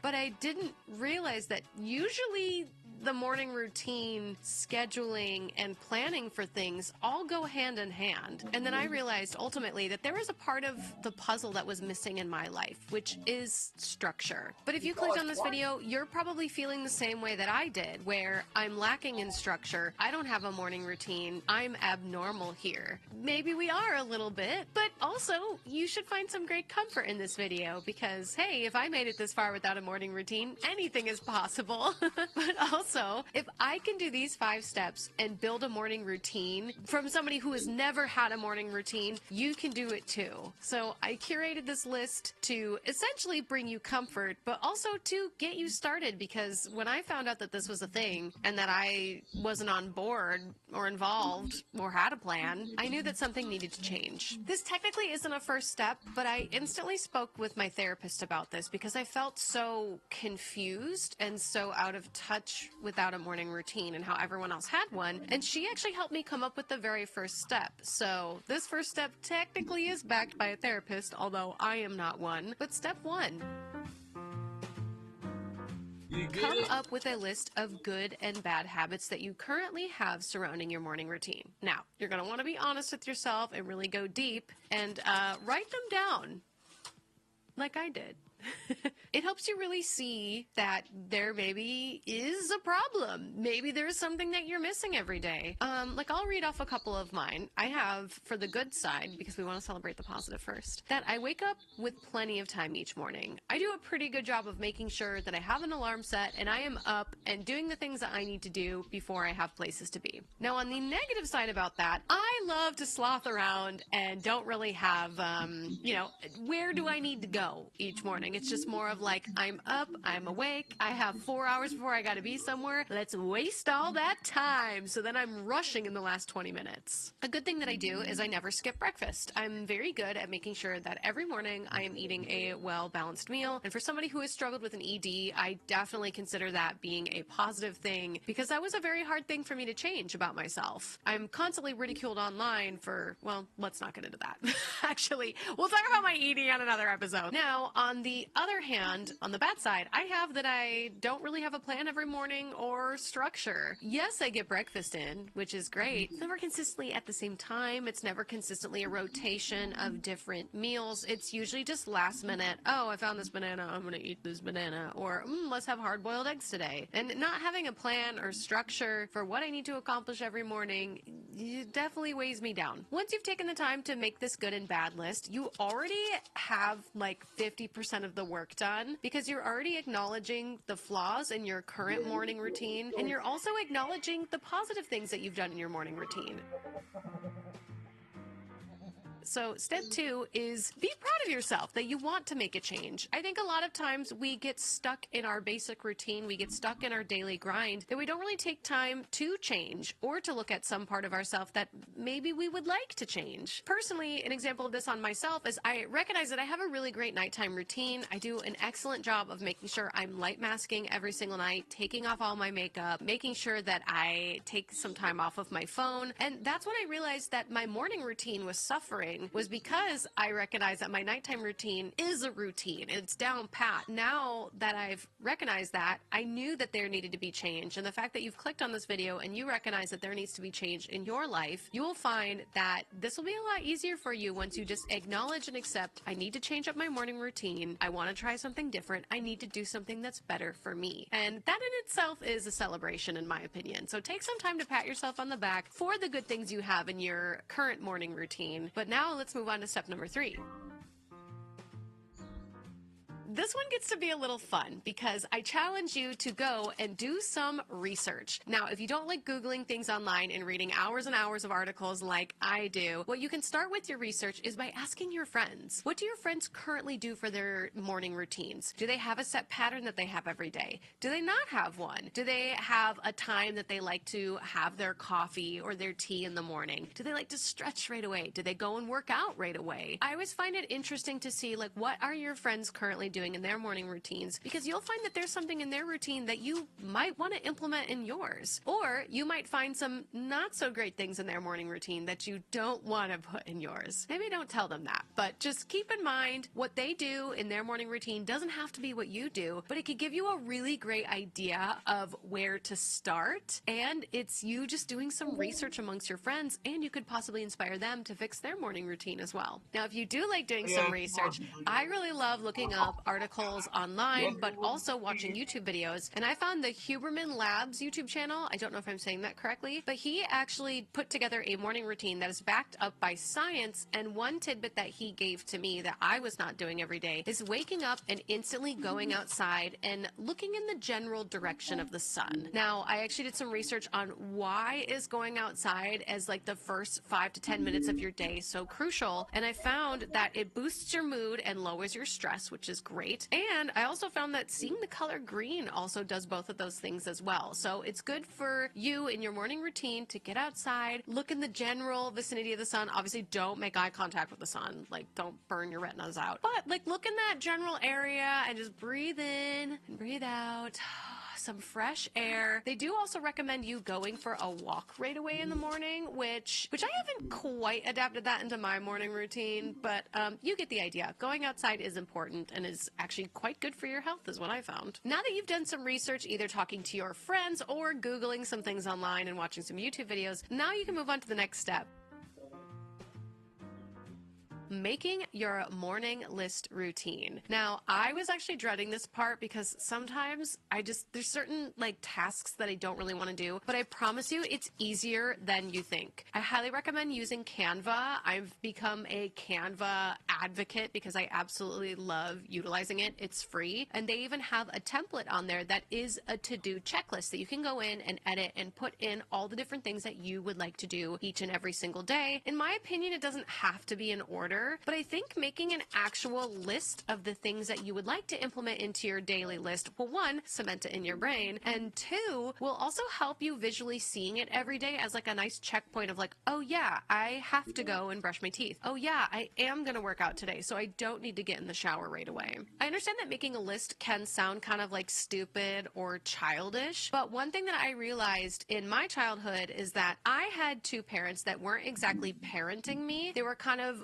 more of playing a role model to me as like a best friend, and they were not teaching me structure. So a typical household will have like a checklist or an idea of what each child needs to do each morning before they go to school, which is like waking up, taking a shower, brushing your teeth, grabbing your lunch, those sort of things. Well, I was never raised with that structure. I would just wake up and go, oh yeah, I gotta go brush my teeth, and then I gotta go do this, and then I gotta go here. I was just kind of piecing together my daily routine as a child. And if you also had parents that maybe weren't as hands-on kind of like mine, that might be why your morning routine is suffering a little bit, because you are not used to having structure in your life. And that's okay. But as an adult now, or a young adult or a teenager who is ever watching this, it is now your responsibility to see those aspects in your life and recognize that, oh, I was not brought up to have structure in my morning routine, but now as an adult, I would like to have structure. So I'm going to make a list. And what I like to do is I made my list, I put it in like a clear slip so that I could use dry erase markers and check off my morning routine every single day as I'm doing it, because checking off things on a list gives me endorphins and makes me feel good about my choices. Yes, it does seem childish, but if you're an adult and you're really struggling with your morning routine, there might be something in your past that's contributing to it. So consider making this list, even though it may seem childish, but I promise you it will help you in the long run. It has totally changed my morning routine. Now, while you're writing your list right now, I actually have a couple suggestions that you could actually put on your list that maybe you didn't think of. So hear me out. One of the things on my list is telling myself 5 nice things about myself in the mirror each day. And let me tell you, this was so hard for me. I found myself looking in the mirror being like, you're going to accomplish things today. You're a great person. You're a good friend.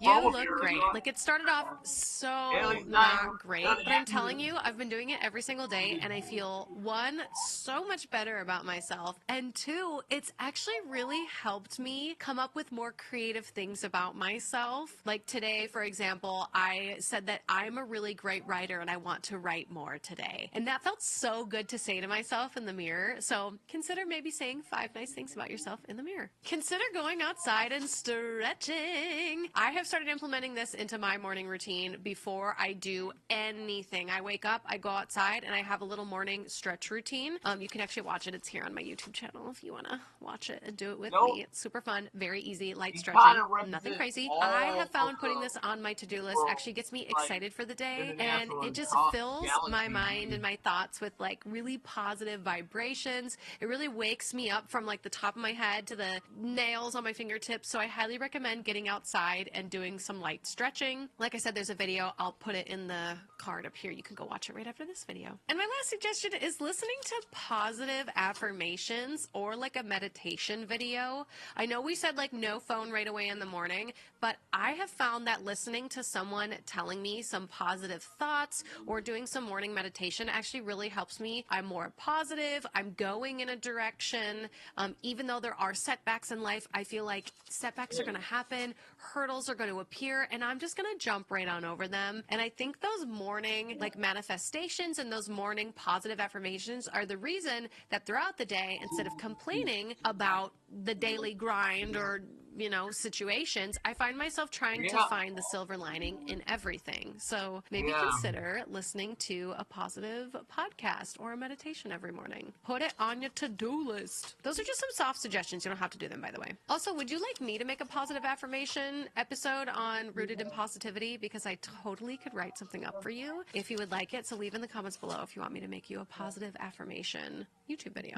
I actually really want to make one. That'd be really fun. Now, my 5th and final step is take it one day at a time. Now, this is where action comes into play, and now you get to go and restructure your morning routine. You've done all the work, you've done the research, you've made the list. Now you just get to wake up every day and follow it. Now, I will say, don't beat yourself up if it doesn't go well right away, or if you have to skip a day, or you're finding that there are certain things on your list that just aren't sticking. That's fine. You can modify your list any day, anytime, and you can start much smaller with some simple things like washing your face, brushing your teeth, making your bed every day. Start small because you're implementing a new thing in your day every day. You're adding another checklist to your day. You're adding another set of structure to your day, and it's gonna take time. The first 2 or 3 days, I found myself really sticking to it, and then all of a sudden I had a booking and a paid job. It threw a wrench in my mental state of like, well, how am I gonna get all this done each morning? Well, I took the time and woke up a little bit earlier, went to bed a little bit earlier, so that way I could have a more successful morning routine the next day. Change isn't going to come easily if you don't embrace it and you don't give it a try. So I'm telling you, even if day 2 or day 3 doesn't go quite well, try again on day 4. Look at that list. Figure out like what is really stumping you in your day, because if I truly can change my morning routine in these 5 steps, I believe anybody can. Thank you so much for listening to this Rooted in Positivity episode here on my Darewares channel. I've been wanting to make this video for such a long time because I've just been really thinking about my morning routine and really trying to work on it, and now I feel like my morning routine is cemented. Let me know in the comment section down below, 1, if you already have a morning routine, and 2, if you didn't have a morning routine, did this video help you? Because I would love to know if this is really helping you structure your day out and really helping you stay more positive and make yourself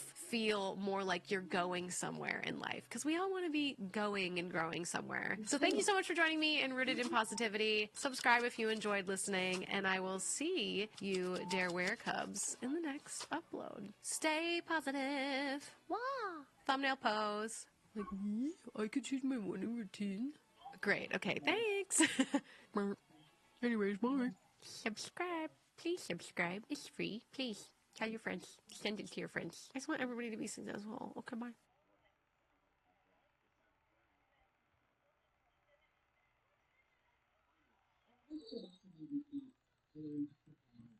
Is it?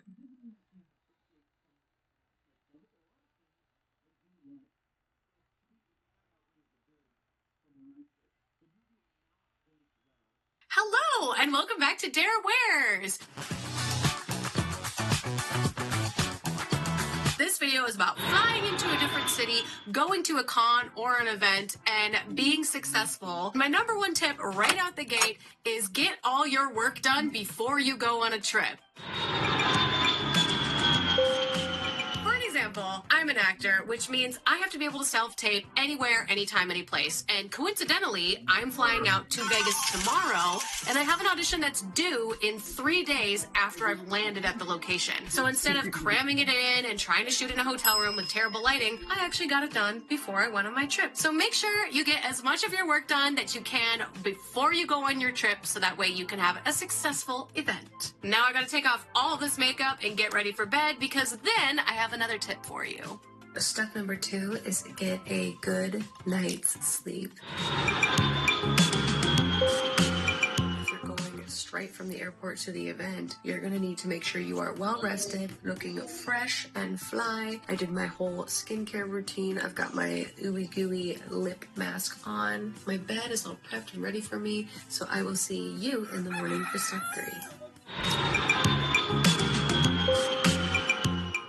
Next tip is to make sure that you get up early enough to finish packing your bags and to catch your flight, so that way you are not running or stressing. I personally like to give myself, depending on the airport that I'm flying out of, like an hour upwards to 2 hours at the airport. But in the morning, before I even get to the airport, I usually like to give myself 2 hours to finalize packing, make sure I didn't forget anything, and to just take my time getting ready in the morning. All right, I'll see you for step 4, which will be on the plane. Always make sure you're properly hydrated is our next step. I have a water bottle, but for now I got coffee. And then we're gonna show you some really fun hacks of things that you can do while you're on the plane to make sure that when you land, you are glowing and gorgeous. It's gonna be great. Okay, now that you're on the plane, you must fill your water. I mean, I guess you should have filled your water in the airport. I think it's for every hour you're on the plane, you're supposed to drink like a glass of water. That's water. That counts. Hydration. That counts. That counts. Yeah. All right, let's go. I knew that was gonna happen. No, I didn't. We're gonna put the This is dangerous. Oh, thank you for that. The double change.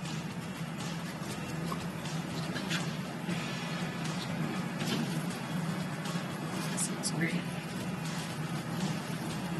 Looked in at the bottom. She's been living in the purse a little bit. So my goal is to finish this by the time I get out. Okay? It's gonna be a lot. I'm gonna put on and release it. Here we go. Here we go. I'm gonna have a little sip, and then we're gonna do our skincare. Thank you.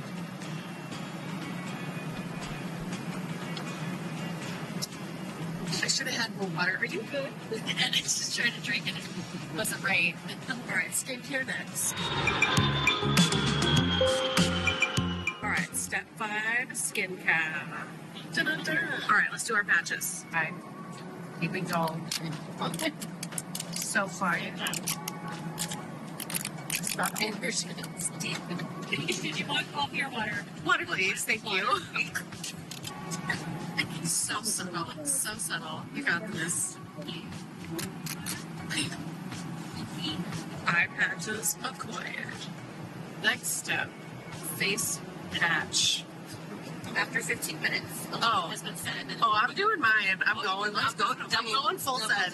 Doubling up. We're running out of time. Oh no! Why is it great? Dad, you're even in hair. Not getting in my hair. Oh my gosh, she's so wet. Like, why is she like Skincare.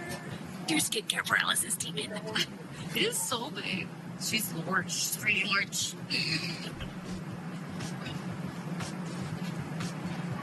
I look like the guy from Saw. Imagine doing this alone on the plane. Like, I would judge me.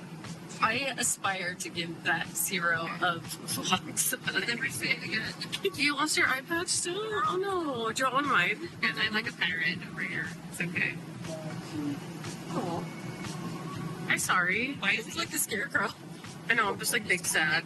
Yeah, judge all you want. This is lovely. I would not do this alone though. I could not. Make it work. Make it work. Oh, that's smart. Because you don't need the whole thing. What if we had like one set of patches for the both of them for all of us? Okay, we'll see you in 40 minutes? I don't know, however long this stays. We'll be back. Oh no, yes, Your bangs, girl, looks so good. Honestly, we're gonna land and look so hot. This is the process. Right, plane's landing. My mask is no longer sticking. Time to go home. We go. The eye patches are still standing. I'm gonna let them go for a little bit longer. Even with the mock as the exit plane. That's what I was thinking. I think I'm just gonna leave them. They were expensive. Good, so good. Up close, yes, good. Oh, you go on this side, I'm gonna reach across. Exactly, it's great. All right, our next tip, we will see you once we grab our baggage.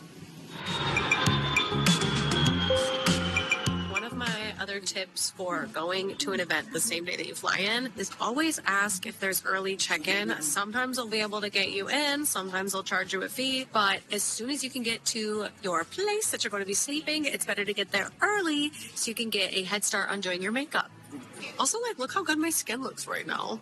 Once you're checked into your room, then you can get ready as quickly as you can. Make sure you moisturize after you're wearing that face mask on the plane. Make sure you're drinking enough water once you've landed because your body's got to get acclimated. I am going to speed run this makeup look and then we'll be ready to go check out AVN.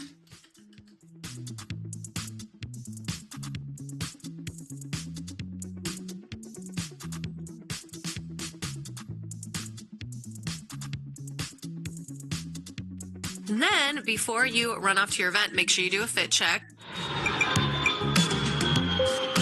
Unfortunately, my room has no full-length mirror, so I'm at the mercy of the two women that are here staying with me.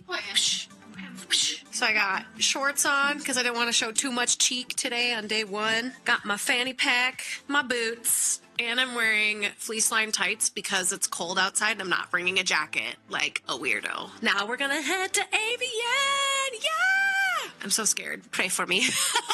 maybe don't do that, but like send me good vibes. I don't know. Do what you feel I need, okay? I'd appreciate it.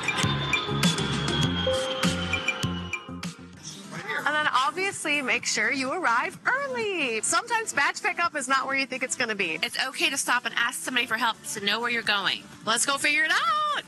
This is our first year, so we don't really know. We're really lucky that, You look great. yes, thank you. We're really lucky that a company that's vending here is helping us out. Oh, wow. This is the whole thing. Here it is. We're cosplaying like we know where we're going, but we have no idea where we're going.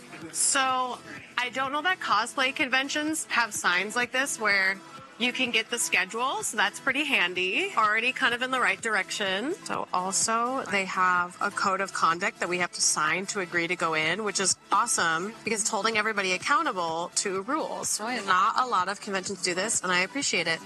The badge be badging. Yes. Slay all day. Thank you.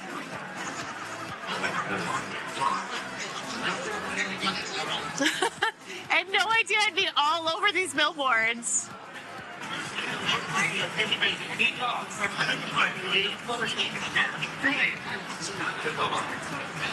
For you And that's how you have a successful day at a convention as soon as you fly on into it. My final thoughts on the video. So I think flying into an event the day of can be stressful, but if you follow these tips, I think you could have a very successful time. You won't feel stressed, you won't feel rushed. I think a lot of this boils down to the preparation. So always remember to, number one, get all of your work done before you go. Number two, make sure you get a good night's sleep so that way you don't look tired or exhausted at the event. Number three, get to the airport early because things always tend to go awry at airports. Number four, make sure you hydrate so that way when you're on the plane, you're giving yourself enough hydration to look plump and hydrated and glowing. Then make sure to do your skincare on the plane. That was a new one for me. That was my first time trying it. I found it to be very successful, very relaxing, moisturizing. So highly recommend trying skincare on a plane. Sounds crazy, but it really felt good. So try that one. Number six, don't be shy to ask for early check-in. So then that way when you get to your hotel, you can get in, do your makeup as quickly as possible to make sure that you have time for a fit check. I have written down to do a 360 fit check if there's a mirror in the room. That way you can make sure your whole outfit looks amazing, top tier. You don't have any rips, any seams, any issues anywhere, which is why early check-in is great. Number eight is arriving early to the event. I think that is pretty self-explanatory because sometimes badge pickup might not be where you think it is. You might have to go through security, and plus it's great to get acclimated with the area, especially if you are doing a booth like I was. It gives you a second to like look at the rest of the convention, look at the rest of the event, and then pop into your booth. So in that way, you can talk about it. You can be like, oh my gosh, did you have fun at this thing so far?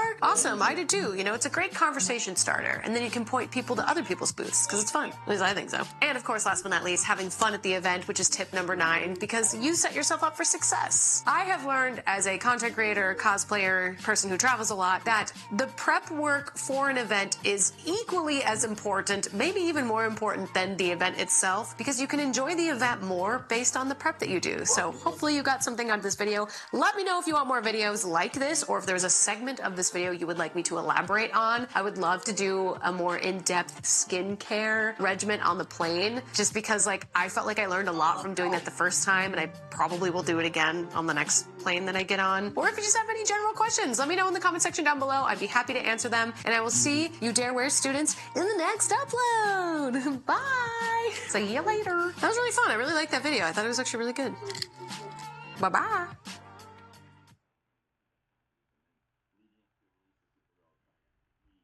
No, I'm fucking serious. Chris Evans movies were Winter Soldier and Civil War. You forget about that. You would have no idea that I just got a facial today, and I'm about to go out this evening, and I look red carpet ready. So today, I'm going to be giving you a tutorial on how to do your makeup after you get a facial, and giving your skin a breath of fresh air. Let's do it. Don't look at my toilet. Every day we are inundated with content that shows us different makeup products we need to buy, and then skincare products to solve the problem that the makeup products cause in our skin, and we get trapped in this overwhelming cycle of wearing makeup to hide our bad skin, but then paying expensive prices for skincare products to help our skin look better, but then never really committing to either. But then bouncing in between the makeup products and the skincare products and getting trapped in this cycle that we never really seem to get out of. Then one day you randomly decide to go and get a facial, and you're feeling so good about your choices because you, 1, have the day off, and 2, get to treat yourself and do something that's actually really good for you. And then crap, you forget that you made plans with a friend or it's someone's birthday and you don't want to go out without wearing makeup. Well, let me be the first one to say that 1, you can always go out without wearing makeup. And 2, if you're somebody who doesn't believe in rule 1 and likes to wear makeup, I've got you covered. So this technically is my no makeup look routine, or a routine that I use when I go and get a facial done and have places to be later on in the evening. My name is Dare Taylor. I am not an esthetician, but I used to work at the most magical place on earth in entertainment, which basically means I only got 2 days off a week week to not wear makeup, and my job required me to wear makeup. And even on those days off, I worked other jobs. I worked for Universal Studios, Medieval Times, Walt Disney World, and I was a content creator at the same time. So I was always wearing makeup, and I found a hack that works for me, and maybe this will work for you too. So the first thing you're going to want to do is obviously go get the facial. Go treat yourself. Go get your skin picked. Get all of the crud squeezed out of those little pores. And hopefully you have a really great esthetician or someone who knows your skin type really well. I have oily skin, so this is what I find works best for me. And the first thing I like to do is I like to wash my hair. Anytime I feel like my hair is gross and oily and greasy, I find that the best way to make myself feel beautiful and light and fluffy is to wash my hair and make my hair look beautiful and light and fluffy. And I think that sometimes when we see our skin not looking its best and then we see our hair not looking its best, we put those two things together and go, we are ugly. When in fact, your body is doing exactly what it needs to do. It secretes oils, it gets rid of toxins. So go wash your dang hair and then come back with a clean face and clean hair. You make sure you're grabbing water and grab something to drink, especially after getting a facial, because you want to send a lot of hydration to the rest of your body as well. The next thing I like to do is after it's been a couple hours since I've got my facial done, I like to take cold water and put it on my face. Now, I actually looked up some research on it that cold water helps boost circulation, reduce inflammation, and actually helps reduce pore size. So I like to do this, I would say 4 to 5 hours after my facial is over. So that way my skin doesn't look as oily, and obviously it just makes my skin feel a little bit more tight, a little bit more taut. Then I like to follow it up instantly with sunscreen. I like to use my SPF and mix it with my moisturizer. So I like to use SPF 40, and you never know, like if you're gonna go out in the evening time, you probably don't need SPF, but if you're gonna go shopping with your face all clean and perfect, you definitely might wanna grab some just in case. So you're taking care of your skin and making sure you don't burn if you're out in the sun. Obviously, moisturizer is to keep your skin from feeling dry. You always want to moisturize. Like even if you have oily skin like me, moisturize. Like usually that means your skin's actually lacking moisture. So give it the moisture, give it the drink of water it needs. Speaking of which, I'm going to take a water break.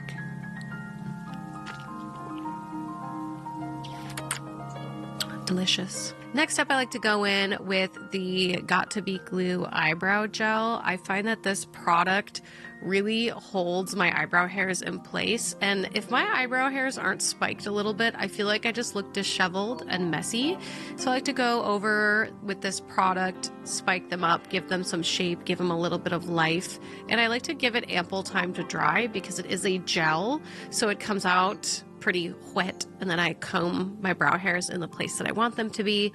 I find that giving my brows some shape actually really changes the way my face looks, and I really love it. Like I find it so soothing. The next step is highlight. I like to use the ColourPop Golden Hour palette, and you can either use the light shimmery color or the gold shimmery color. I tend to lean more towards golds. I don't know if you've noticed, I'm kind of a gold girly, but I like to put some highlight underneath my eyebrows, so right on my brow bone, and I like to put it right in the corners of my eyes. I found that putting brighter highlights in the corners of my eyes actually makes me look a little bit more youthful, a little bit more hydrated and plump, and just like young and sparkly and excited for the day. So I've been doing that for many, many years. I found that it's a really great hack for myself. Next, I like to use mascara on my makeup off days. You obviously don't have to do this step, but I like to because it's technically not on my skin. It's my eyelashes. So I like to use the MAC Stack mascara, and I really like this product. I actually like the tester so much that I was sent that I bought the full size, and I don't love the full size. I don't know why. Conspiracy. But I use that product first and I let it dry, and then I go in with the ColourPop Level Up Lengthening Mascara. I'm obsessed with this product. I actually really highly recommend ColourPop's mascara. I really enjoy it. It's really great. It helps spread my eyelashes. It definitely lengthens them. And it just gives me, again, that more youthful, awake, alert look look without actually putting products on my skin. And of course, if we're gonna go out and about, we can't forget our lips. So I like to use the ColourPop So Juicy Plumping Glossy Lip Oil. This is like my new favorite lip product that I own. Like, kid you not, I have it literally with me right now because I love it so much. The shade is Hits Different, which is my favorite. I think it looks the best with my skin color, my complexion. But I love lip oils because they're not sticky like a lip gloss, but they're not like chapsticky. I feel like they're like in between, somewhere in between. Sorry, my song promotion. Go check me out on Spotify. Really love this product. I think it's a great mix. I love lip oils. I know they're very popular right now. But if I'm not going to wear any products on my skin, I definitely want my lips to look like juicy, plumped, full. Fun fact is I actually haven't gotten any lip filler. That's just not something that I like to do. But I find that lip products like lip oils that are plumping actually kind of fill out my lips in the areas that I would get filler if I wanted to. But definitely try out this product if you're curious. I really love it. I think it's great. So now that your brows are dry, because we took a couple of minutes to go do some other steps, I like to go in with this ColourPop mini palette, and I like to fill in my brows just a little bit. I don't like to go too strong on my brows if I'm not going to wear foundation, because then I find it like really imbalances out my face. Like, I have pretty thick eyebrows. They're pretty chunky, so I just fill in little spots that I could use a couple hairs here and there with like a lighter shade of brown, and not even a shade of brown that matches my hair, to be honest, just a light brown. I find that putting a little bit of product in your brows when you're not wearing makeup everywhere else gives you eyebrows, because like I know there's a lot of girlies that have minimal brows, like don't really have a lot like I do. So I think if you skip doing your brows and you're already skipping foundation, your face could look a little lost, a little washed out. So I find that this actually really helps me, and it helps like a lot of people that don't have thick brows like me. Now hear me out, we're trying to not put products on our skin, but if you are somebody who suffers with dark under eye circles, or you just can't go a day without foundation or like a BB cream, I highly recommend taking the smallest amount of concealer, putting it on your ring finger and dabbing it under your eyes. I find that if I look very tired and I'm gonna skip overall foundation for the day, that is my hack to also brightening up your eyes, alongside with the highlighter in the corner of your eyes and alongside with everything else I've mentioned in this video. I think the tiniest bit under your eye area is okay. Personally, I don't do this step if I'm going quote unquote makeup free for the day, because you are still putting products on your skin, on your face. But if you can't go without it, or you are gonna go out tonight and you got your facial and you're like, oh, I just have to wear something, I don't look balanced, I don't feel good, you can use a pea-size amount, just a tiny little bit, ring finger, dab it on, and you'll look gorgeous and glowing. My last hack that is trending everywhere, and I'm sure you're no surprise to hear, is pimple patches. Now you can get ones that are like little stars, different fun shapes, but I like these clear ones by Mario Badescu. I don't know how to say his last name, I'm so sorry, Mario, but I love his clear patches because, one, I am a bit of a picker. Anytime I know I have like a little pimple or some like dry flakies, I am notorious for picking with my little fingers. I just can't stop myself. So I love to wear the little pimple patches because it keeps me from picking, and it helps my pimple just get better. So I like to pop those on, and that is our completed no makeup look. Thank you all so much for joining me on this Rooted in Positivity journey. This is going to be a playlist on my YouTube channel. You'll know because I'll be in front of this mystical tree behind me anytime I do Rooted in Positivity posts. I want to do more videos where I include like my makeup routine and some positivity videos and just things overall that are positive, because like that's what I just okay, I hate myself. Okay, get it together there. I really wanted to make a playlist that was about things that I do every day, my morning routine, my skincare routine, being positive, how to be more mindful, and I just wanted to see what would happen if I uploaded this and who would be drawn to it, because I've always wanted to help people in need.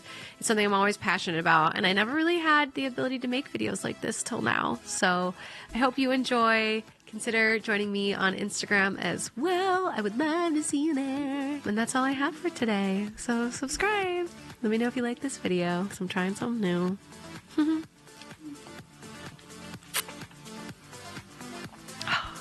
Okay, bye.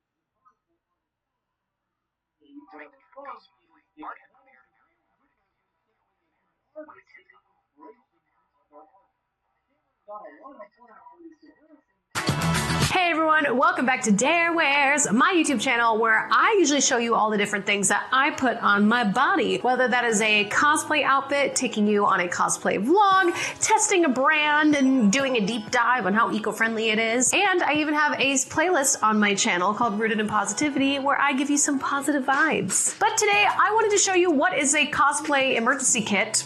1, and 2, how to repack and update your cosplay emergency kit. What you're looking at right here is my emergency kit. It does not have a bag, it's just in this Ziploc bag, which we're gonna update. And we're gonna go through and list off all the things that are in here. Woo! So the objective of this video is for you to also go through your cosplay emergency kit and assess what you need to update, what you need to add to it, or what you can simply take out of your emergency kit. First, let's define what an emergency kit is. An emergency kit typically is something that is stuffed full with medical grade equipment to help you in case of emergency. Same thing applies for cosplayers. Band-aids, ointments, stickers, maybe fake teeth or fangs in them, maybe a brush for your wig, eyelashes, eyelash glue, nail glue, maybe a needle and thread to like patch up if something pops off.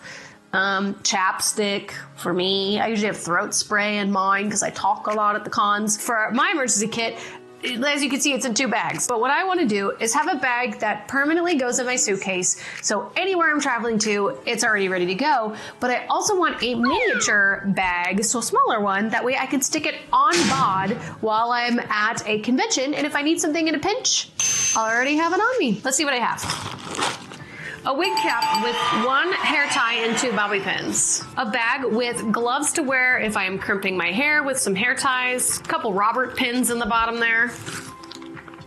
Some sort of glue that Chrissy gave me. A cream blend stick. I imagine this is for Charlie. A coaster from Dragon Con. I don't think I need this in there. Another wig cap. More hair supplies. We've got some snap pins in here. We've got some more Robert pins. We've got a comb for the weaves. We got black lipstick and the universal bag. We've got some athletic tape, an extra pair of fangs, some gloves, hand sanitizer, and a case for it so I can clip it on any outfit. Toupee tape for any time I am cosplaying as Vampirella and I need to tape down my top, my chesty besties to make sure they don't go anywhere. Another wig cap. Another wig cap. Advil, because I get headaches a lot. 3 big safety pins. Another wig cap. Very small box cutter. Definitely not mine. A highlighter. A green Sharpie. A chapstick, an eye cream, whatever these things are for. Another capsule of Advil in case I lose the other one. Another wig cap, safety pins. As you can see, my cosplay emergency kit needs work. So we're gonna go on Amazon or anywhere that you choose. And we're just gonna fill in some of the holes. Like the fact that there are no band-aids, no pimple stickers anywhere. We don't even have an actual case or bag for all this stuff. We don't have a lot of hand sanitizer, but for some reason we have like 80 million wig caps. So we're gonna go through the master list, and when I come back, we're gonna have everything and we'll pack it together, and I'll even be bringing on a professional cosplay packer with me, so that way you know that you can trust this advice. I have a feeling you can already guess who's coming on, but we're gonna go through it anyways. So I will see you once everything gets delivered, and we will compile it all together, and you can work on your cosplay emergency kit with me.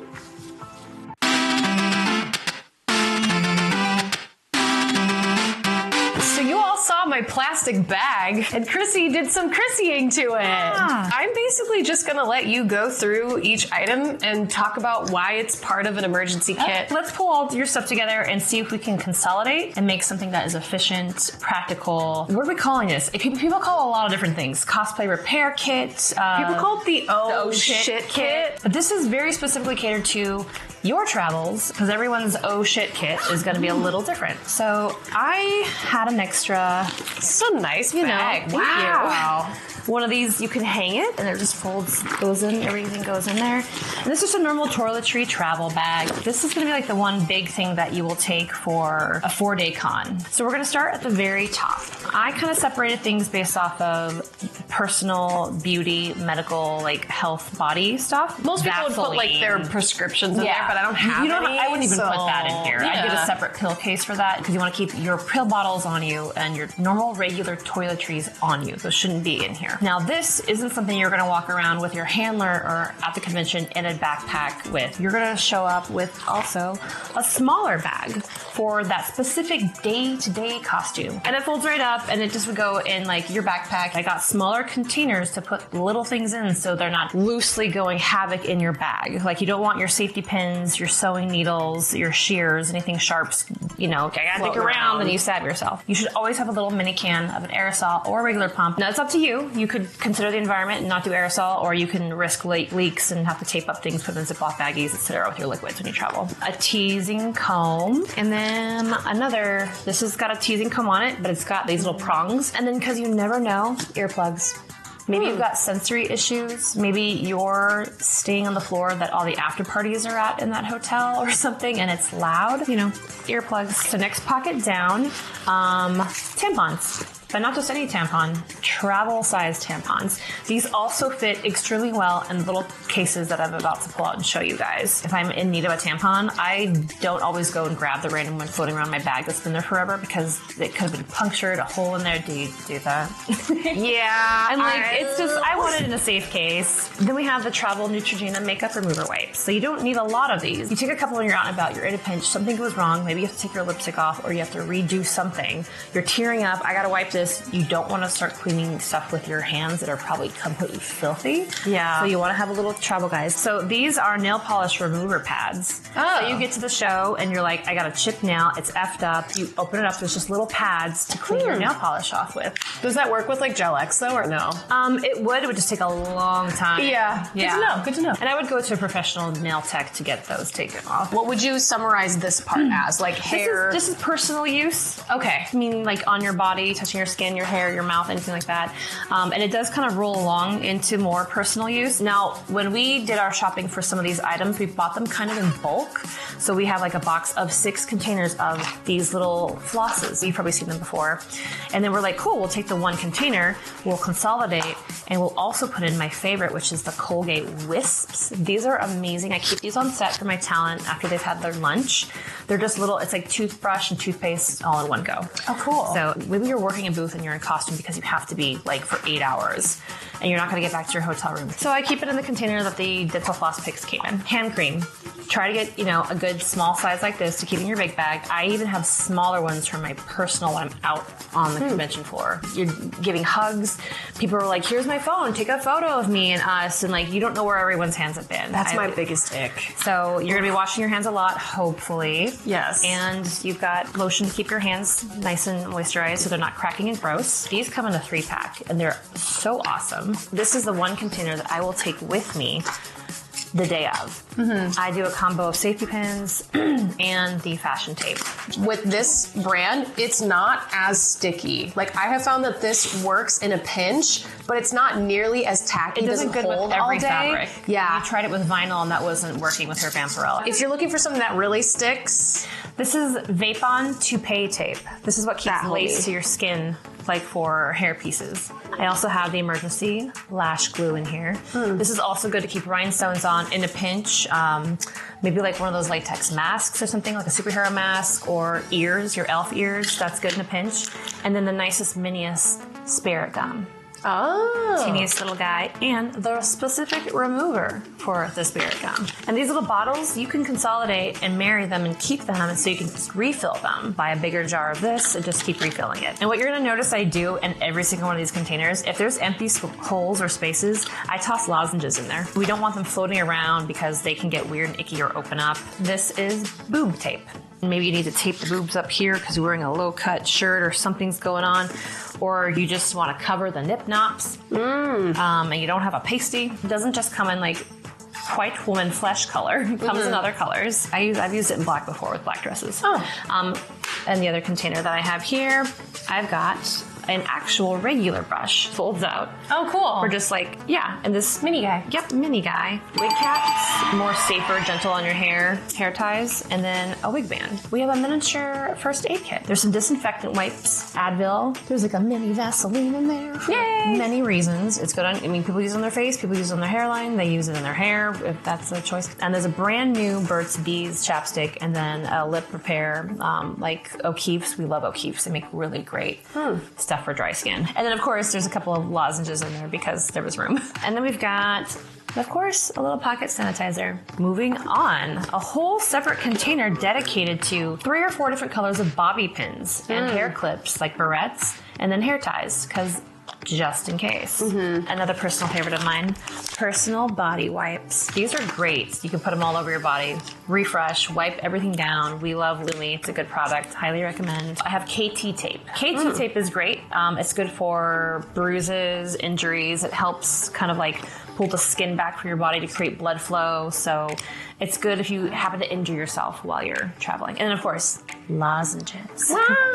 And moving along, repair. The repair segment.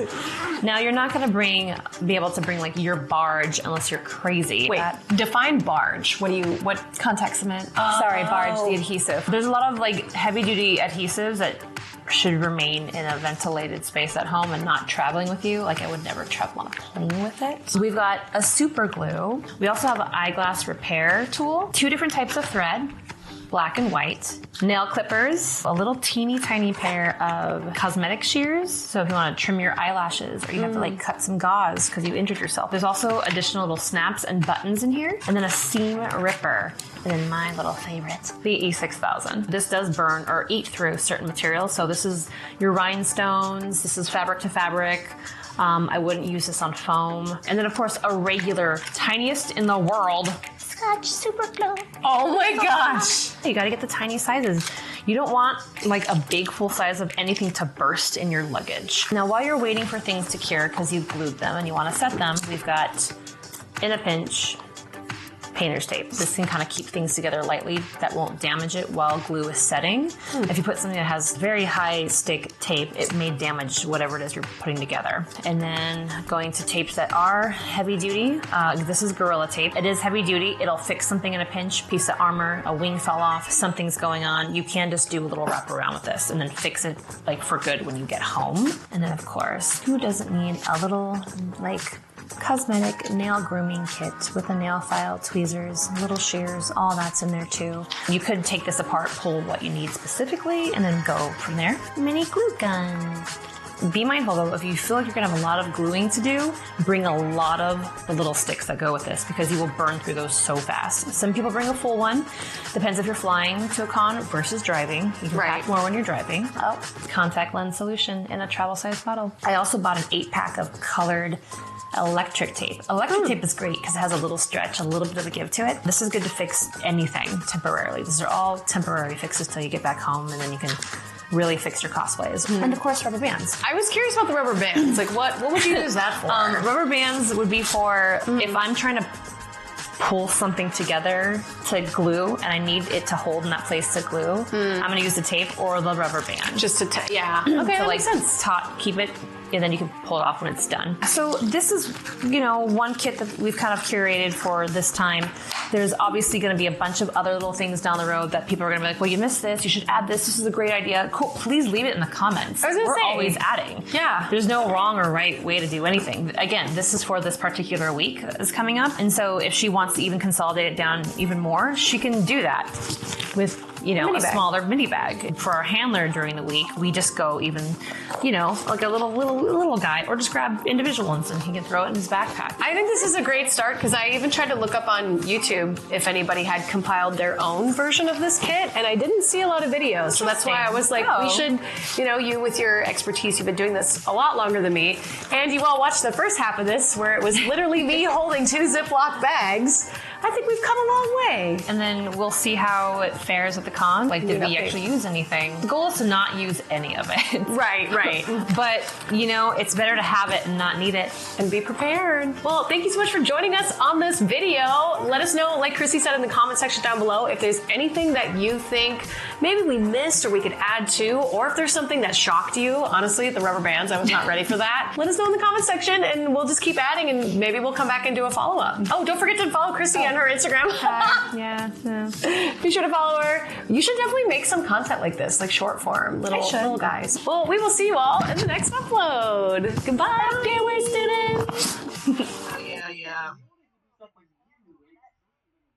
And you're not girlfriend or boyfriend.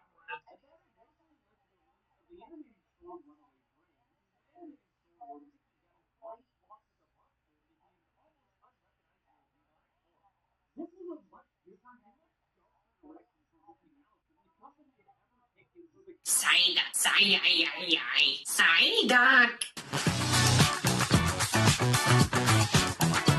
Welcome back to another episode of Darewares from the Darewares official channel. As you know, I am a big Pokemon fan, so I asked you on my Instagram and on TikTok for a challenge. Inside this cup, I have probably about like 30 different Pokemon names. And what I'm going to try to do is I'm going to make a challenge out of this. And no matter what Pokemon I pull, I will have to do a closet cosplay inspired by that Pokemon.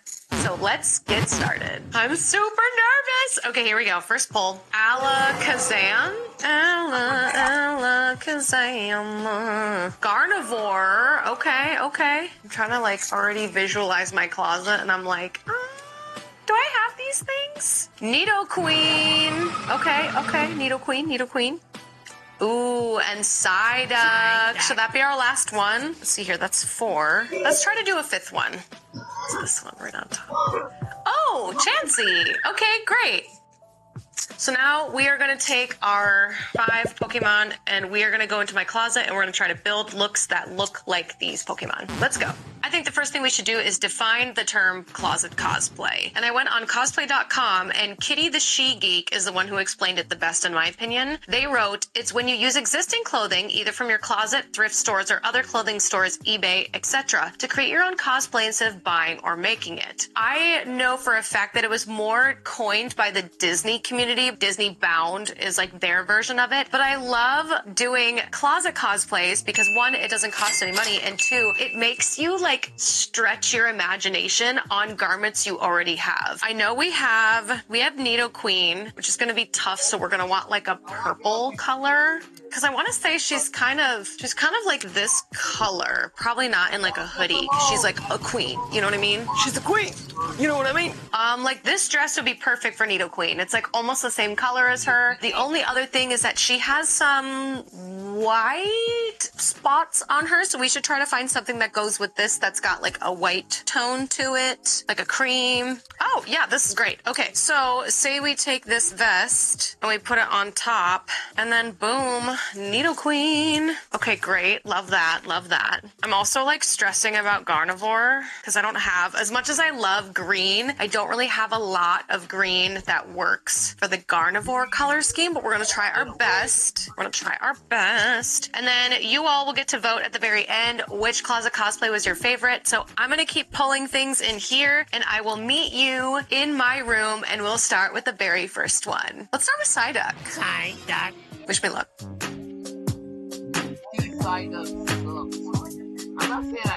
Okay, I'm not gonna lie to you. I kind of thought this outfit would suck. Because this is supposed to be Psyduck. You know, Psyduck is the headache duck Pokemon. I low-key was like, this is gonna flop. This is gonna look dumb. But I actually think it kind of came together quite nice. So the point of closet cosplay is to basically take a character and like strip them down to the color scheme and then find that in your closet. The only thing I am missing is like a little pop of black, but I could put on like black shoes instead of my tan shoes. But I grabbed these pants from a pantsuit that have just been like hanging around in my closet. This actually is my yellow Pikmin shirt turned backwards. And then this is a jacket I recently bought when I did my YouTube video called Are Malls Dying? You should go and watch that because it'd be very interesting to see if you think malls are dying. But anyways, I digress. I feel like this slaps really hard.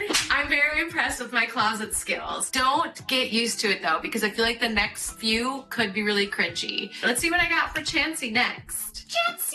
Oh, I gotta make my iconic side duck. Side duck.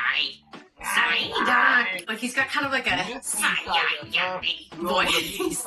Okay, I'm gonna go put on Chansey now. Okay, so this one might not be the exact slam dunk that Psyduck was, but I do think this is a pretty good stab in the dark, so to speak. So Chansey is a Pokemon comprised of 3 different colors. It's like baby pink, white, I think that's it. Yeah, actually just 2 colors, baby pink and white. So I pulled some baby pink hiking kind of boots because or I guess this Pokemon has multiple genders. I feel like this Pokemon is very soft. Usually when you see Nurse Joy, she usually has a Chansey with her. So I don't mean like soft in like a negative connotation. I mean more like very delicate, very helpful. So I wanted to wear a pair of shoes that were more comfortable. And I think the baby pink color is like perfect. I love this skirt that I thrifted. It's got this nice like slit. So it's very like, oh, look at that leg. But it's such a very like simple, gorgeous color that I feel like really embodies Chansey. This sweater, I don't know if it's quite right, but I like that it kind of brings together the cream color with the pink that we were talking about of her color palette. And I just didn't have a shirt to wear underneath, so I have this like turtleneck shirt down below this sweater. I tried without the sweater, and to me it kind of gave Jigglypuff vibes, and we want to stay away from Jigglypuff and go more Chansey. So let me know how you think I did on this one. I think I did pretty good. I think I could have done better, but we do have some other Pokemon to get to that I pulled out of the Pokeball. So next, let's try Gardevoir because I feel like this one's gonna be terrible. Let's get the difficult one out of the way. It's gonna be bad. Please forgive me. All right, I'll go put on Gardevoir now. Yeah, I wasn't kidding when I said this one doesn't exactly like hit the mark, but I really tried, okay? This was a challenge for me because Gardevoir is a very specific looking Pokemon. I know they're all specific, but like they're very flowy. There's a lot of flowing things happening and flowing in the shade of green and white, right? You see the picture, you see me. I don't have any like green flowing skirts, adds to Amazon cart.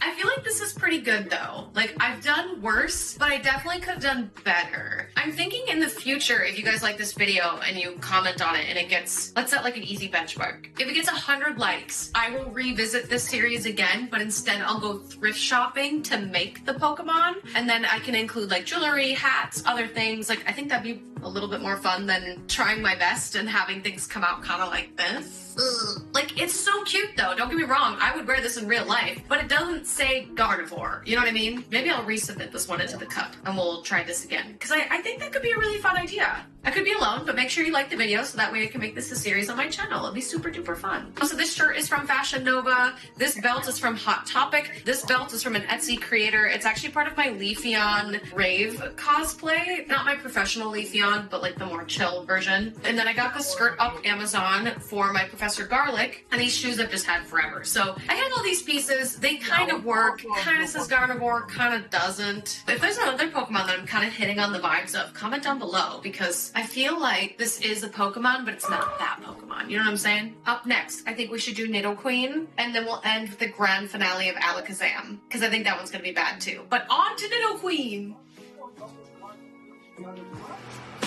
Tell me that Nidoqueen doesn't need a crown, and I will tell you that you're wrong. Cause, yes, this is a sleigh. Although I could see myself wearing this as like an actual outfit outside in public, obviously minus the crown, or keep the crown depending on the occasion. Definitely think that this is actually a pretty good closet cosplay example next to Nidoqueen here, because I got the color palette straight on. I mean, it might be a little off with the purple, but that purple is tough to match. And we've got this cream top here that matches the accents on Nidoqueen. And of course, I've got a pair of whipped cream boots. Like, this is a full look, and I was just about to donate this dress because I was like, why do I have this? It doesn't really, like, I don't really wear it out, but now I'm like, I want to wear this outfit everywhere.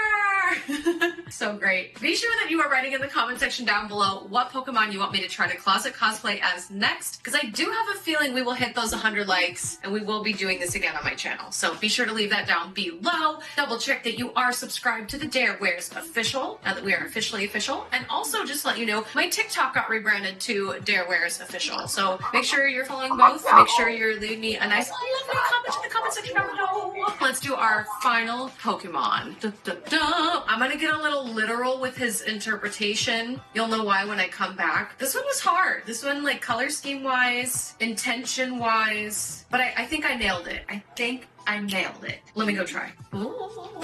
Be sure to make sure you're subscribed. Why aren't you subscribed? Okay, I'm actually gonna go change now.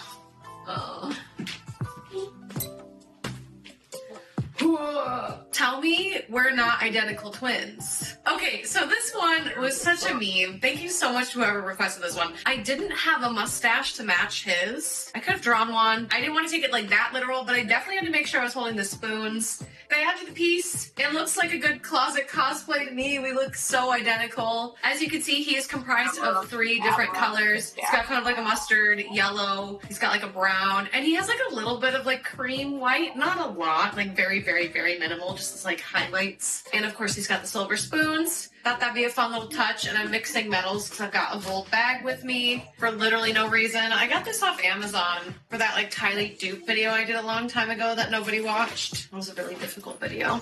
I don't know if y'all know, but I spent a lot of time making that video. But regardless, I had a really good time with this. Thought this was super fun. Love the spoons. Let me know if I killed this, because I, like, right now looking in the monitor, I think I killed it, but like you at home might be like, oh, that looks bad. But anyways, thank you so much for joining me. Be sure to subscribe and leave a comment down below of what Pokemon I should do next. Bye.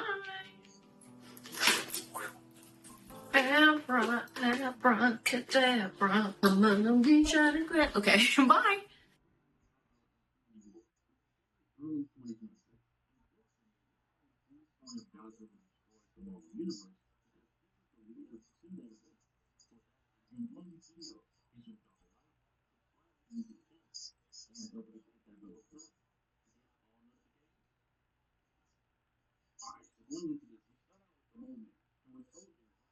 Are you not drinking in Vegas and want some really fun things to do? Well, I actually compiled this list on this YouTube channel of different events and different things you can do in Vegas without drinking, starting with the iconic cutie designs. So let's go on inside and let's make ourselves a phone case and a pop socket.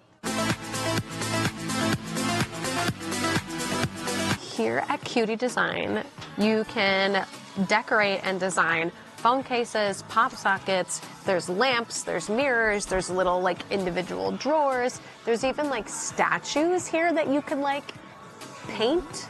There's so many fun things, so definitely check them out on Instagram so that way you can figure out what fun little design you want to make. It is such a great sober activity to do because Vegas is like primarily known for drinking, but I thought that this was just like a fun, different thing that I've never seen till I was scrolling on Instagram. So I'm gonna make my phone case and hopefully it turns out super cute. I'll show you when I'm done with it. So the reason I wanted to make this video is because I think a lot of people associate Las Vegas with like getting drunk, blacking out, and partying, and slots, and smoking, when there are so many things around the city to do that don't involve any of those things. So I wanted to highlight Cutie Design Studio. I've actually been talking to them on Instagram for a while now. They're located on 4284 Spring Mountain Road. So if you want to make an appointment and go in and do some of their cute crafting, it's a great option to get away from the main strip and go do something that ignites your creativity. I don't know, it's just very fun, very wholesome, perfect if you want to bring like your kids to go in and do, or perfect for adults like we did. Carly here did a pencil case for her son, and then Chrissy actually did a phone case just like me. Well, I did a phone case and 2 pop sockets, and it truly was probably my favorite part of the trip. All right, here is my phone case. So the only thing to keep in mind if you do decide to stop by and create your own fun little crafty project is that it does take 3 days to dry. So if you are visiting Vegas and you want to stop in, create something, make sure it's one of the first things you do when you get here so it has time to dry, solidify, you can pick it up right before you fly home or before you drive home. Yeah, I'm obsessed though. It turned out so good. Honestly, yeah, like who needs to go to a bar when you could just come here? This is so great. If you do decide to go to Cutie Design Studio, in the same pavilion, there's a building called We're a Thai, and it's a Thai restaurant that actually has a lot of mocktails that you can order. So, and going with the same theme of non-alcohol, non-smoking, this is a great place to grab some food. The orange chicken there was to die for. The pad thai was great. It was so good that the plates were completely spotless by the time we were done. So if you do go to Cutie Design, highly recommend swinging by this Thai place on the way out. It's currently 9 a.m. We've been up for a little while, so it's about 6. We're gonna go grab some grub, see how we feel afterwards, and then we might be going to the nail salon because my nails are botched. Let me get like a full body view of my outfit. Woo. Undercover, going to breakfast. On the escalator. On the escalator. Where are we going to? The buffet. Let's go see what this is all about. I'm very hungry. So the buffet is huge. Like I just got eggs, chorizo, and bacon, and coffee because I had already had coffee and and yogurt earlier. But there's multiple different sections. There's like a salad bar. There's the American area over that way that you can't really see. And then there's way more down that direction that you can't really see. Although it is a little expensive. So if you just want to go and eat your dollar's worth, come to the buffet. We're having a great dinner this evening, and then we're gonna go catch a show. Soleil. Wow, beautiful stuff. Bored. We're at the Bellagio. We have a dinner reservation, and then the show that we're actually seeing here is called O, and we will be seeing it this evening as soon as we're done with dinner. Oh, wow, look at this. It's beautiful. We went and ate before seeing the Cirque du Soleil show at this restaurant called Harvest. Not gonna lie, it was pretty pricey, but the food was also incredible, and it was just like a very beautiful restaurant to be sat in and enjoy dinner at. Highly recommend if you do decide to go there. They had a really great mocktail. I truly don't remember what it was, but it was delicious. So again, if you're looking to escape drinking in Vegas, this is a great option. It's just always looking on the menus for mocktails because they're everywhere now. It's more popular than you think, especially in LA and in Vegas. They typically have an option where you can kind of make it look like you're having a drink, but you're really not. Really love the restaurant. A little expensive, but worth the price because the food was so great. The next really fun show that you could go see is O at the Bellagio. It's by Cirque du Soleil. It is a huge stage. This is a great one to get inspired and remember that there is a place artistically for everyone. It is a show that involves water, involves calisthenics, it all over the place. Live band, live musicians. So if you want to see a show that really opens up your eyes to like how talented people truly can be, highly recommend seeing the show.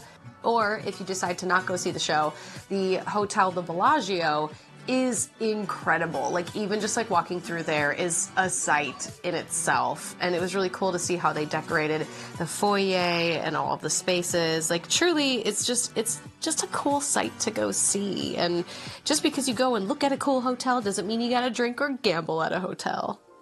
Well, I hope you enjoyed this video of me doing some random things in Vegas. I know it can be tempting and fun to want to go and gamble and drink and do typical Vegas things, but I wanted to highlight some of the fun other things that you could do in Vegas in order to show that there is life outside of drinking and gambling. And a lot of my good close friends are actually in AA and are people that are turning to alcohol-free living. And I just wanted to highlight a video that showed that you can have fun without drinking. I know that sounds very boring, and I'm sure there'll be some hate comments down below that like, Vegas is only for drinking and gamble and spend all your money, like, bleh. But I think it's okay to just take a break from drinking. Like, go and do some other things that are fun. Go live some life sober, because it's freeing and great to just let your mind and your body enjoy existing, because there is nothing good for you in alcohol. No part of it is good for you. So drink responsibly, gamble responsibly, and I hope this video brought you maybe a new perspective or something fun and different to do in Vegas. And let me know if you enjoyed this video. Thank you for joining me for another Rooted in Positivity episode here on my channel, Dare Wears. Subscribe, share with your friends, and go to Cutie Design Studio. That place was so much fun. Like, I had such a blast being there. Okay, bye. Bye. There are no original ideas. There are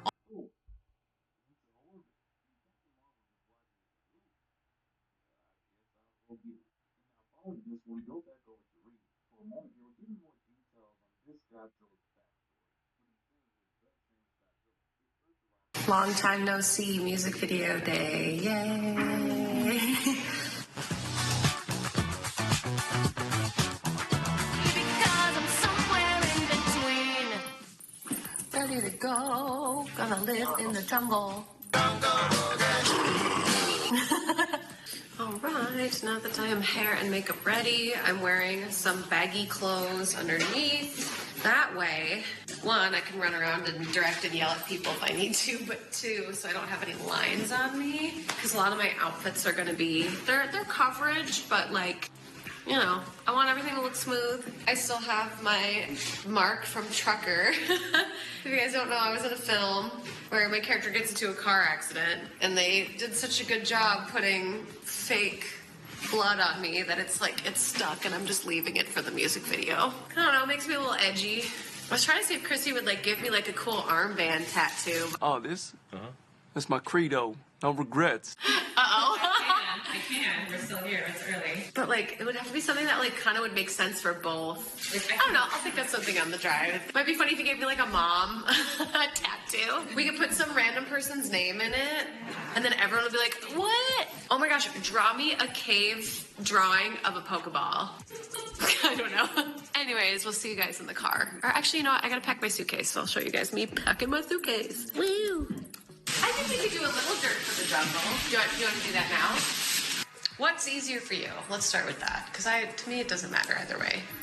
Yeah, it's just alcohol-based paint. You need that The remover, which you have. I have it here. Yeah. Yeah, you could have used it to take off your trucker injury, by the way. Is this my outfit for later? Oh, do we have pins? Yeah, they're in the bag. Okay, you have it. For the dancers. If the colors look a little weird in this music video, just know I did my best, okay? And that's my fit. On the way. Before putting on costume. Wow. You can't even like really see my hair charms in this light. But give it 1 second, ready? And here we are. I'm still missing a couple pieces, but we're getting close. I love this location. Look at all these cool things. Fit check. We got an Amazon cave girl outfit that I had Chrissy cut to make it look more like Jungle Girl, because for some reason they don't make like Jane and Tarzan costumes anymore, which probably is a signal that I just need to make my own. We got some bones in the hair. We got some bones on the neck. Looking good. Got my trucker scar. Yeah. Woo! Let's go look at the location without lights on, because that'll be fun.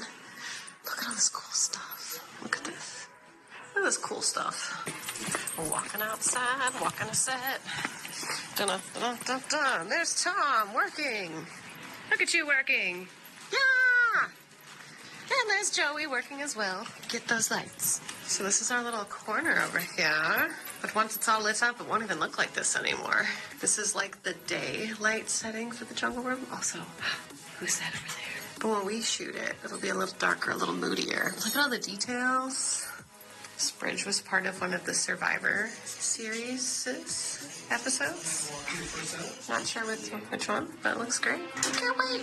Wasn't made to play one role to a piece. Labels, praise, or judgment won't define me. Because I'm somewhere in between. It is day 2 and I'm very tired. We are getting ready, and then we're gonna go to the rain room and we're gonna shoot some stuff there. My hair is huge today. Look at all this hair. It's never had so much body before. Look at all that. A lot. We'll see when we get there. So I'm gonna drink my coffee and let my personality come to life. I feel tired. We made it, but we're waiting for the set location person to come help us. How do we get it to rain? I don't know. And we don't have a lot of time, so I'm trying to get us moving, but when they're not being around, it makes it quite difficult. Yeah. Okay, we have got the rain working, as you can see. So we're gonna set everything up. We gotta act fast, because we don't have the space for very long. The dancers are getting ready. I mean, you can wait till I'm done with your face? Yes, dancers, yeah.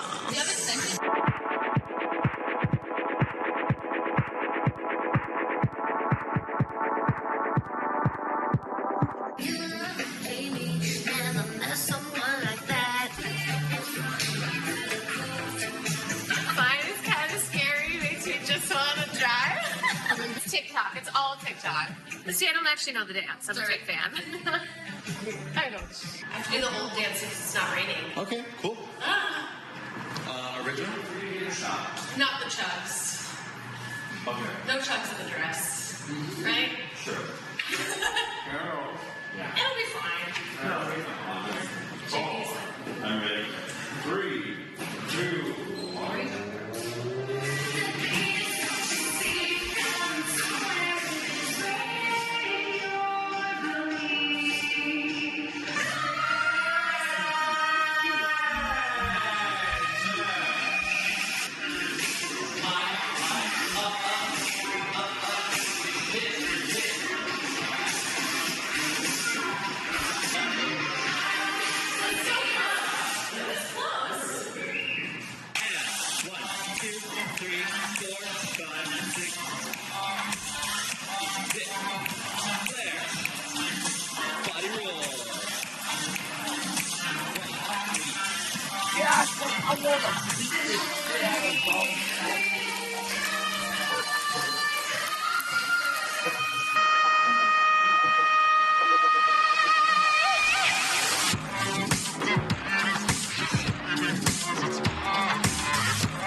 So for those of you that don't know, I don't write all my music alone. Carly actually helps me, and she's incredible and amazing. So go follow her on social media if you want. What is your Instagram again? It's At Carly Rocco. Yeah, she's so amazing. All right, I'm gonna go home and shower now. Bye.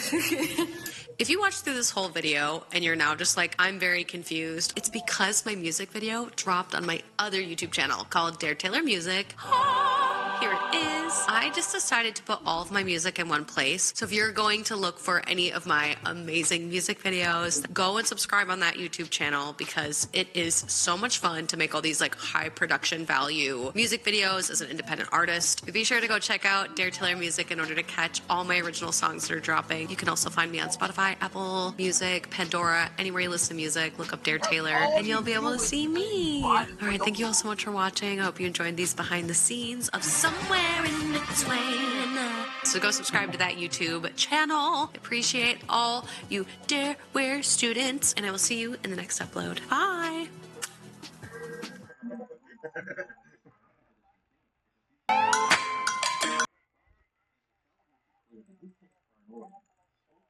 Fuck you.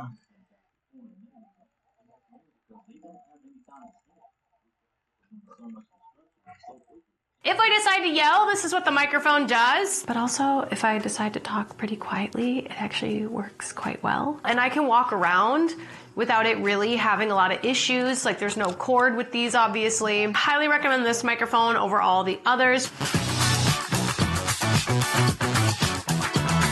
you want to make YouTube content using your iPhone, but don't know where to start when it comes to getting a microphone. I have fallen for every trap in the microphone game, and today I'm going to go through 4 microphones that you can consider using for your YouTube channel or for any content that you make on your iPhone. Now, I have been on YouTube, Instagram, TikTok for many years, and I have weeded through tons of really bad microphones, and well, I'm going to show you what they sound like today, and also give you some price points, because just because I think it sounds like trash doesn't mean you will. So let's get started. Well, first of all, this is what it sounds like with no microphone, and this costs you $0. So you can always use your phone's microphone, and the audio sounds good, but anytime there are airplanes going overhead, a dump truck in the front of my house, or just people going for walks, cars driving by, you can totally hear it in the background. Plus, you can kind of hear my voice reverberating off this room, which is not ideal. But if you're starting a YouTube channel with 0 budget, this is an option. So let's start with our first microphone.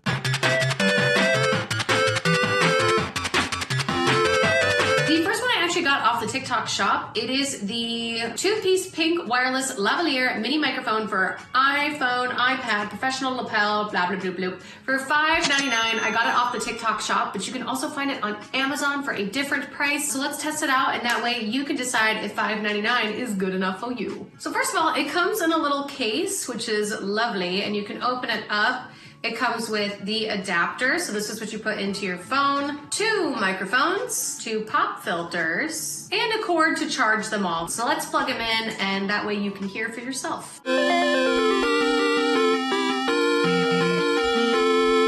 This is this microphone.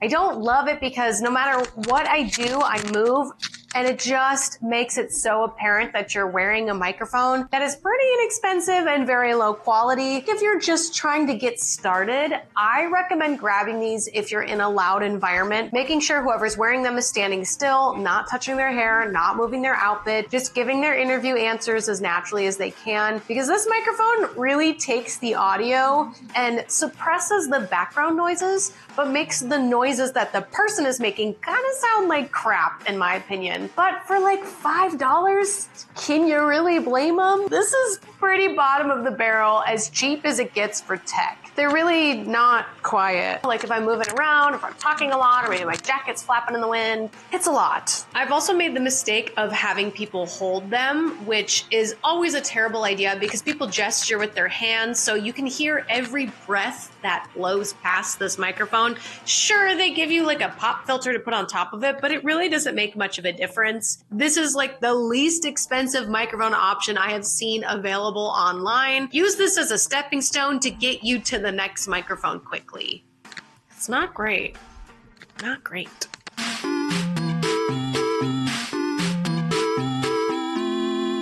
Now, if you're not satisfied with that audio quality, I have another microphone for you to consider that's pretty affordable. This is the corded mini microphone on Amazon, and it goes for $7.99, and I got mine in yellow. So basically what this one does is it plugs into the bottom of your phone, it has a little cord, and then you have the tiniest little microphone. Let me show you.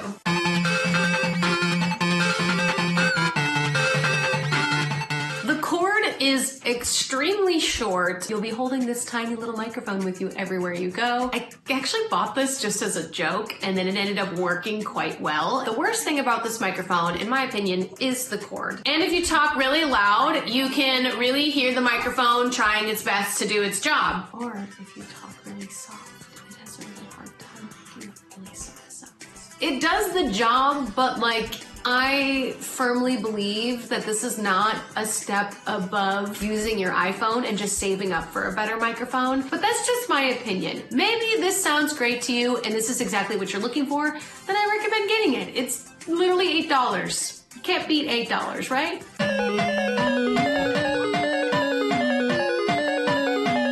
The next microphone we're going to be trying out is Pop Voice microphone for iPhone, professional lavalier, lapel, almond connectoral microphone for iPod, wired condenser mic for iPhone video recording, YouTube, interview, podcast, vlogging, 19.6 feet.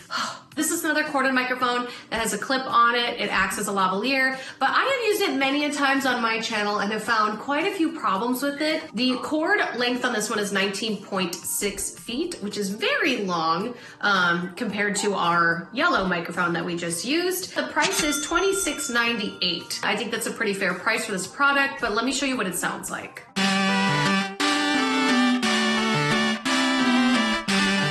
Okay, so now that I have the microphone hooked up to me, I personally feel like if you're gonna sit still and not really move around a lot, this could be a great microphone. Just clipping it to somebody, asking them a couple of questions while they're sitting in one particular spot. However, the minute you try to touch it, move the cord, all of a sudden your audio is crap. Normally, I don't think a lot of people do interviews or film content like I do. I usually have something clipped on me and I'm bit-bopping around, trying on multiple outfits. Like, I'm very mobile on my page. That's why this microphone didn't work for me. Let me give you an example. Like, it goes pretty far. So the cord is great. We love having mobility, but we don't exactly love the sound that the cord makes as it's being dragged across my carpet, you know? So let's pretend that you have a channel where maybe you do a podcast or you sit down and do interviews kind of like this. This might be your microphone. $26 is not bad for a microphone. I just don't recommend anyone who is doing content like me where you're up and moving, walking around doing things. It's not the move. I have sacrificed a lot of YouTube videos to this cord and this microphone because I was up and moving around and then all of a sudden the audio is crap and I already shot 30 minutes worth of content. This cost me a lot of time, a lot of money, and editors because they had to go in and like fix the audio. It was a pain in the butt. But regardless, it is still a choice and maybe this is perfect for you. Moving on.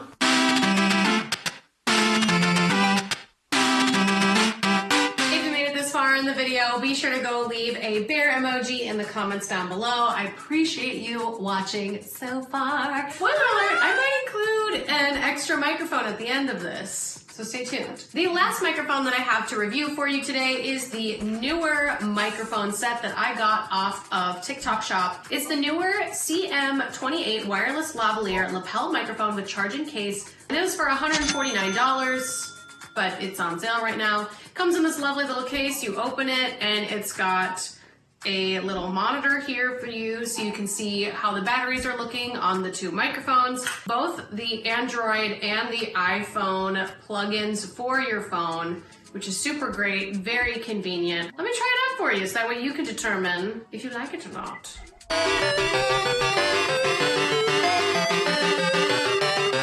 All right, so I have a lot of jingly things on my outfit, like my pants, pretty jingly. My jacket's a little jingly. Regardless, I can stand and move around without the microphone making any weird sounds. This is the level of volume I usually talk at.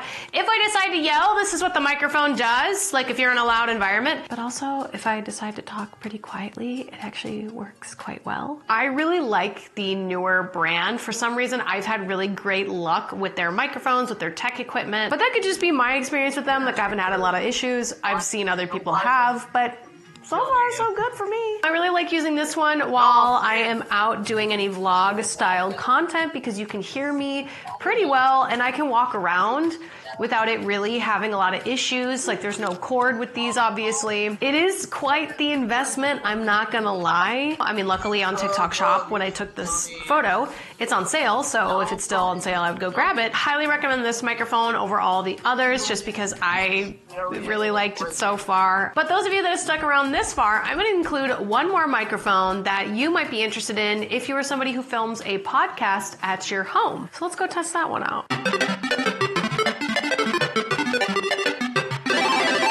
Now, I know I talked specifically for iPhone if you decide to film content on your phone, which to me makes the most sense because you always are bringing your phone with you. If you're somebody who's looking for a high-tech, maybe podcast setup, this could be the answer for you. I am using a Shure microphone, and I looked today just to get an idea of what the cost of this microphone is. I have the M7B, which is what you're hearing me talk through right now. And it is $359, and you can't just grab this microphone and plug it into anything. You have to plug it into a Zoom, is what it's called. So it basically is like a an audio recorder. And I couldn't find the exact one that I have, but there's a couple of them that are going for around $419, or the closest model I could find to the one that I have is $379. So obviously, if you were looking to do a podcast with a professional sounding audio, so you could put it on Spotify, you might have to start investing your money into things a little bit more high quality instead of just using your iPhone. But I wanted to include this example for those of you that have been watching my Rooted in Positivity. I didn't want all of you coming in here being like, wait, don't you record with a nice microphone when you do your Rooted in Positivity? Yes, I do. I use this also for Delulu Canoe. I'll link that above as well if you want to get caught up on those episodes. Out of all of these microphones, this one's obviously my favorite, but I can't take this setup with me everywhere that I go, and it is quite a bit expensive. So out of all these microphones, I'm a little biased. I am leaning more towards the newer portable one that I had, just because it's like so convenient, no cords, clips on, very professional. But if you are looking to start your own podcast, maybe look into investing in a Shure and a Zoom. I hope you all enjoyed this video. I had so much fun showing you all the microphones that I have bought and regretted buying, and also just being open and honest about my setup and what gear that I like to use. Let me know if you have any questions in the comments section down below. Let me know in the comments below if you would like a tour of my setup, so that way you could see how I create my iconic videos. I could give you a tour of the Delulu Canoe set at some point if you were interested in that. I could show you the world, shining, shimmering. You get the point. Thank you so much for watching this video, and I will see you Dareware Cubs in the next upload. Bye! Also go watch some of my Rooted in Positivity. I think you'll like it. Bye!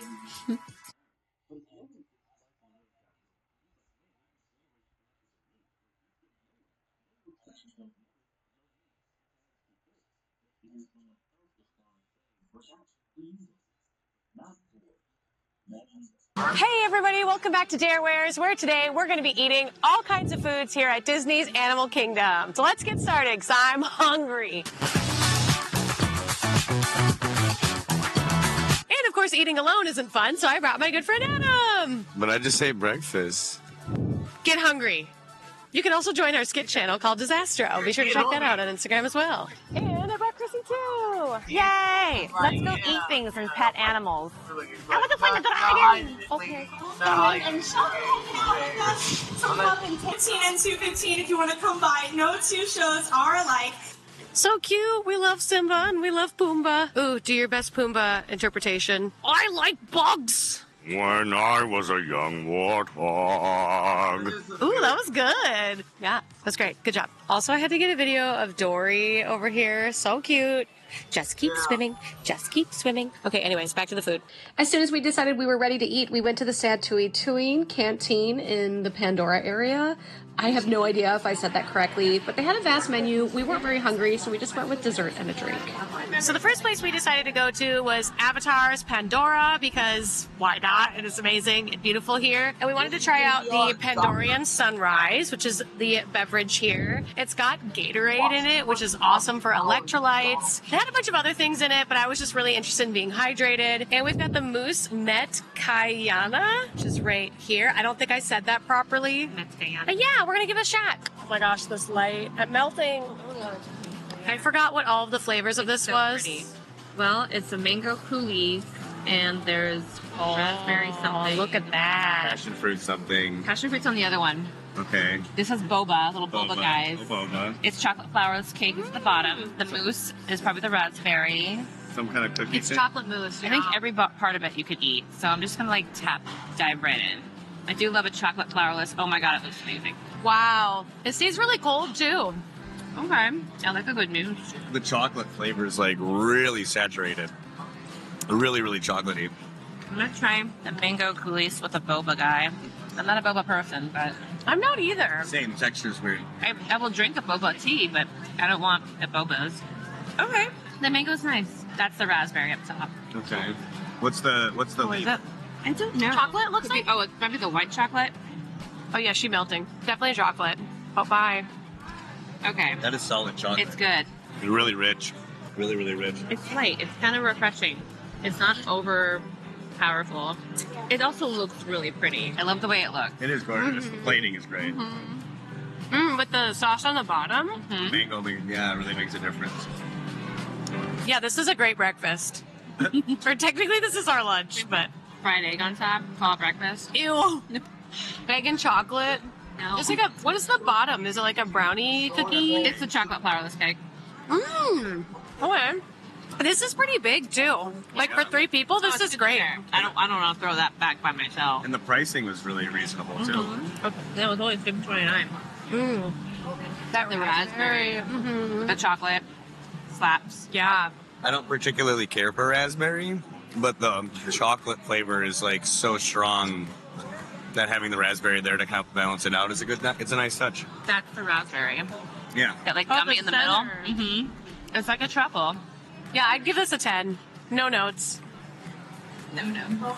But I just like love chocolate. So this is my kind of dessert. I'm not even that big of a chocolate fan, but I would give this a solid 8, 8.5. You should try it with your coffee. Oh. It kind of slaps with the. I know, but if you had a cup of coffee, like I'm having an ice cold brew, it's really good. Yeah, that little raspberry gummy on the inside is delightful. Yeah, grab everything off the plate. Well, I was on a diet. Sorry. No, I'm kidding. But The eat whatever you want diet. Yeah. Oh yeah. No notes. no new. I like no lies detected. I think that's my favorite new game. Everybody done? Yeah. For Get me. it. Okay, next is the Gatorade beverage. I'm scared to try this because we just had chocolate, so it might taste a little funky, but I need to be hydrated.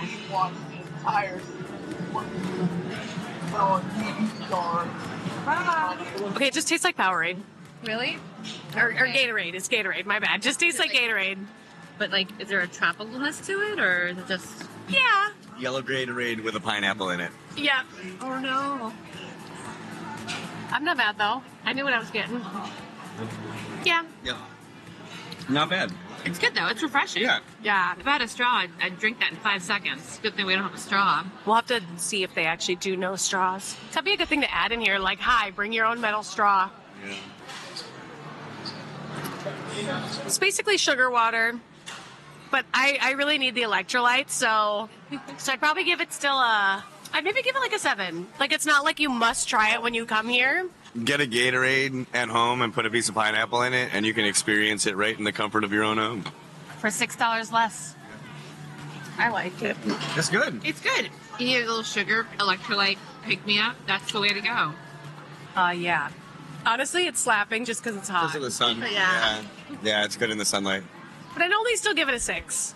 Yeah, I'll give it a 6 or 7. Need some rum in it or tequila. I bet they could, because I know they have an alcoholic drink, but it's only margarita, right? Yeah. Tequila, so you could be like, hey, is this the same thing but with tequila? Yeah, I'm going to say 7. Like, it tastes really, really good. It's really great, but it's kind of hard to F up Gatorade with pineapple in it. So, like, you're losing points for a lack of innovation. All right, let's go on. What are we going on? The Kilimanjaro Safari. Yeah. Woo! And we had to wait in line for the safari, so I wanted to show off my cool tree eyeshadow. Isn't it sick? Even though it looks like a zebra, it's actually related to the giraffe. It has a similar skull structure as well as similar prehensile tongue. Now that lighter coloration of antelope right there, it's called a graded kudu. Now, male graded kudu is going to be black granite to our left hand side. Now, black granite is going to be one of the smaller granite, weighing about 3,000 pounds. It's going to be solid there. So there's going to be about 1 or 2 that are going to be flying around. Aww. Those shoes look like giant here. No, that's not very Disney of you. Now looks like that one's going to go ahead and sink all the way down. This sounds like about the river horse. Whoa, look at them down there. They have very strong jaws to chew down and prey.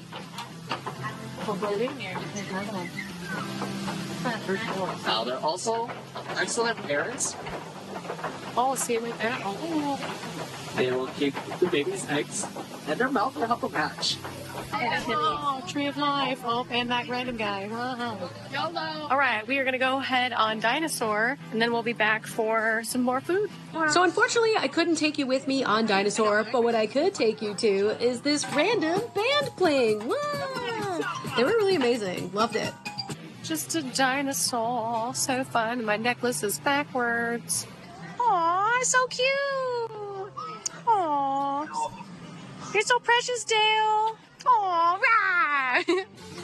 Quick, pop quiz time. How can you tell the difference between Chip and Dale?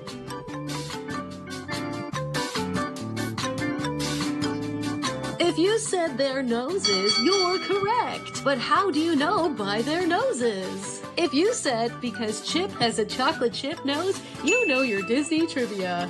Anyways, back to the video.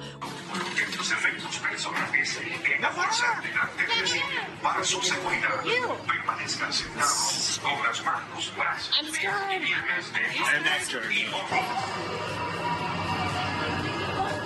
Oh my god! Oh my god! Couldn't record the entire ride, but here we are grabbing more alcohol afterwards. We survived. Ah, yes!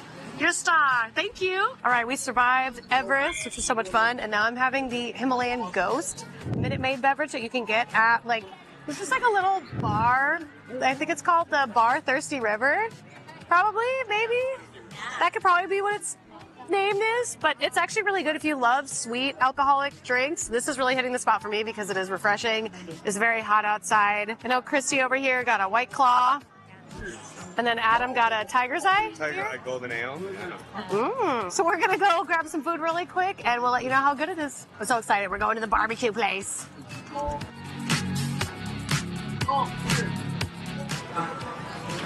my goodness.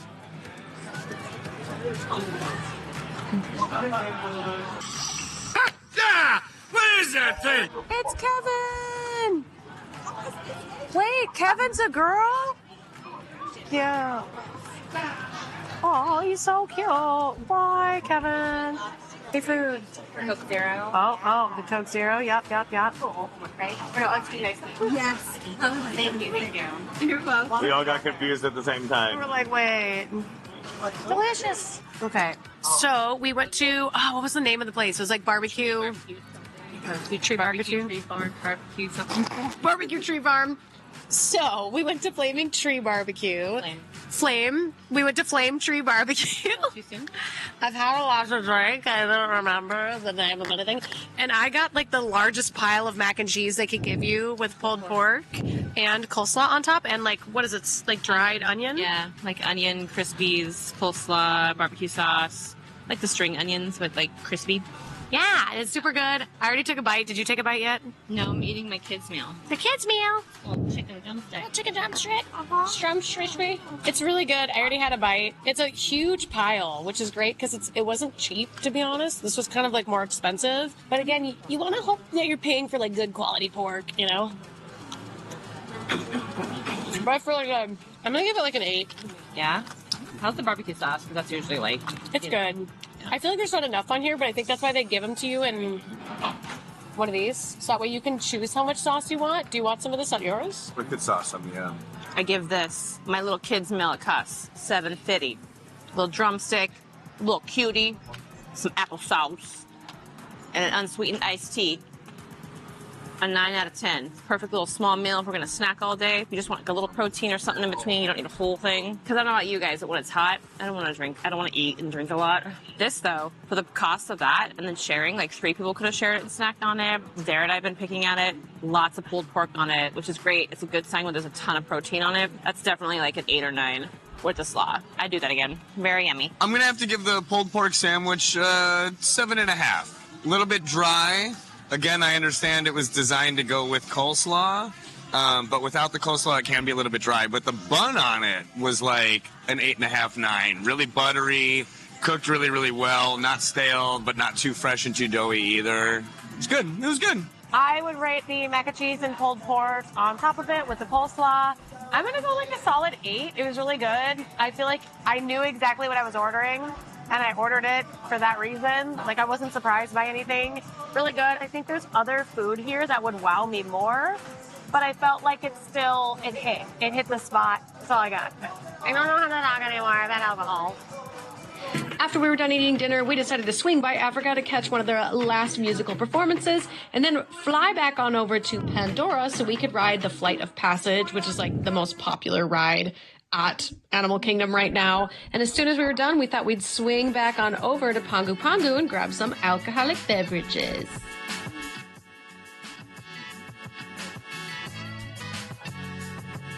We swung back to the Avatar area and got the alcoholic beverages that were next to where we got dessert earlier. And I got the rum blossom. Some kind of spicy brown ale. I don't remember what it was called. Hawk's Green ale.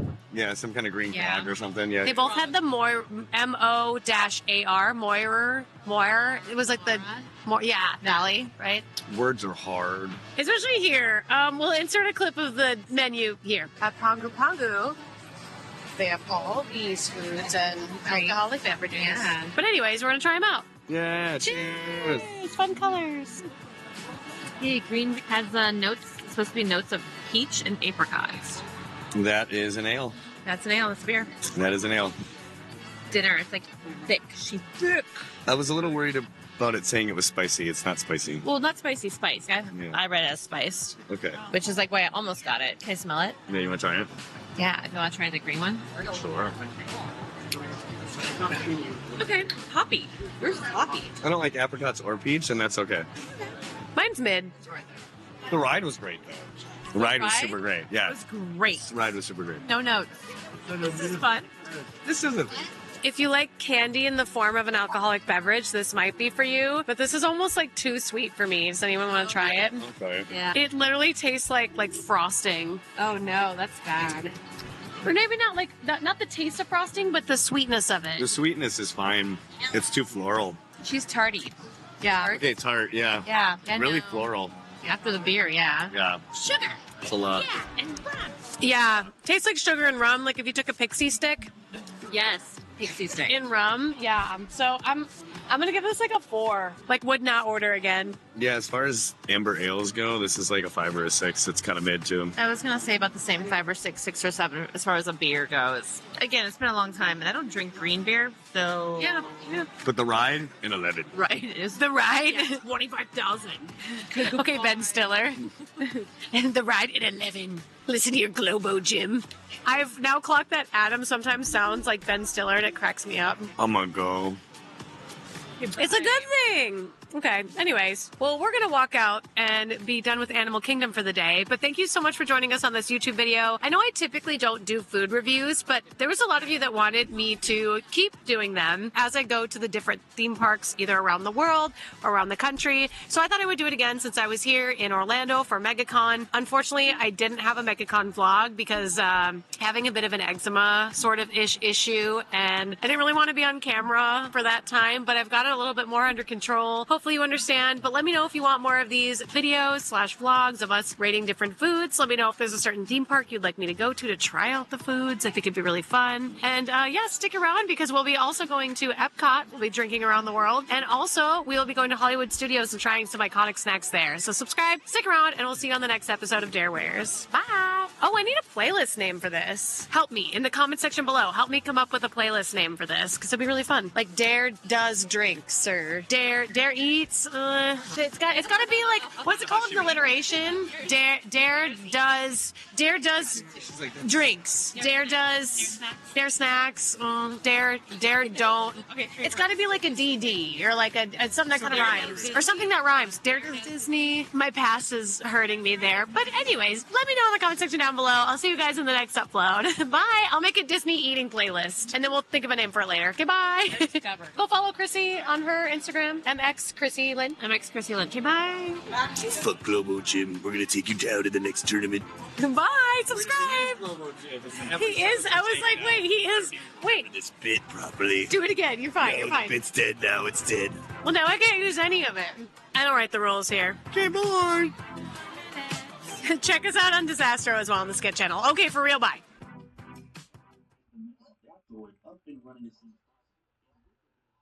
Player number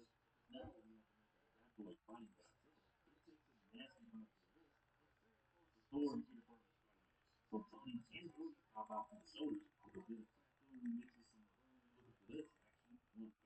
everybody, welcome back to Darewares, where today we are going to be eating all around the world here at Disney's Epcot. So come join us, we're going to be eating, drinking, and going on some fun rides today. So let's get started.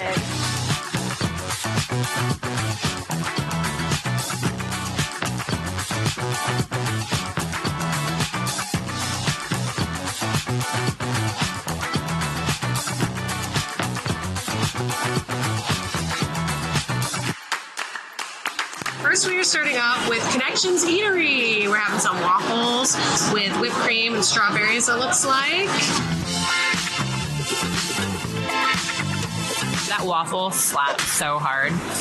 Like, it did need some bacon and eggs, but it was a perfect little size. The strawberries, the whipped cream, the chocolate sauce, it was proportionately delightful. I'd give it a 10 out of 10, and it goes great with my iced coffee. Now, I love waffles, but I'm normally pretty basic and plain with my breakfast. I like a waffle with butter and syrup, and that's it. And this was like chocolate sauce and whipped cream and strawberries and all that stuff.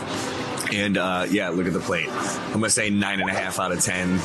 The extra half, like Christy said, would be completed with bacon to make it a 10 out of 10. I'm gonna go like a 7.5 just because I know there's other really great food out there and I'm still very hungry.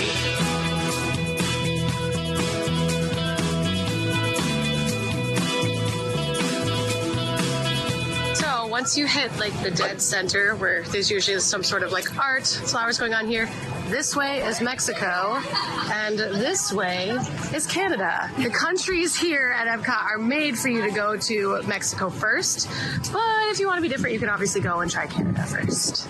Let's go this way.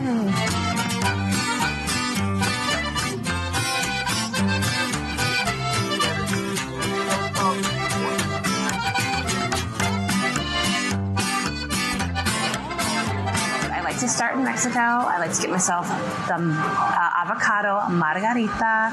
It's very good. It is frozen. It's got a little tahini on the rim. My favorite.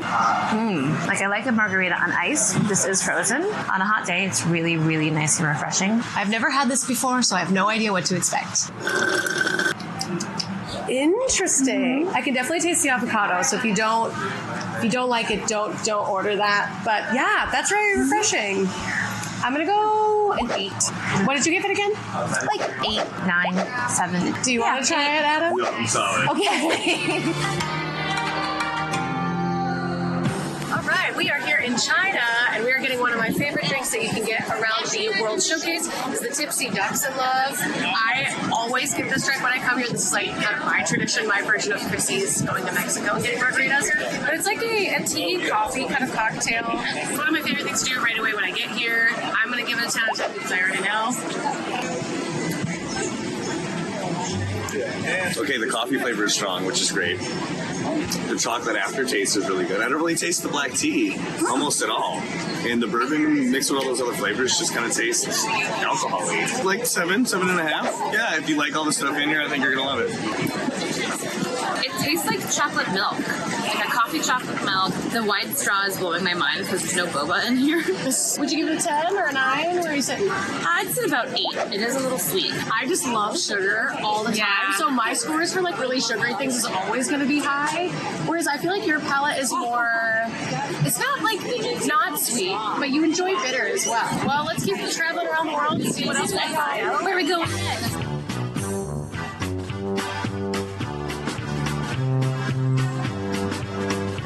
So how would you pronounce that? Die Weihnachtszeit.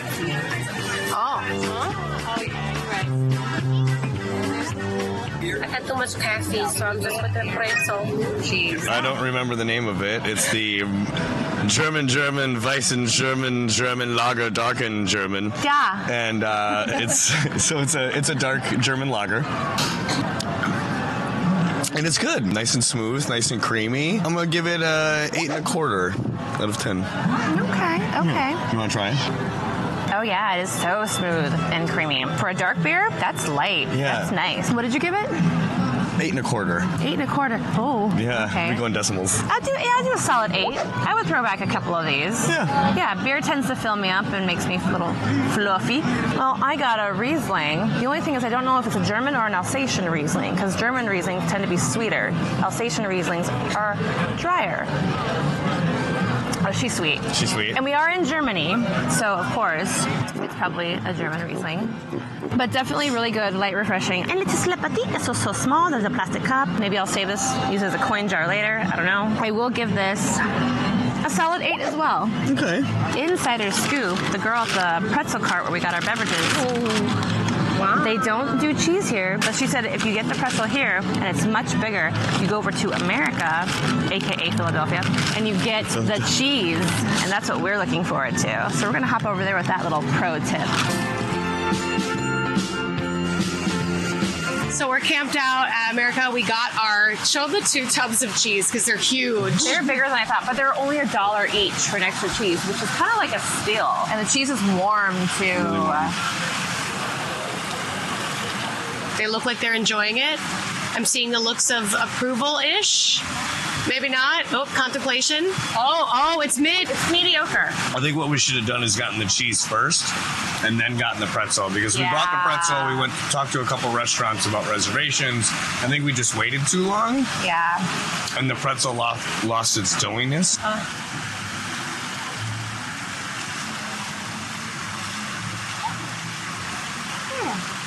I think we've had better. I just feel like we've been spoiled with really good pretzels at other places and with better sauce.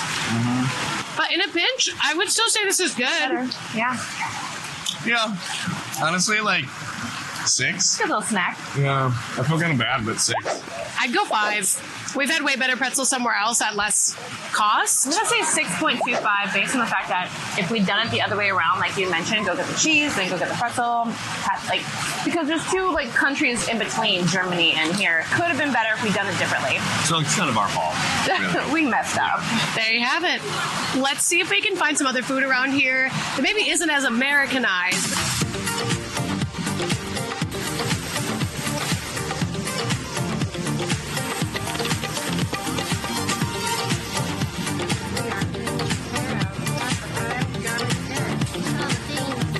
And now we are in Japan. I'm sampling the plum wine, even though I've had this a million times.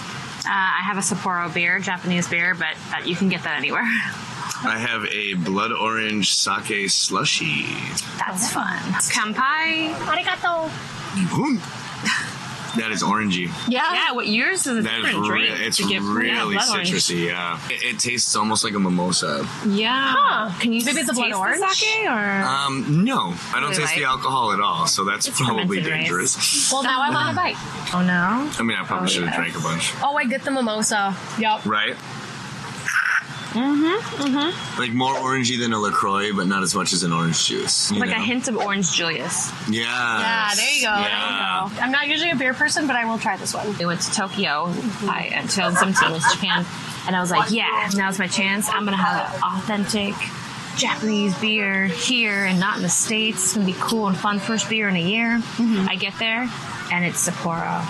And I can have Sapporo anywhere. The plum wine's it's sweet. Oh, I didn't try the plum. It's really sweet. Very sweet. She's and like dessert wine. the flavor is very, very saturated. I love it. Candy. You like sweet though. I do. Reminded me that I don't care for plums. Oh, this is my jam. Obviously, this is like my favorite thing here. Well, second to the Tipsy Ducks in Love. Like this is another staple for me. I'm gonna give it a 10 because it's exactly what I like. I know what I'm ordering. I know what I get. What would you rate your slushie? I'm gonna give it like a 7. The orange flavoring of it is really, really good. What's happening is because I'm tasting the orange, I'm expecting something a little bit sweeter.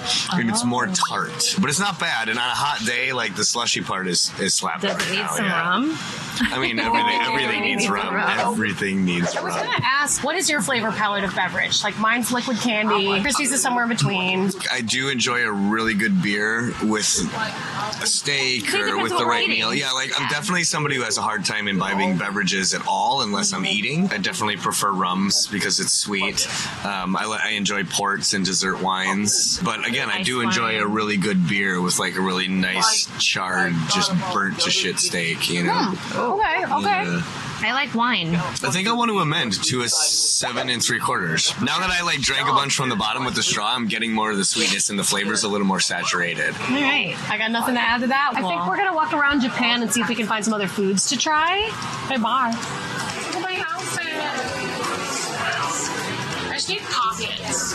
We're going to take a little food break and we're going to go on Soarin', so we'll see you after our flight. Chrissy's saving a ladybug. She'll be back in a moment. We went to Joffrey's. Instead of going and finding more meat at Japan, we wound up going on Soarin'. What else did we do, Soarin'? And living with the lambs. Yeah. But we were feeling tired, so we got ourselves an espresso martini at Joffrey's right outside of the Connections eatery that we were at earlier. And this is a pretty big beverage. And an extra shot was only $3, so we're going for it. Cheers. Wow. Chocolatey. That is more martini than espresso. And Yeah. Hey, man, that's perfect. She's selling it, too. She's like, you want another shot? It's only $3. I'm like, oh, I look at you guys. She wasn't clear about whether the second shot was alcohol or coffee, and I don't think it matters. Coffee liqueur, it doesn't matter.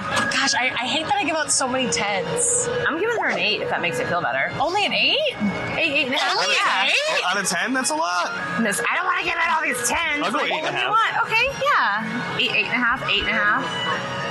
I'm gonna go 10. It's good. It's hitting the spot. She loves it.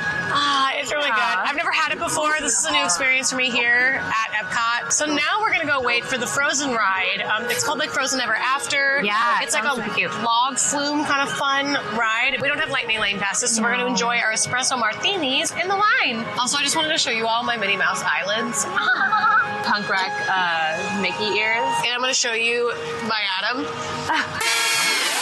You could have been Donald Ducking Special it today, edition. but we wore I bottoms. was gonna Donald Duck it. And Or Winnie the Pooh it. Pants, but somebody said that Disney wouldn't like that. That somebody was me. Balder was the god that was killed for being too sexy. Sexy man, yeah. Oh, that's pretty. Oh, look at that.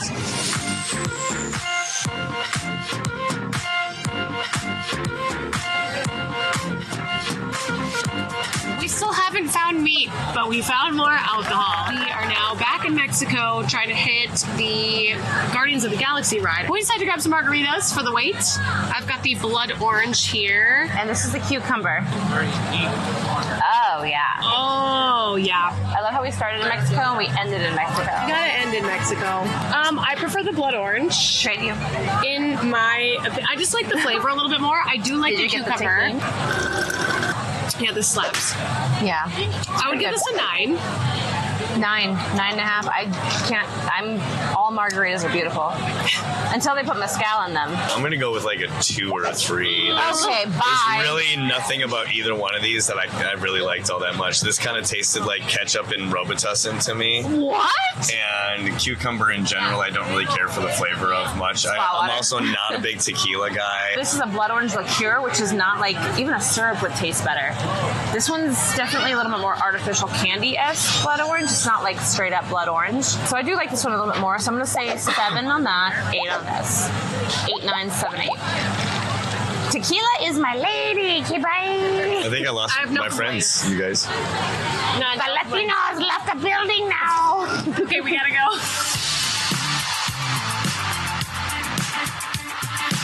The new ride for me. I am so excited. I've never been to the Guardians of the Galaxy ride here at Epcot, so we're gonna give it a shot. Wow, new ride, new ride. Wow, wow, new ride. Did you know? New ride. Whoa, yeah, brand new, new ride. Did you know? Brand new.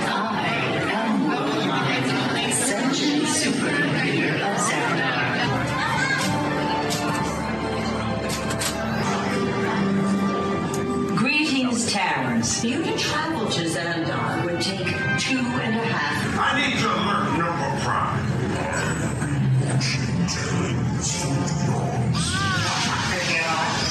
This species has failed.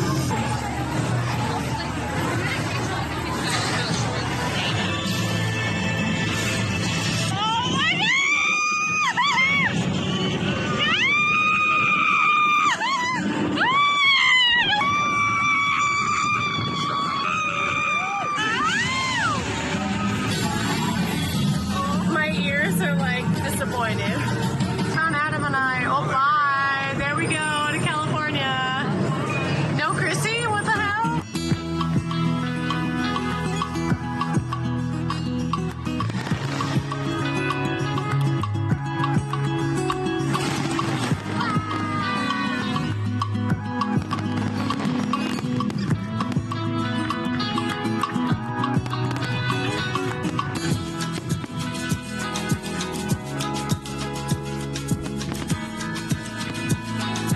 what the name of the Italian restaurant is? It's Duro Italia Ristorante. Yeah, we went and ate there. I just felt like it was a little disrespectful for us to be filming in the restaurant when people were trying to wind down for the evening.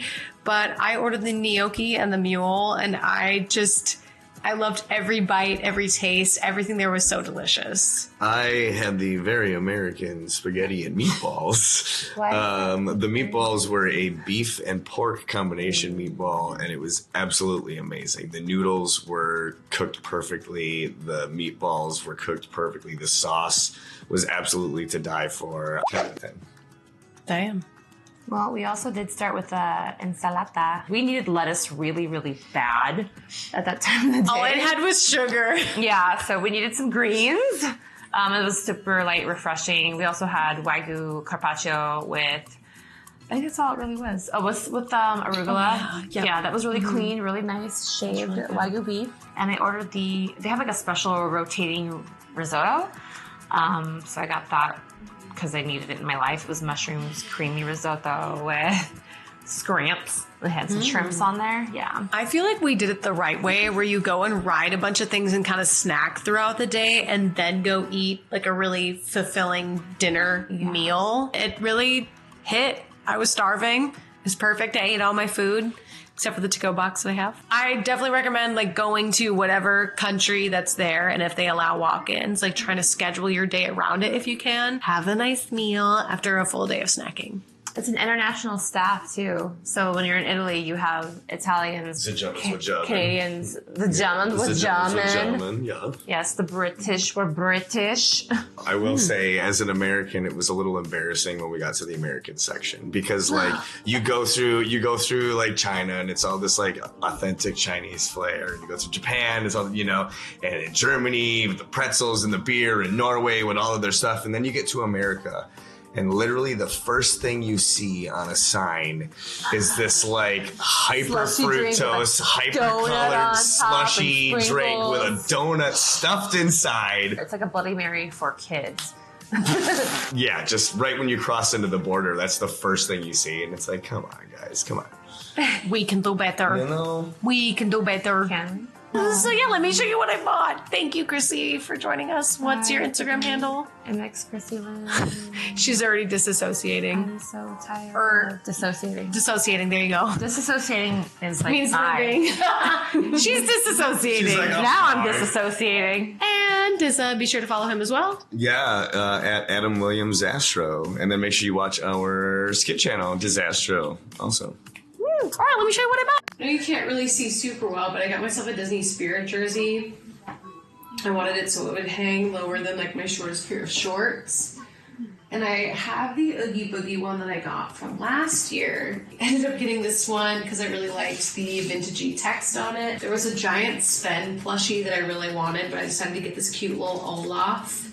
He's got magnets on his little hands, so I'm probably going to wear him tomorrow to Hollywood Studios. And I got this cute pen of Sally from Nightmare Before Christmas, and I just like loved how cute and sweet her little face is. So I got some really great things today, aside from all the wonderful food and drinks that I had. And there you have it. Thank you so much for joining me today for Disney's Epcot Drinking Around the World Adventures. Let me know if there was a country that we missed and you would have loved from us to get a drink from, or loved for us to get a drink from.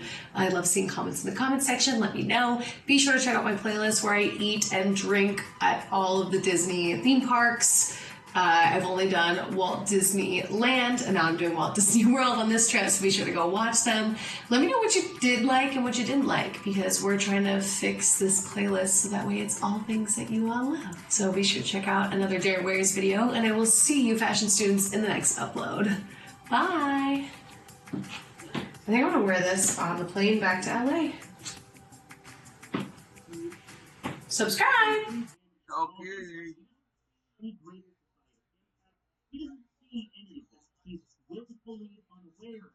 Hello everyone and welcome back to Dare Wears, where today we're going to be eating at Walt Disney World's Hollywood Studios.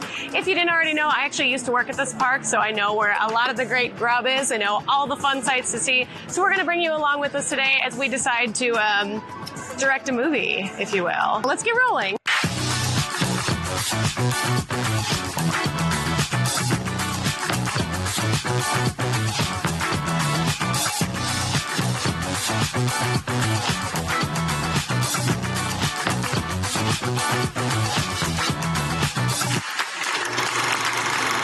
It's not quite the Walk of Fame, but it's the next best thing. The Chinese theater. We can see all kinds of movies. Oh wait, just kidding. They got rid of the Great Movie Ride and put in freaking runway railroad Mickey Mouse crap. It was feeling like we should get something refreshing, so we got ourselves a watermelon margarita. Look at all the helmets back there. They're starting a whole war. Clone War.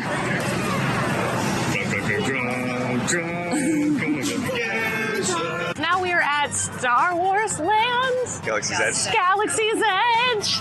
Fake fan here on the clock. Here we go. And we are trying the iconic cold brew alcoholic beverage that they have here. It's got chocolate, coffee, some kind of coffee liqueur, Cocoa Puffs on the top, and then a cream cheese topping. And it looks fairly unmixed. So I think when we sample this, we should like suck a little from the bottom. Yeah, like you gotta motion through the sampling, I think. Yeah, you go first. Oh, a nice slow pullback. Okay. I go a lot faster. I'm like... She chocolatey. I got more of a bitter sample. Really? Maybe I gotta go slow like you did. I think I got all the chocolate. It's really good. It kind of tastes like when you put Cocoa Puffs in your milk and then you let them like soaks up into the milk or whatever, and then you're sipping it at the end. Like that's kind of what the whole drink tastes like. It tastes like a mudslide. Okay. Yeah. I can see that. But how are the crunchies on top? I think get some now while they're still crunchy before they get soaked. I don't know how I'm gonna do this. It's pretty good. It just adds an element of fun to the beverage. I like it. Yeah, it's good. I'd give that like a 9. I'm gonna give it 9 also. Let's toss it on over to Chrissy. Very delicious. It reminds me of a mudslide. Almost not quite like a bowl of cereal, but I am gonna like get them crunchies now. I just like holding this microphone in Star Wars Land because I want to be like, TK421, why aren't you at your post? 3PO, where can he be? Okay, this is bomb. It's so good. It is like an adult bowl of cereal.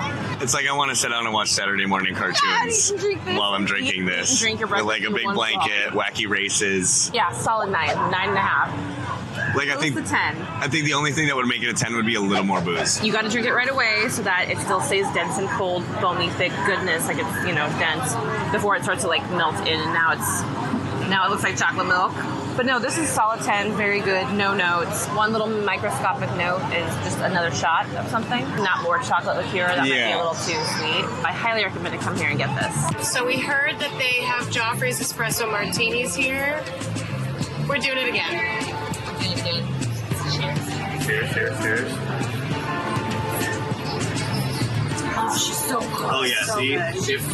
If the Galaxy's Edge one had this amount of booze in it, that would be where it's at. Joffrey's. You want to feel good? Go to Joffrey's. Hairs. Not that Joffrey.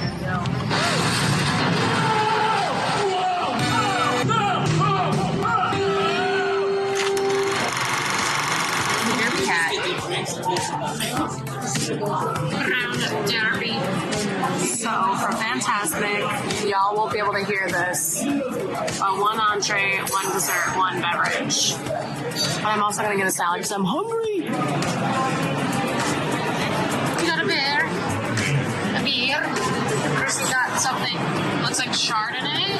No, heavens no! It's a Sauvignon Blanc. Salt from Hawaii. Yeah. It's a lot like a boat, like a pontoon, but smaller.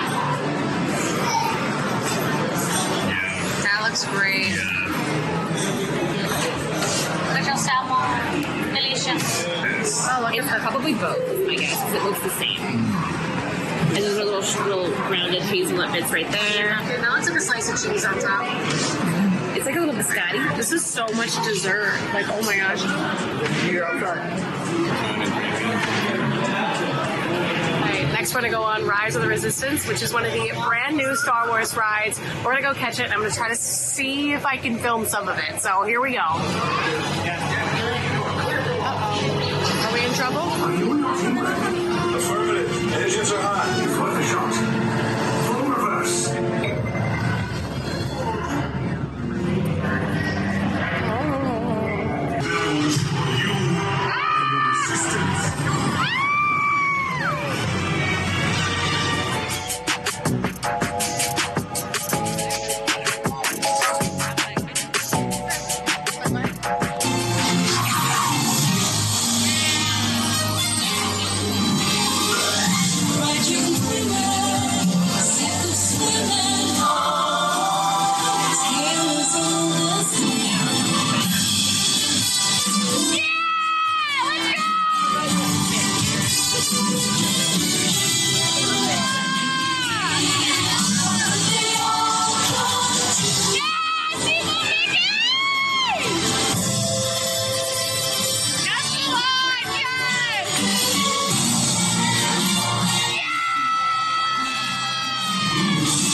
go back to the hotel. We saw Fantasmic. It was amazing. But we're going to give our restaurant review once we get back there because it is so dark. We won't be able to do the restaurant review here. So we'll see you at the hotel room. I'm so tired of filming my food.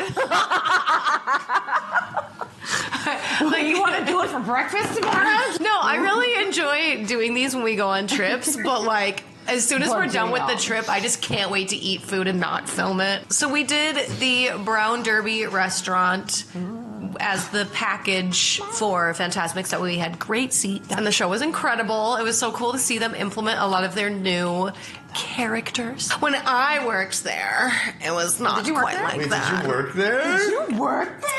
Girl, don't you know? You I know. do. But it's not about me. It's not about how I used to be in Fantasmic. It's about what we had for dinner. We had the honey pear burrata with red oak lettuce, frise endive, caramelized cognac pear, spiced nuts, and a lemon vinaigrette, which I thought was really refreshing. The lemon vinaigrette was really good. She was very delicious. That salad slap.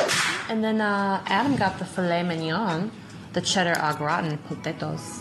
I did. And the shaved Brussels sprouts, which was really kind of fun. Eat. You didn't eat it yet, Yeah, but no. I ate it because it was green. Pumpkin puree, black garlic butter. I got the salmon with black rice, citrus butter, sugar snaps, and a crab bisque, which was not as crabby as it could have been. Crabby. Okay. And you wanted more crab on top? biscuit, less crab, yeah. Yes. I did do the free range chicken. I was concerned that there'd be a lot of bone in it, but we talked to the waiter and he was like, no, this is chicken. It's got a little bone in it. So I risked it for the chicken brisket. And it actually was really good. It was a little dry-ish, but they do put like a nice layer of sauce on the bottom of the plate, so I was able to kind of like slurp that up with apple hard cider demi. What did you think of your steak? So I got the filet. I ordered it well done because blasphemy. I like the taste of fire. That's how it's always been for me. The black pepper sauce or juice or whatever it had on it was really, really, really good. Okay. The potatoes were great. It came with like the little charred cheese slice thing, Yeah, which I that's love. The juicy sauce flavor that it was in was really, really, really great. As far as the meat itself goes, it didn't seem like the best cut of a filet. And I think maybe we've just been spoiled by having so many. And I'm sure a lot of that had to do with me asking for it to be cooked more than it's 100%. typically supposed to be. But yeah, it was good. Like, I'd give it probably like a 7. Like, it's just, it was, as far as fillets go, it was like better than what you'd get at like, you know, a cheap restaurant that has like everything. But when they only offer a limited number of dishes and one of them is a very expensive fillet, I guess I would expect it to be a little bit better than that. But I will say that our waiter was awesome. The service was amazing. He was such a gentleman and really, really nice guy. And he let me substitute a dessert for the French press coffee, which was like, their coffee was really, really good. I would say the chicken chorizo was probably like a 9 out of 10. I feel like me just saying it's dry is just me being like really picky. Like, compared to all the other places we've eaten at, I would say that was probably like the best dish I've had the whole trip. I loved the balance of the flavors, so highly recommend the chicken. I've had, other many salmons in my day. It was a small little cut, but on top of like the black rice and the snap peas and the pumpkin puree. Yeah, it was pretty good. And I was getting so full, I was like, I can't eat all this black rice. And I know I got dessert coming. The bread though. The bread. Bread rolls, and then the butter that came with it had red sea salt from Hawaii on it, and it was like crack. Like, I ate less potatoes because I ate more bread. And it wasn't like, oh, shucks, I filled up on bread. It was like, I want to fill up on this bread. Yeah, it was good. So good. So for dessert, we got the orange hazelnut chocolate cake, hazelnut cream, coffee whipped cream, praline cookie crumble, orange panna cotta, and chocolate sauce. The creme brulee came with a citrus and cherry spice compote on top, which was like a little, like, almost tablespoon, which is perfect. I liked your dessert better than mine. Like, I liked the creme brulee, which is weird for me because I'm not a big creme brulee person. I thought the chocolate cake was like too much. I wish it was just the cake with the orange drop. Like cream in front of it. Oh, the panna cotta. Yeah, maybe more of that to flavor with the chocolate. Like, I don't know. I felt like it was a little too much. I ate the rest of your dessert instead of my own. Everyone generally likes a creme brulee. I literally took the biscotti and dipped it in my coffee and then ate it, and it was amazing. You did exactly really what good I was hoping biscotti. Yeah. So when I looked at the bill when we got it, it was like each person totaled up to like $86. So what would you rate your overall experience out of 10? 10, you would totally do this again every time you came to the park. 1 being you would never do this again. You would tell people not to. Yeah, definitely an 8. Like, I don't think I would make a trip to do it every single time, but it was nice that it was like, it was a nicer restaurant. It was a little quieter. It's removed from like all the hustle and bustle of everything else. You're having a hot day or you're getting a little overstimulated or something. It would be a really nice place to be able to go, sit down, reset with some good service and some food that you're getting what you're paying for. Yeah. So you said 8. So I think the steak I would do like a 6.5, 7. The coffee I would do like a 15. And then I'm a sucker for a French press. And then the biscotti I'd put at like probably an 8.5, 9. Okay. The biscotti gets its own rating. Yeah. I think I gave the chicken like an 8. The dessert that I ordered, the chocolate cake, I would give maybe like a 5. I probably would not order it again. I think I would try a different dessert. The sangria I ordered, I barely had any because I think I was feeling some heat exhaustion from the day, so I barely had any, but the sangria was good. She was bitter because I think it was made with a cab. I think every salad this week has been a solid 8, 9, 10 because we're just starving and it's fresh and clean and we need a green each time. So salmon, probably a 7, 7.5. Like honestly, the salmon was good. It was a little more cooked than I wanted it to be. But the black rice was good. Everything, the sauce was good. Everything else was good. The portions were great. The dessert, obviously, creme brulee with the cherry compote, amazing. That's probably going to get a 9. I agree on the 9.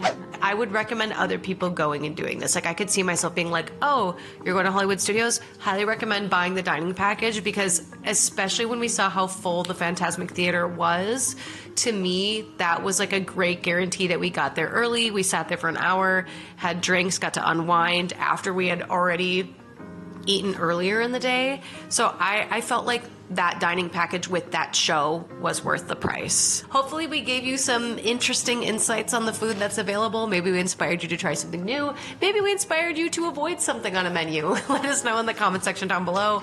We've had so much fun here in Orlando. Thank you, MegaCon, for allowing us to buy a ticket and go to your show. I don't know. And thanks, Walt Disney World, for letting us spend money. Let us know if you want more of this content as we travel around the world and do other things. Be sure to subscribe. Check out Chrissy on her Instagram, MX Chrissy Lynn. There you go, on the bottom of the page. Also, be sure to check out Disastro, which is our skit channel. We have some fun. We're not Disney adult skits and other silly skits in the making. Be sure to look up Adam Williams Disastro as well on IMDb. Yeah. And yeah, that's all. Have a good night, everybody. Bye. We'll see you, dear students, in the next upload. Bye. Oh my God, I'm so tired. Go to bed. We have to fly home tomorrow. So another drink? Round of drinks? Or do you want to go to the bar? All right. It's time for midnight. Bye. Bye.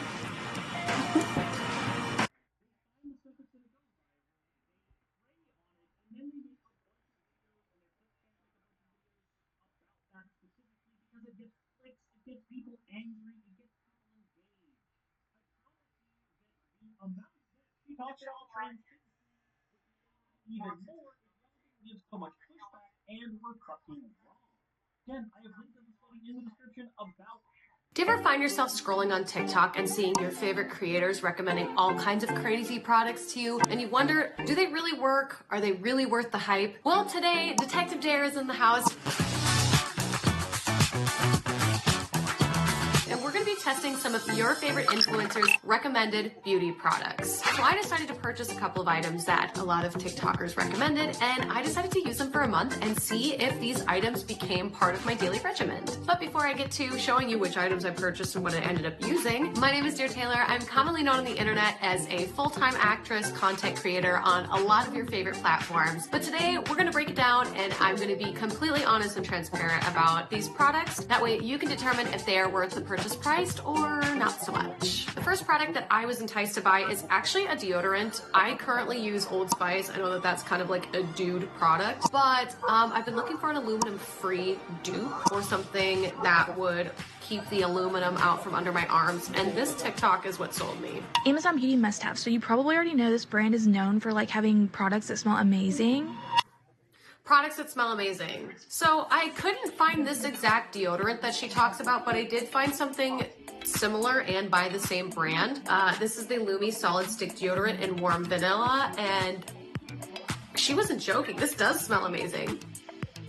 Yeah, ooh, let's test it. All right, here we go. First day trying the Lumi Solid Stick Deodorant. The deodorant seemed like a normal deodorant to me. I personally don't like the white leftover when I put on deodorant that have that powdery finish to it because it usually transfers onto a lot of my clothing. So this guy didn't really become a staple in my everyday routine, and mainly it's because I tend to be a little bit of like a sweatier girl, and I just found that this deodorant didn't really hold up to the challenge. It ended up getting all over my clothing just because it's got that white residue left over that would get on the sides of my clothes when I would take things on and off. So for me personally, I think this guy is a skip. I'll probably still give it like a 5 out of 10 because it did work. It just didn't work as much as I'd hoped it would have. The next product that I wanted to test was this coffee body scrub that everybody was ranting and raving about. If you know anything about me, I absolutely love and adore the smell of coffee, vanilla, like anything very sweet and like sugary, warm smelling is kind of my vibe when it comes to perfumes, body washes, deodorants.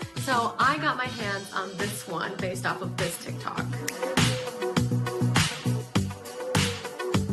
I got my hands on the coconut coffee body scrub. It is sulfate free. It's by the company OGX. I've never really like heard of them before. I felt like this was like really worth the money. It was a great exfoliating scrub. I felt like it really got all the dirt and grime off of my body while still smelling amazing. I do think that an exfoliating scrub is not something you want to use daily, so this would be like a once a week kind of treatment. My first use of this product was, I think that it was something really fun and something I could look forward to using in the bath or in the shower. Amazing. It smelled so delicious. It looked amazing. I was like very tempted to actually eat it because it was so delicious. This line right here, do you see this? That's where, like, that's how much product I have left. That's like how much product I used in a month. This was amazing. A total like score home run hit. I ended up using this more than once a week, which I know you're not supposed to do because you're only supposed to exfoliate once a week, but I digress. Oh, the smell is like, oh, it's so good. It's so delicious, like I did in the video earlier. 25 out of 10.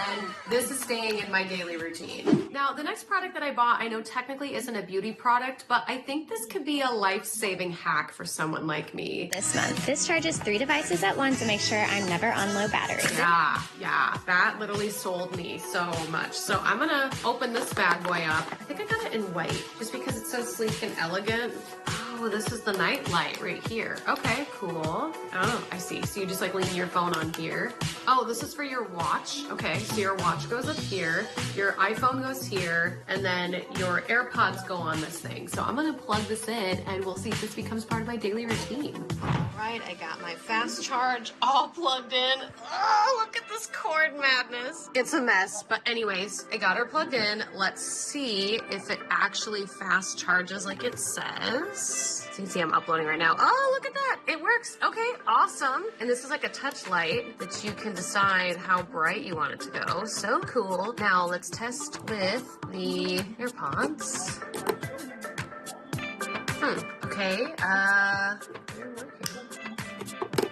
this light's supposed to light up when I put stuff on it. So let me try my old AirPods because maybe these are too new for this device. Okay, these are my old AirPods. Let's see if it will work. Oh, okay. Well, it works for my old AirPods, just not my new ones. So, okay, noted. Works. That's great. The next fun beauty product that I got was ice globes. Hear me out. This TikTok totally sold me. 100 moisturizers in my life, and this is top 3. If you struggle with headaches or puffy skin, you need these ice globes. They're gorgeous, and they're less than $30. Ooh, and they're less than $30. Globies. Look at this guy. Oh, okay, cool. So here they are, the ice globes. They look really beautiful. I'm curious to put them in my freezer and then see how they feel on my face.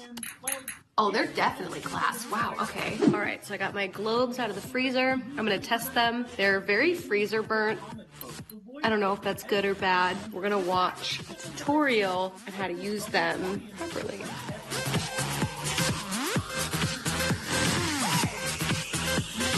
I'm really glad I watched a video while I did that, like that I could do it along with her. I'm curious as to like how often do people use these? I don't know. I'm not sure if this will become part of my daily routine, but it was very relaxing. I'd give it like a 7 out of 10. It was good. I like Ikea. That feels good. Another Amazon product that caught my eye were these sponges. If you know anything about me, you know that I wear makeup a lot and I usually end up using these little sponge applicators, but I saw that these were on sale on Amazon and someone on TikTok, I don't actually have the original TikTok anymore, which makes me very sad, but someone recommended getting these instead of doing like e.l.f. cosmetics. These are not tested on animals. They're latex free, super soft, expands when wet, like all the usual things, but for less money and not harming animals. So I'm gonna give these a try and see if these will maybe replace my current beauty blender. Let's do it. I like it. I do like it. Yeah, I like these. I get behind these. Wet that girl. I would say my overall review of the sponges is that they're good, but they're not that good.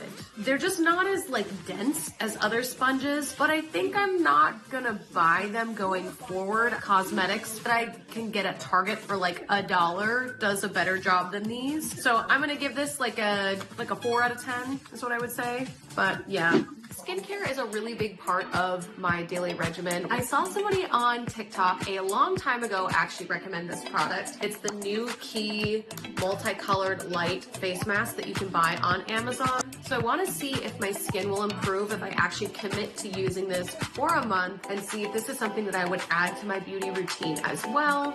All right, it is bedtime. So now I'm gonna use my mask.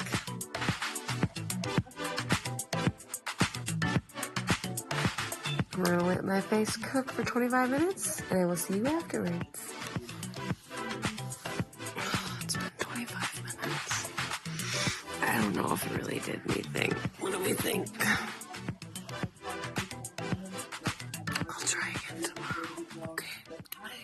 I highly recommend that I really love and now has become a staple in my routine is this light mask. I think it really helps change the course of my acne on my face, and it also really helped me solidify a nighttime routine before bed. Another important thing when it comes to your beauty regimen is making sure you get plenty of exercise. If you know anything about me, I feel like I've said that a lot in this video. If you're new to my channel, you might not know that I actually used to be a figure skater and I've been taking up ice skating just like once or twice a week in order to get my body moving. So I saw her rollerblading around the world and I decided that I wanted to get some rollerblades too. So I'm gonna test these bad boys out and see if I can do some of my typical ice skating tricks on wheels.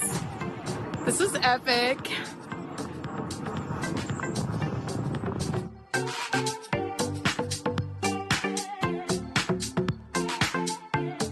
I mean, I want to recommend the skates too if you're a skater because these are just really fun. If you're not into roller skating or rollerblading, maybe not, but like to me, this was like really fun to use and test out. So shout out to me buying me this because it's really great.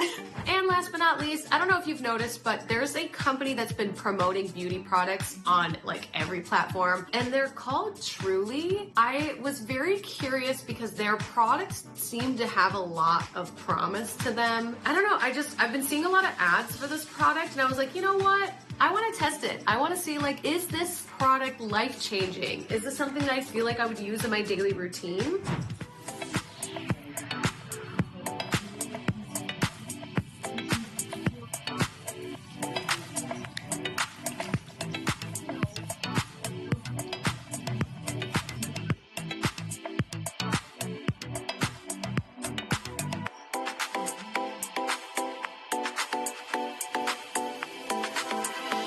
I didn't use a lot of it. This Truly product is amazing. It's got a great smell to it, but it didn't become a part of my daily beauty routine. It's because I don't like the after sticky feeling that it leaves. I'm gonna give it a 2 out of 10 because on the label here it says Buns of Glory, smoothing butt butter, tighten and glow. And I didn't really feel like it did any of those things for me. I felt like my tuchus just got sticky from the product and it never really absorbed into the skin. I didn't feel like my buns of steel becoming more firm.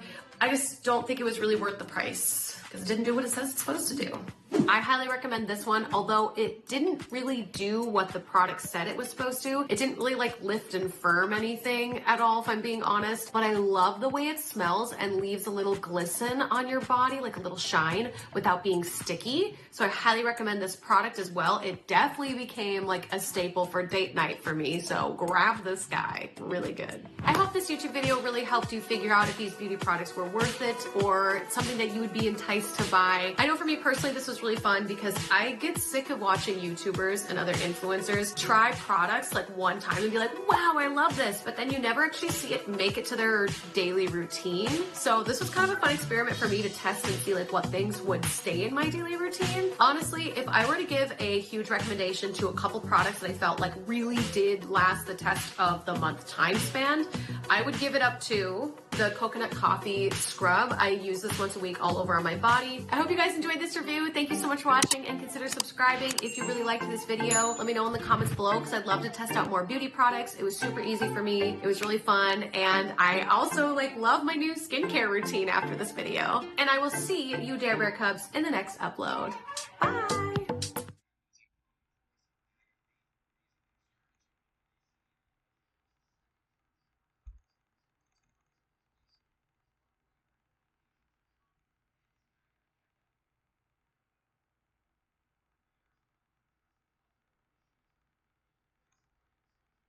These are 15 products. What is the name of this video? Oh my God. Products that changed my life.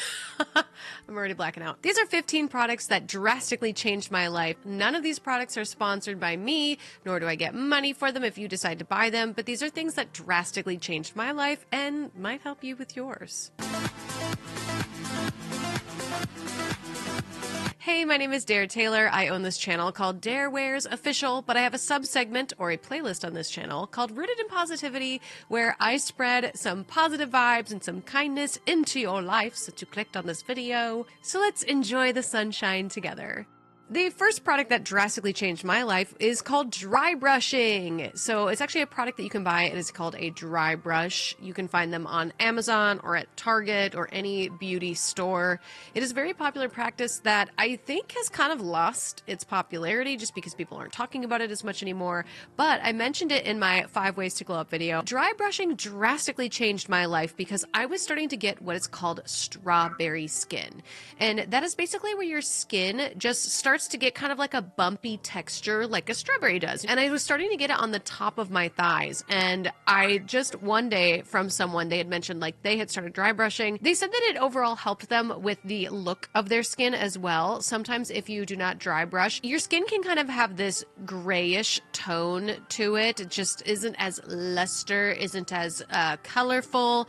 And dry brushing actually really helped me with that as well. So I started dry brushing twice a week before I shower or take a bath, and it has totally improved the texture of my skin. I highly recommend getting yourself a dry brush. They're very inexpensive, and just trying to put this into your daily practices. That way your skin can look glowing and youthful and like smooth and just gorgeous. So definitely try getting yourself a dry brush. Number 2, instead of visiting the tanning beds in order to give yourself a summer glow up, why not use some tanning lotion instead? I know some of the girlies really like that foam spray faux tan that you can put on with a mitt at home, but I found that to be a little problematic because if I can't reach my back, then I'm gonna have a white back and then the whole rest of my body is gonna be super tan.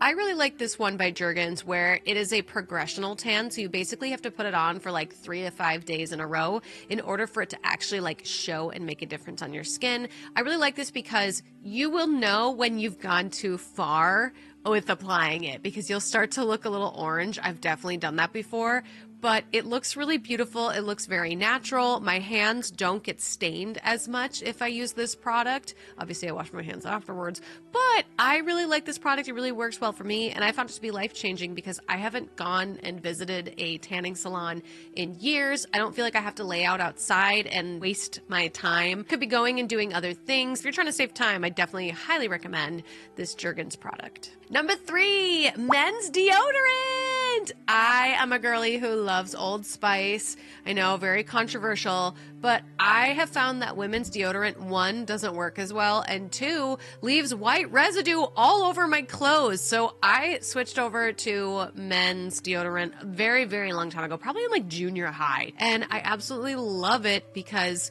1, no one ever smells the manly masculine smells and like the odors that they put in them on me. Like I usually put like perfume on over it.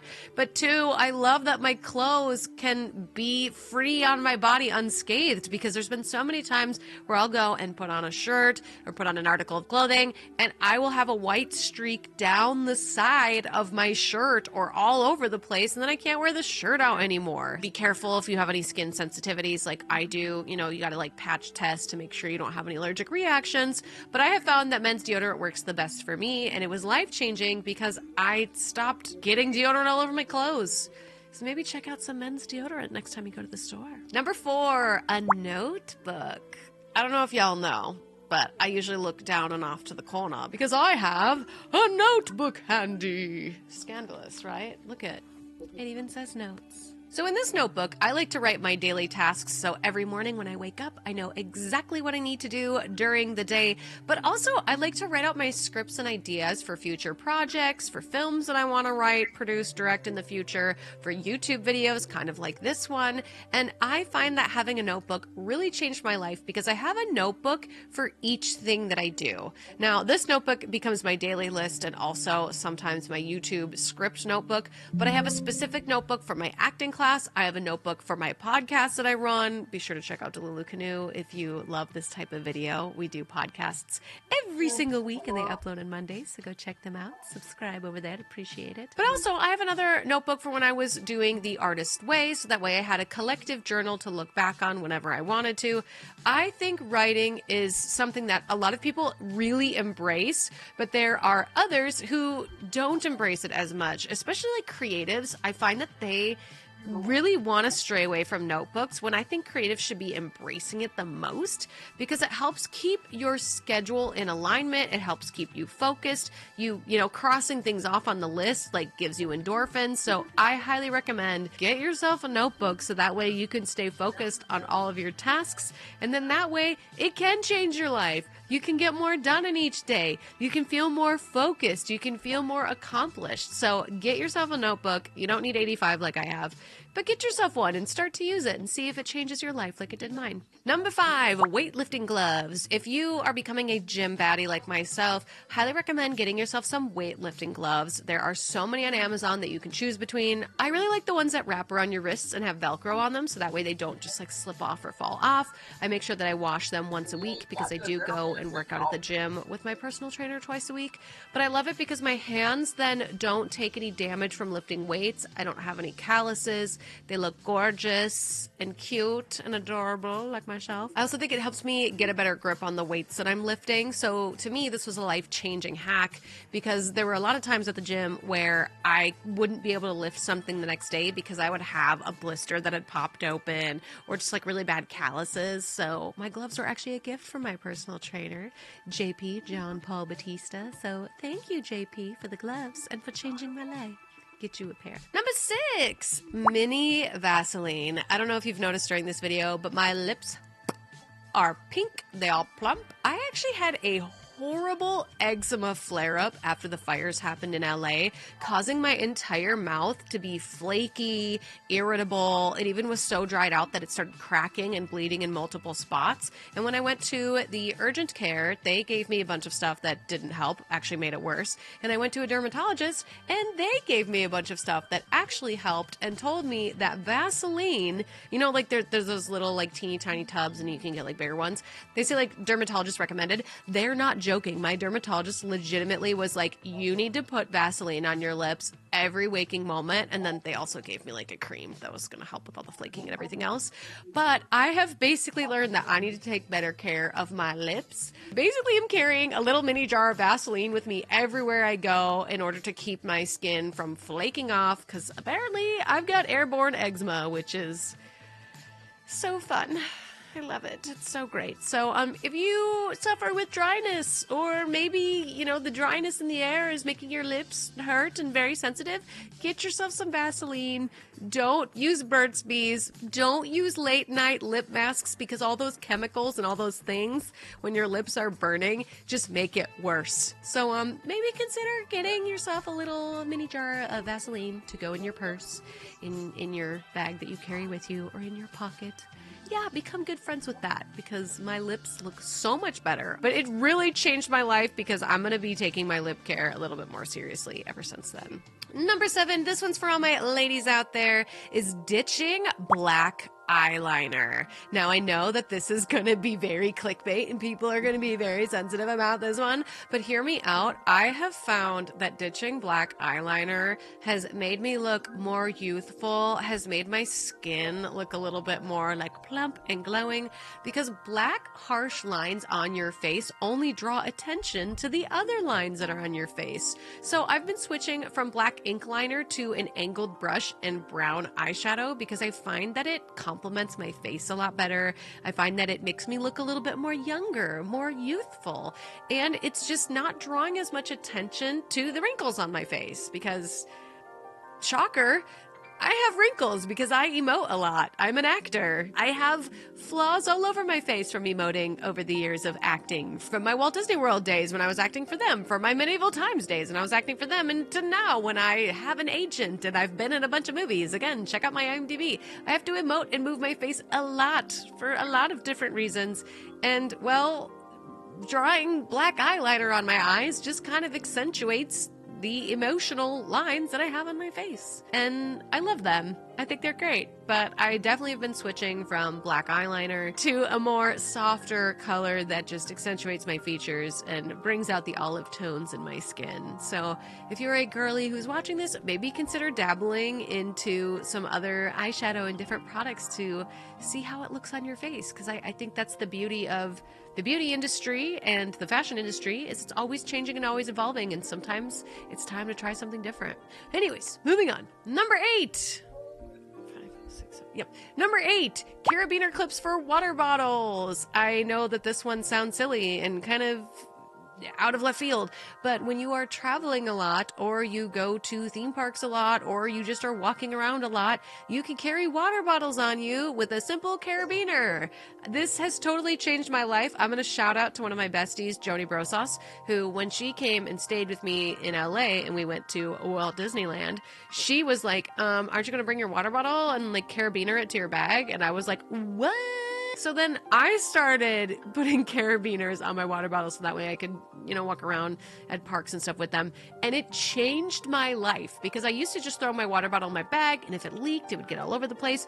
But if you have a carabiner and it's clipped to your backpack and you feel it leaking on your side, you're going to notice it a lot quicker rather than finding a surprise in your backpack that it's flooded. It is such a great hack, and it's really changed how I travel and how I visit places and stay hydrated at the same time. Number 9, red light therapy. I actually talked about this in the other video I mentioned earlier, the 5 ways to glow up. I use red light therapy almost every single night. Sometimes I skip just because I'm sleepy and I'm tired, but I use red light therapy so often. I highly recommend it. I totally thought light therapy was a placebo. I thought it was fake. I thought it was phony baloney, and it turns out it's actually really good for your skin and your skin cells and just the collagen in your face. You should be using red light therapy, or just like any kind of light therapy. I prefer to use the red because it helps attack acne and wrinkles, and I find it's also another reason why my skin looks so good for my age. Highly recommend finding some sort of light mask or light wand in order to keep your skin looking luscious and plump, kind of like mine.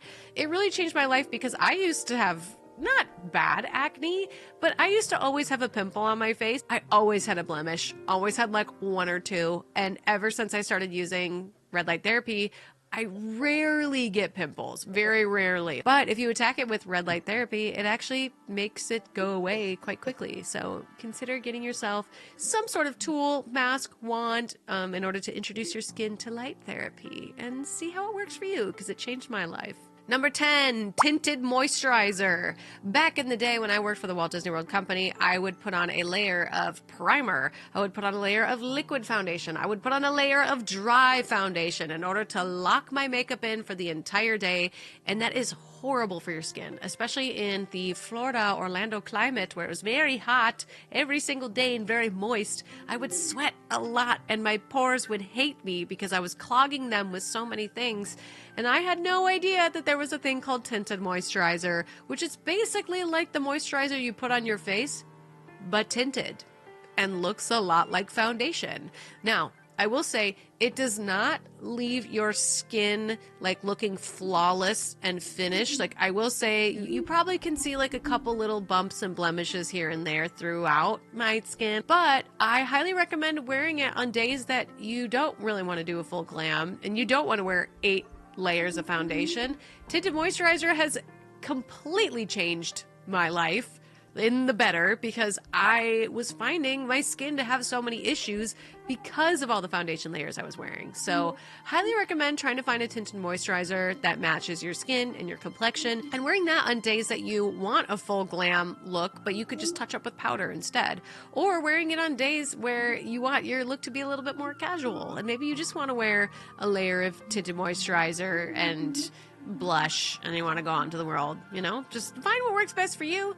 But I have found that drastically changed my life. Like so much. Like my whole makeup routine completely changed since I switched. Number 11. I don't have 11 figures, so I won't be showing you 11, but I have found that a clipboard with a checklist on it is something that has drastically changed my life.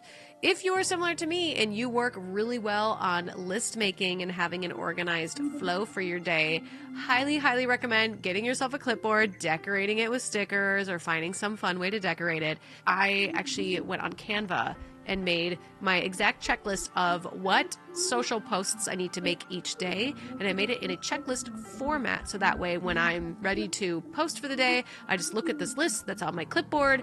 I post on that account and then I take a dry erase marker and a dry erase slip and I cross it off every single day. And it has helped me stay significantly more focused on where I'm posting each and every single day, and also makes it more fun for me. Like I get that dopamine hit when I like cross something off the list. It just satisfies me in such a way I can't even explain.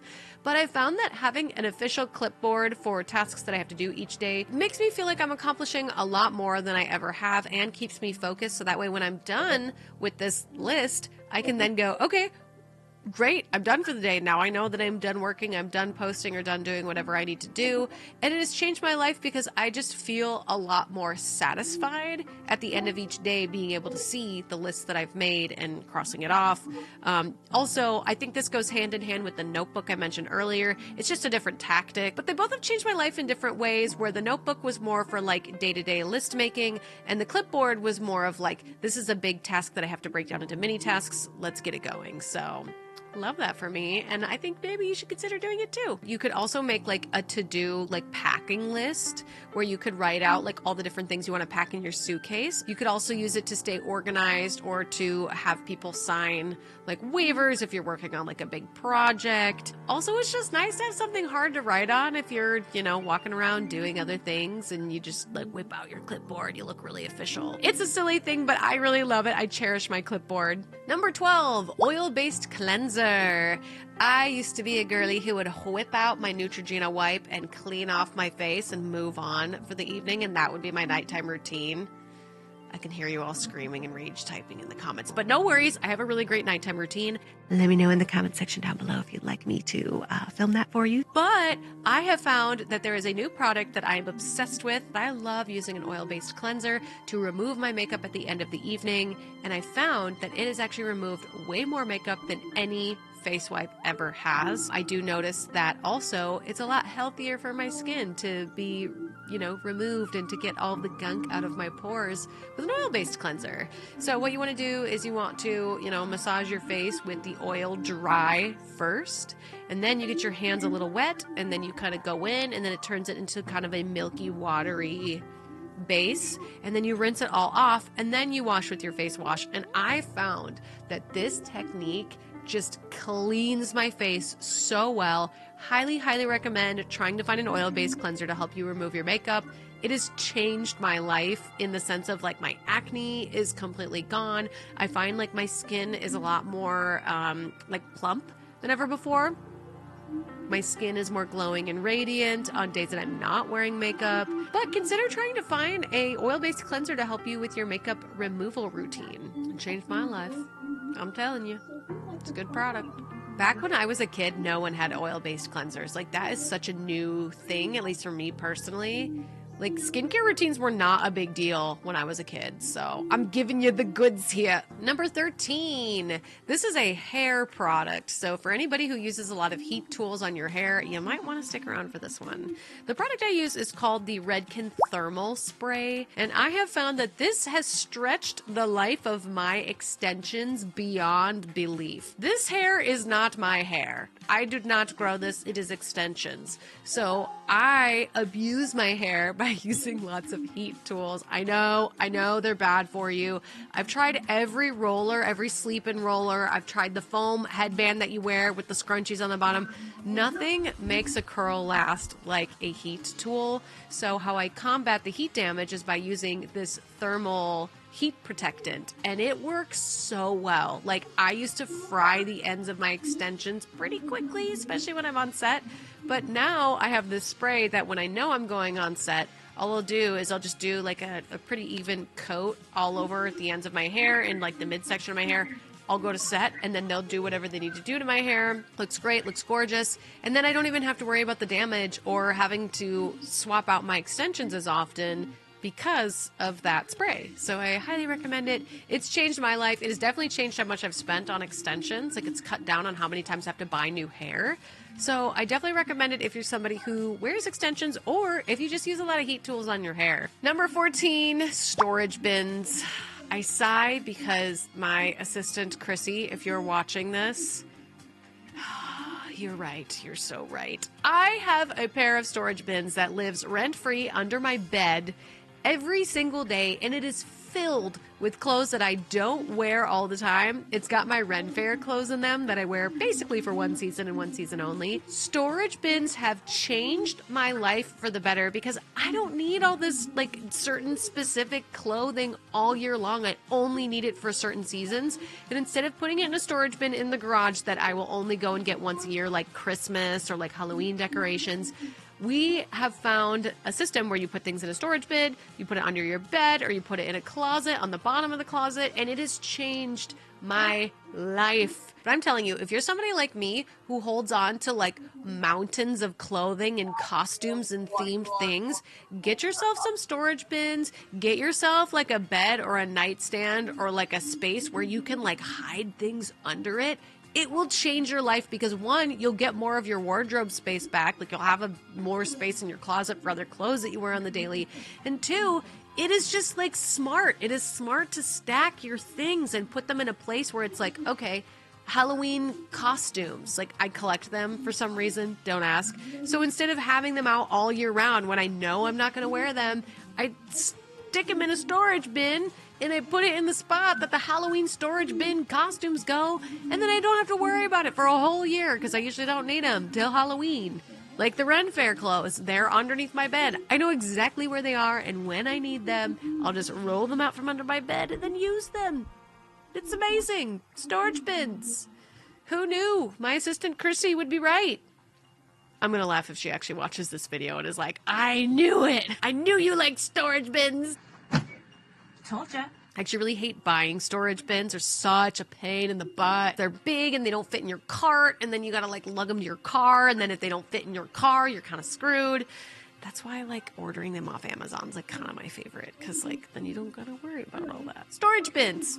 Get you some because they will change your life, especially for people who are shopaholics like me. Like me. Like me. Last but not least, number 15, which is a candle lamp warmer. This is very random, and it's recently been brought to my attention and brought into my life that these things are actually quite nice. They hold your candles, and instead of lighting them on fire, you can put them under this lamp, which looks very elegant and like very like romantic vibes.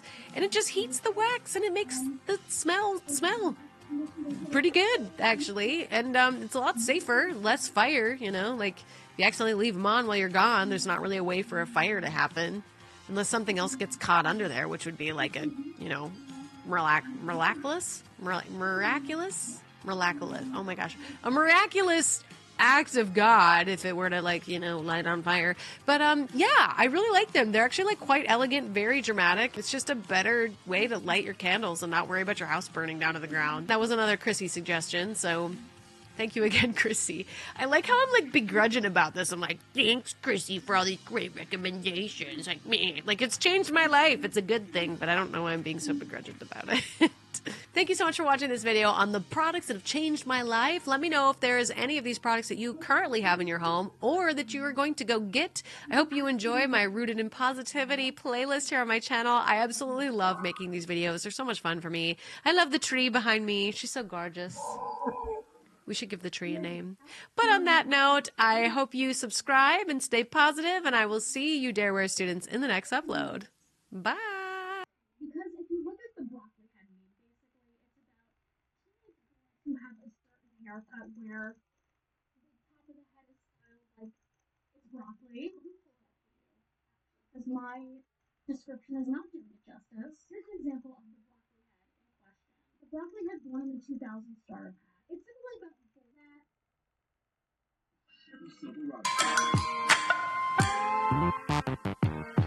First day on the job and my first delivery. I'm so excited. Okay, wait, I leave it right over here. What? Oh, you're the new ups girl? You know, I'm the reason the last girl left.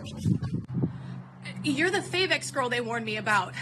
But you know what? Just because we're different delivery services doesn't mean we can't be friends. Never.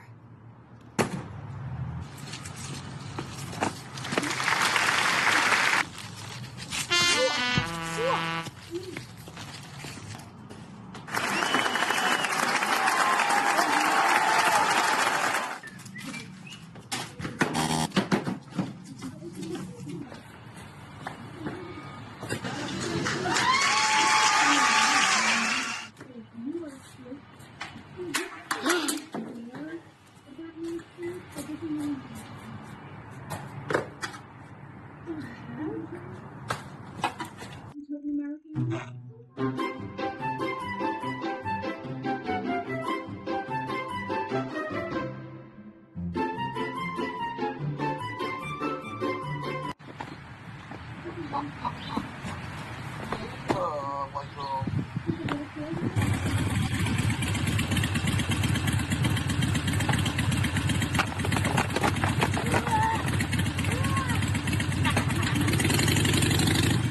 Is a work of art. This is bullshit. This is a work of art. This is bullshit. Completely your fault. I think this is the address. Well, had you not cut my steering wheel, I could have driven here on a truck. Well, if you didn't cut my brakes, I would have had a truck too. This is totally your fault. It's your fault. You're the one who started this. Aren't you guys competitors? Yeah, we know, stupid. Just take your package and sign just take it. Oh my gosh, just take this stupid package. We didn't ask for your opinion. Hey, Favex, what did you get for Christmas? Santa got me this really cool whip. Well, Santa got me this cool motorcycle, so yikes. That is so lame. You're lame. Wait, what? I am not. Hey! I am not lame.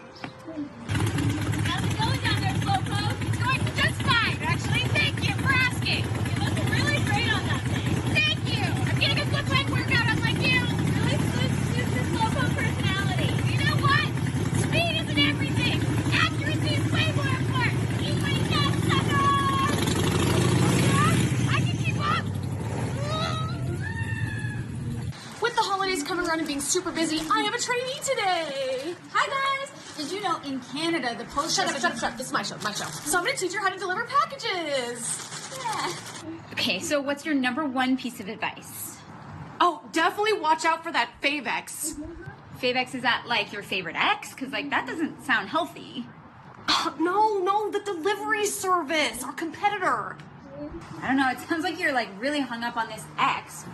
Don't get it, like she's a nightmare. Yeah, but therapy could really help you with that. Hey Favex, wanna play a game? Sure, why not? I'll play your stupid game. Ups girl owes me $100. All right, I get back together with my favorite ex. Okay, you both have to push me in my new car. Ready? Woo! Keep going faster! Go faster! Come on! You guys can go faster than that! Hey, why'd you let go? Ooh, last package of the day. Haven't seen that new Ups girl anywhere. I bet I scared her off. Made her quit. I'm gonna get you! You better watch your back! This is war! She's joking, right? Oh, last package of the day. Man, I haven't seen Favex anywhere.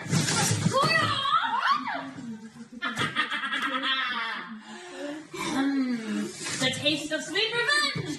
Go on for Favex! I've seen this one before. That's it, Favex! I know you're in there! Come on out! I know you're in there! Come out with your stupid car! You think you can pick on me? Huh? Come on! Come out of the box! I know you're in there! Hey, Psycho. Who are you looking for? You!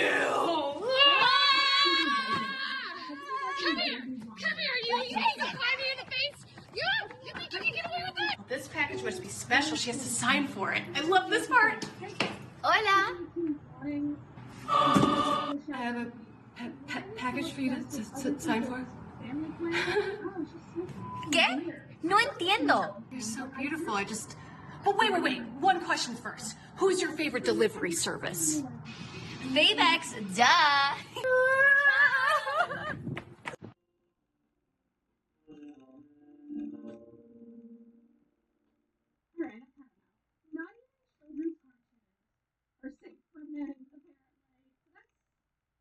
County Batman brand. I'm glad we were able to check in on our favorite Instagram cosplayer, on our favorite social media motivator. Hopefully this is the last time we have to check in on him. But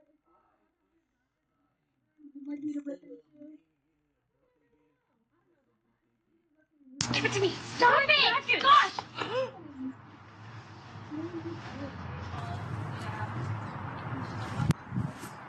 Who's that?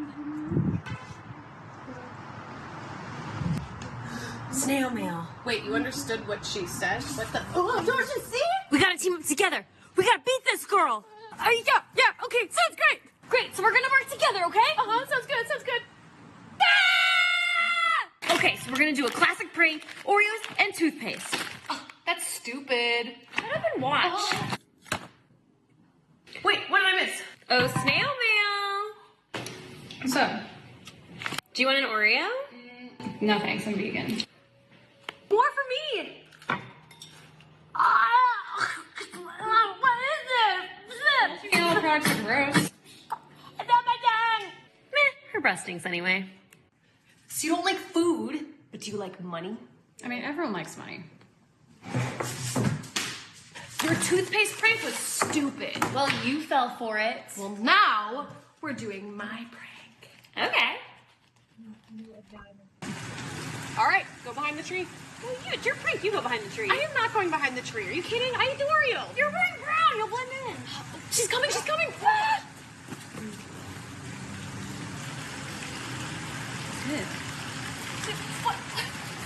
What the heck? It was stupid. At least someone fell for my prank. What? But, oh! You shouldn't litter. This was your garbage. All right. I got one last prank. Here we go. Ready? What is it? All right. Hey, snail mail, come help me. What now? I need your help. I really hurt my neck. My back. Stop it. Come help me crack my back. Yeah, just come help me. Just come help me, snail mail. Okay, I actually went to chiropractic school. This should be good. Ready? Oh. Get you loosened up. Oh, okay. All right, ready? Yeah. Oh my god, my neck! Send him a bill. Oh my god. Whoa, was that the prank thing in your mouth? No, that was actually my neck. Oh my god. That was crazy, dude. Can you just call 911? Jeez, what was the bill? Hey everyone, welcome back to MTV Cribs, and this is my crib. Stop filming my front yard! Sorry.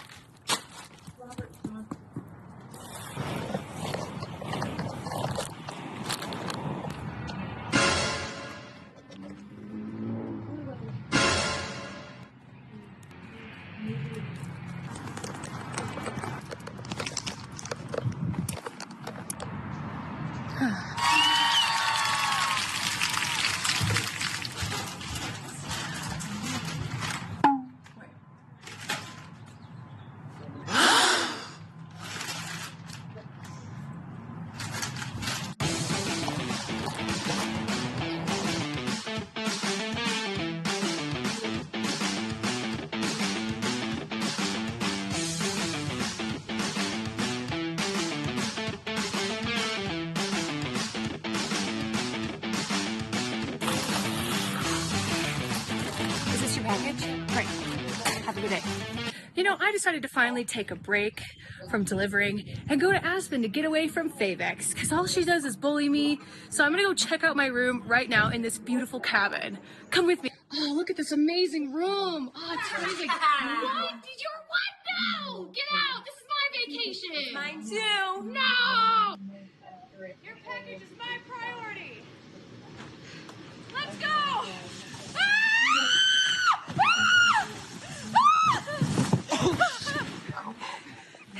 I'm gonna need you to sign for that. So you're the ups girl here in Aspen? Yeah. And this is what you wear? Yeah. This is like so revealing. Like, I can't believe you would wear something like this here. I'm pretty sure it's the same outfit. Oh, Matt! Oh my god! What? Are you okay? What's going on? My neck hurts really bad. Can Oh, you here, let me grab make you back in. Careful, ready? Oh! Oh! I killed her!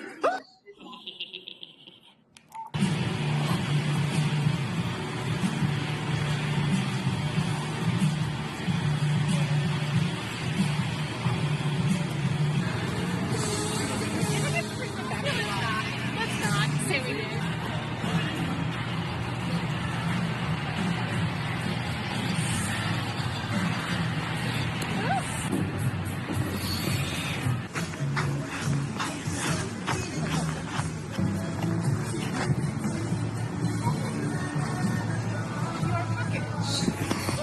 Thank you.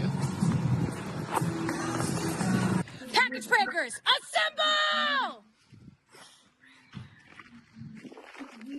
This means war! I'm back from Hawaii, my vacation boss. Ready to work now. Let's do it.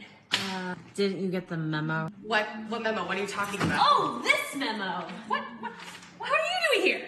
Haha. Read it out loud so we can all hear it. This is good. Corporate tree? A little louder for the people in the back. Cupcake business bosses?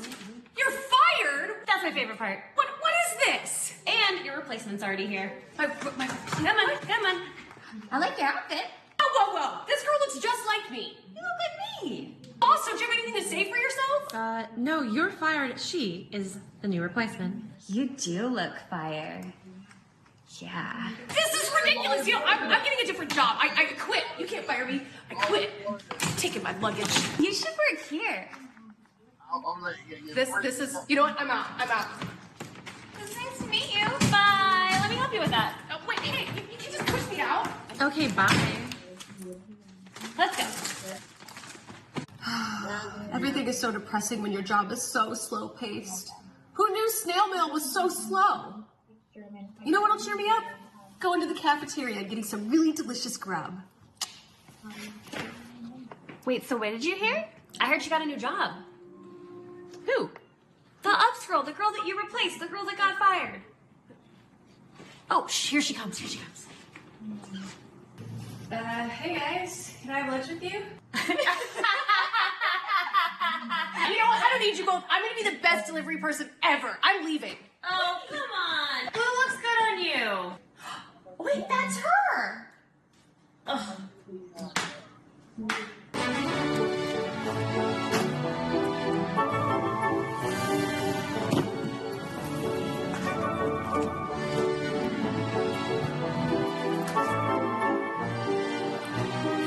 I bet my boss is going to be so proud of me. This is the fastest package delivery I've ever seen. All right, boss, I'm done for the day, and it's only lunchtime. Yeah. What are you doing back here? Well, I'm done. I did my route already. What do you mean you did your route already? This is snail mail.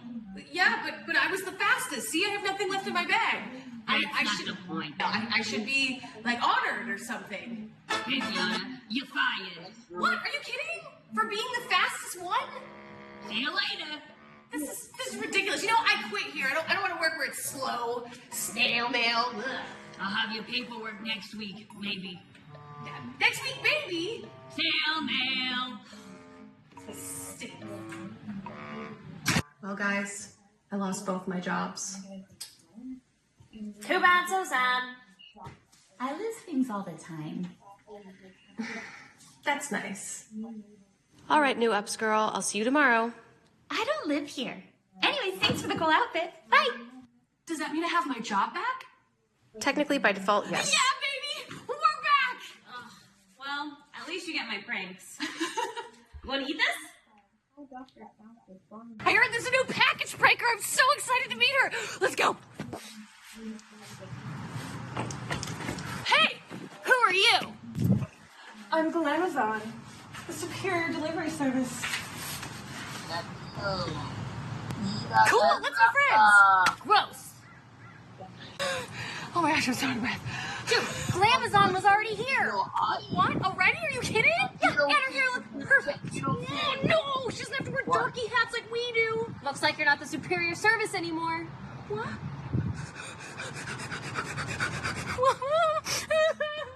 Ooh, that Glamazon really grinds my gears. Thank you, Glamazon. We love your superior service unmatched. Unmatch this. Stupid. Ugh. I'm superior. Hello?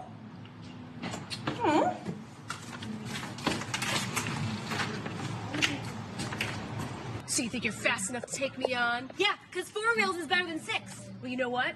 First one to deliver all of their packages to the end of the day wins. It's on! Ah! On the count of 3. Right. Count of 3. 3, 2, 1. Cheating! Hello? Hey!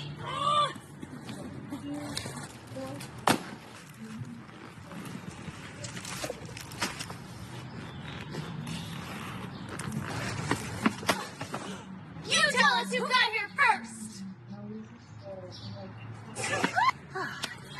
Whoa. Hey. Nice try, but you're too slow.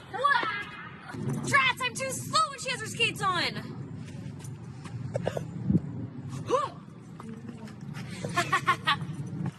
I'm gonna catch up to you! So sad. Guess you'll have to learn how to use that thing if you want to keep up with me. I'm the superior delivery service now.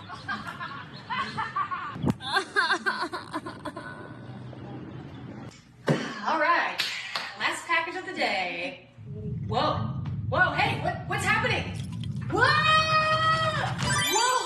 where am I? Welcome to your new home. Moving phase complete. Wait, whoa, we moved? Where's Fabex? You're on my street now. Welcome to DH Hell. DH hell? That's like 7 levels of misery. That is too much for one day. Moving and then this guy, you know. This is gonna be a disaster.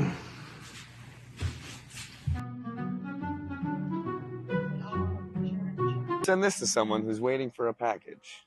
This is just like your standard questions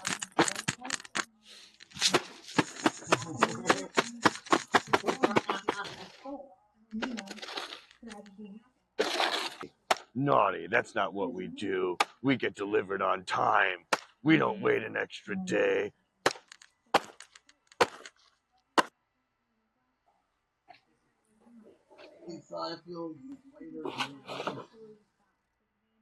Actually, a girl cosplay as Spider-Gwen is always this Whoops. Spider-Verse. Your package has been delivered. Did you ever wonder where is my package?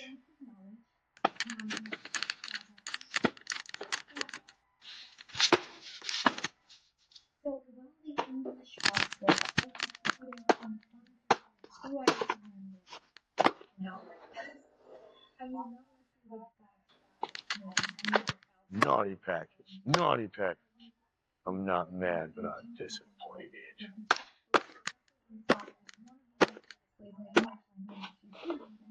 Oh, oh. I'm a transformer. I'm a transformer. Oh, NBA baby. Aren't you glad you paid for tracking?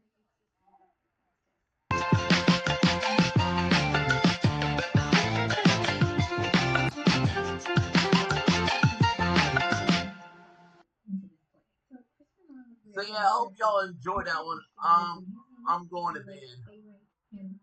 Yep, I had a wonderful birthday. I love y'all. Follow me on my YouTube channel, DPrimeX499. Follow me on Instagram and TikTok as well. And I hope y'all have a wonderful day and a wonderful Christmas.